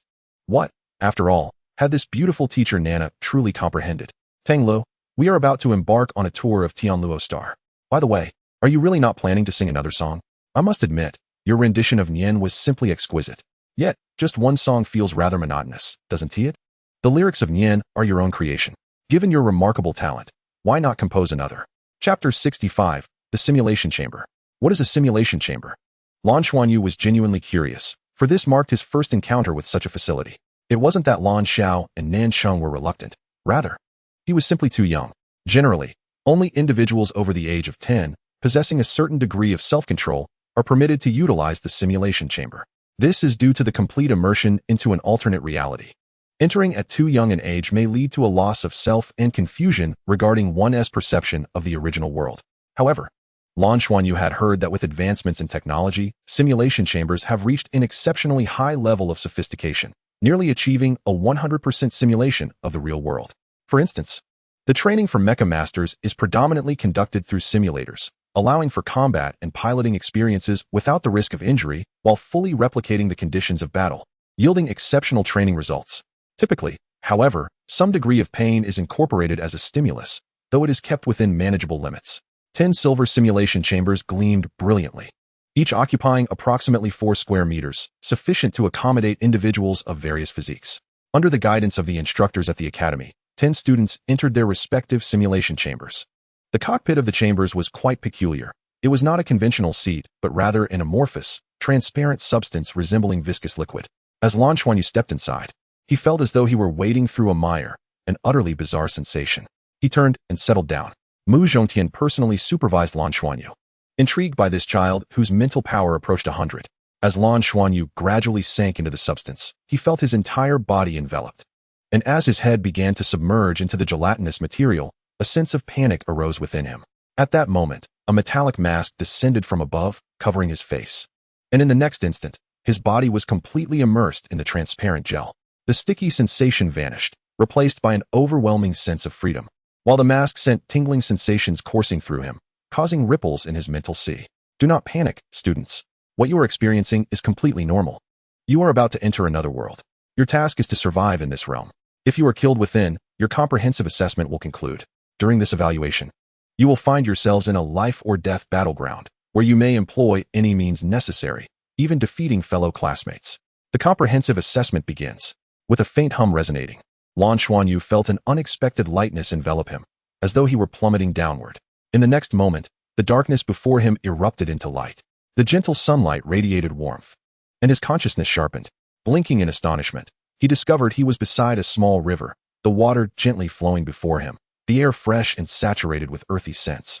Flanked by dense forests, he gazed at his hands and then around him, his heart brimming with awe. Is this the simulated world? Yet, it truly resembles the real world, indeed. He instinctively pinched his arm. It did not hurt much, just a slight sensation. This allowed him to grasp some semblance of existence within the virtual realm. The marvels of technology are indeed astounding. The experience is simply exquisite. He took a couple of steps forward, and everything felt as usual, indistinguishable from his typical movements. A brief introspection of the spiritual energy within him yielded similar results. Survive. This is the essence of this assessment. Yet, the sensation here is utterly delightful. The feeling of being ensconced within a grand forest is truly enchanting. With sunlight and greenery all around, complemented by the refreshing air, he had never encountered such beauty in the real world. After a moment of contemplation, Lan Xuanyu's heart stirred, and a smile graced his face. He suddenly realized how fortunate he was, for he had found himself in a place with a small river. This river could be more accurately described as a brook, no wider than 2 meters, and perhaps 2 feet deep at most. Nevertheless, it is a river. The abundance of water elements here surpasses that of other locales, and possessing the ability to command such elements undoubtedly enhances his strength in this environment. The instructors had long taught that a soul master's prowess correlates positively with their surroundings. For instance, a plant-type soul master thrives amidst flora, while a fire attribute soul master exhibits greater strength at noon. Undoubtedly, the current environment is exceedingly advantageous for Lan Xuanyu. His martial soul, the blue silvergrass, is inherently plant-based, and with the plentiful water elements, his overall strength has been subtly elevated. Is it not merely a matter of survival? In this most suitable haven for his martial soul, he is certain to thrive. With this thought, Lan Xuanyu resolved to sit upon a stone, reveling in the splendid scenery around him. At the Purple Luo Academy's gymnasium, Mu Zhongtian and several other instructors stood before a large screen, divided into segments displaying the performances of 10 students in various locations within the virtual forest. The forest projected was no ordinary woodland, but rather a spirit beast haven, where the encounters faced by the students were entirely random. Their performances would be documented, and evaluations would be based on their adaptability to unforeseen circumstances. Due to Lan Xuanyu's remarkable mental prowess of 99 points, he was particularly noted by Mu Zhongtian, with his display positioned centrally on the screen. When Mu Zhongtian observed the child sitting by the riverbank on a stone, a peculiar expression crossed his face. The youth today certainly lacks some common sense, he thought with a hint of exasperation. Another instructor beside him chuckled. Isn't it quite obvious? They have grown up in the city since childhood. How could they have ever ventured into a spirit beast forest? They are, of course, unaware of the habits of spirit beasts, the existence of soul spirits, combined with the fact that spirit beasts are confined to specialized planets, has rendered knowledge about them increasingly trivial, even becoming an elective in advanced academies. He is only 8 years old. How could he possibly know that the water sources in the forest are the most likely places to encounter soul beasts? Mu Zhongtian shrugged and remarked, what is the maximum intensity of our assessment? 1,000-year soul beast, I presume. After all, these children are quite young, and even 1,000-year soul beast could easily eliminate them. However, we have set guidelines that dictate these creatures possess relatively gentle temperaments, to prevent leaving psychological scars on the children. Mu Zhongtian smiled and added, let us await the outcome with eager anticipation. By the riverbank, Lan Xuanyu gazed around in boredom, pondering why the earlier teacher had suggested it might be perilous. Suddenly, he heard a peculiar sound. Reacting swiftly, he leaped down from the large rock and quickly concealed himself behind it. Chapter 66, The First Battle. In an era long past, all soul masters were required to study the vital subject of soul beasts. During that time, understanding soul beasts was essential for selecting the direction of one's soul ring. When Lan Xuanyu was younger, Lan Xiao often brought him to view illustrations of various soul beasts, narrating tales that conveyed knowledge about them. Thus, among his peers, he undoubtedly possessed the most insight into soul beasts, given his father's research on ancient soul creatures. Therefore, as he hid beside the stone and beheld the source of the sound, his initial reaction was one of relief. Before him stood a remarkably large soul beast, measuring over 5 meters in length and approximately 1.8 meters in height, with a corpulent body, an enormous head, and a remarkably slender tail. Its eyes were situated on either side of its head, swaying gently as it ambled towards the river. This was a throat horse, a soul beast of considerable size and immense strength, yet known for its extraordinarily gentle disposition. Even small soul beasts could frolic around it without provoking its ire. As a herbivore, it thrived in aquatic environments, swimming with greater agility than it could run on land. Its favorite pastime was slumber. Due to its massive size and remarkable strength, coupled with an exceptionally thick layer of skin, it had few natural enemies. Among soul beasts, it was a quintessential good-natured creature, rarely attracting trouble even from those far more powerful than itself. The throat horse often harbored numerous parasites, making it unappealing to carnivorous animals, which would suffer from stomach pains if they consumed it. Lan Xuanyu surmised that this throat horse, given its substantial girth, likely boasted at least 800 years of cultivation, if not 1,000. It was his first encounter with a soul beast, albeit in a virtual realm, yet it piqued his interest immensely. The corpulent throat horse ambled to the riverbank, first opening its large mouth to take several gulps of water before gradually wading into the river, submerging its vast body. Its sheer size was such that once it immersed itself in the water, the small river almost ceased to flow. Nevertheless, it relished the sensation of being washed by the river, emitting contented sounds of enjoyment. Lan Xuanyu squatted beside the large rock, watching the throat horse with a smile, finding the soul beast utterly fascinating. It is said that the pinnacle of travel involves visiting the 2 soul beast stars to observe the magnificent soul beasts. Although it requires an exorbitant amount of federal currency, once I grow up and earn some money, I am determined to visit the soul beast stars. It must be an extraordinary experience. I have heard that one of these celestial bodies is called Dragon Emperor Star, while the other is known as Dragon King Star. I wonder what they are like. Will there truly be colossal dragons there? Just the thought of it fills Lan Xuanyu with an inexplicable excitement. At that moment, however, he suddenly felt an unaccountable heat surge within him, jolting him from his reverie. Almost immediately, a malevolent gust of wind swept in from behind. Even the teachers observing the students' performances in the gymnasium could not help but furrow their brows. This handsome lad, who stood there grinning foolishly while watching the giant horse, was likely to be eliminated. Yet, at that instant, Lan Xuanyu, completely oblivious to the impending danger behind him, executed a response that left everyone astounded. He lunged forward, appearing as though he might fall. With his right hand pressing against the ground, his near-uncontrolled body shifted to the side. His right foot, using the strength of his ankle, pivoted sharply, allowing him to evade the threat in a split second, launching himself sideways. A shadow landed precisely where he had been an instant before, leaving 10 deep gouges in the ground. Lan Xuanyu executed a graceful roll and sprang to his feet, turning in shock to glance behind him. His actions had been entirely instinctive, honed through countless days of practice with Nana, engaging in playful pursuits. Nana had remarked that his footwork was approaching a modest level of proficiency, but to improve further, he needed to continuously refine his skills and enhance his soul power. Since Nana's departure, Lan Xuanyu had not allowed himself a moment of idleness. After experiencing several significant events, he had developed a profound understanding of the necessity for diligence. He was particularly eager to reach level 20 in order to seek out his beloved teacher, Nana. The soul communicator number left by Nana had been verified by Nan Cheng, indicating that contact could only be established from the Heaven Do Star. Thus, a journey to Heaven Do Star was imperative. Nan Cheng had promised him that once his soul power approached level 20, he would specifically take him to Heaven Do Star to find Nana. With this promise and assurance in hand, how could Lan Xuanyu not strive for success? He was eager to reunite with his beloved teacher. Consequently, his footwork had grown increasingly refined compared to the past. Certainly, his ability to evade the attack was also linked to the sensation of warmth surging within him. He vaguely understood that it was related to his golden patterned blue-silver grass, which was particularly adept at self-protection. At that moment, he finally discerned that the stealthy assailant from behind was a wolf. Its body exhibited a faint, ink-green hue, yet the surrounding aura appeared distorted, giving it an ethereal quality. It measured approximately 2 meters in length, with a lean physique that was not overly massive. However, its eerie green eyes were unsettling. Its tail hung low as it silently approached Lan Xuanyu with deliberate steps. In that instant, Lan Xuanyu recalled a particular soul beast, the nether wolf. At this moment, apart from fear, a sense of relief surged within him, grateful for the knowledge he had acquired about soul beasts from his father, particularly regarding the spectral wolves that now occupied his thoughts. The spectral wolves, wait. They are pack animals. Sure enough, just a short distance away. Near the edge of the forest, 2 more spectral wolves emerged silently, inching closer to him. While spectral wolves are not particularly formidable soul beasts, they possess remarkable speed and a unique innate ability known as the ethereal light. This ethereal light not only enhances their speed, but also mitigates the damage from physical attacks, rendering them relatively ordinary among soul beasts. However, this ordinariness is quite relative. For a child like Lan Xuanyu, who was only 7 years old in actual age, they were anything but ordinary. What should he do? The foremost thought that crossed Lan Xuanyu's mind was this very question. Faced with 3 spectral wolves, and judging by the ethereal light emanating from them, it was evident that these wolves were likely over 100 years old.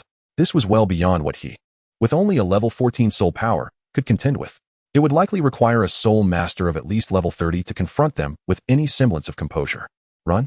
With his short legs, how could he possibly outrun creatures renowned for their swiftness? What would Teacher Nana advise him to do in such a predicament? Lan Xuanyu rummaged through the impressions left by Nana. Don't panic. Yes, Teacher Nana would undoubtedly first instruct him to remain calm in the face of adversity. And then what? Chapter 67, Excellence. Lan Xuanyu's mind began to race.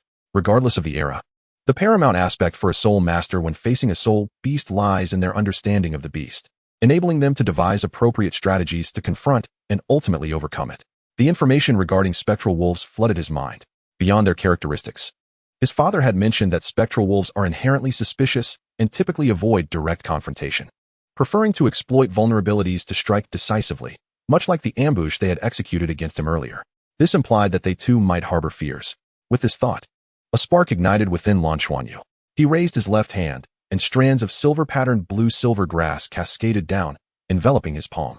A water sphere materialized above his hand, delicately balanced overhead. Indeed, upon the appearance of this water sphere, the 3 spectral wolves, who had been cautiously approaching, halted in their tracks. Their emerald green eyes fixated on Lan Xuanyu before they began to circle around him warily. Wolves are known for their remarkable patience as soul beasts, adept at seeking opportunities.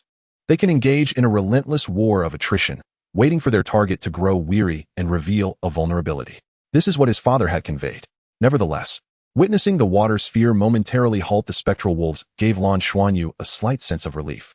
After a brief contemplation, he began to manipulate the water sphere, gradually transforming it into an ice sphere that radiated a faint chill. The spectral wolves slowed their approach even further, watching him with heightened vigilance. Lan Xuanyu transferred the ice sphere to his right hand, while his left hand conjured another ice sphere of equal size. By the riverbank, the abundance of water elements made manipulation quite effortless for him. He then took a deliberate step forward. The 3 spectral wolves, almost in synchrony, followed suit, maintaining the same distance as before. As Lan Xuanyu surveyed his surroundings, he suddenly quickened his pace, sprinting 3 steps in a particular direction. The 3 spectral wolves, startled, initially recoiled, creating a slight gap before they resumed their pursuit. At that moment, Lan Xuanyu abruptly broke into a full run, determinedly heading in one direction. Was he fleeing? It was at such times that one was most prone to revealing vulnerabilities. The relentless spectral wolves swiftly closed the distance, just as Lan Xuanyu had anticipated. In terms of speed, how could he possibly compete with the agile spectral wolves? Soon, the trio was upon him. However, just then, the ground beneath Lan Xuanyu shifted unexpectedly. He feinted dramatically to either side, then, utilizing the momentum of his forward motion, executed a swift pivot, changing direction. Altering one's course at such high speed is no easy feat. Moreover, the rapidity of his maneuver created an almost dizzying effect. The 3 spectral wolves, instinctively prepared to pounce, hesitated momentarily, then swiftly skidded to a halt, redirecting their chase towards the newly turned Lan Xuanyu. While he may not have matched their speed, in terms of agility, he surprisingly outperformed the spectral wolves. At that moment, golden patterns of blue-silver grass materialized in his right hand, and his velocity surged dramatically. Furthermore, he swung his right arm vigorously, launching the ice sphere he held. It was not aimed at the spectral wolves trailing behind, but rather at the diagonal front, towards the massive horse-like creature he had observed earlier, bathing in the river. Boom! The ice sphere detonated above the creature's head, the explosive force enveloping it in icy mist and shards, particularly striking its eyes. For any soul beast, the eyes are inherently vulnerable, and this was no exception, compounded by the frigid nature of the attack. The creature, in immediate agony, reared up and let out a ferocious roar. At that moment, Lan Xuanyu reached the riverbank. Leaping onto the creature's back, using a gentle push off its back to leap across the river. As he did so, he hurled the ice sphere still in his left hand. In flight, the ice sphere astonishingly split into 3, each darting towards the spectral wolves. The spectral wolves, now nearing the riverbank, were momentarily startled by the creature's furious roar. Though the creature was gentle by nature, it was nonetheless a formidable 1,000-year soul beast. Its strength and defenses were not to be trifled with by the spectral wolves. Just then, the 3 ice spheres approached them. The spectral wolves crouched low, perceiving no immediate threat from the spheres. However, an uncanny spectacle unfolded. The 3 spheres, when nearly 2 meters away from their heads, suddenly curved mid-air. all veering towards the horse-like creature. The spheres traced an arc in the air. As the majestic bathed, it closed its eyes in serene enjoyment. However, the sudden explosion of ice balls startled its delicate eyelids, igniting a fierce rage within this gentle creature that had existed for millennia. In the midst of its thunderous roar, had already leapt off its back, unfazed by its immense size and formidable defenses. The approach of the three spectral wolves was unmistakable, and as it turned to confront the source of its agitation, it caught sight of the three ice balls hurtling toward it. It was them, that bellowed in fury, shattering the ice balls into powdered fragments midair. Rising from the river, its colossal form surged forward, its cavernous maw agape, charging at the trio of spectral wolves. The deafening roar, accompanied by a fierce gust of wind, sent the wolves tumbling in terror, their frightened cries mingling with the sound of their hasty retreat. If they could speak, one could imagine their desperate exclamations of innocence. Despite its immense size and sluggish movements, it was often spared by most carnivorous soul beasts, not merely due to its tough hide, but also because it emanated a formidable presence. Though primarily herbivorous, when provoked, it could just as easily consume flesh. Its innate skill, devour, endowed it with a terrifying power of absorption. With a single bite, it could effortlessly consume half of a spectral wolf, sending the three into a state of sheer panic. Landed on the opposite bank of the river, his breath coming in quick gasps, his cheeks flushed, and the fear in his eyes still evident. However, witnessing the wolves flee brought him immense relief, though his clothes were already drenched in sweat. Indeed, this place was perilously dangerous. In the Academy's gymnasium, the faculty exchanged astonished glances, even was profoundly taken aback. The speed of response, the agility of reaction, and the mastery over one's martial spirit were all commendable. It was nothing short of a textbook example of handling such a situation. Slapped his thigh, declaring that this child was exceptional. Chapter 68, The Three-Eyed Demon Ape. They had indeed chosen a genius, without a doubt, epitomized every characteristic of a prodigy. Should they bring him forth now? The teachers seated before the screen wondered, for they too were left in awe. The assessment of the Academy was certainly not the first, as their evaluation encompassed numerous branches across Tianluo Star, yet few children possessed the ability to captivate so immediately. Although his martial spirit was not particularly powerful, his reactions, adaptability, and situational judgment were nothing short of brilliant. Even seasoned soul masters would likely struggle to handle such circumstances as adeptly as he did. How could this not evoke a sense of wonder? They decided to continue observing, eager to see what more he could achieve, recognizing this as a valuable experience for him. At that moment, S' reaction was quite pronounced. This was his inaugural encounter with a soul beast. Though he had frightened off the three spectral wolves, he was still deeply shaken. After all, they were soul beasts. Had circumstances been slightly different, he could have easily become a meal for the virtual world felt astonishingly real, and he could scarcely fathom the sensation of being bitten by a. In a moment of contemplation, Lan Xuanyu felt a stir within. He suddenly perceived that the Thunma appeared rather endearing. Since it posed no threat to him, he decided it would be prudent to remain in its vicinity. Recalling the earlier encounter with the spectral wolf, employing a similar strategy seemed a wise choice. With this thought in mind, Lan Xuanyu settled himself at a short distance from the Thunma, turning his back to it while remaining vigilant, occasionally glancing around. Having learned from previous experiences, he dared not let his guard down. As it turned out, his decision was astutely made, for soon he observed the emergence of various soul beasts. Most were merely quenching their thirst by the river, yet a few noticed him and exhibited hostility and aggression. In such moments, Lan Xuanyu would inch closer to the Thunma, which indeed deterred the other soul beasts from approaching. After all, the Thunma was a millennium-old soul beast, holding a distinguished status within the realm of soul beasts. Suddenly, a series of low, muffled thuds resonated through the surroundings, causing the forest to tremble slightly. The Thunma, previously lying in the river, abruptly raised its head, a hint of wariness glimmering in its languid eyes, while the other soul beasts by the river turned their gazes toward the source of the sound. At that moment, an enraged roar erupted from the forest. The previously cautious soul beasts, without hesitation, fled in the opposite direction. The Thunma was no exception. Just then, a small figure, enveloped in a radiant white light, darted towards him from the depths of the forest. Lan Xuanyu was momentarily taken aback, but quickly recognized the figure. It was none other than Yi Lingtong. Her speed was astonishing. This was Lan Xuanyu's immediate thought. At that moment, Yi Lingtong was exerting every ounce of her strength, propelling herself forward with unparalleled speed, her Tiangang body in full effect. Lan Xuanyu watched as she zipped past him, seemingly oblivious to his presence, but he caught a glimpse of the sheer terror etched on her face. Suddenly, a colossal creature burst forth from the forest, a massive, snow-white ape, towering over 4 meters, with extraordinarily long arms. In terms of size, it was not as robust as the Thunma, yet its speed eclipsed it by leaps and bounds, bounding over 10 meters with each leap.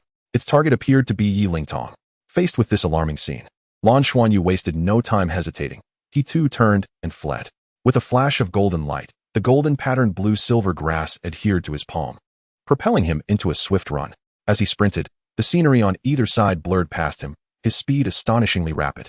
Indeed, Lan Xuanyu's physical prowess was unparalleled among his peers, owing to his daily consumption of rare delicacies and the unique nature of his bloodline.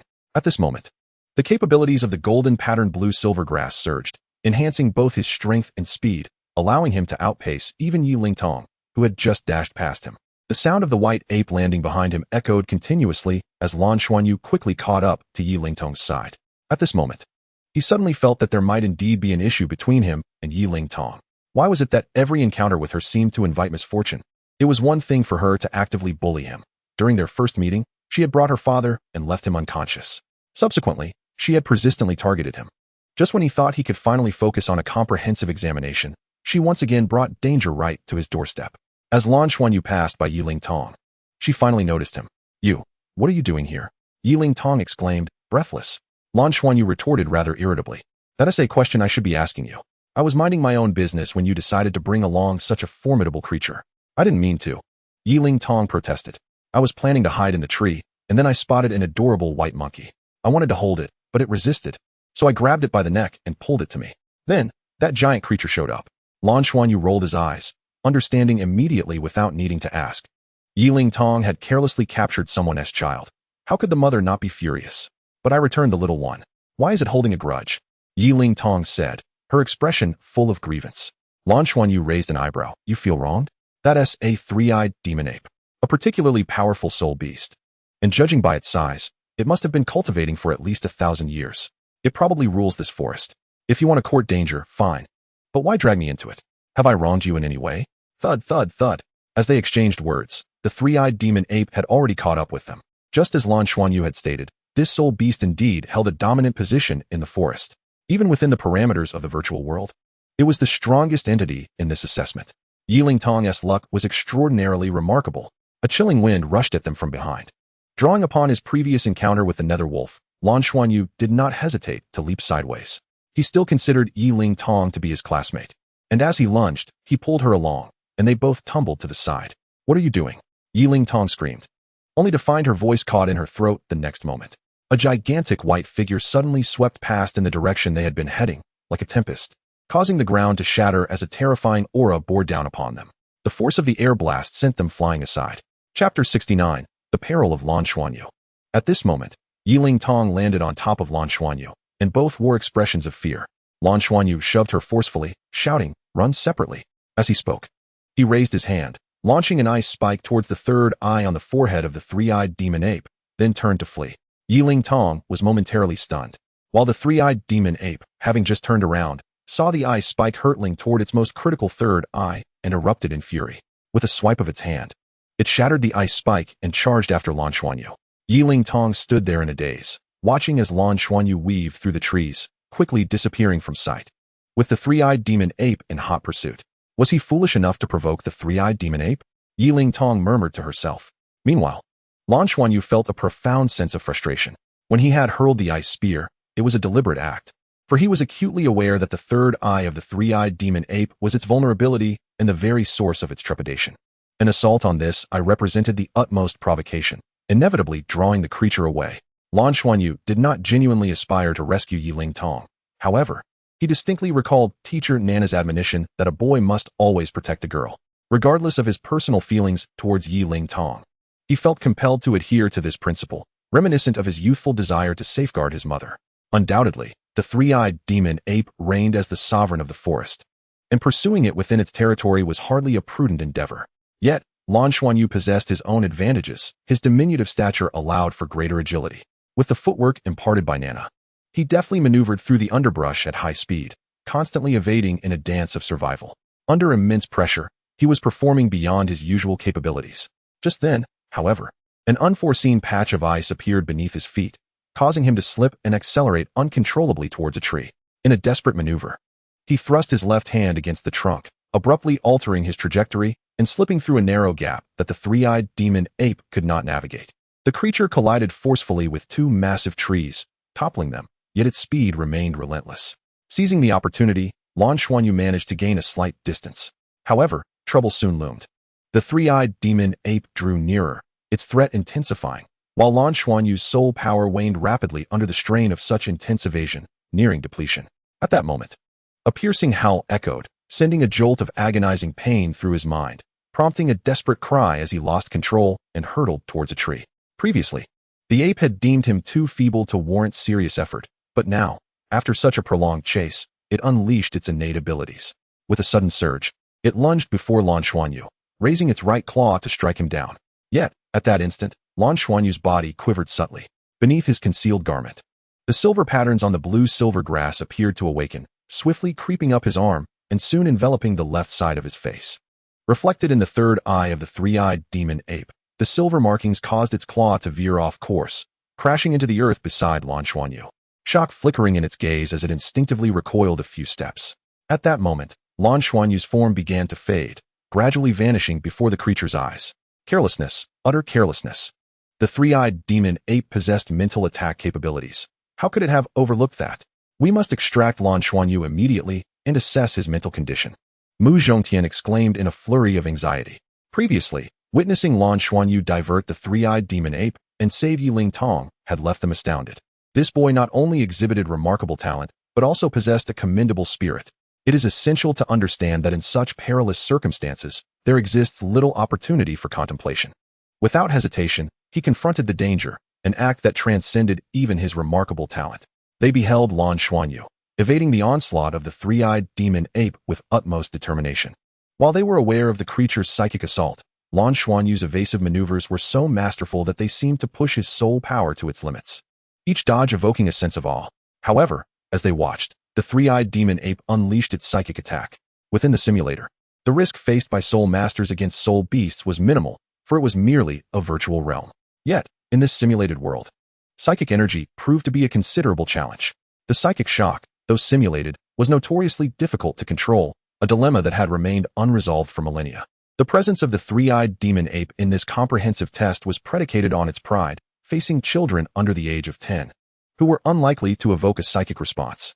To their surprise, it indeed manifested against Lan Xuanyu. Upon realizing the psychic assault had been initiated, Mu Zhongtian immediately called for a halt, yet he was consumed by regret. The psychic shock had genuinely impacted Lan Xuanyu. Unlike physical pain, which could be significantly dulled, the effects of a psychic shock were nearly entirely tangible. If something were to go awry, it would spell disaster. His sole hope was that Lan Xuanyu possessed nearly 100 points of mental fortitude to withstand the blow without incurring substantial harm.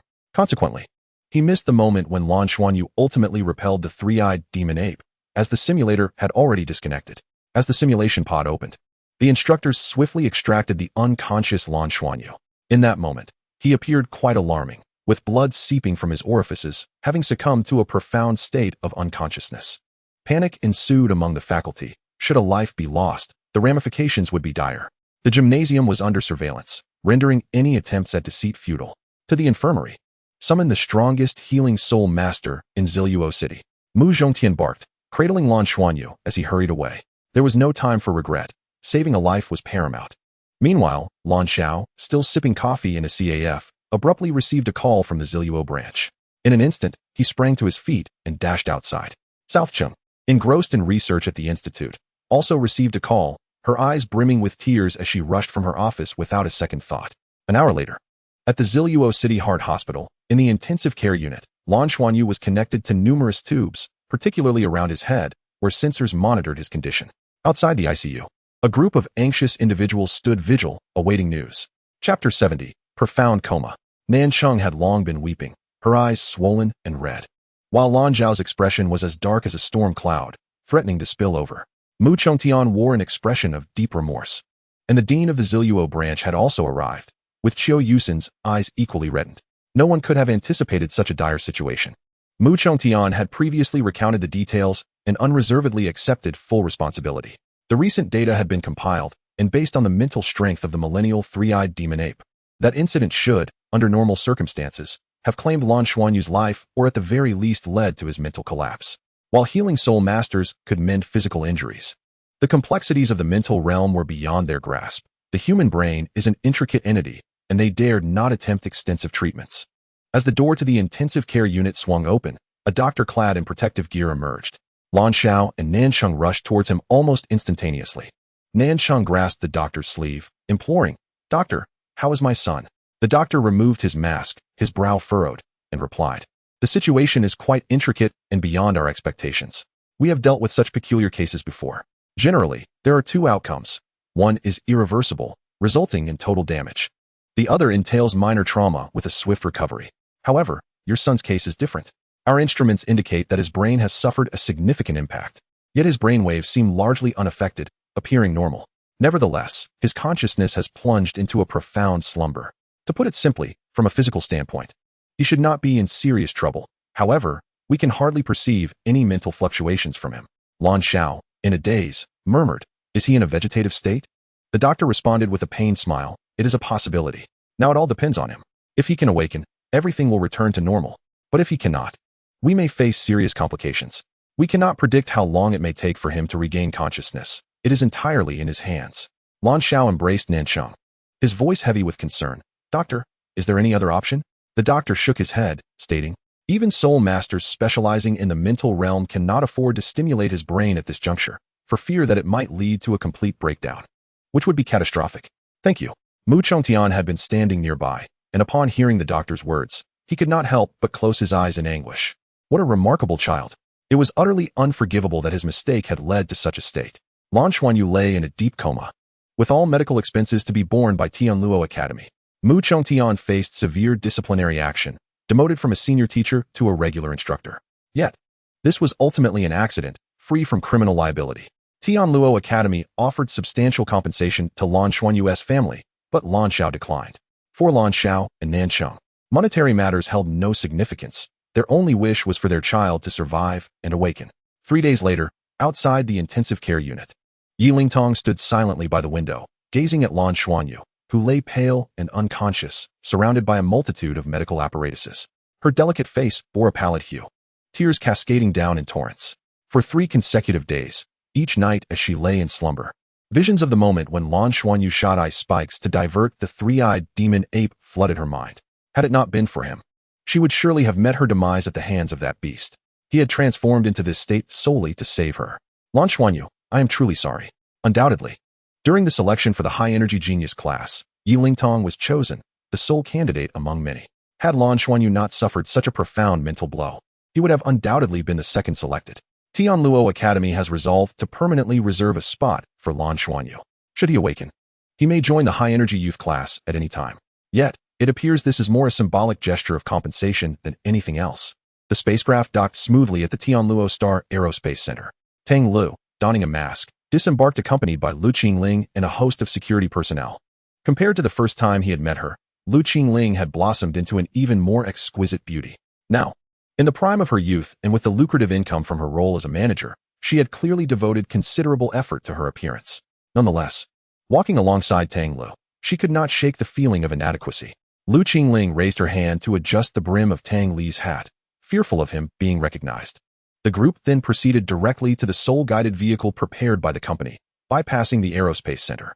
Young Master Lu, the itinerary is as follows. We will first hold a concert in Tianluo City, followed by performances in 5 major cities across Tianluo Star. The schedule has been arranged. You need only focus on your condition.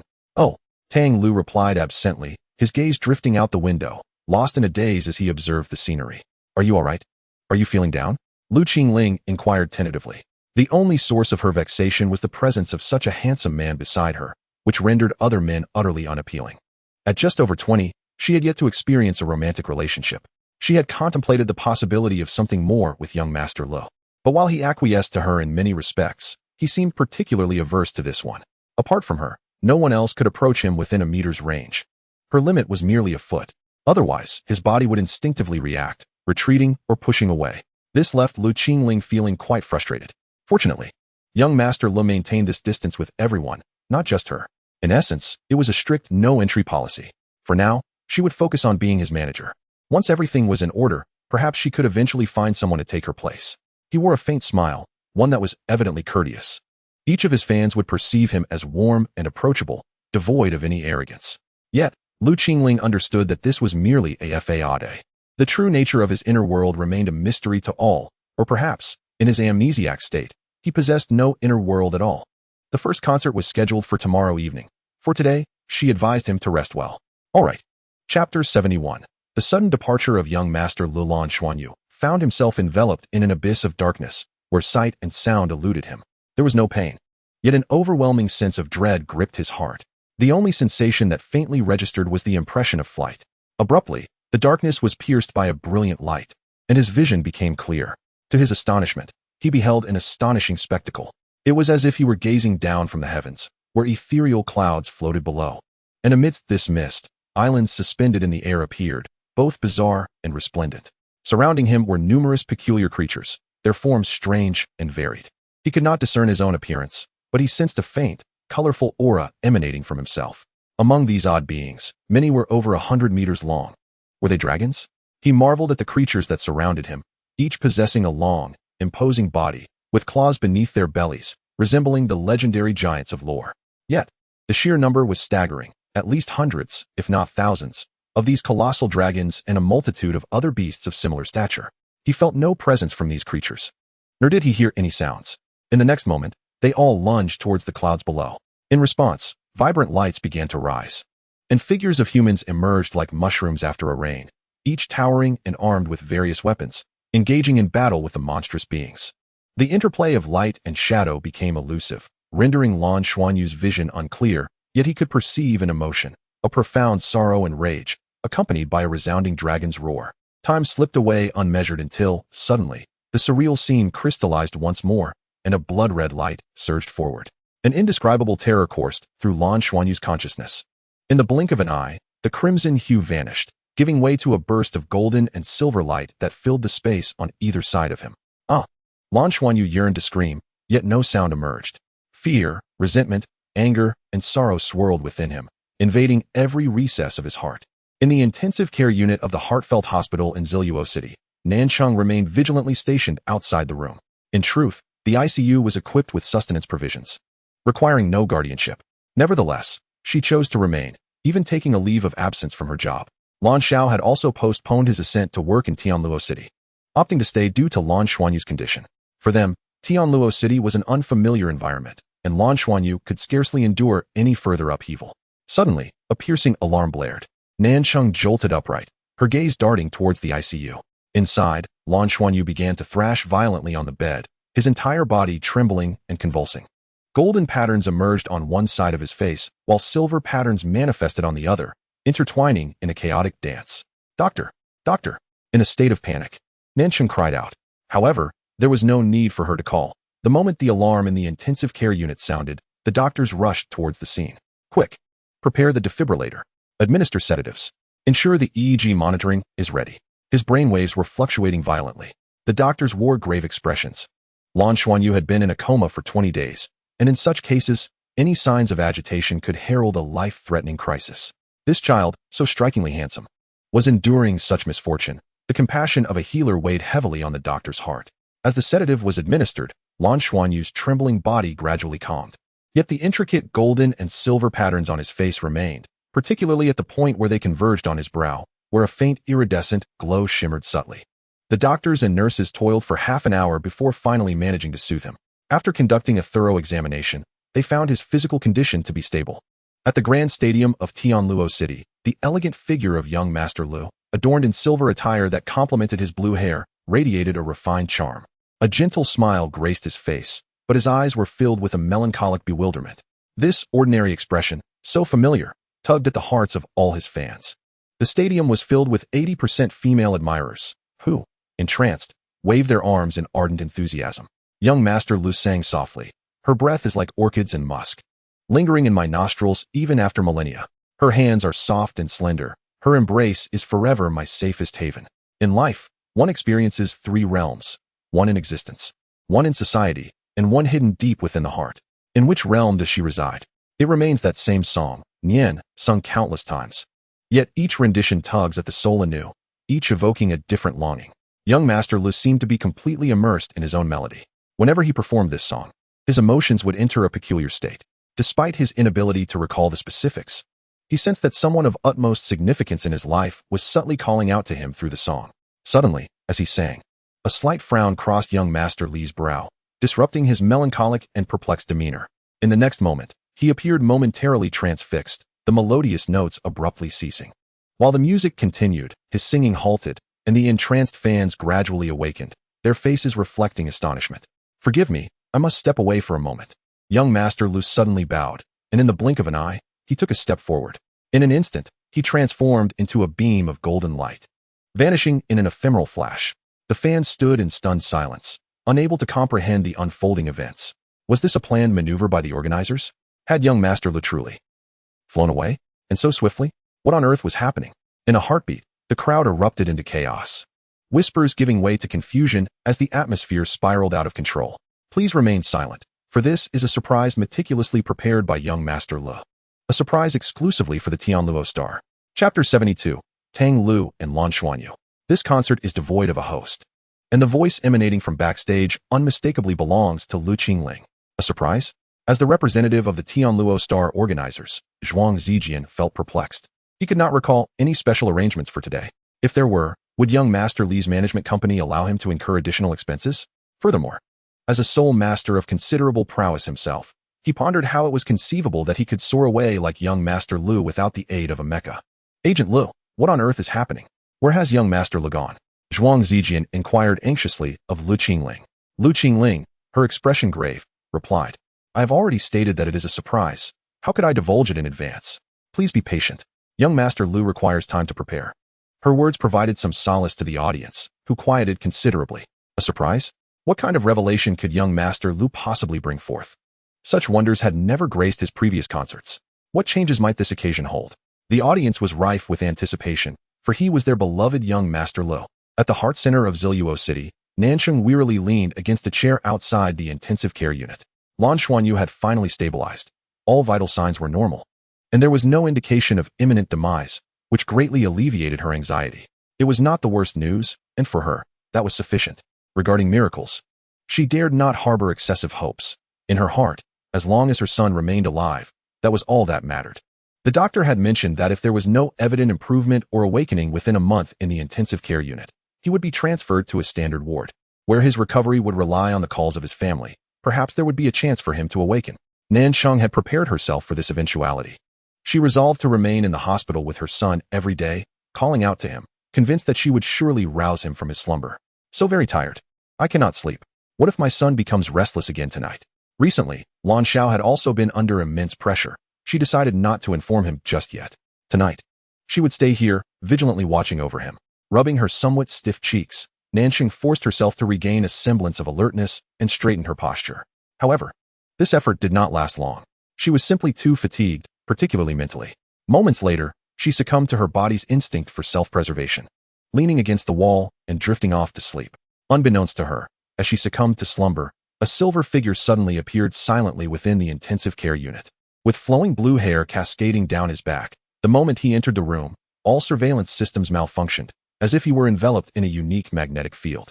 Tang Lu stood dazedly at the bedside, somewhat bewildered as to why he found himself in this place. While he had been singing moments before, a mysterious force seemed to have guided him here. Upon his arrival, he beheld the child lying on the bed before him. The handsome visage appeared somewhat pallid, crowned with a head of short black hair. Lying there, Lan Xuanyu exuded an aura of serene tranquility, adorned with an array of instruments that rendered him seemingly fragile. Yet, upon gazing at him, Tang Lu was inexplicably moved, as if there existed an intangible bond between them. He seemed oddly familiar. Why did such a sense of familiarity arise? This was indeed his first encounter with the child. Tang Li's gaze grew somewhat vacant, yet he was unequivocally certain that he felt a sense of recognition. Instinctively, he raised his hand to gently caress the small face, which felt cool to the touch. However, the moment his fingers brushed against that delicate visage, Tang Li's heart quivered unexpectedly. The tranquil yet perplexed waters of his heart appeared disturbed by a solitary pebble, sending ripples across its surface, as if the most tender part of him had been touched in an instant. Was he unwell? A strange pang of anguish seized Tang Lu's heart. He placed his hand gently upon Lan Xuanyu's forehead, a faint golden aura emanating from his palm, gradually enveloping the child's form. After a brief moment, Tang Lu furrowed his brow, sensing the swirling energy within Lan Xuanyu's being and his profound state of slumber. After a moment of contemplation, he positioned his hands upon the child's forehead and abdomen. In an instant, the gentle golden glow enveloped his body. Lan Xuanyu's temperature began to rise gradually, and soon, delicate golden patterns began to emerge on his skin, quivering slightly. In Tang Li's eyes, golden light flickered, exuding an unspoken air of authority. The previously restless energies of gold and silver within Lan Xuanyu receded in response to this newfound gravitas. After a considerable pause, Tang Li's hands began to tap lightly upon Lan Xuanyu's body, akin to raindrops upon a banana leaf, causing the child to tremble slightly with each touch. The blue-silver grass and the silver-patterned blue-silver grass. The moment Tang Lu beheld the blue-silver grass, he felt as if struck by lightning, his entire being jolting violently as he instinctively raised his hands, from which two crystalline tendrils shimmering with a blue-golden aura emerged. Suddenly, the soul guide communicator on his wrist erupted with a cacophony of beeps. Tang Lu furrowed his brow. Earlier, during their rapid flight, the communicator had been devoid of signal. Now, having stabilized in Ziluo City, it was finally able to connect. Qingling, what is it? Tang Lu inquired softly. Understood. Understood. He ended the communication, casting a deep glance at the slumbering Lan Xuanyu before gently stroking his rosy cheek. In a flash of golden light, he vanished from the room. Tianluo City. Half an hour had passed, more than half an hour. Where was the excitement? Where was the surprise? The restlessness among the fans resurfaced, compounded by the fact that Tang Lu had yet to make an appearance. However, the organizers displayed remarkable adaptability, having distributed bread and water to the fans. On a late evening, sustenance of any kind necessitates a measure of time, which helped to stabilize the fans' emotions considerably. However, even this bread and water must eventually be consumed. The current fans are growing increasingly impatient. How long must we wait? Organizers, provide us with an explanation. Where is the beloved artist? Where is he? Hurry and bring him forth. We have purchased tickets after all. The first song has barely been sung. At the very least, we should have heard recitation 3 times by now. What is happening? The fans are on the verge of unrest. Chapter 73. The new song Guarding Time, Guarding You. Lu Qingling's face flushed crimson, surrounded by the organizers who undoubtedly were demanding answers from her. This is untenable, agent. We are dealing with 20,000 fans here. If the beloved artist does not appear soon, we may face a collective uproar, and none of us can bear that responsibility. Where is he? Just give us a word. Lu Qingling longed to exclaim. I too am unaware of his whereabouts. Where has that rascal run off to? Yet, she could not utter such thoughts. If the organizers became agitated, it would truly spell disaster for Tang Lu. What should she do? She dialed Tang Li's communicator again, but it was still unreachable, just as it had been when he had just flown away. Now, she was utterly at a loss. We want the beloved artist. If he does not come soon, we'll demand refunds and tenfold compensation. Someone shouted. Instantly, the fans' agitation escalated further. The situation was spiraling out of control. How irresponsible. He has been gone for 40 minutes. What do they take us for? Acting like a diva. Time is the eye of history, gazing into an endless future. At that moment, a melodious voice suddenly rang out, devoid of any music, yet as the song emerged, the cacophony was silenced. All fans turned their perplexed gazes towards the source of the sound. Guarding time is to guard the future. Guarding time is to dispel the confusion of the future. The voice resonated, shaking the very souls of everyone present. Despite the lack of accompaniment, a figure began to descend gracefully from the heavens, with crystalline blue vines unfurling in the air, saturating the atmosphere with a rich essence of life, casting a soft blue hue over the entire venue. The vines twirled in an orderly fashion, resembling an enormous canopy slowly descending, and under this life-infused cover, the restless hearts of the people gradually calmed. Amongst the vibrant blue vines, Tang Lu, adorned in a silver ensemble, descended from the sky. The dancing vines framed his form, guarding his essence. Gazing upon time, one ultimately gazes into the depths of their own soul. The fleeting moments of time evoke an endless array of emotions and sorrows. Hope often emerges unexpectedly within the passage of time. Perhaps that fleeting glance ignites a stirring within the heart. It is a familiar echo from the past, an inexplicable call. It guides me in search of hope. Hope arrives, tinged with a hint of trepidation. I yearn to touch it, yet fear its potential to fade away. Hope brings joy and the promise of a brighter future. The fleeting moments of time will rejuvenate that hope. My hope has arrived. Perhaps I shall no longer remain lost in uncertainty. Yet I dare not reach out, fearing the shattering of hope. Oh, hope within the passage of time. Please accompany me. Do not forsake me, even if it means never truly awakening it. Oh, Hope in the sands of time. Pray tell, what is your essence?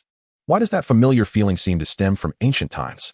The sound gradually fades away, devoid of accompaniment, as slender blue tendrils suspended in the air transform into specks of blue light cascading from above, bringing with them a fragrance and freshness that soothes the restlessness within each heart.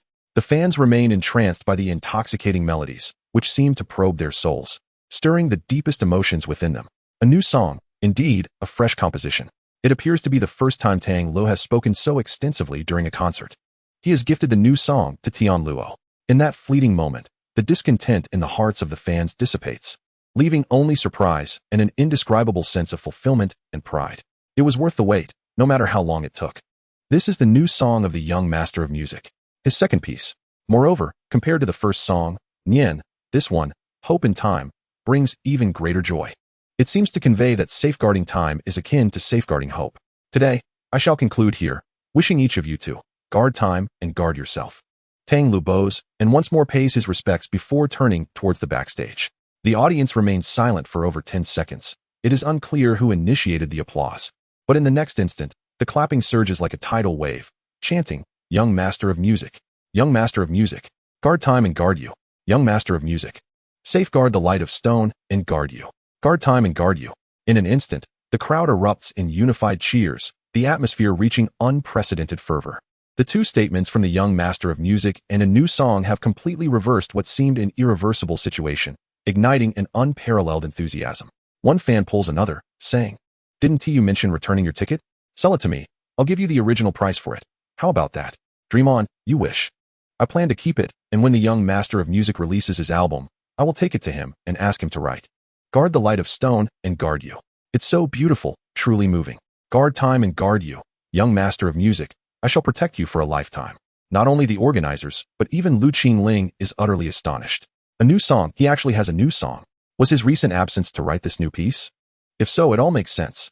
It's so enchanting, truly captivating, a melody brimming with hope. Moreover, it seems that after its conclusion, the new song bestows upon the fans a slogan, a phrase solely belonging to the young master of music. Guard time and guard you. How lovely. So many fans wish to protect the young master of music. Chapter 74, Awakening. The fans linger, fervently chanting the slogan, their excitement palpable. Undoubtedly, while this may have been an unconventional concert, it was undeniably a resounding success. Tang Lu sat quietly in the backstage lounge, oblivious to the fact that the song he had just performed, lacking even an accompaniment, was merely an improvisation inspired by his current emotions. Who exactly was he? Why, despite being in another city, did he feel such an intimate connection to another's pain and helplessness, as if he had been summoned to their side? The essence of this child felt so familiar, yet he could not recall why. Furrowing his brow in anguish, Tang Lu struggled to comprehend the reason behind his confusion. Since awakening, he had been unable to remember anything from his past. Could it be that this child was somehow connected to him? Tang Lu, you are simply amazing. Did you know? Your fans are going to go wild for you. Today's new song was truly exceptional. Everyone is shouting protect time, protect you. Lu Qingling exclaimed, bursting into the room. Tang Lu looked up at him and asked, Qingling, which city lies approximately 1,000 kilometers northwest of Luo City? Lu Qingling paused, then replied, that would be Luo City, I believe. Ah, Tang Lu nodded. Do we have a performance scheduled there? Of course. Luo City is one of the significant cities of Luo Star, Lu Qingling responded. Tang Lu contemplated for a moment before saying, could we prioritize that performance? I wish to perform there. It's merely an illusion. I'm just going to write songs. No need to inquire further, Tang Lu replied nonchalantly. Lu Qingling's expression turned curious as he suddenly grasped one of Tang Lu's hands, channeling his soul power to probe within. Tang Lu felt emptiness inside. Everything seemed no different from an ordinary person. There's truly no soul power. Is this illusion really that powerful? When did you learn it? Lu Qingling pressed on. It's a secret, Tang Lu replied. Lu Qingling appeared speechless, yet he knew Tang Lu's character well. Once he chose not to disclose something, no amount of questioning would yield results. Morning arrived. As the first rays of sunlight bathed Luo City, Nanxing finally awoke from her slumber. Startled, she quickly stood up, murmuring to herself, damn, how did I fall asleep? In recent days, Nanxing had learned to operate certain instruments. She glanced at the readings, noting that there had been little change. Sighing in relief, she relaxed slightly, rubbing her aching head with a bittersweet smile. As long as there's nothing wrong, that's what matters. Just then, she noticed that Lan Xuanyu, who lay there, seemed to stir slightly. Nanxing froze for a moment, then chuckled at herself. questioning if she was hallucinating. Yet, at that instant, she saw Lan Xuanyu move again. His right hand, which had been resting beside him, suddenly shifted to his abdomen and began to move. Nanchung's eyes widened in disbelief, and she nearly screamed in a frenzy. Doctor! Doctor, come quickly! By the time the doctor arrived in the ward, Lan Xuanyu had both hands placed firmly on his abdomen. His movement indicated he had regained some awareness, a positive sign, indeed, suggesting that he might awaken soon. The doctor was equally exhilarated. This little child, so traumatized, was truly pitiful. Dressed in protective clothing, Nanchung quietly inquired, Doctor, if my son awakens, will he be able to return to normal? The doctor replied, It remains uncertain. It will depend on his reactions upon waking. However, given the trauma to the brain, it is likely that the consciousness realm, as described by soul masters, has been affected. This falls outside my area of expertise. It is quite possible that he may experience some aftereffects, but I can only hope they are not too severe. Nanchung nodded vigorously, relieved that he might awaken at all, surely better than remaining in a vegetative state. Mama, murmured Lan Xuanyu, his lips moving faintly. Xuanyu. Nanchung trembled with excitement. She then watched as Lan Xuanyu struggled, but ultimately managed to open his eyes. His consciousness was still somewhat hazy. He vaguely recalled a moment of profound fear when a golden light seemed to merge with his awareness, protecting him and dispelling all illusions. It was an exceptionally safe feeling, soothing all negative emotions. Then, he heard Nanchung's voice. Mama, Lan Xuanyu's pupils gradually constricted, and the beauty of his large eyes finally began to shimmer with life. Xuanyu. Nanchung could not contain her urge to rush to him, but was hastily restrained by the doctor. Medical staff quickly approached to conduct various examinations on Lan Xuanyu. Mama, I'm hungry, Lan Xuanyu said weakly. In an instant, Nanchung's tears transformed into a smile. You little glutton. It's good to be hungry. I'll cook for you soon. Your favorite dishes. Mama, Lan Xuanyu smiled at his mother, who was masked. Half an hour later, after a series of tests confirmed his condition, Lan Xuanyu was finally transferred to a general ward. Indeed, he had awakened, and there were currently no signs of any aftereffects. This was undoubtedly the best news. Xuanyu, do you feel any discomfort? Lan Xiao asked gently. Lan Xuanyu shook his head. No, I feel quite well. Dad, I saw so many monsters. They were enormous. The smallest must have been at least 100 meters tall, battling with giants. It was terrifying. Yes, that is likely a stress response triggered by the mental impact of the three-eyed demon ape, Lan Xiao mused. As long as you feel well now, that is what matters. Rest well, and do not exert your soul power for the time being. Focus on recovering first. Lan Xuanyu's awakening was, without a doubt, a stroke of fortune amid misfortune. Lan Xiao vaguely speculated that this was indicative of Lan Xuanyu's extraordinary lineage. Had he been an ordinary person with the same level of soul power, he likely would not have even emerged from the simulation pod. Chapter 75, Concert Tickets. After lying in bed for over a month, Lan Xuanyu's body was naturally somewhat weakened. Yet his appetite had not diminished in the slightest. After 3 days of eating, he finally regained most of his strength and could no longer lie still in the hospital. The principal and teachers from the academy had personally come to visit him, and upon confirming he was all right, everyone was filled with joy. Qiu Yusin informed him of his acceptance into the Advanced Energetic Youth class, and that Yiling Tong had already arrived. However, it is evident that Lan Xiao and Nanchung do not wish for their son to contemplate such matters at present. Everything will be addressed once he is fully recovered.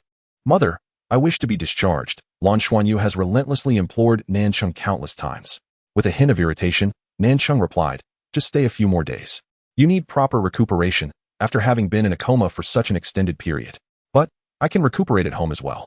It would be far more comfortable. Lan Xuanyu protested. Mother, I do not wish to remain in the hospital. Very well, very well. I shall inquire with the doctor. If the physician consents to your discharge, then you may leave, Nanchung conceded.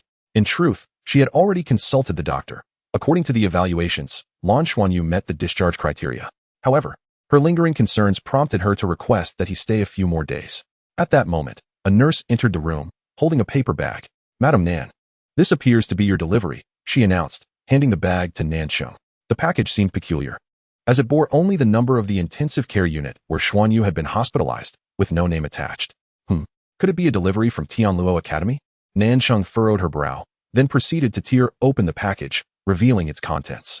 Inside were 3 thick cards, each the size of half a book, adorned with exquisite gold foil embossing and accompanied by specialized identity authentication chips. Tickets to Lord Li's concert?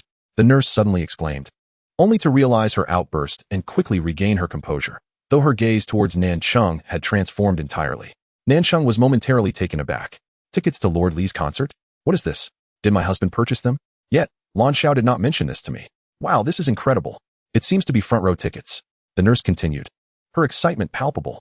Madam Nan, how did you acquire these? Do you understand? Fans across major cities in Tianluo Star have been going wild these past few days. Especially since Lord Lu revealed new songs at his first concert. It's simply magnificent. The fans in Tianluo City are truly fortunate. The next stop is our Ziluo City, which I believe is tomorrow evening. The tickets sold out months ago. How did you manage to obtain them now? Nansheng herself was bewildered. Who sent these? Is there a sender's name? The nurse shook her head. There is no name of the sender. It is an anonymous delivery, regardless of who sent it. This is undoubtedly splendid news. After all, it is Lord Lu. Nansheng's heart began to race. Her admiration for Lord Lu had spanned many years, ever since his debut. Yet, the prospect of attending a concert had never crossed her mind, as the tickets were exceedingly expensive. She was astonished that her dream could materialize so swiftly. With 3 tickets now in her possession. Mother, is it that Lord Lu? Lan Xuanyu inquired with curiosity. Indeed, it is. I wonder who was so kind as to gift us these tickets. Now, I must go and finalize your discharge paperwork. All right, he replied. Xuanyu, do you think your health can withstand attending the concert? Nansheng asked, concern etched on her face as she gazed at her son. Lan Xuanyu, exasperated, replied, Mother, I am perfectly fine. I am a soul master. As he spoke, he raised his left hand and effortlessly summoned an ice spike into his palm, without even releasing the silver-patterned blue-silver grass. Very well then. Mother was truly ecstatic, for she could finally attend Tang Li's concert. Nansheng remarked with a beaming smile. After enduring over a month of anguish, she could finally breathe a sigh of relief. Especially with such delightful news arriving at her doorstep. It was indeed a double blessing, and her spirits were considerably lifted. Lan Xuanyu chuckled, Mom. Do you prefer young Master Lu a bit more, or do you favor Dad more? Nansheng playfully tapped his head in response. Of course, it's... At that moment, Lan Zhao's head peered in from outside, eyeing her with suspicion. I prefer your father a smidgen more. Young Master Lu is an idol, not a lover. Idols are meant to be admired, while lovers are meant to be cherished, Nansheng said with a smile. She made a funny face at her son, yet found herself laughing first. The concert of young Master Lu in Ziluoqing was about to commence. With 2 hours remaining until the show began. The venue was already bustling with a throng of fans. Not only those with tickets, but many who failed to secure one were also eagerly watching. At this moment, scalpers were thriving, making a handsome profit from those who had the means to acquire tickets. The Lan Xuanyu family parked their car in a distant lot and made their way through the dense crowd, which proved to be quite a challenge. What a hassle.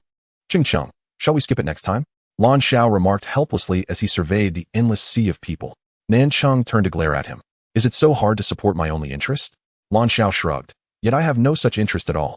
Nansheng replied. Your interests should revolve around me and our son. With us, what else could you desire? You win. Queuing was undoubtedly a tedious ordeal, but fortunately, the organizers were quite experienced in maintaining order. The entire process went remarkably smoothly, and the entry speed was commendable. At long last, it was the Lan Xuanyu family's turn. Nansheng retrieved the tickets and handed them over. The staff member glanced at the tickets, somewhat astonished, and said, These tickets are not valid here. Nansheng froze, anxiously asking, Not valid? How can that be? It clearly states concert tickets. A sudden thought crossed her mind. Could this be a malicious prank? After waiting so long, it would be utterly despicable if that were the case. Your tickets are not for this entrance. They are VIP tickets with a special entrance. No need to queue. Allow me to escort you, the staff member said respectfully. Young Master Lu was currently a sensational star, and obtaining VIP tickets for his concert was no small feat. After instructing another staff member to continue checking tickets, he hurriedly led the Lan Xuanyu family in another direction. Nansheng felt a bit dazed. VIP tickets? How much do those cost? No, it seemed like money alone wouldn't suffice. To think someone had given them VIP tickets was simply incredible. Could it be that Tianluo Academy provided them as compensation for us? Lan Xiao suggested a possibility. Chapter 76. Where is she in this lifetime? Nansheng's eyes sparkled with realization. There was indeed a possibility that they sought compensation from another avenue, perhaps because they perceived us as not demanding payment. Darling, I have a twinge of regret. We should have accepted that sum of money, she mused. Our son is well now. Do you think we ought to pursue compensation from them? The VIP tickets indeed granted access to a dedicated entrance, modest in size and inconspicuous. However, upon entering, a red carpet unfurled ahead, leading directly into the venue. The second row, when Lan Xuanyu and his family found their seats. They were pleasantly surprised to discover they were situated in the second row. Moreover, the VIP seats were considerably more spacious, accompanied by a bottle of water and a paper bag. Inside the bag was a striking figurine, resembling Lord Lu, adorned in silver finery with striking blue hair, exuding an air of charm. Second row. How splendid. Nan Cheng exclaimed, excitedly grasping her son's hand and shaking it exuberantly. Lan Xuanyu, growing somewhat impatient in the queue, remarked, Mom, is it really that remarkable? I'm feeling a bit sleepy. I think I'll take a nap. Nan Cheng was taken aback. Son, are you feeling unwell? I'm fine. Don't worry, he replied, leaning back against the chair and closing his eyes. Though his spirit had yet to fully recover from the recent upheaval in the sea of consciousness, the venue was packed to capacity. The entry process took over an hour, and by the time ticketing concluded, not a single seat remained unoccupied. Hundreds of security personnel were present throughout the hall. Dear audience, the announcement resonated. The concert of Lord Luo is about to commence. Please maintain silence as we immerse ourselves in the melodious voice of Lord Luo. As the broadcast echoed, the entire audience fell silent, their attention riveted upon the stage. A brilliant beam of light suddenly descended from above, illuminating the stage. Nan Cheng's eyes gleamed as she gazed at the stage, reveling in her proximity from the second row. Lan Xiao, too, felt a surge of curiosity as he joined his wife in admiring the performance. At that moment, a figure gracefully descended from above, accompanied by a melodious tune. Her presence was as enchanting as orchids and musk, lingering in the air through the ages. Her hands were soft and delicate, and her embrace would forever be his safest haven.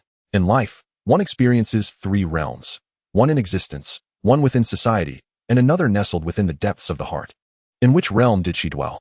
The song resonated beautifully, imbued with a subtle sadness and an emotional ebb that spread throughout every corner of the venue. Lan Xuanyu, who had been drifting into a drowsy stupor, gradually roused at the sound. The melody was so delightful that he instinctively turned his gaze toward the stage. Today, Lord Lu donned his signature silver attire, his blue hair cascading gracefully. Observing him up close, one could truly appreciate his striking features, perfectly illuminated by the stage lights. His appearance could only be described as flawless. Particularly captivating was his subtly melancholic aura, which left the female fans in the audience utterly entranced, including Nan Cheng. When she first laid eyes on Lord Lu in person, her breath seemed to catch in her throat, her cheeks flushed, akin to that of a young girl. He is incredibly handsome, truly breathtaking, she thought, captivated by the beauty of his voice. A song titled Nian has tugged at the heartstrings of countless individuals. Nan Cheng finally comprehended why so many fans who attended the concert claimed that experiencing this song live was an entirely different sensation than listening to a broadcast. It was a genuine collision of souls. The melodies seemed to resonate not merely in the ears, but deep within the heart. As a soul master of the sixth ring soul emperor level, she prided herself on possessing a steadfast spirit. However, in the presence of the melodious voice of Lu Gongzi, there existed no defenses to uphold. It was all too easy to become utterly immersed, entirely entranced. Truly, it was an exquisite performance. Lan Xuanyu gazed wide-eyed at Lu Gongzi on the stage, inexplicably enveloped in a uniquely warm sensation. What was this feeling akin to? He could not articulate it. Nonetheless, simply gazing at Lu Gongzi invoked an indescribable desire to draw closer to him. As the final notes faded, an enchanting silence enveloped the audience for 10 seconds, followed by an eruption of fervent applause, screams, and cheers that surged forth like a geyser, as if they might overturn the entire venue. Lu Gongzi inclined his head slightly in acknowledgement. For reasons unknown, Nan Cheng felt as though his gaze swept momentarily in her direction. That fleeting glance left her breathless. His eyes were undeniably handsome. Guarding time, guarding you. Guarding time, guarding you. Guarding time, guarding you. The crowd erupted in unison, chanting their signature slogan. Indeed, it was this very slogan that prompted Tang Li's management to rename his newly composed song after discussions with him. Tang Lu acquiesced. He bowed slightly to the audience, then gradually raised his hand to gesture for silence. The atmosphere, once fervently exuberant, quieted almost instantly. Thank you for your affection. However, today, I wish to sing it only once. Now, I present to you, Guarding Time, Guarding You. At this moment, I would like to invite a member of the audience to join me in performing this song. Upon hearing these words, the crowd erupted in astonishment. Collaborating with Lu Gongzi in song? When had he become so approachable? After all, he was the notoriously aloof Lu Gongzi. Nevertheless, the excitement was palpable. Following the announcement of the new song in Tianluo City, Lu Gongzi had introduced yet another surprise in Ziluoqing, a departure from his usual demeanor. A girl, overwhelmed with excitement, jumped up. In an instant, nearly all the fans were in a frenzy, especially the female admirers. The song Lu Gongzi was about to perform was none other than Guarding Time, Guarding You. Inviting someone to collaborate surely meant he was going to sing to her. A truly magnificent prospect. This was nothing short of a grand blessing. A Lu Gongzi willing to serenade his female fans was akin to a living deity. In a moment, the entire venue erupted with enthusiasm. Behind the scenes, Lu Qingling was astonished, realizing that this was not a prearranged stunt. The organizers shared the same sentiment. Lu Qingling's lips twitched as she turned to Zhuang Zijian. Mr. Zhuang, I must inform you that Lu Gongzi has spontaneously decided to do this on stage. And I had no prior knowledge. Do you believe me? Zhuang Zijian's expression mirrored her disbelief. Well, let it be. As long as the audience enjoys it. The prospect of organizing an event alongside you, dear agents, truly makes my heart race.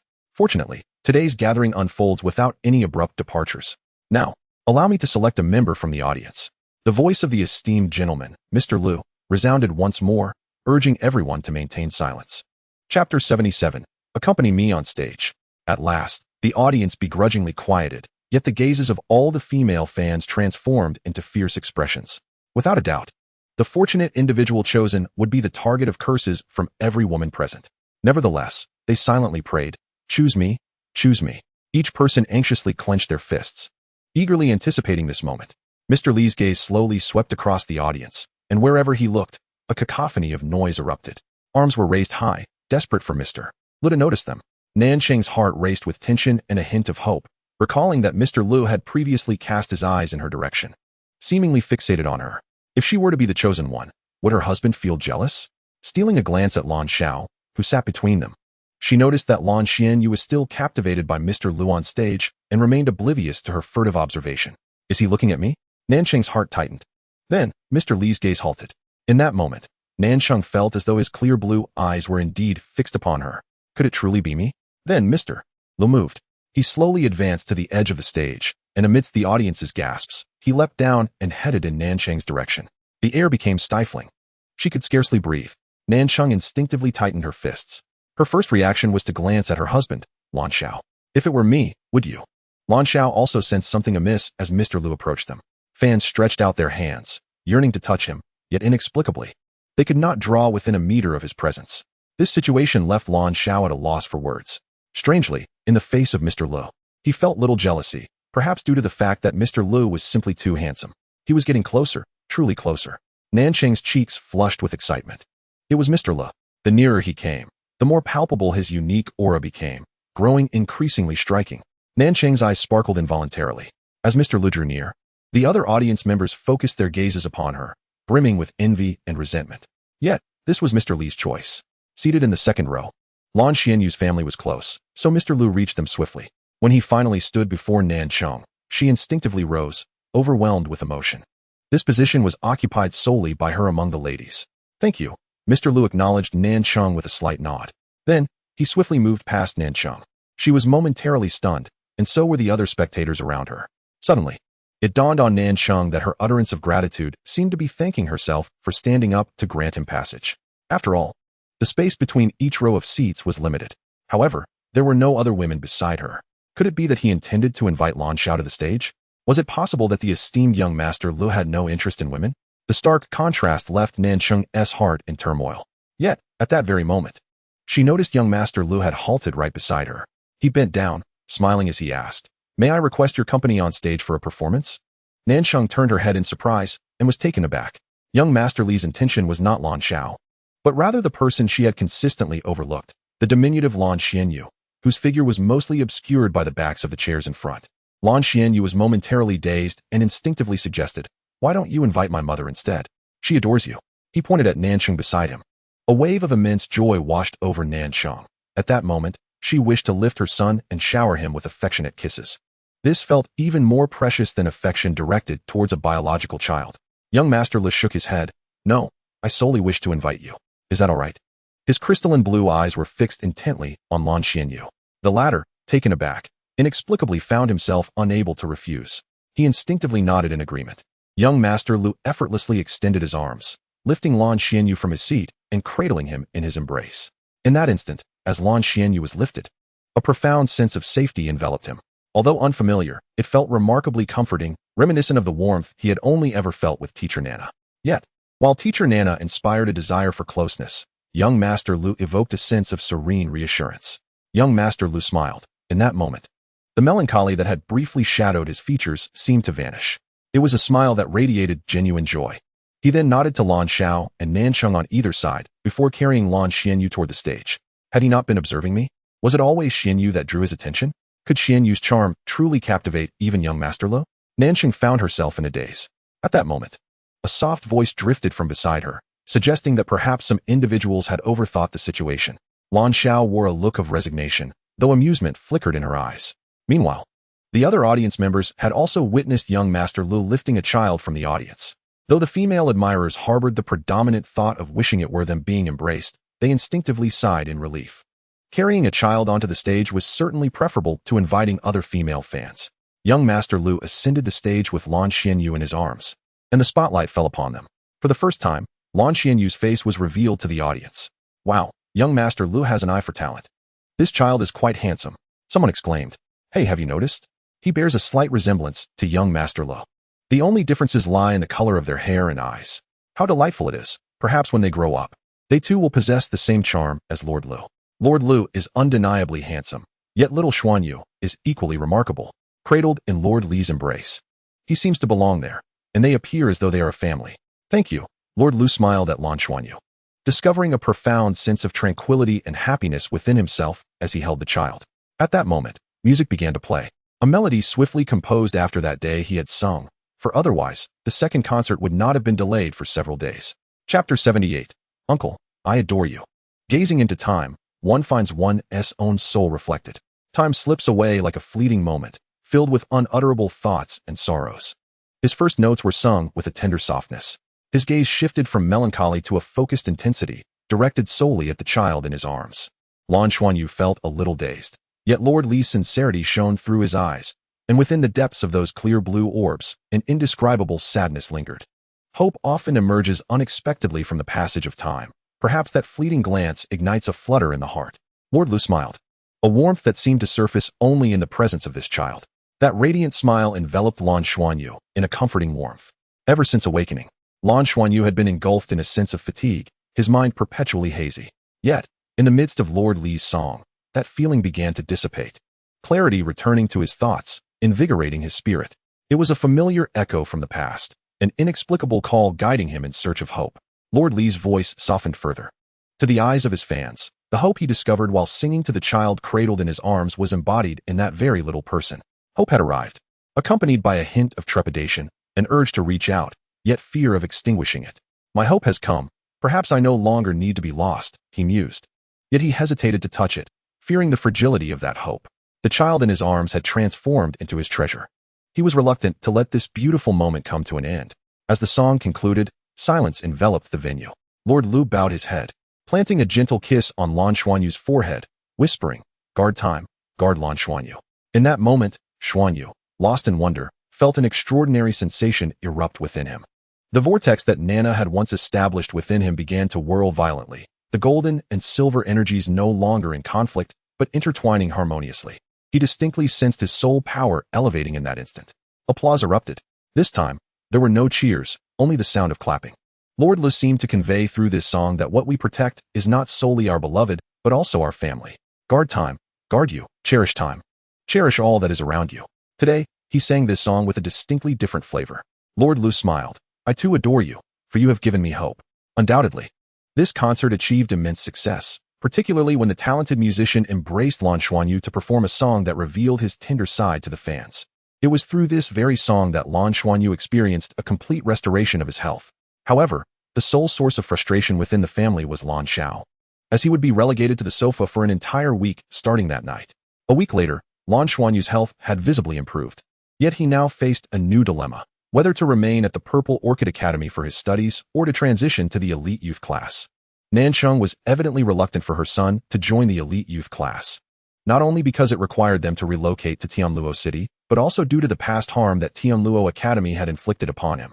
Who could guarantee that such issues would not recur? The simulation chamber, after all, has its drawbacks. In this matter, Lan Xiao and Nancheng found themselves at odds.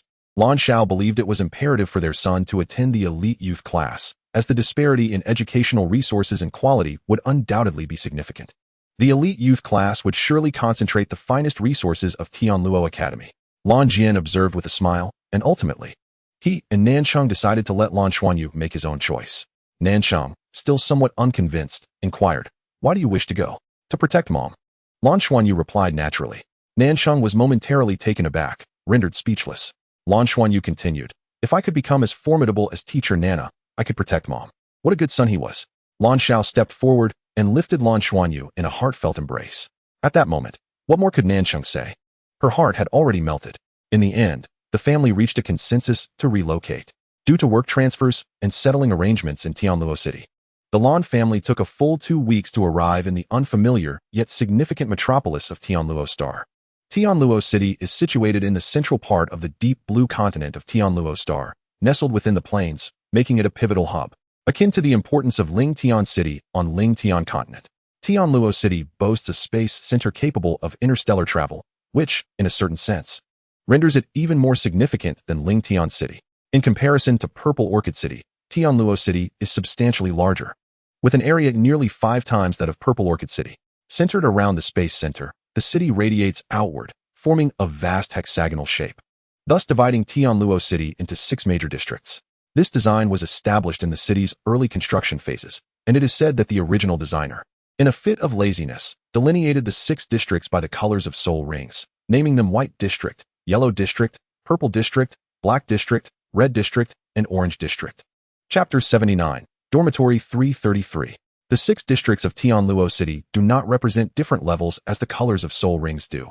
Rather, they are equal in status, each serving distinct functional purposes. The White District primarily serves as a residential area, while the Yellow District is designated for production, home to numerous factories. The Purple District, on the other hand, is the entertainment hub, featuring various leisure facilities, shopping centers, cinemas, and performance venues, including some age-restricted entertainments. The Black Zone serves as a military-controlled area, where the forces stationed in the city of Tianluo, as well as the significant military presence protecting the entire Tianluo Star, are located. The specific circumstances within remain unknown to the general populace. The Red Zone primarily encompasses government territory, housing various governmental departments. Here lies the office of the highest administrative official of the Douluo Federation stationed on Tianluo Star, signifying the locus of supreme authority on the planet. Lastly, the Orange Zone constitutes the academic district, home to numerous intermediate and advanced institutions.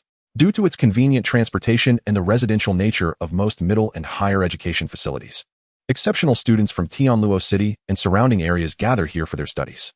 The logical division of these zones ensures that Tianluo City operates in an orderly fashion. Each of the 6 principal districts corresponds to a central focus. The Black Zone, as a military area, is entirely self-sufficient, with military personnel seldom venturing into other zones unless on official duty. Moreover, the Orange Zone and its vicinity strictly prohibit any form of entertainment establishments. Upon their arrival, the Blue family settled in the Red Zone. Given that Lan Xiao and Nancheng are both government employees, and particularly after Lan Zhao's promotion, his status has significantly elevated. Now a colonel, he has been appointed as the director of the Ancient Soul Beast Research Institute at the Tianluo City Research Branch, marking a substantial advancement in his career. His previous interstellar exploration missions have already conferred considerable merit. Following Lan Xuanyu's recovery, Tianluo Academy promptly dispatched representatives to contact him and arrange for the best facilities to conduct a health examination.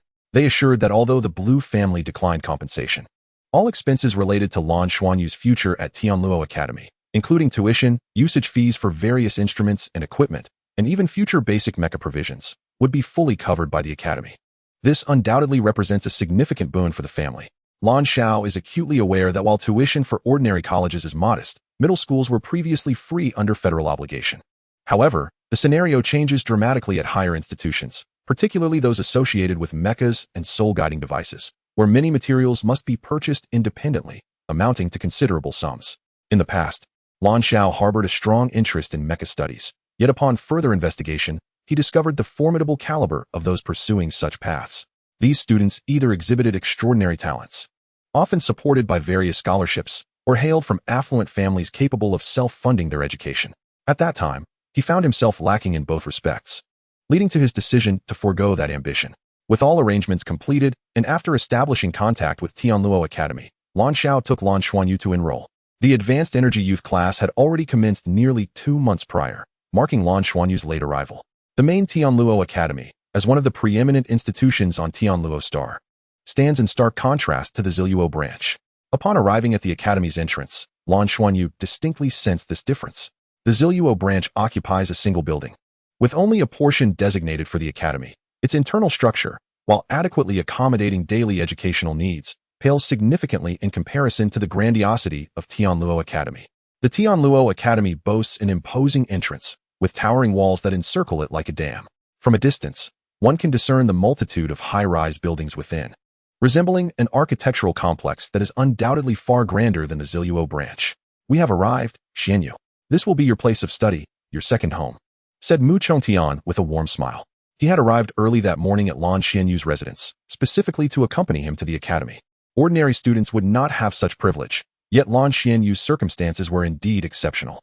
The academy, wishing to demonstrate its regard, and Mu Chongtian himself, feeling a sense of responsibility, came personally to guide Lan Xianyu through the enrollment process.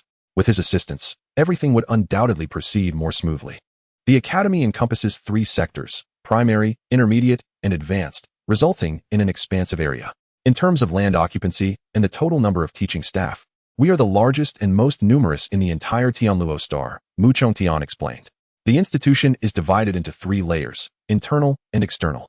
We are about to enter the gates, where the primary academy lies ahead. All teaching, accommodation, and learning activities take place here, separate from the intermediate and advanced academies located behind. Next is the intermediate academy, which occupies twice the space of the primary one, as certain subjects require larger facilities. At the rear is the advanced academy, which is even more expansive, 10 times the size of the primary academy, housing critical disciplines such as mecha engineering and warship command, necessitating ample space. As Mu Chongtian elaborated, he spoke not solely for Lan Xianyu's benefit, but also subtly addressed Lan Xiao, conveying that their decision to send their child here was undoubtedly the wisest choice. The soul-guided vehicle entered the campus and halted before the teaching building. "My authority permits the vehicle to proceed only this far," Mu Chongtian stated. "Rest assured, Mr. Lan, I will take excellent care of Xianyu, and such issues will not arise again." "Of course," Lan Xiao replied, gently ruffling her son's hair. Upon disembarking, Lan Xianyu gazed up at the towering teaching building. Its white exterior, devoid of ostentatious embellishments, imparted a solemn ambience. After bidding farewell to Lan Xiao, he followed Mu Chongtian into the building. The enrollment and registration process, accompanied by Mu Chongtian, unfolded seamlessly. After receiving his purple and white school uniform, Mu Chongtian guided him through the main teaching building, which led to the dormitory area, divided into male and female accommodations. "Your classmates should already be attending classes. I will first take you to your dormitory, and classes will officially commence this afternoon. All facilities for your high-energy youth class are of the highest standard." Inside the dormitory building, the walls, pristine white, were not merely simple materials, but rather metallic panels coated in white, exuding a sense of cleanliness paired with a degree of seriousness and chill. "This floor is exclusively for your high-energy youth class. You have been assigned to this dormitory. Typically, dormitories accommodate 6 individuals. However, your class is arranged for 3 per room. You will be in room 333. Chapter 8, Enrollment. From the items previously acquired by Lan Xianyu, he picked up a watch-like device and swiped it against the door, which then opened. Having never lived on campus before, everything felt novel to him. Upon entering the dormitory, he found 3 high bunk beds that required a ladder to access, with desks below and cabinets beside them. The entire dormitory spanned approximately 20 square meters, neat and tidy. 2 of the beds were already made, indicating they were occupied, while the outermost bed remained vacant. "Thank you, Teacher Mu," Lan Xianyu said, fastening the internal communicator around his wrist. "This device would certainly prove to be quite convenient. I'll provide you with a brief overview of the current situation in the high-energy youth class," Teacher Mu began. "You are the last to enroll in the inaugural session of our Douluo Academy's high-energy youth class, which consists of 30 students. They have already undergone 2 months of intensive training, achieving remarkable results and significant improvement. Although you are a latecomer, your initial assessments indicated that the instructors hold great expectations for you. Your class comprises 20 boys and 10 girls, including Yi Lingtong, who has also come from your academy. You will receive the class schedule this afternoon. Please endeavor to keep pace with your peers according to the timetable. The high-energy youth class undergoes evaluations more than 3 times a year, and should you fall behind significantly, there is a possibility of elimination. After all, our high-energy youth class is modeled after the talented youth class of Lingtian Academy. In the future, you will undoubtedly represent the academy in various competitions, showcasing its prowess. The academy hopes that with your cohort, the Douluo High Energy Youth class will establish a prestigious reputation, becoming the elite among the elite. Furthermore, you will enjoy the highest standards of student privileges, which also means you bear the greatest responsibilities. According to the Academy's plans, as you advance to the intermediate college, it is likely that over 1/3 of you will be eliminated, and half again when you reach the advanced college. To have 10 individuals emerge as true high-energy students will be quite commendable. Therefore, be prepared for an arduous academic journey ahead. Lan Xuanyu nodded earnestly. At his age, he was still somewhat unaware of the concept of pressure. The new academy felt more like an adventure filled with wonder. Take some time to settle in and rest. Living on campus will require you to be self-reliant. Additionally, it is essential to cultivate good relationships with your classmates, as you will likely spend the next decade or more studying and living together. Okay, he replied. Teacher Mu ruffled his hair and added, I will return at noon to take you for lunch. Thank you, teacher. Once Teacher Mu departed, Lan Xuanyu gazed around the dormitory with curiosity. He first organized his belongings and then approached the desks of his two roommates. On the left desk lay 5 or 6 small models, all of mecha design, each appearing exquisitely crafted. There were not only humanoid mecha models, but also those resembling beasts. Seeing them reminded Lan Xuanyu of his own 2 figurines, and he silently resolved to bring them next week to display on his own desk. The desk on the right was considerably more minimalist, entirely clean and devoid of even a single book. In a modest little flower pot, a cluster of vibrant green plants thrived, each leaf appearing sharp and triangular, with barbed edges that seemed to promise a painful sting upon contact. This was the essence of his 2 roommates. As Lan Xuanyu climbed into bed and arranged his bedding, he noticed that both of his roommates' beds were separated by curtains, creating distinct little spaces for each. The curtains, though merely fabric, provided a commendable sense of privacy, reflecting the thoughtful consideration of the academy. Once his bedding was neatly set, Lan Xuanyu reclined on his bed, finding the experience surprisingly pleasant. Perhaps it was the novelty combined with the comfort that lulled him into a drowsy slumber shortly thereafter. After an indeterminate duration, he was roused by a gentle prodding. Instinctively, he turned to sit up, only to see a smiling face ascending the ladder to his bed. You must be the new roommate. Hello, my name is Qianlei. Let us get acquainted. It's almost mealtime. Teacher Mu Zhongtian just came by to invite you for dinner, and I told him I would take you. The cheerful voice remarked. Oh, hello? I'm Lan Xuanyu. Upon realizing he was speaking to a roommate, Lan Xuanyu quickly scrambled out of bed and leaned over to greet him. Great. Your enthusiasm is infectious. Lan Xuanyu couldn't help but smile in return. The cafeteria was not located in their dormitory building, but rather behind the main teaching building, in a dedicated structure. Notably, the high-energy youth class dined separately from other students. Upon entering the dining hall with Qianlei, a wave of enticing aromas enveloped them. The rich fragrance of the food made Lan Xuanyu swallow hard. Since his arrival in Douluo City, he had been deprived of rare culinary ingredients and had to rely on consuming large quantities of food to sustain his energy. Yet, upon entering this cafeteria, he caught a whiff of familiar scents, reminiscent of the unique fragrances of rare ingredients. While not all rare ingredients were palatable, the energy they provided was undeniably substantial, allowing one to consume less. The quality of the meals for the high-energy youth class was indeed commendable, which explained why they dined apart from the regular students. Unbeknownst to Lan Xuanyu, the Douluo Academy had invested significantly in the high-energy youth class, driven by various factors that compelled them to cultivate genuine elite talent. Not only were all of Lan Xuanyu's expenses covered, but the academy also bore the vast majority of costs for all students in this class, concentrating the finest resources to nurture the most exceptional individuals. As a trial initiative, the academy allocated considerable funds, with the duration of this support hinging on the performance of the inaugural high-energy youth class. Lan Xuanyu, before he had even settled into a seat, a voice he recognized, yet did not particularly enjoy hearing, reached his ears. Yiling Tong approached him in just a few strides. After 2 months apart, she seemed to have grown taller, her large eyes shining even more brightly. Upon seeing Lan Xuanyu, her eyes sparkled with delight. Hello there. Yiling Tong greeted him with evident joy. Lan Xuanyu nodded in response. It's good to see you. Absolutely wonderful. Thank you so much for that day, she said, displaying an uncommon warmth towards him. Lan Xuanyu shook his head. It was nothing to do with you. That soul beast was quite unique, and I've recovered now. Well, I'm hungry. I'll go eat first. As he spoke, he bypassed Yiling Tong and followed Qianlei to the serving area. Yiling Tong could undeniably sense the distance he radiated, causing her to frown slightly, yet she restrained herself. The memory of how Lan Xuanyu had bravely drawn away the three-eyed demon ape touched her heart's tenderest part, softening her competitive spirit towards him significantly. Do you know Yiling Tong? Qianlei asked Lan Xuanyu in a hushed tone.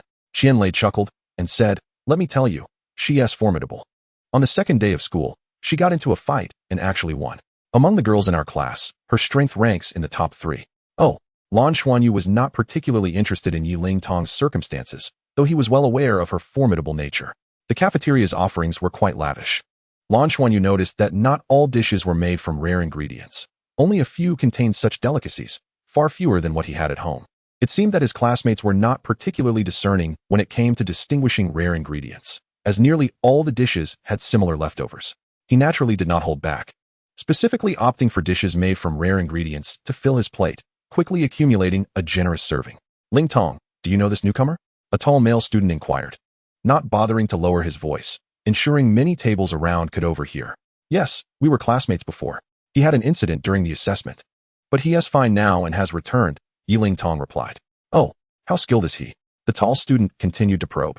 Yiling Tong paused for a moment before answering. I've never beaten him. Oh. The tall student's eyes brightened further as he glanced at Lan Xuanyu's back, a slight smile forming at the corners of his mouth. Having filled his plate, Lan Xuanyu followed Qianlei to a secluded table in a corner, the most remote spot in the cafeteria. One person was already seated there, engrossed in his meal. Crazy, our roommate is here. Let us introduce you, Qianlei said as he sat down beside the male student.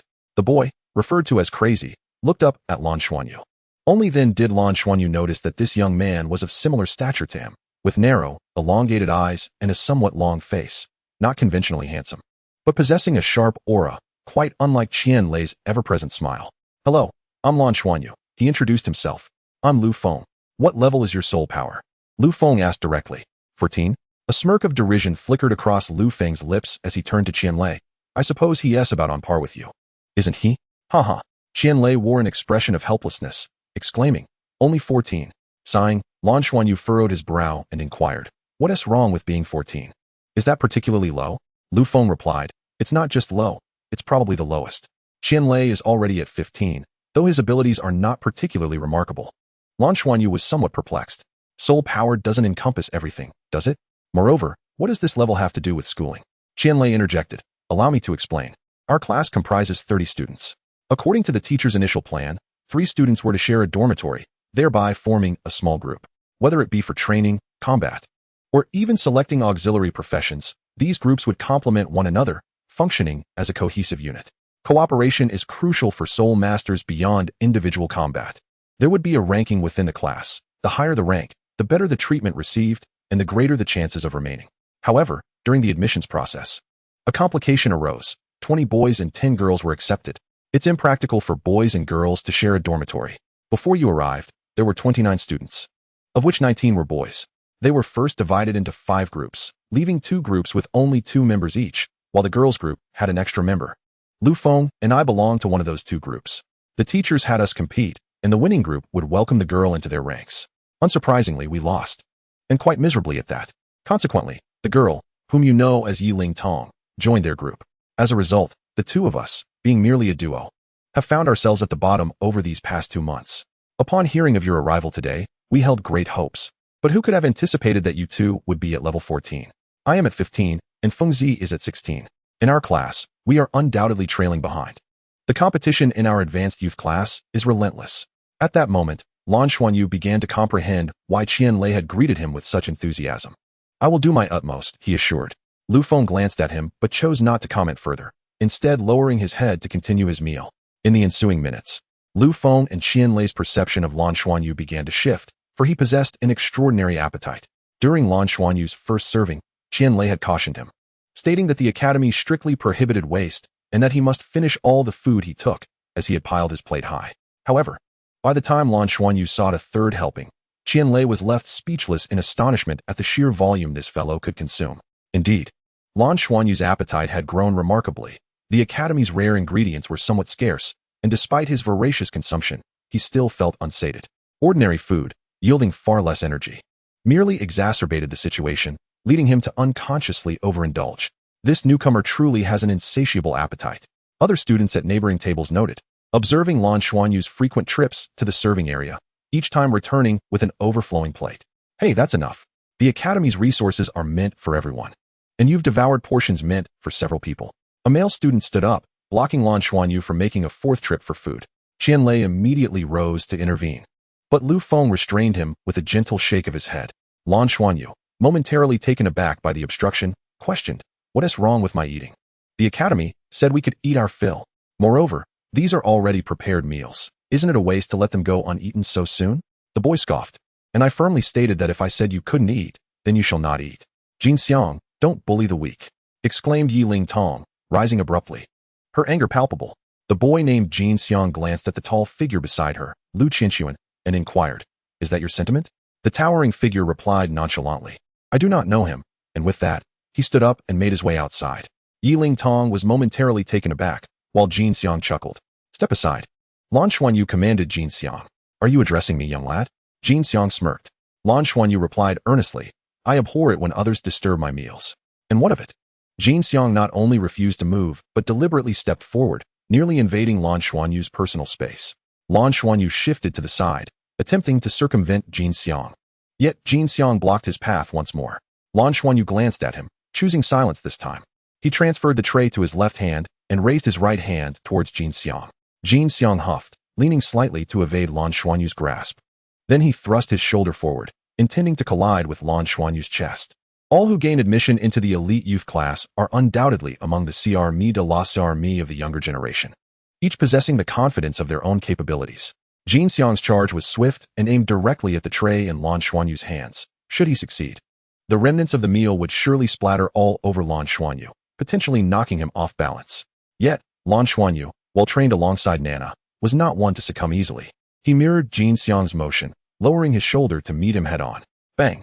Their shoulders collided, both striking at the right shoulder. Jin Xiang felt as though he had collided with an iron wall, as a formidable assault-type soul master. He was confident in his strength and believed that he would easily overpower the seemingly frail Lan Xuanyu. However, the outcome was astonishingly inverse. In the instant following the collision, Jin Xiang was sent reeling backward, unable to halt his momentum, crashing into a nearby bowl of food and drenching himself in vegetable broth. While the bowl toppled to the ground, Lan Xuanyu, however, remained steadfast, unperturbed. "You brat." Jin Xiang's companions immediately sprang to their feet. "Is there no one in our dormitory?" Qian Lei exclaimed, rushing menacingly towards Lan Xuanyu. Lu Feng also silently approached. Lu Qinxuan, who had been on the verge of exiting the dining hall, paused, surprised by the unfolding scene. After casting a glance at Lan Xuanyu, he turned and walked away. "What is going on?" At that moment, a teacher entered from outside, his gaze falling upon the fallen bowl, his expression darkening instantly. "Every grain of rice and every drop of broth is hard-won. How are you attending school? If you wish to engage in fights, do so on the playground, not here in the dining hall, wasting food. Who instigated this? Step forward." Lan Xuanyu placed the tray down, obediently turning to exit. Jin Xiang's lips twitched slightly as he cast a fierce glare at Lan Xuanyu. But what filled his heart more was astonishment. How could this fellow possess such immense strength? "Everyone, gather round. No one is to eat. You are a collective, and the punishment shall be collective," the teacher stated coldly. The others wore expressions of bewilderment. Even L. Qianxuan, who had just exited the cafeteria, was called back. Lan Xuanyu, too, had not anticipated that his first visit to the playground would be for the purpose of punishment. 30 individuals lined up in 3 rows, standing there as units of their dormitory, 3 in each column. Lu Feng stood at the forefront, Qian Lei in the middle, and Lan Xuanyu at the back. Given that he was the tallest among them, Qian Lei raised his thumb behind his back in a gesture of commendation, evidently praising the earlier collision with Jin Xiang. Fortunately, they had eaten heartily before, consuming most of the precious ingredients, and Lan Xuanyu felt a sense of relief, as he was somewhat satiated, if not completely full. The teacher stood at the front, stating indifferently, "If you cannot learn to respect even food, then you are unworthy to partake in it. Today's lunch is concluded early, and dinner shall be as well. You will remain standing here until afternoon classes commence." With that, he departed. There was no physical punishment. Yet they were deprived of 1.5 meals. Those who had already eaten or were nearly full were fine. But others who had just begun their meal found their gazes shifting towards Jin Xiang and Lan Xuanyu, realizing that their actions had implicated everyone. "What are you looking at?" "He was the one who struck first," Jin Xiang retorted, his attire stained with food, the aroma wafting about making his expression quite ghastly. Lan Xuanyu, however, remained silent, accepting the shared hardship, for no one had food now. The teacher mentioned that fighting is allowed on the playground. "You two should fight, or else we shall all beat you," L. Qianxuan remarked casually. Jin Xiang's eyes brightened. "Really?" With a wave of her hand, the group formed a circle, enclosing the two within. Most of the students from the elite class obediently heeded her call, naturally gathering around, leaving only Jin Xiang and Lan Xuanyu in the center. While they were dissatisfied about missing a meal, their curiosity was piqued as they observed Lan Xuanyu, who had previously sent Jin Xiang flying. The girls, especially, were intrigued. Beauty knows no age, and despite their young ages ranging from 8 to 10, their appreciation for aesthetics was undeniable. "Lan Xuanyu, is it?" "Humph. Jin Xiang's eyes suddenly gleamed, a faint golden hue appearing beneath the surface. Even his skin radiated a subtle golden glow. His arms spread wide, and golden feathers began to sprout forth, transforming his arms into wings. A flying-type martial soul? Lan Xuanyu immediately discerned the nature of this ability, recognizing its rarity. During the sorting ceremony, it seemed there had been no flying-type martial souls at all. In the next instant, Jin Xiang moved, clapping his arms together, and under the tremor of the feathers, he surged forward with incredible speed, a gust of wind swirling around him as he swiftly approached Lan Xuanyu, his winged hand aiming to strike at his body. The golden feathers on the wings trembled, resonating with a metallic clang. His martial soul, known as the Fierce Golden Bird, is a remarkably unique flying martial soul, said to be a descendant of one of the avian spirit beasts, the three-legged golden crow, which has numerous progeny. The Fierce Golden Bird itself carries a trace of its bloodline. It embodies both gold and fire attributes. However, given that Jin Xiang has only attained the first ring of cultivation, he cannot fully unleash its formidable power. Nevertheless, in terms of speed and strength, he remains formidable. The golden wings emanate a searing heat. If struck, it would undoubtedly be quite unpleasant. Lan Xuanyu furrowed his brow, his left hand entwined with the silver-patterned blue-silver grass, enveloping his palm. He did not evade but instead raised his left hand directly, aiming to grasp the wing. Seeking death, Jin Xiang rejoiced inwardly. A head-on confrontation was no trivial matter. His first soul skill, the Fierce Golden Wing, possessed both sharp metallic edges and intense heat. Yet, being in the academy, he instinctively moderated his strength. He had never intended to severely injure Lan Xuanyu. Bang! The Fierce Golden Wing abruptly halted, resting atop Lan Xuanyu's left hand. A layer of icy mist blossomed forth from his palm, counteracting the searing heat. Frost rapidly crystallized on Lan Xuanyu's left hand. And before Jin Xiang could swing his other wing, Lan Xuanyu forcefully shook his hand, sending a resounding shockwave that propelled Jin Xiang's right wing aside. Jin Xiang let out a muffled groan. Despite the protection of the Fierce Golden Wing, his right arm still throbbed with pain. At this moment, Lan Xuanyu lunged forward, conjuring an ice spear with his right hand, directing it straight towards Jin Xiang's eye. The piercing chill erupted instantaneously. Startled by the explosive force, Jin Xiang hastily clasped his hands together, attempting to shield himself with the Fierce Golden Wing. However, the anticipated impact did not occur. Instead, he suddenly lost his footing. With all his attention diverted upward, he slipped, compounded by the backward stumble from the previous explosion, causing him to lose his balance. Chapter 83, The Gate of Summoning. Well, Jin Xiang's response prompted loud cheers from the other students, indeed showcasing impressive adaptability. Yet, at that moment, Lan Xuanyu paused. Just as Jin Xiang had predicted, Lan Xuanyu did not intend to enter the sharpness of his wings. However, he executed a peculiar maneuver, crouching down and placing his left hand on the ground. Jin Xiang's previous response had exhausted his capabilities, yet as a first-ring cultivator, he was still unable to fly. He strained to maintain his balance, endeavoring to protect himself. Ultimately, he still had to land. Meanwhile, the entire ground beneath him had transformed into a slick ice surface, with spikes of ice protruding upward. These spikes, while not particularly sharp, created an inhospitable terrain. At this point, Jin Xiang found himself unable to devise any further responses. He desperately tried to find a gap amidst the ice spikes with the tips of his toes, simultaneously spreading his wings to stabilize his balance. At this moment, the originally crouched Lan Xuanyu had leaped high into the air, directly descending onto Lu Feng. Lu Qianxuan observed the two engage, and he was most astonished by Lan Xuanyu's seamless transitions, which flowed as effortlessly as water. It was as if the entire battle had been meticulously planned by him in advance. In that fleeting instant, Jin Xiang faced a daunting choice. Beneath him lay icy spikes, and above him hovered Lan Xuanyu. Moreover, his body had completely lost its balance, leaving him no time to react adequately. Weighing the lesser of two evils, Jin Xiang made a split-second decision to extend his wings downward, simultaneously shielding himself towards the ground, while bending his knees in an attempt to absorb Lan Xuanyu's descending foot with his own. With a thunderous crash, he landed. Jin Xiang's entire form slammed against the ground, and his golden wings were nearly shattered by the impact. Lan Xuanyu's right foot indeed pressed upon his knee, causing a violent recoil to his chest. The force immense enough to send Jin Xiang crashing down. In that moment of impact, Jin Xiang thought, "This guy is incredibly heavy." Ice shards splintered around him, and Jin Xiang grimaced in pain. Lan Xuanyu, using the momentum of his stomp, rebounded and landed beside him. He had grown even stronger. His unconsciousness had not diminished his prowess. Yi Ling Tong watched the battle, her heart filled with astonishment. She couldn't help but ponder whether she could perform better than Jin Xiang if she were in his position. In terms of martial souls, Jin Xiang's Sunbird was on par with hers, yet he had remained on the defensive against Lan Xuanyu. Meanwhile, Qian Lei and Lu Feng looked on with eyes full of excitement, echoing Lan Xuanyu's earlier sentiment that soul power does not equate to everything.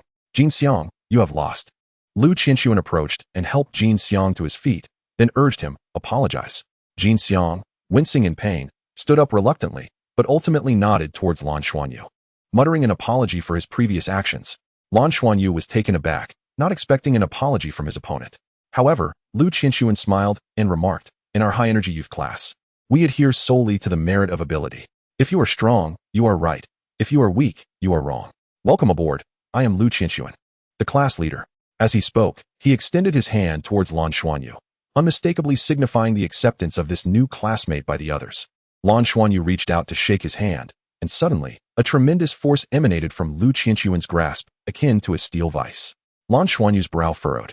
Yet his right hand remained steadfast. This was the hand adorned with the golden-patterned blue-silver grass, its essence flickering within his palm. Lu Qianxuan gradually revealed a look of astonishment, for Lan Xuanyu's hand was not only solid but also possessed a peculiar resilience, seeming to absorb any force exerted against it. Earlier, Lan Xuanyu had demonstrated control over the ice element, yet this strength felt beyond that of a mere elemental wielder. You possess twin martial souls, Lu Qianxuan exclaimed, astonished. Lan Xuanyu paused, surprised that Lu Qianxuan, who appeared only slightly older than him, could discern his dual martial souls so swiftly. Such perceptiveness was truly remarkable. As the conversation unfolded, Lu Qianxuan had already released her hand, and under the gaze of numerous curious eyes, Lan Xuanyu ultimately nodded. Ever since the comprehensive assessment, his right hand with golden patterns of the blue-silver grass had been exposed, concealing it further held little significance. Mu Zhongtian had long been aware and had even inquired about Lan Xiao. A twin martial soul. How splendid. Qian Lei laughed heartily, hastening over to wrap his arm around Lan Xuanyu's shoulder, exclaiming, impressive, truly impressive. Haha, our dormitory will surely never be at the bottom again. Well, with you as a burden, who knows? Lu Feng retorted bluntly. Qian Lei stuck out his tongue at him. I will do my best too. Oh, thanks. Jin Xiang glanced at Lan Xuanyu again, feeling somewhat unconvinced, but upon hearing Lu Qianxuan mention his twin martial soul, he was still taken aback. Though they were young, they were well aware of what a twin martial soul entailed. As the team reformed, Lan Xuanyu naturally stood with his two roommates. Xuanyu, you truly possess a twin martial soul. What are your martial souls? Qian Lei asked, his face brimming with curiosity. Lan Xuanyu replied, my martial soul is a variant of the blue-silver grass. He revealed his hands, showcasing the golden-patterned blue-silver grass and the silver-patterned blue-silver grass.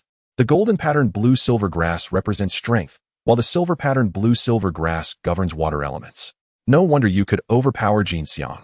He is usually quite arrogant. It's perfect for you to teach him a lesson today. Qian Lei chuckled. Let me introduce my martial soul as well. With a grin, Qian Lei said, my martial soul is rather unique, so brace yourself. Intrigued, Lan Xuanyu asked, what is your martial soul? Qian Lei laughed. What is my surname? Qian? Lan Xuanyu replied, puzzled. Exactly, that is my martial soul. My martial soul is money. As he spoke, he flipped his right hand, revealing a gold coin in his palm. A martial soul of money? Lan Xuanyu was taken aback, having never encountered such a martial soul. Even Lan Xiao had never mentioned it. Qian Lei expressed some frustration. My martial soul is indeed peculiar. Have you heard the saying, money can make the devil turn the mill?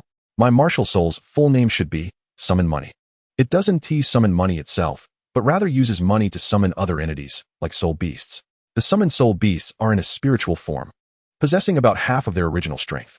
However, the greatest issue is that my martial soul is quite unstable. I cannot predict what I might summon. He cleared his throat. So, it means it's unreliable. Lu Feng coldly interjected from the side. Essentially, it's uncertain. Lan Xuanyu couldn't help but smile. So what is your first soul skill? With a dejected expression, Qian Lei replied, the door of summoning. It's just a door, and what I summon is uncertain. It could be anything, but generally, they aren't particularly strong. Chapter 84. Choice of Secondary Profession. Lan Xuanyu inquired, does summoning those entities consume your soul power? Qian Lei responded, yes, but the consumption is relatively small. I usually don't feel much. After all, with such an unreliable summoning, if it consumed a lot of power, wouldn't that be dreadful? Lan Xuanyu opened his mouth, intending to speak, but Qian Lei interjected eagerly. Are you wondering how I got accepted? Ahem. Would you believe me if I said it was pure luck? Lan Xuanyu was taken aback. Was that even a possibility? Qian Lei continued, indeed. During the assessment, I was exceptionally fortunate and summoned a remarkably powerful spirit beast, which granted me the top score in the comprehensive evaluation at our school. Thus, I was admitted.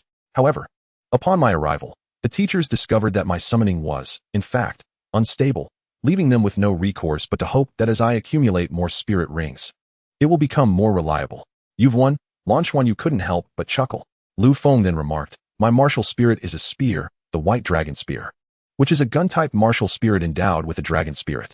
I am an agile attack-type soul master. Lanchuan, you expressed surprise. Isn't gun-type martial spirits supposed to belong to the strong attack category?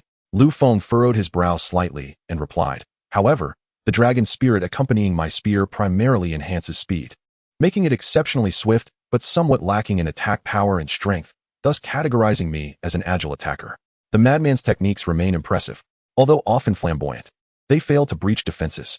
He had previously fought against Jin Xiang and could not penetrate that fiery golden wing, resulting in his defeat.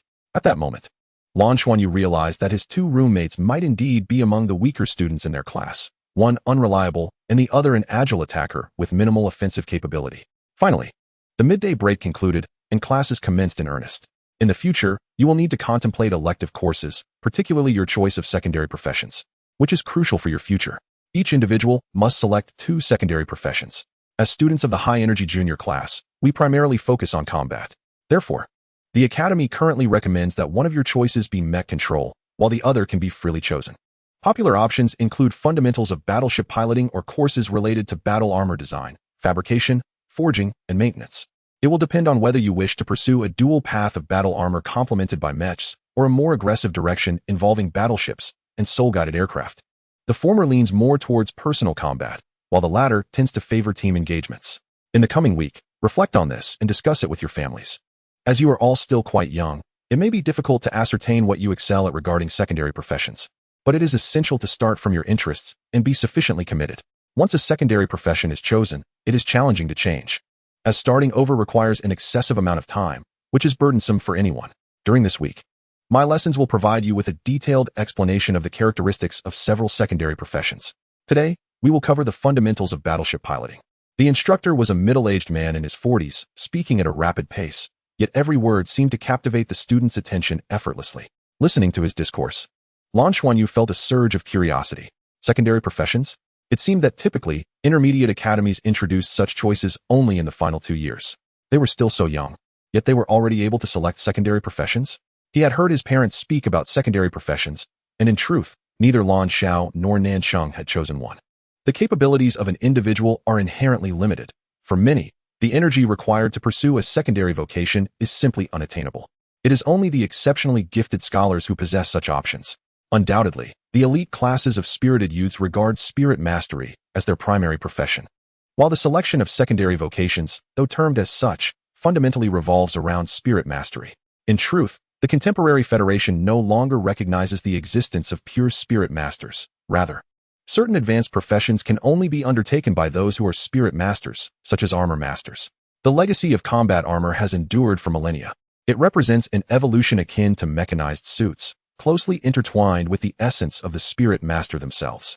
A spirit master must personally forge their own armor, and at higher levels, this armor can merge seamlessly with the body, surpassing even mechanized suits in prowess. Should an armor master also cultivate the skills of a mecha master? They are referred to as a dual armor practitioner, a title synonymous with the pinnacle of individual combat prowess. However, mastering the dual disciplines is far from a trivial endeavor. To become a mecha master, one must concurrently engage in a mecha-related secondary vocation, necessitating that a portion of one's own mecha be self-crafted, including the armor itself. This undertaking demands significant time and energy.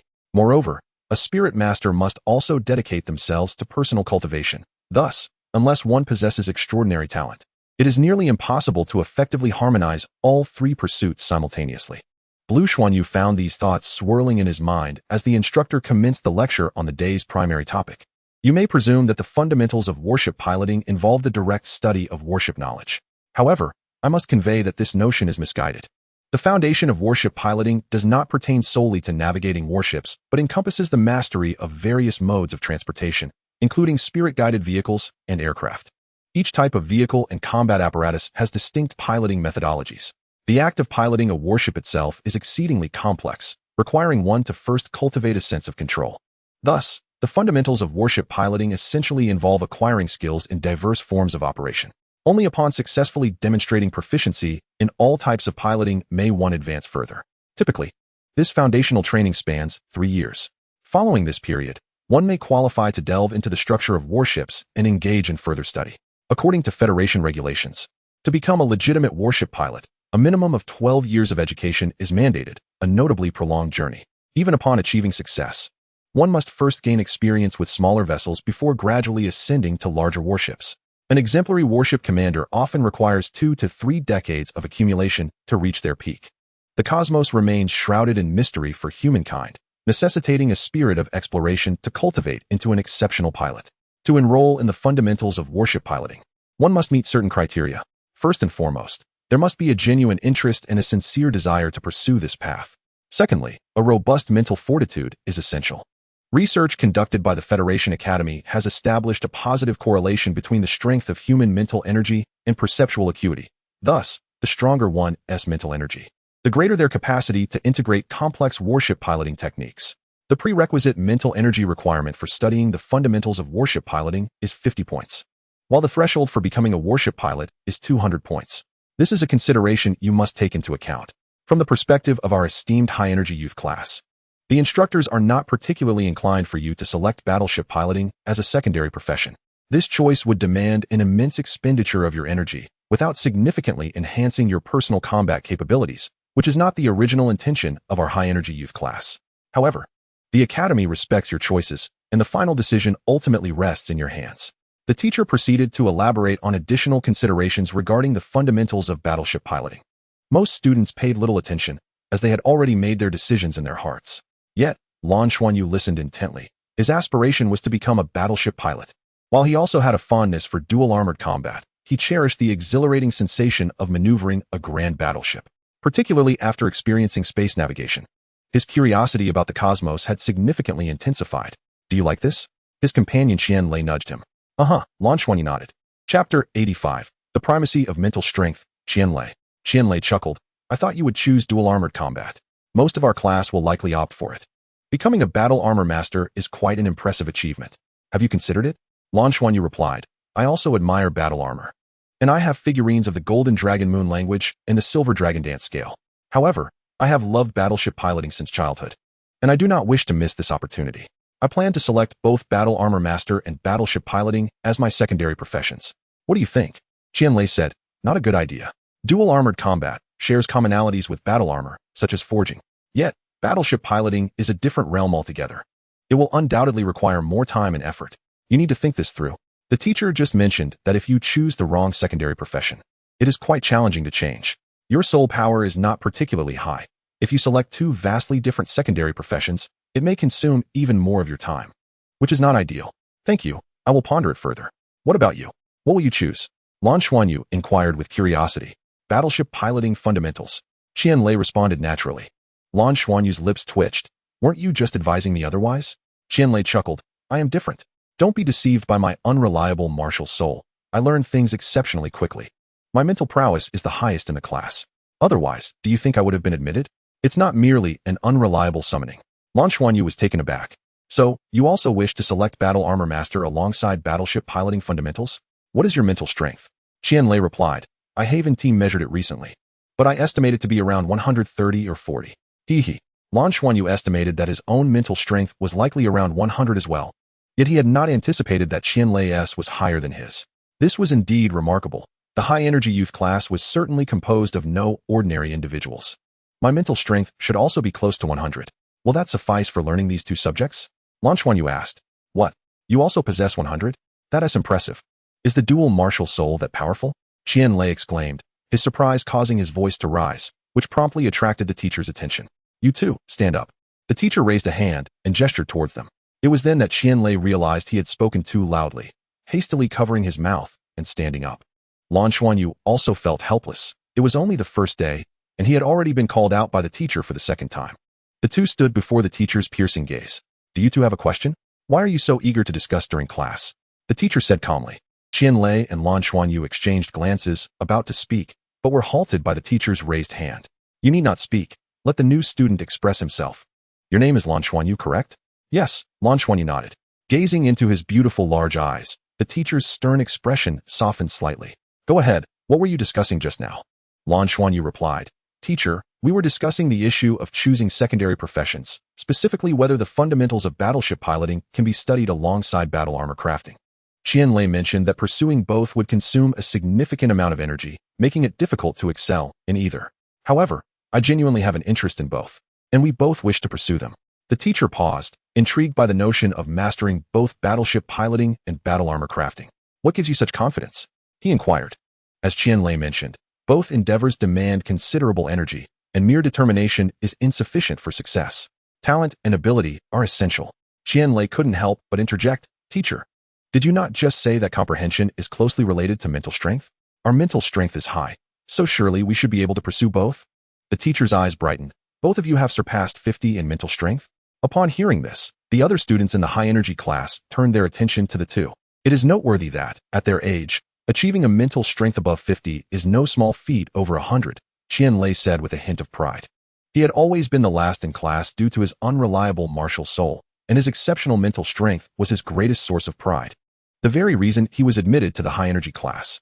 Over 100? The teacher's expression shifted to one of surprise.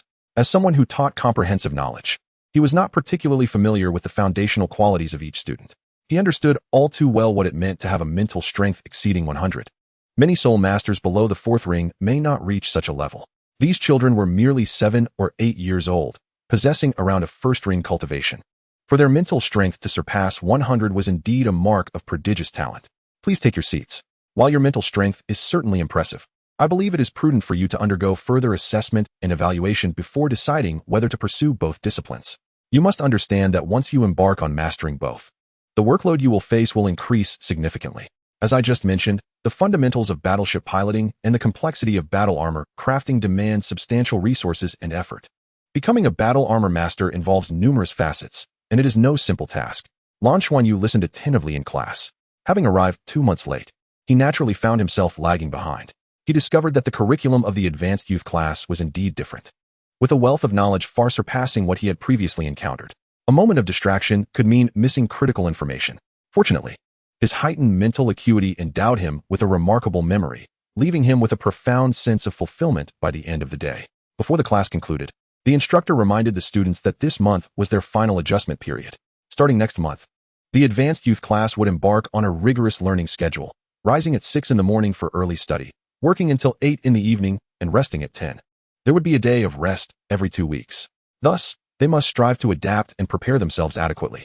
It wasn't until the afternoon that Lan Xuanyu learned that Mu Zhongtian was their class advisor. Originally a senior figure in the junior college, he had been dismissed from his position but was ultimately chosen to oversee the advanced youth class, responsible for coordinating its educational framework. All right, that will be all for today. Class dismissed. Lan Xuanyu, please stay behind, Mu Zhongtian instructed. As the other students departed, he led Lan Xuanyu to his office. How are you adjusting today? I heard you faced off against Jin Xiang and emerged victorious? Mu Zhongtian inquired with a smile. He harbored a lingering sense of guilt towards Lan Xuanyu, as his own negligence had nearly resulted in the young man's demise. Even now, he was uncertain if there would be any lasting repercussions. I am managing well, Teacher Mu. My encounter with Jin Xiang. Lan Xuanyu began. There's no need to worry. The advanced youth class encourages competition, which is why you are grouped in threes. However, your roommates currently rank lower in the class, so it will be up to you to turn the tide, Mu Zhongtian reassured him. The first 3 months in the advanced youth class serve as your acclimatization period, after which the true intensive training will commence. During this process, some may be eliminated for failing to keep up. However, the purpose behind the establishment of the advanced youth class, along with the vast resources invested by the academy, is to cultivate the most exceptional talents. I understand, Teacher Mu, Lan Xuanyu replied earnestly. Mu Zhongtian continued, the assessments will take place in 1 week. Just maintain your condition. Since you have missed some classes, I expect you to come to me after school each day, so I can provide you with supplementary lessons, ensuring you do not fall behind in foundational knowledge.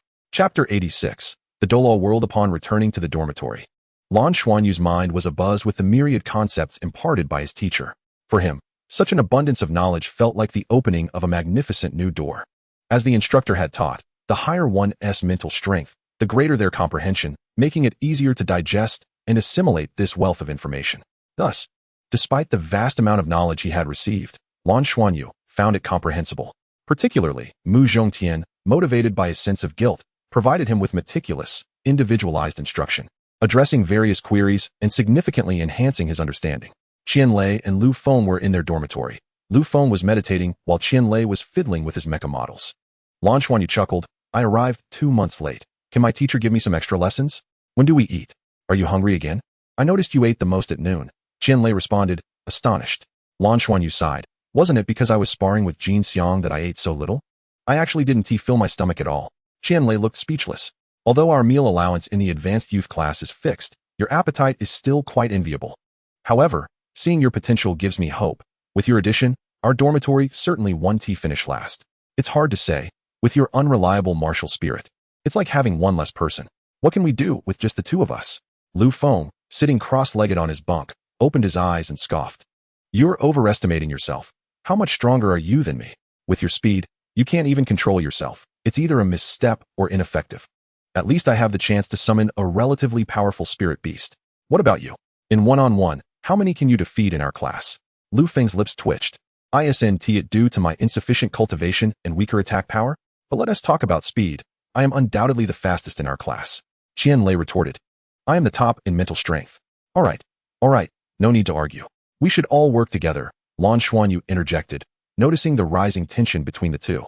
Lu Feng jumped off his bed. "There's still some time before we eat.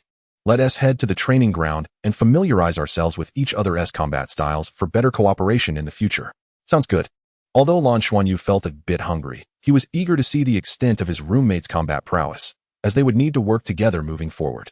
However, upon arriving at the training ground, he was taken aback. It was nothing like the expansive training area or the various arenas he had envisioned. Instead, it was a rather small space, just slightly larger than their classroom, with 30 simulation pods neatly arranged, no more, no less. The simulation pods had left a profound auditory impression on Lan Xuanyu. It was impossible to claim he had no psychological shadows regarding them. Fortunately, being young, he did not dwell too much on it, so he was relatively fine. "Training in simulation pods?"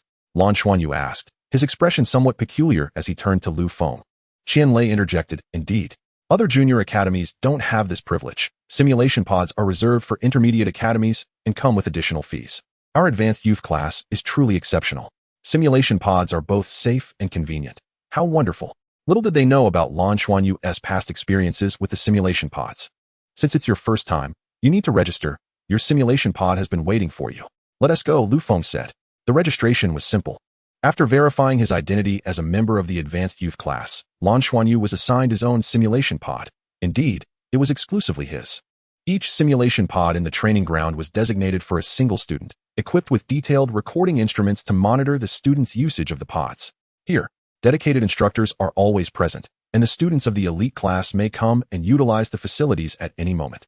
This is indeed a special privilege. The Tianluo Academy has spared no effort in nurturing this group of exceptional students. The initialization does not differ significantly from the simulation pod used during the initial assessment. Compared to the novelty experienced last time, Lan Xuanyu feels a tinge of anxiety this time. Connection, Xuanyu, do you receive me?" A voice suddenly resonates in his ear. It is Qianlei. The previously dark expanse before him suddenly illuminates, revealing the signal connected by Qianlei. With a mere thought, Lan Xuanyu establishes the connection effortlessly. In the next moment, Lu Feng completes his connection as well, and a notification chimes in his ear, indicating that the trio's link is now established. Upon entry, a flash of light envelopes him, and Lan Xuanyu feels a sudden lightness in his body, finding himself in an entirely new location. Everything appears exceedingly vivid. Yet it is not the forest he encountered previously. Rather, it is a bustling town. The streets are teeming with crowds, seemingly indistinguishable from the real world, save for the fact that the inhabitants are clad in attire that is remarkably antiquated, in stark contrast to the steel forests of Tianluo City, evoking a sense of ancient charm. "What are you laughing at?" Lan Xuanyu inquires, puzzled. Qianlei raises a hand, pointing at Lan Xuanyu's own form. Lowering his gaze, Lan Xuanyu instinctively tightens his legs together. He realizes he is dressed in nothing but a pair of white shorts, with no other garments adorning him. "This ha!" Qianlei bursts into laughter without a hint of sympathy. Lu Feng's mouth twitches as he raises a hand and tosses a long robe to Lan Xuanyu. "Quick! Put this on. You're a newcomer. Everything is blank for you." Draped in a rather ordinary yet classically styled robe, Lan Xuanyu retorts with irritation. "Why didn't you say so earlier?" What kind of world is this simulation pod presenting? Qianlei finally manages to stifle his laughter and explains. It seems this is indeed your first experience. This realm is known as the Douluo world, the most extensive simulation world under the Federation's supreme control. Typically, each major planet operates separately, but a few specific times each year, all planets' Douluo worlds connect. It is the most authentic virtual world, almost akin to a second life for modern individuals. Of course, entry is not permitted for everyone. To put it simply, this realm belongs solely to soul masters. Ordinary individuals cannot access it, as the requirements of mental strength and physical capability pose considerable risks for them. The world of soul masters? The Douluo world? In Chapter 87, the Douluo world training ground, Lu Feng continues. The Douluo world simulates the ancient era of the mother planet, the Douluo Continent, featuring numerous cities and regions for adventure and warfare. You may envision this as a game world, or rather, as a specialized training ground. The realism here is profound, with pain sensitivity set at a minimum of 30%. Thus, one must exercise caution. A misstep could inflict varying degrees of harm upon us in the real world. Moreover, our physical data and abilities from the real world are directly transposed here. In other words, the stronger one is in reality, the stronger they shall be in this realm. Similarly, the combat experience acquired here will prove immensely beneficial in our reality. Generally, only soul masters aged 12 and above are granted access. However, our elite youth class has received special permission to enter. Presently, our activities are confined to this small town, and unless tasked with a mission, we are not permitted to leave the town easily. Only upon achieving recognized capabilities will we be allowed to do so. Lan Xuanyu felt somewhat bewildered. Despite Qianlei and Lu Feng's thorough introductions, this world was profoundly unfamiliar to him. Where to now? He inquired, glancing at his body obscured by a robe, and turned to Qianlei. Of course, to practice. There is a training ground here. Let us three work on our coordination and become better acquainted. Qianlei replied with a smile. All right. The small town appeared tidy and well kept, with rows of houses and streets that were pristine. Under the guidance of Qianlei and Lu Feng, the trio halted in front of a modest building, marked by a sign that read Training Ground. Is such a small building really a training ground? Before Lan Xuanyu could voice his confusion, he was already being pulled inside by Qianlei and Lu Feng. Upon entering, Lan Xuanyu was astonished to discover the hidden wonders within. The interior was a spacious hall, featuring a line of 10 tall counters that were even wider than the building appeared from the outside. The virtual world is indeed extraordinary. The three approached one of the counters. Excuse me, could we have a beginner training scenario? Qianlei requested. 1 Douluo coin, replied a striking young woman behind the counter, her tone somewhat indifferent. Here, Qianlei said, reluctantly retrieving a gleaming silver coin and handing it over. We need to pay here too? Lan Xuanyu asked in surprise. Lu Feng explained. How else could it be called the most authentic virtual world? Douluo coins can only be earned within the Douluo realm, whether through work or by participating in competitions for rewards or as gifts from others. Essentially, the way to earn money in the real world applies here as well. It's not easy for us to earn Douluo coins, and the costs of the training ground will be shared among us. Understood, Lan Xuanyu nodded eagerly. Beginner training scenario, enter. As a somewhat cold electronic voice announced this, Lan Xuanyu felt a flash before his eyes, and in the next moment, the three found themselves in an expansive arena. This was a circular venue surrounded by elevated platforms, where spectators seemed to be cheering, though their voices were indistinct. As he surveyed the surroundings, Lan Xuanyu noticed 4 iron gates on the walls, their purpose unclear. 50 10-year soul beasts and 300-year soul beasts? Lan Xuanyu gasped. Although he had faced 100-year and even 1,000-year soul beasts in the simulation chamber, the numbers had never been this overwhelming. At that moment, the 4 iron gates swung open simultaneously, accompanied by deep roars as figures surged forth with incredible speed. They were hound-like soul beasts, approximately 1 meter in length. With just a glance, Lan Xuanyu recognized them. These are magma hounds. A formidable canine spirit beast, endowed with the innate ability of fire, has flames already emerging from its body as it gallops forth.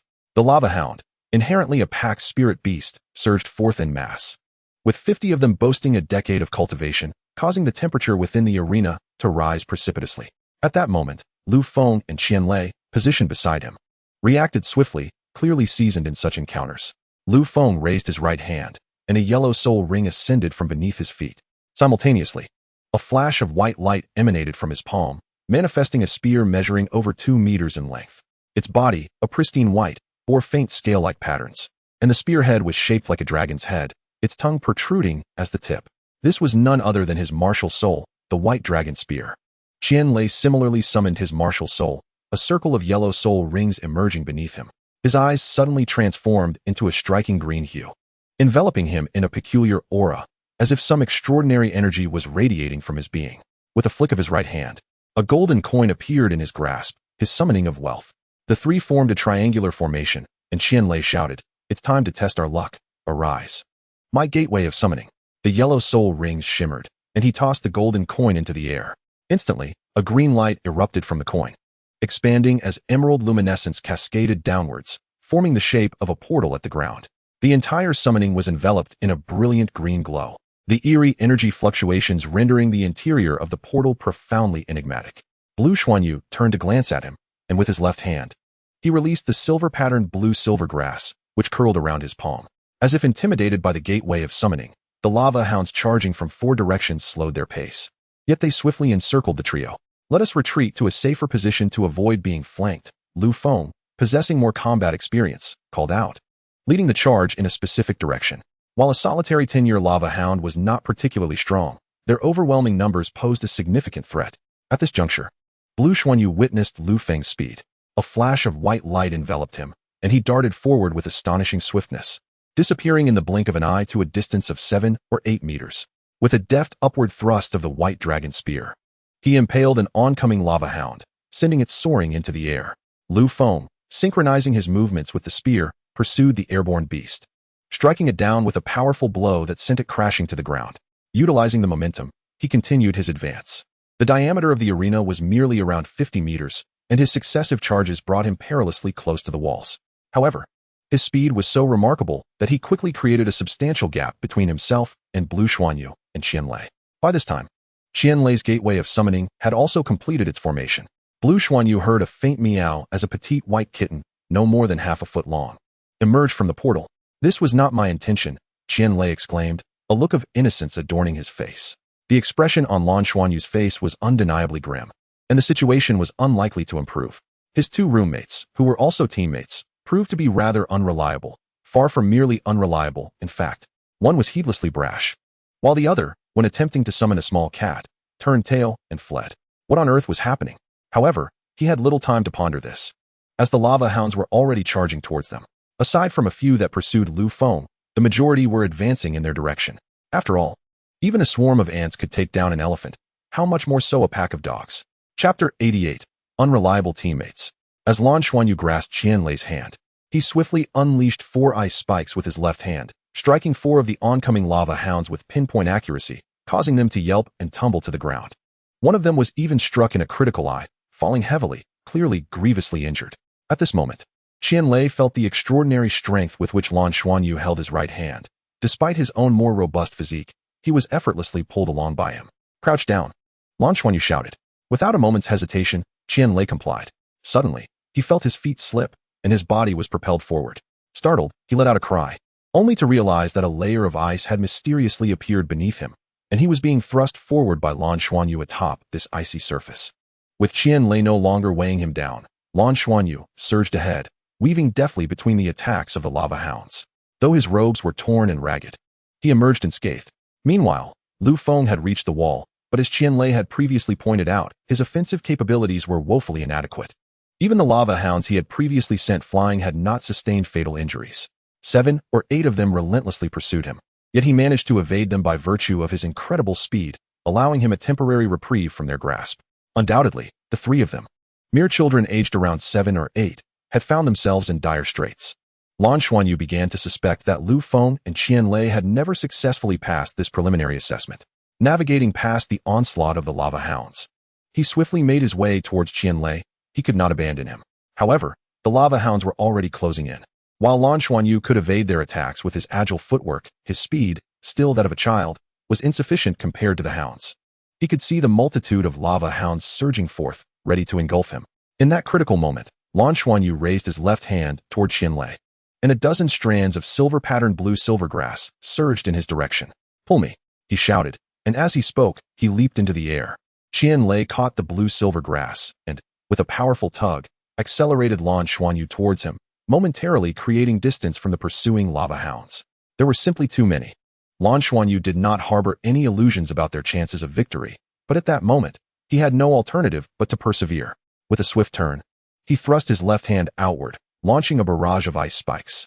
Before the icy projectiles could strike the magma hounds, they detonated under the control of Lan Xuanyu, transforming into a frigid mist.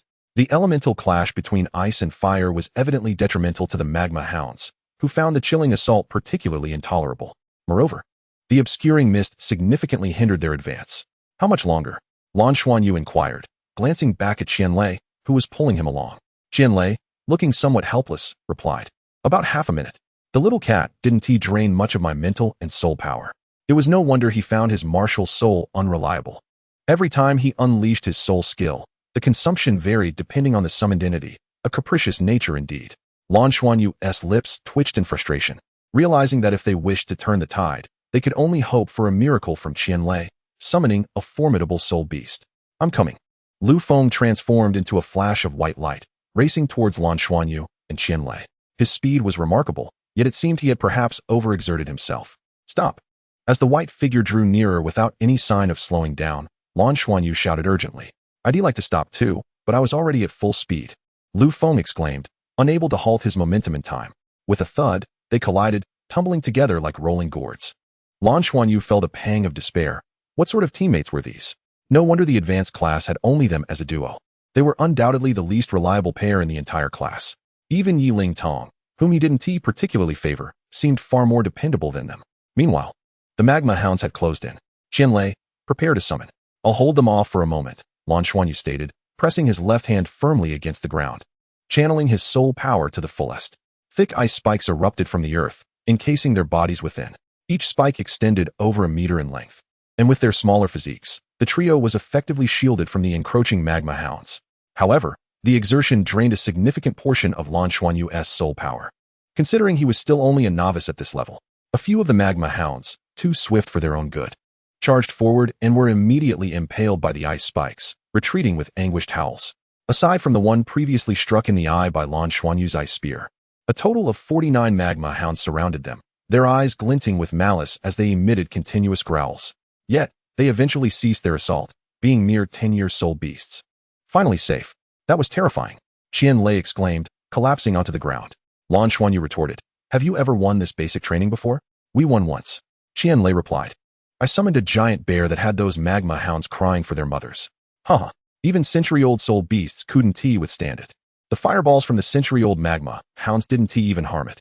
But I completely drained my mental energy that time. It took me 2 whole days to recover." "What did you say?" Lan Xuanyu's expression suddenly stiffened. He had caught several crucial details from Qianlei's words. Century-old magma hounds, fireballs. Indeed.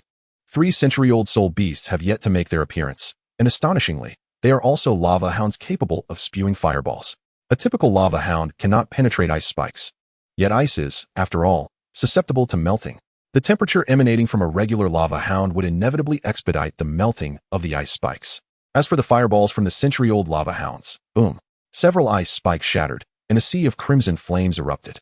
In the distance, 3 colossal lava hounds, each standing over 6 feet tall, approached slowly. The fireball that had just detonated was launched by one of them, while the other 2 exhaled smoke, clearly indicating that more fireballs were imminent. Despair washed over Lan Xuanyu. His ice spikes would be fortunate to withstand even one more fireball. As anticipated, 2 fireballs soared toward them. "I'll handle it," Lu Feng declared as he sprang into action. He leapt high into the air, surprisingly managing to hover momentarily. With a flash of light from his soul rings, he propelled himself forward, employing his first soul skill, White Dragon Flash. The weapon accompanied him. With a deft flick of his White Dragon Spear, he redirected one fireball, causing it to veer toward the lava hound's direction. His soul rings shimmered again, and he executed an almost unfathomable maneuver in midair, though this time he overshot and collided directly with the fireball. A silver-patterned blue-silver grass materialized behind him, wrapping around his waist to halt his momentum. The White Dragon's spear lunged forth, successfully altering the fireball's trajectory. Boom, boom. The 2 fireballs detonated, scattering countless sparks in all directions. Several 10-year-old lava hounds were caught in the blast, howling in distress, which caused the pack to descend into chaos. However, with the 2 fireballs repelled, Qianlei had finally garnered enough time. "You better be reliable." Lu Feng gritted his teeth through the pain in his wrist. Feeling a 30% ache that was no trivial matter. "Just a little longer," Qianlei responded with a resigned expression. At that moment, another fireball hurtled toward them. Boom. The ice spikes finally exploded, and not only that, but a successive fireball followed closely behind, heading straight for the trio. Qianlei finally activated the summoning money in his hand, commencing his second summoning of the day. Faced with the fireball, Lan Xuanyu made a swift decision. He rolled his right hand's golden-patterned blue-silver grass to envelop himself, a faint golden radiance emanating from his being. Crossing his arms defensively in front of him, he braced for impact.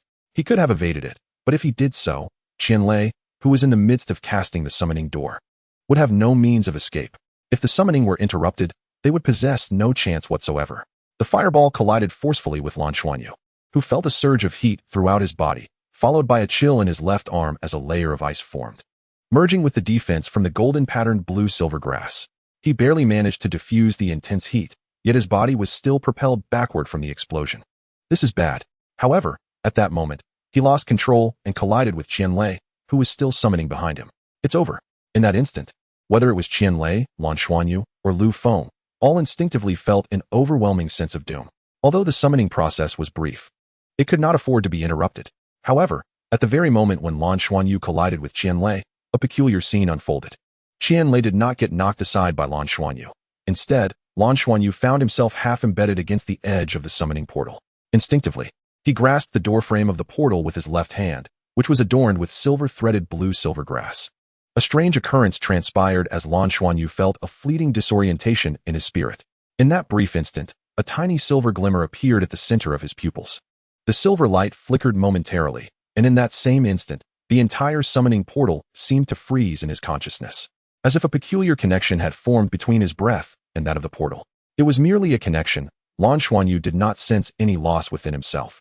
At that very moment, the summoning was completed. A barrage of fireballs erupted, momentarily halting the three-headed century-old lava hounds, but without the protection of ice spikes. Numerous 10-year-old lava hounds surged forward. Lan Xuanyu shielded Qianlei from the fireballs, buying him precious time, which ignited Lu Feng's fervor. He shouted loudly, his soul rings gleaming as he stepped forward with determination. With a sweeping motion of his white dragon spear, he managed to launch 7 or 8 lava hounds into the air. Exhausted from the exertion, he collapsed to the ground, seemingly devoid of energy. At that moment, a streak of silver light surged forth from the summoning portal, revealing an astonishing sight. A delicate foot stepped out from within, followed by a slender figure emerging from the portal. She was not a soul beast, but an exceptionally beautiful young girl. Clad in a white gown that draped elegantly over her figure, she appeared to be of a similar age to Lan Xuanyu and his companions. Her deep blue hair was tied back into a ponytail, and her azure eyes were as profound as the ocean. Upon stepping through the portal, she seemed somewhat disoriented until her gaze fell upon the menacing lava hounds charging towards her. "Ah!" the girl screamed, raising her hands and forcefully pushing outward. Instantly, a formidable ice wall coalesced, sending the advancing lava hounds flying. Lan Xuanyu, Qianlei, and Lu Feng stood in awe. The summoning portal was not only capable of summoning soul beasts, but could also bring forth humans? What was the meaning of this? Only Lan Xuanyu vaguely sensed that this transformation in the summoning was somehow related to his grip on the portal with his left hand. The girl, seeing the lava hounds repelled, finally exhaled in relief, then looked around in confusion, naturally first noticing the 3 humans. "Where's this? Who are you?" Qianlei exclaimed excitedly as he jumped forward. "Wow, you are stunning. But first, we must deal with these lava hounds. Let's eliminate them before we talk." The girl furrowed her brow. "Why should I listen to you?" Qianlei replied as if it were obvious. "Because I am your host. It was I who summoned you through the portal." "Douluo world? Are you referring to the world within that simulation pod?" The girl's next words left Qianlei and the others utterly speechless. Lan Xuanyu, taken aback, asked, "You know?" The girl gazed at him, their eyes locking in a moment of recognition. "It is you. Your essence has guided me," she murmured, momentarily entranced. "It is not him. He has lied, has he not?" She gestured towards Qianlei, who exclaimed, "No, it's truly me. It's really me." Before them stood a peerless beauty, the most exquisite girl he had ever encountered among his contemporaries. How could a boy not yearn to impress in the presence of such a maiden? "No, it is not you. The lava hounds are coming," Lu Feng's voice rang out. Indeed, not only were the 10-year lava hounds advancing, but even 3 robust century-old lava hounds approached, their mouths wreathed in smoke, evidently preparing their fireballs. The girl's brow furrowed, her deep blue eyes sparkled, shifting suddenly to an icy blue. In an instant, 2 soul rings, the yellow and purple, emerged from beneath her feet. A second ring, indicating a great soul master. Blue Xianyu was taken aback. Given the girl's words and the soul rings she was manifesting, it was clear she was no creature from another world. She was unmistakably a second ring soul master. Explode. The girl pointed with her right hand, and the ice wall that had previously obstructed the lava hounds erupted violently. Not only did it shatter, but the fragments transformed into a flurry of ice blades, swirling like a tempest within a 5-meter radius.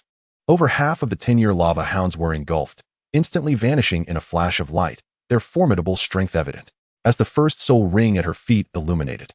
A deep blue spear materialized in her grasp. With a deft motion, she propelled herself forward, her movements graceful and fluid, as if enveloped in a deep blue aura that rippled with her advance. Each thrust of her spear released a cascade of deep blue light, effortlessly piercing through the lava hounds, which offered no resistance, struck down with precision. How powerful! Lu Feng couldn't help but exclaim.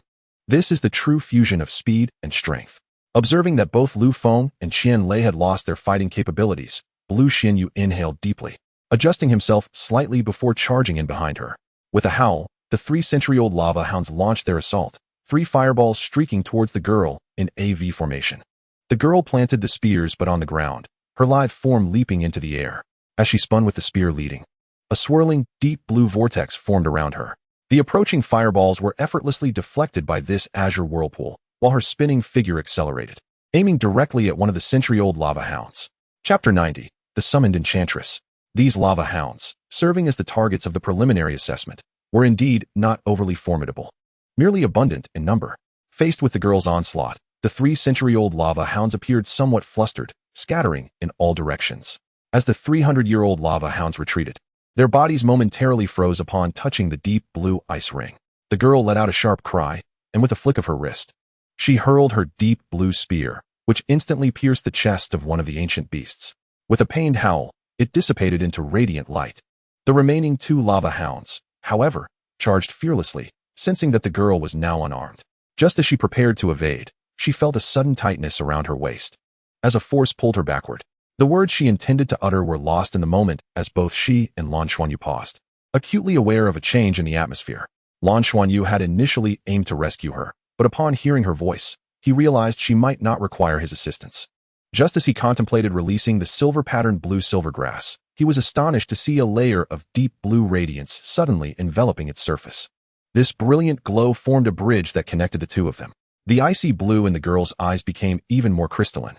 She raised her hands dramatically and thrust them forward. In an instant, a torrent of ice blades erupted, doubling in number and size compared to the previous icy wall's explosion, mercilessly covering all the lava hounds before them, including the 2 ancient beasts.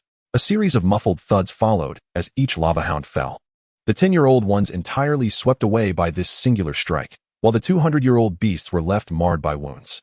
The girl stood in stunned silence, gazing at her hands, seemingly unable to believe that such a powerful attack had originated from her. At that moment, Lan Xuanyu dashed to her side, unleashing 2 ice projectiles that struck the heavily injured ancient hounds with precision. They too vanished in a flash of light. As their eyes met, the connection was palpable. Lan Xuanyu and the girl with deep blue hair both possessed extraordinarily captivating eyes, and their close proximity ignited a shared sense of curiosity and awe. Among his peers, she was the first to leave him spellbound. Her beauty was striking, with porcelain skin that seemed almost fragile, reminiscent of jelly, evoking an irresistible urge to taste it, radiant pinks and whites dancing across her complexion. Her large, deep blue eyes, when the icy hue faded, sparkled with a childlike innocence that captivated Lan Xuanyu, leaving him momentarily entranced. In turn, the girl found herself captivated by the boy before her, his dark eyes, short black hair, and remarkably long eyelashes that seemed to rival her own. Why did a boy possess such long lashes? Yet, it was his aura that intrigued her. When their energies intertwined, it enhanced her own soul power, accompanied by other subtle transformations. As the light flickered, the trio reappeared at the training grounds counter, their conditions restored to optimal states. The staff behind the counter returned the previously collected Douluo coin, along with an additional one, clearly a reward for their efforts. It was not 1 coin each, but a single coin for the entire group. What had just transpired? Qian Lei stared at Lan Xuanyu, his expression one of bewilderment. Lan Xuanyu remarked, "The person you summoned is indeed here.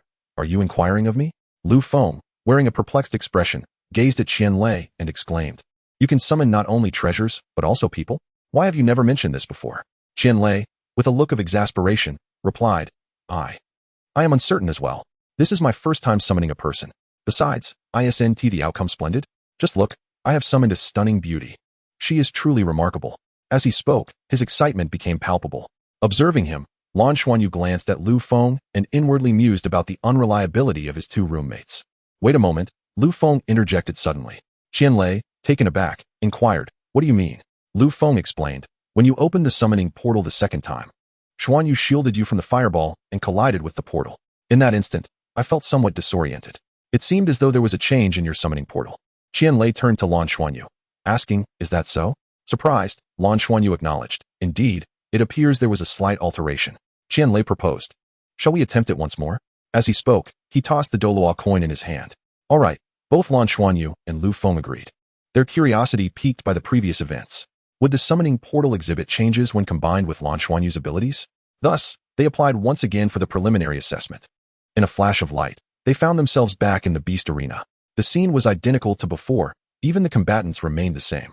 Without hesitation, Qianlei activated his summoning portal, while Lan Xuanyu enveloped his left hand with the silver-patterned blue-silver grass, grasping the frame of the portal. As anticipated, the familiar sensation returned. Time seemed to momentarily freeze, and Lan Xuanyu distinctly felt a faint connection with the other side. The gates surrounding the arena swung open, and the lava hound surged in. At that moment, the slender figure emerged from the summoning portal. It was none other than the deep blue-haired girl from before. The four exchanged glances, and the girl, appearing bewildered, exclaimed, it's you again? Are you all unwell? Why have you summoned me once more? Suddenly, Qianlei burst into laughter, startling the other three. What are you laughing at, Qianlei? Lu Feng kicked him in annoyance. It's reliable, it's finally reliable. This is the first time I have consecutively summoned the same being. Truly, it is wonderful. Qianlei danced with excitement. Lan Xuanyu suggested, first, let us deal with the lava hounds. We will explain everything to you. The girl's expression shifted, and she remarked, you still intend to wrap that grass around me? Lan Xuanyu paused momentarily but complied, releasing the silver-patterned blue-silver grass to entwine gently around her waist. The young girl suddenly felt a chilling sensation enveloping her entire body, and the soul power within her became notably denser. With a flick of her right hand, a deep blue ice spear materialized in her grasp. A sweeping motion sent the ice spear arcing outward, creating a fan-shaped blue ice ring that cascaded around her, causing large swathes of lava hounds to transform into frozen sculptures. Crashing to the ground. By the time the 3-century-old lava hounds appeared, the 10-year-old lava hounds had already been vanquished. Is this the power of the second ring? Both Qianlei and Lu Feng were momentarily taken aback. Chapter 91, The Golden Dragon Ascends. Lan Xuanyu remarked, my classmate possesses the ability to summon. When he activated the summoning portal, I felt a connection upon touching it, and then you were summoned here. Are you also a citizen of the Federation? Are you on Tianluo Star? The girl gazed at him in astonishment. Tianluo Star? Is this Tianluo Star? But I am from Tiando Star. Lan Xuanyu turned to Qianlei, bewildered by the situation. Had they truly crossed the stars to summon a peer from Tiando Star? Qianlei blinked, then suddenly puffed out his chest. The mysteries of space are beyond your comprehension. Lu Feng scoffed, you understand? Qianlei huffed, regardless, I successfully completed an interstellar summoning. The summoning portal then closed. Lu Feng laughed heartily, how unreliable. Just based on your words, it's not credible. Still laughing? Focus on the enemy. 1 Douluo coin. Qianlei exclaimed, darting behind Lan Xuanyu. Clearly believing that Lan Xuanyu was far more dependable. The 3-century-old lava hounds had already unleashed their fireballs, but Lan Xuanyu's mind was in turmoil. Countless questions plagued him, leaving him disoriented about the state of his martial soul. Lu Feng had charged forward, utilizing his incredible speed to flank the 3-century-old lava hounds. Yet, the 3 fireballs were hurtling directly toward Lan Xuanyu. Not daring to dwell on his thoughts, he yanked Qianlei, swiftly diving to the side. With Qianlei at his side, he could not fully capitalize on his agility. An ice wall formed as a barrier, allowing them to evade the barrage of fireballs. At that moment, Lu Feng had reached the lava hounds, using his white dragon spear to launch one into the air. However, that was the extent of his success. It seemed that his combat experience had been sharpened by the encounter. Before the other 2 lava hounds could pounce, he had evaded and dashed toward the opposite side. This provided Lan Xuanyu with the opportunity he needed. Releasing Qianlei, he surged toward the 3 lava hounds. His soul power was still too feeble. He could only engage in long-range combat utilizing ice elements. No matter how strong his control, defeating 3-century-old soul beasts was beyond his reach. Only by closing the distance could he hope for a chance. With rapid strides, he dodged another volley of fireballs, finally approaching the 3-century-old lava hounds. With his left hand, he unleashed a barrage of ice spikes aimed directly at their eyes, propelling himself forward. He was now nearly within striking distance. Lu Feng, is it possible for you to lift all 3 of them at once? As he charged toward the hounds, Lan Xuanyu shouted. If they are clustered together, we could give it a try? Lu Feng responded. Very well, I shall grant you this opportunity, but know that it is but a singular chance. As Lan Xuanyu spoke, his right hand became enveloped in the golden-patterned blue-silver grass, and in an instant, his speed surged dramatically. He evaded the pounce of a century-old lava hound with a swift sidestep, delivering a powerful blow to its neck.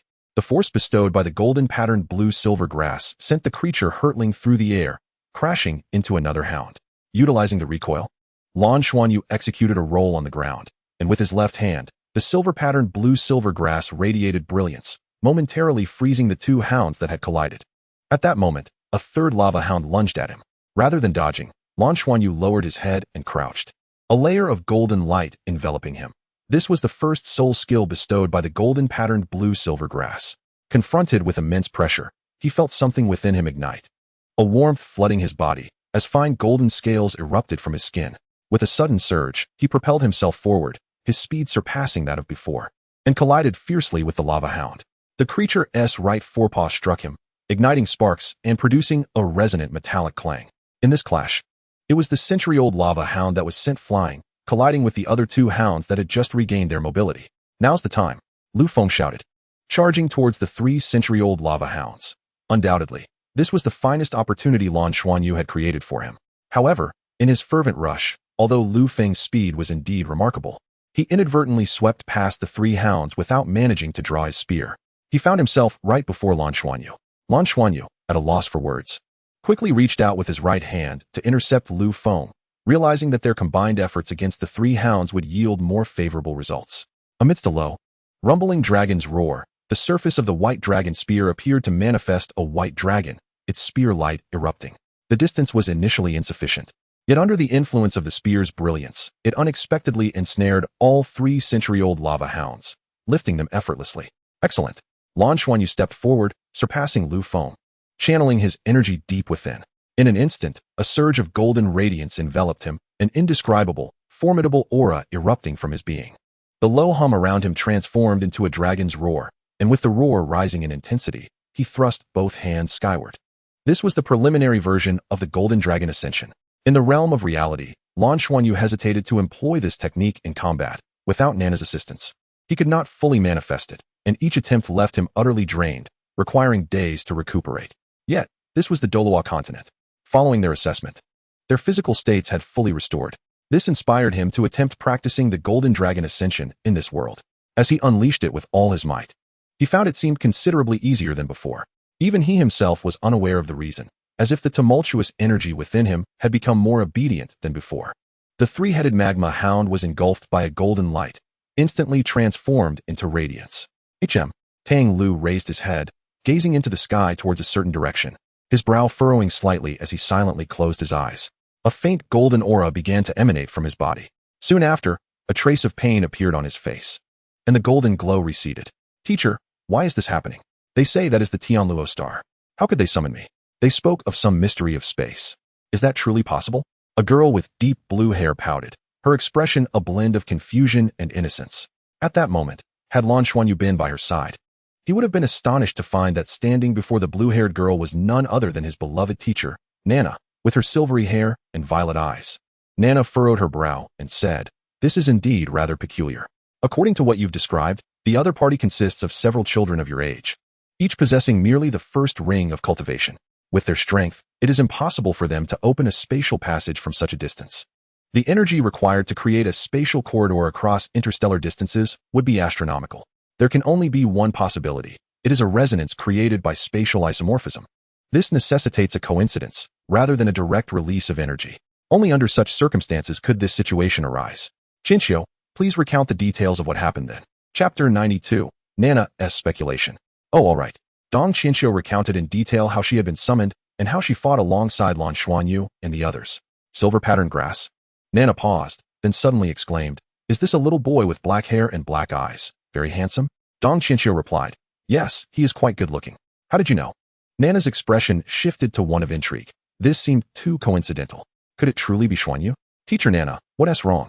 Dong Chinchio inquired, noticing her lack of reaction.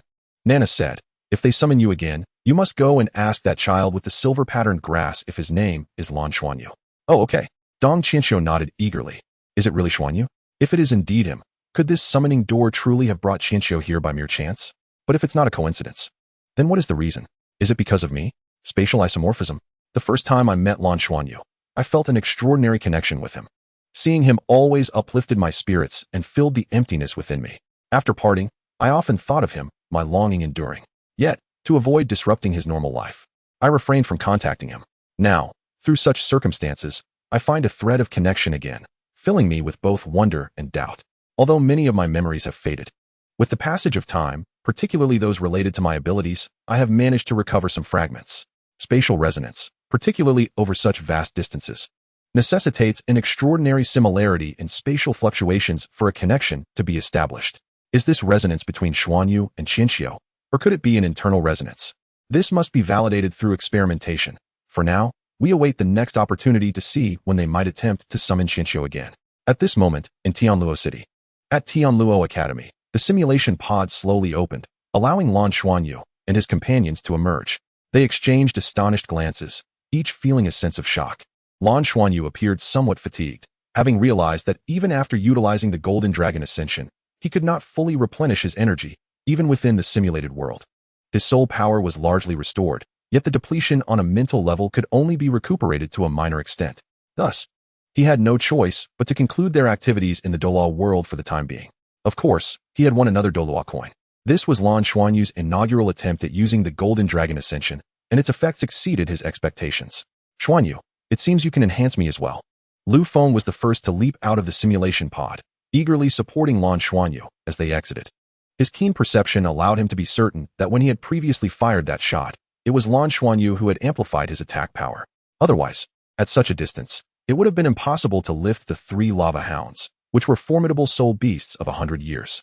Under normal circumstances, even if he managed to lift them, the recoil would have severely injured him. Yet, he had emerged unscathed, distinctly feeling that it might have been the most perfect shot he had ever executed.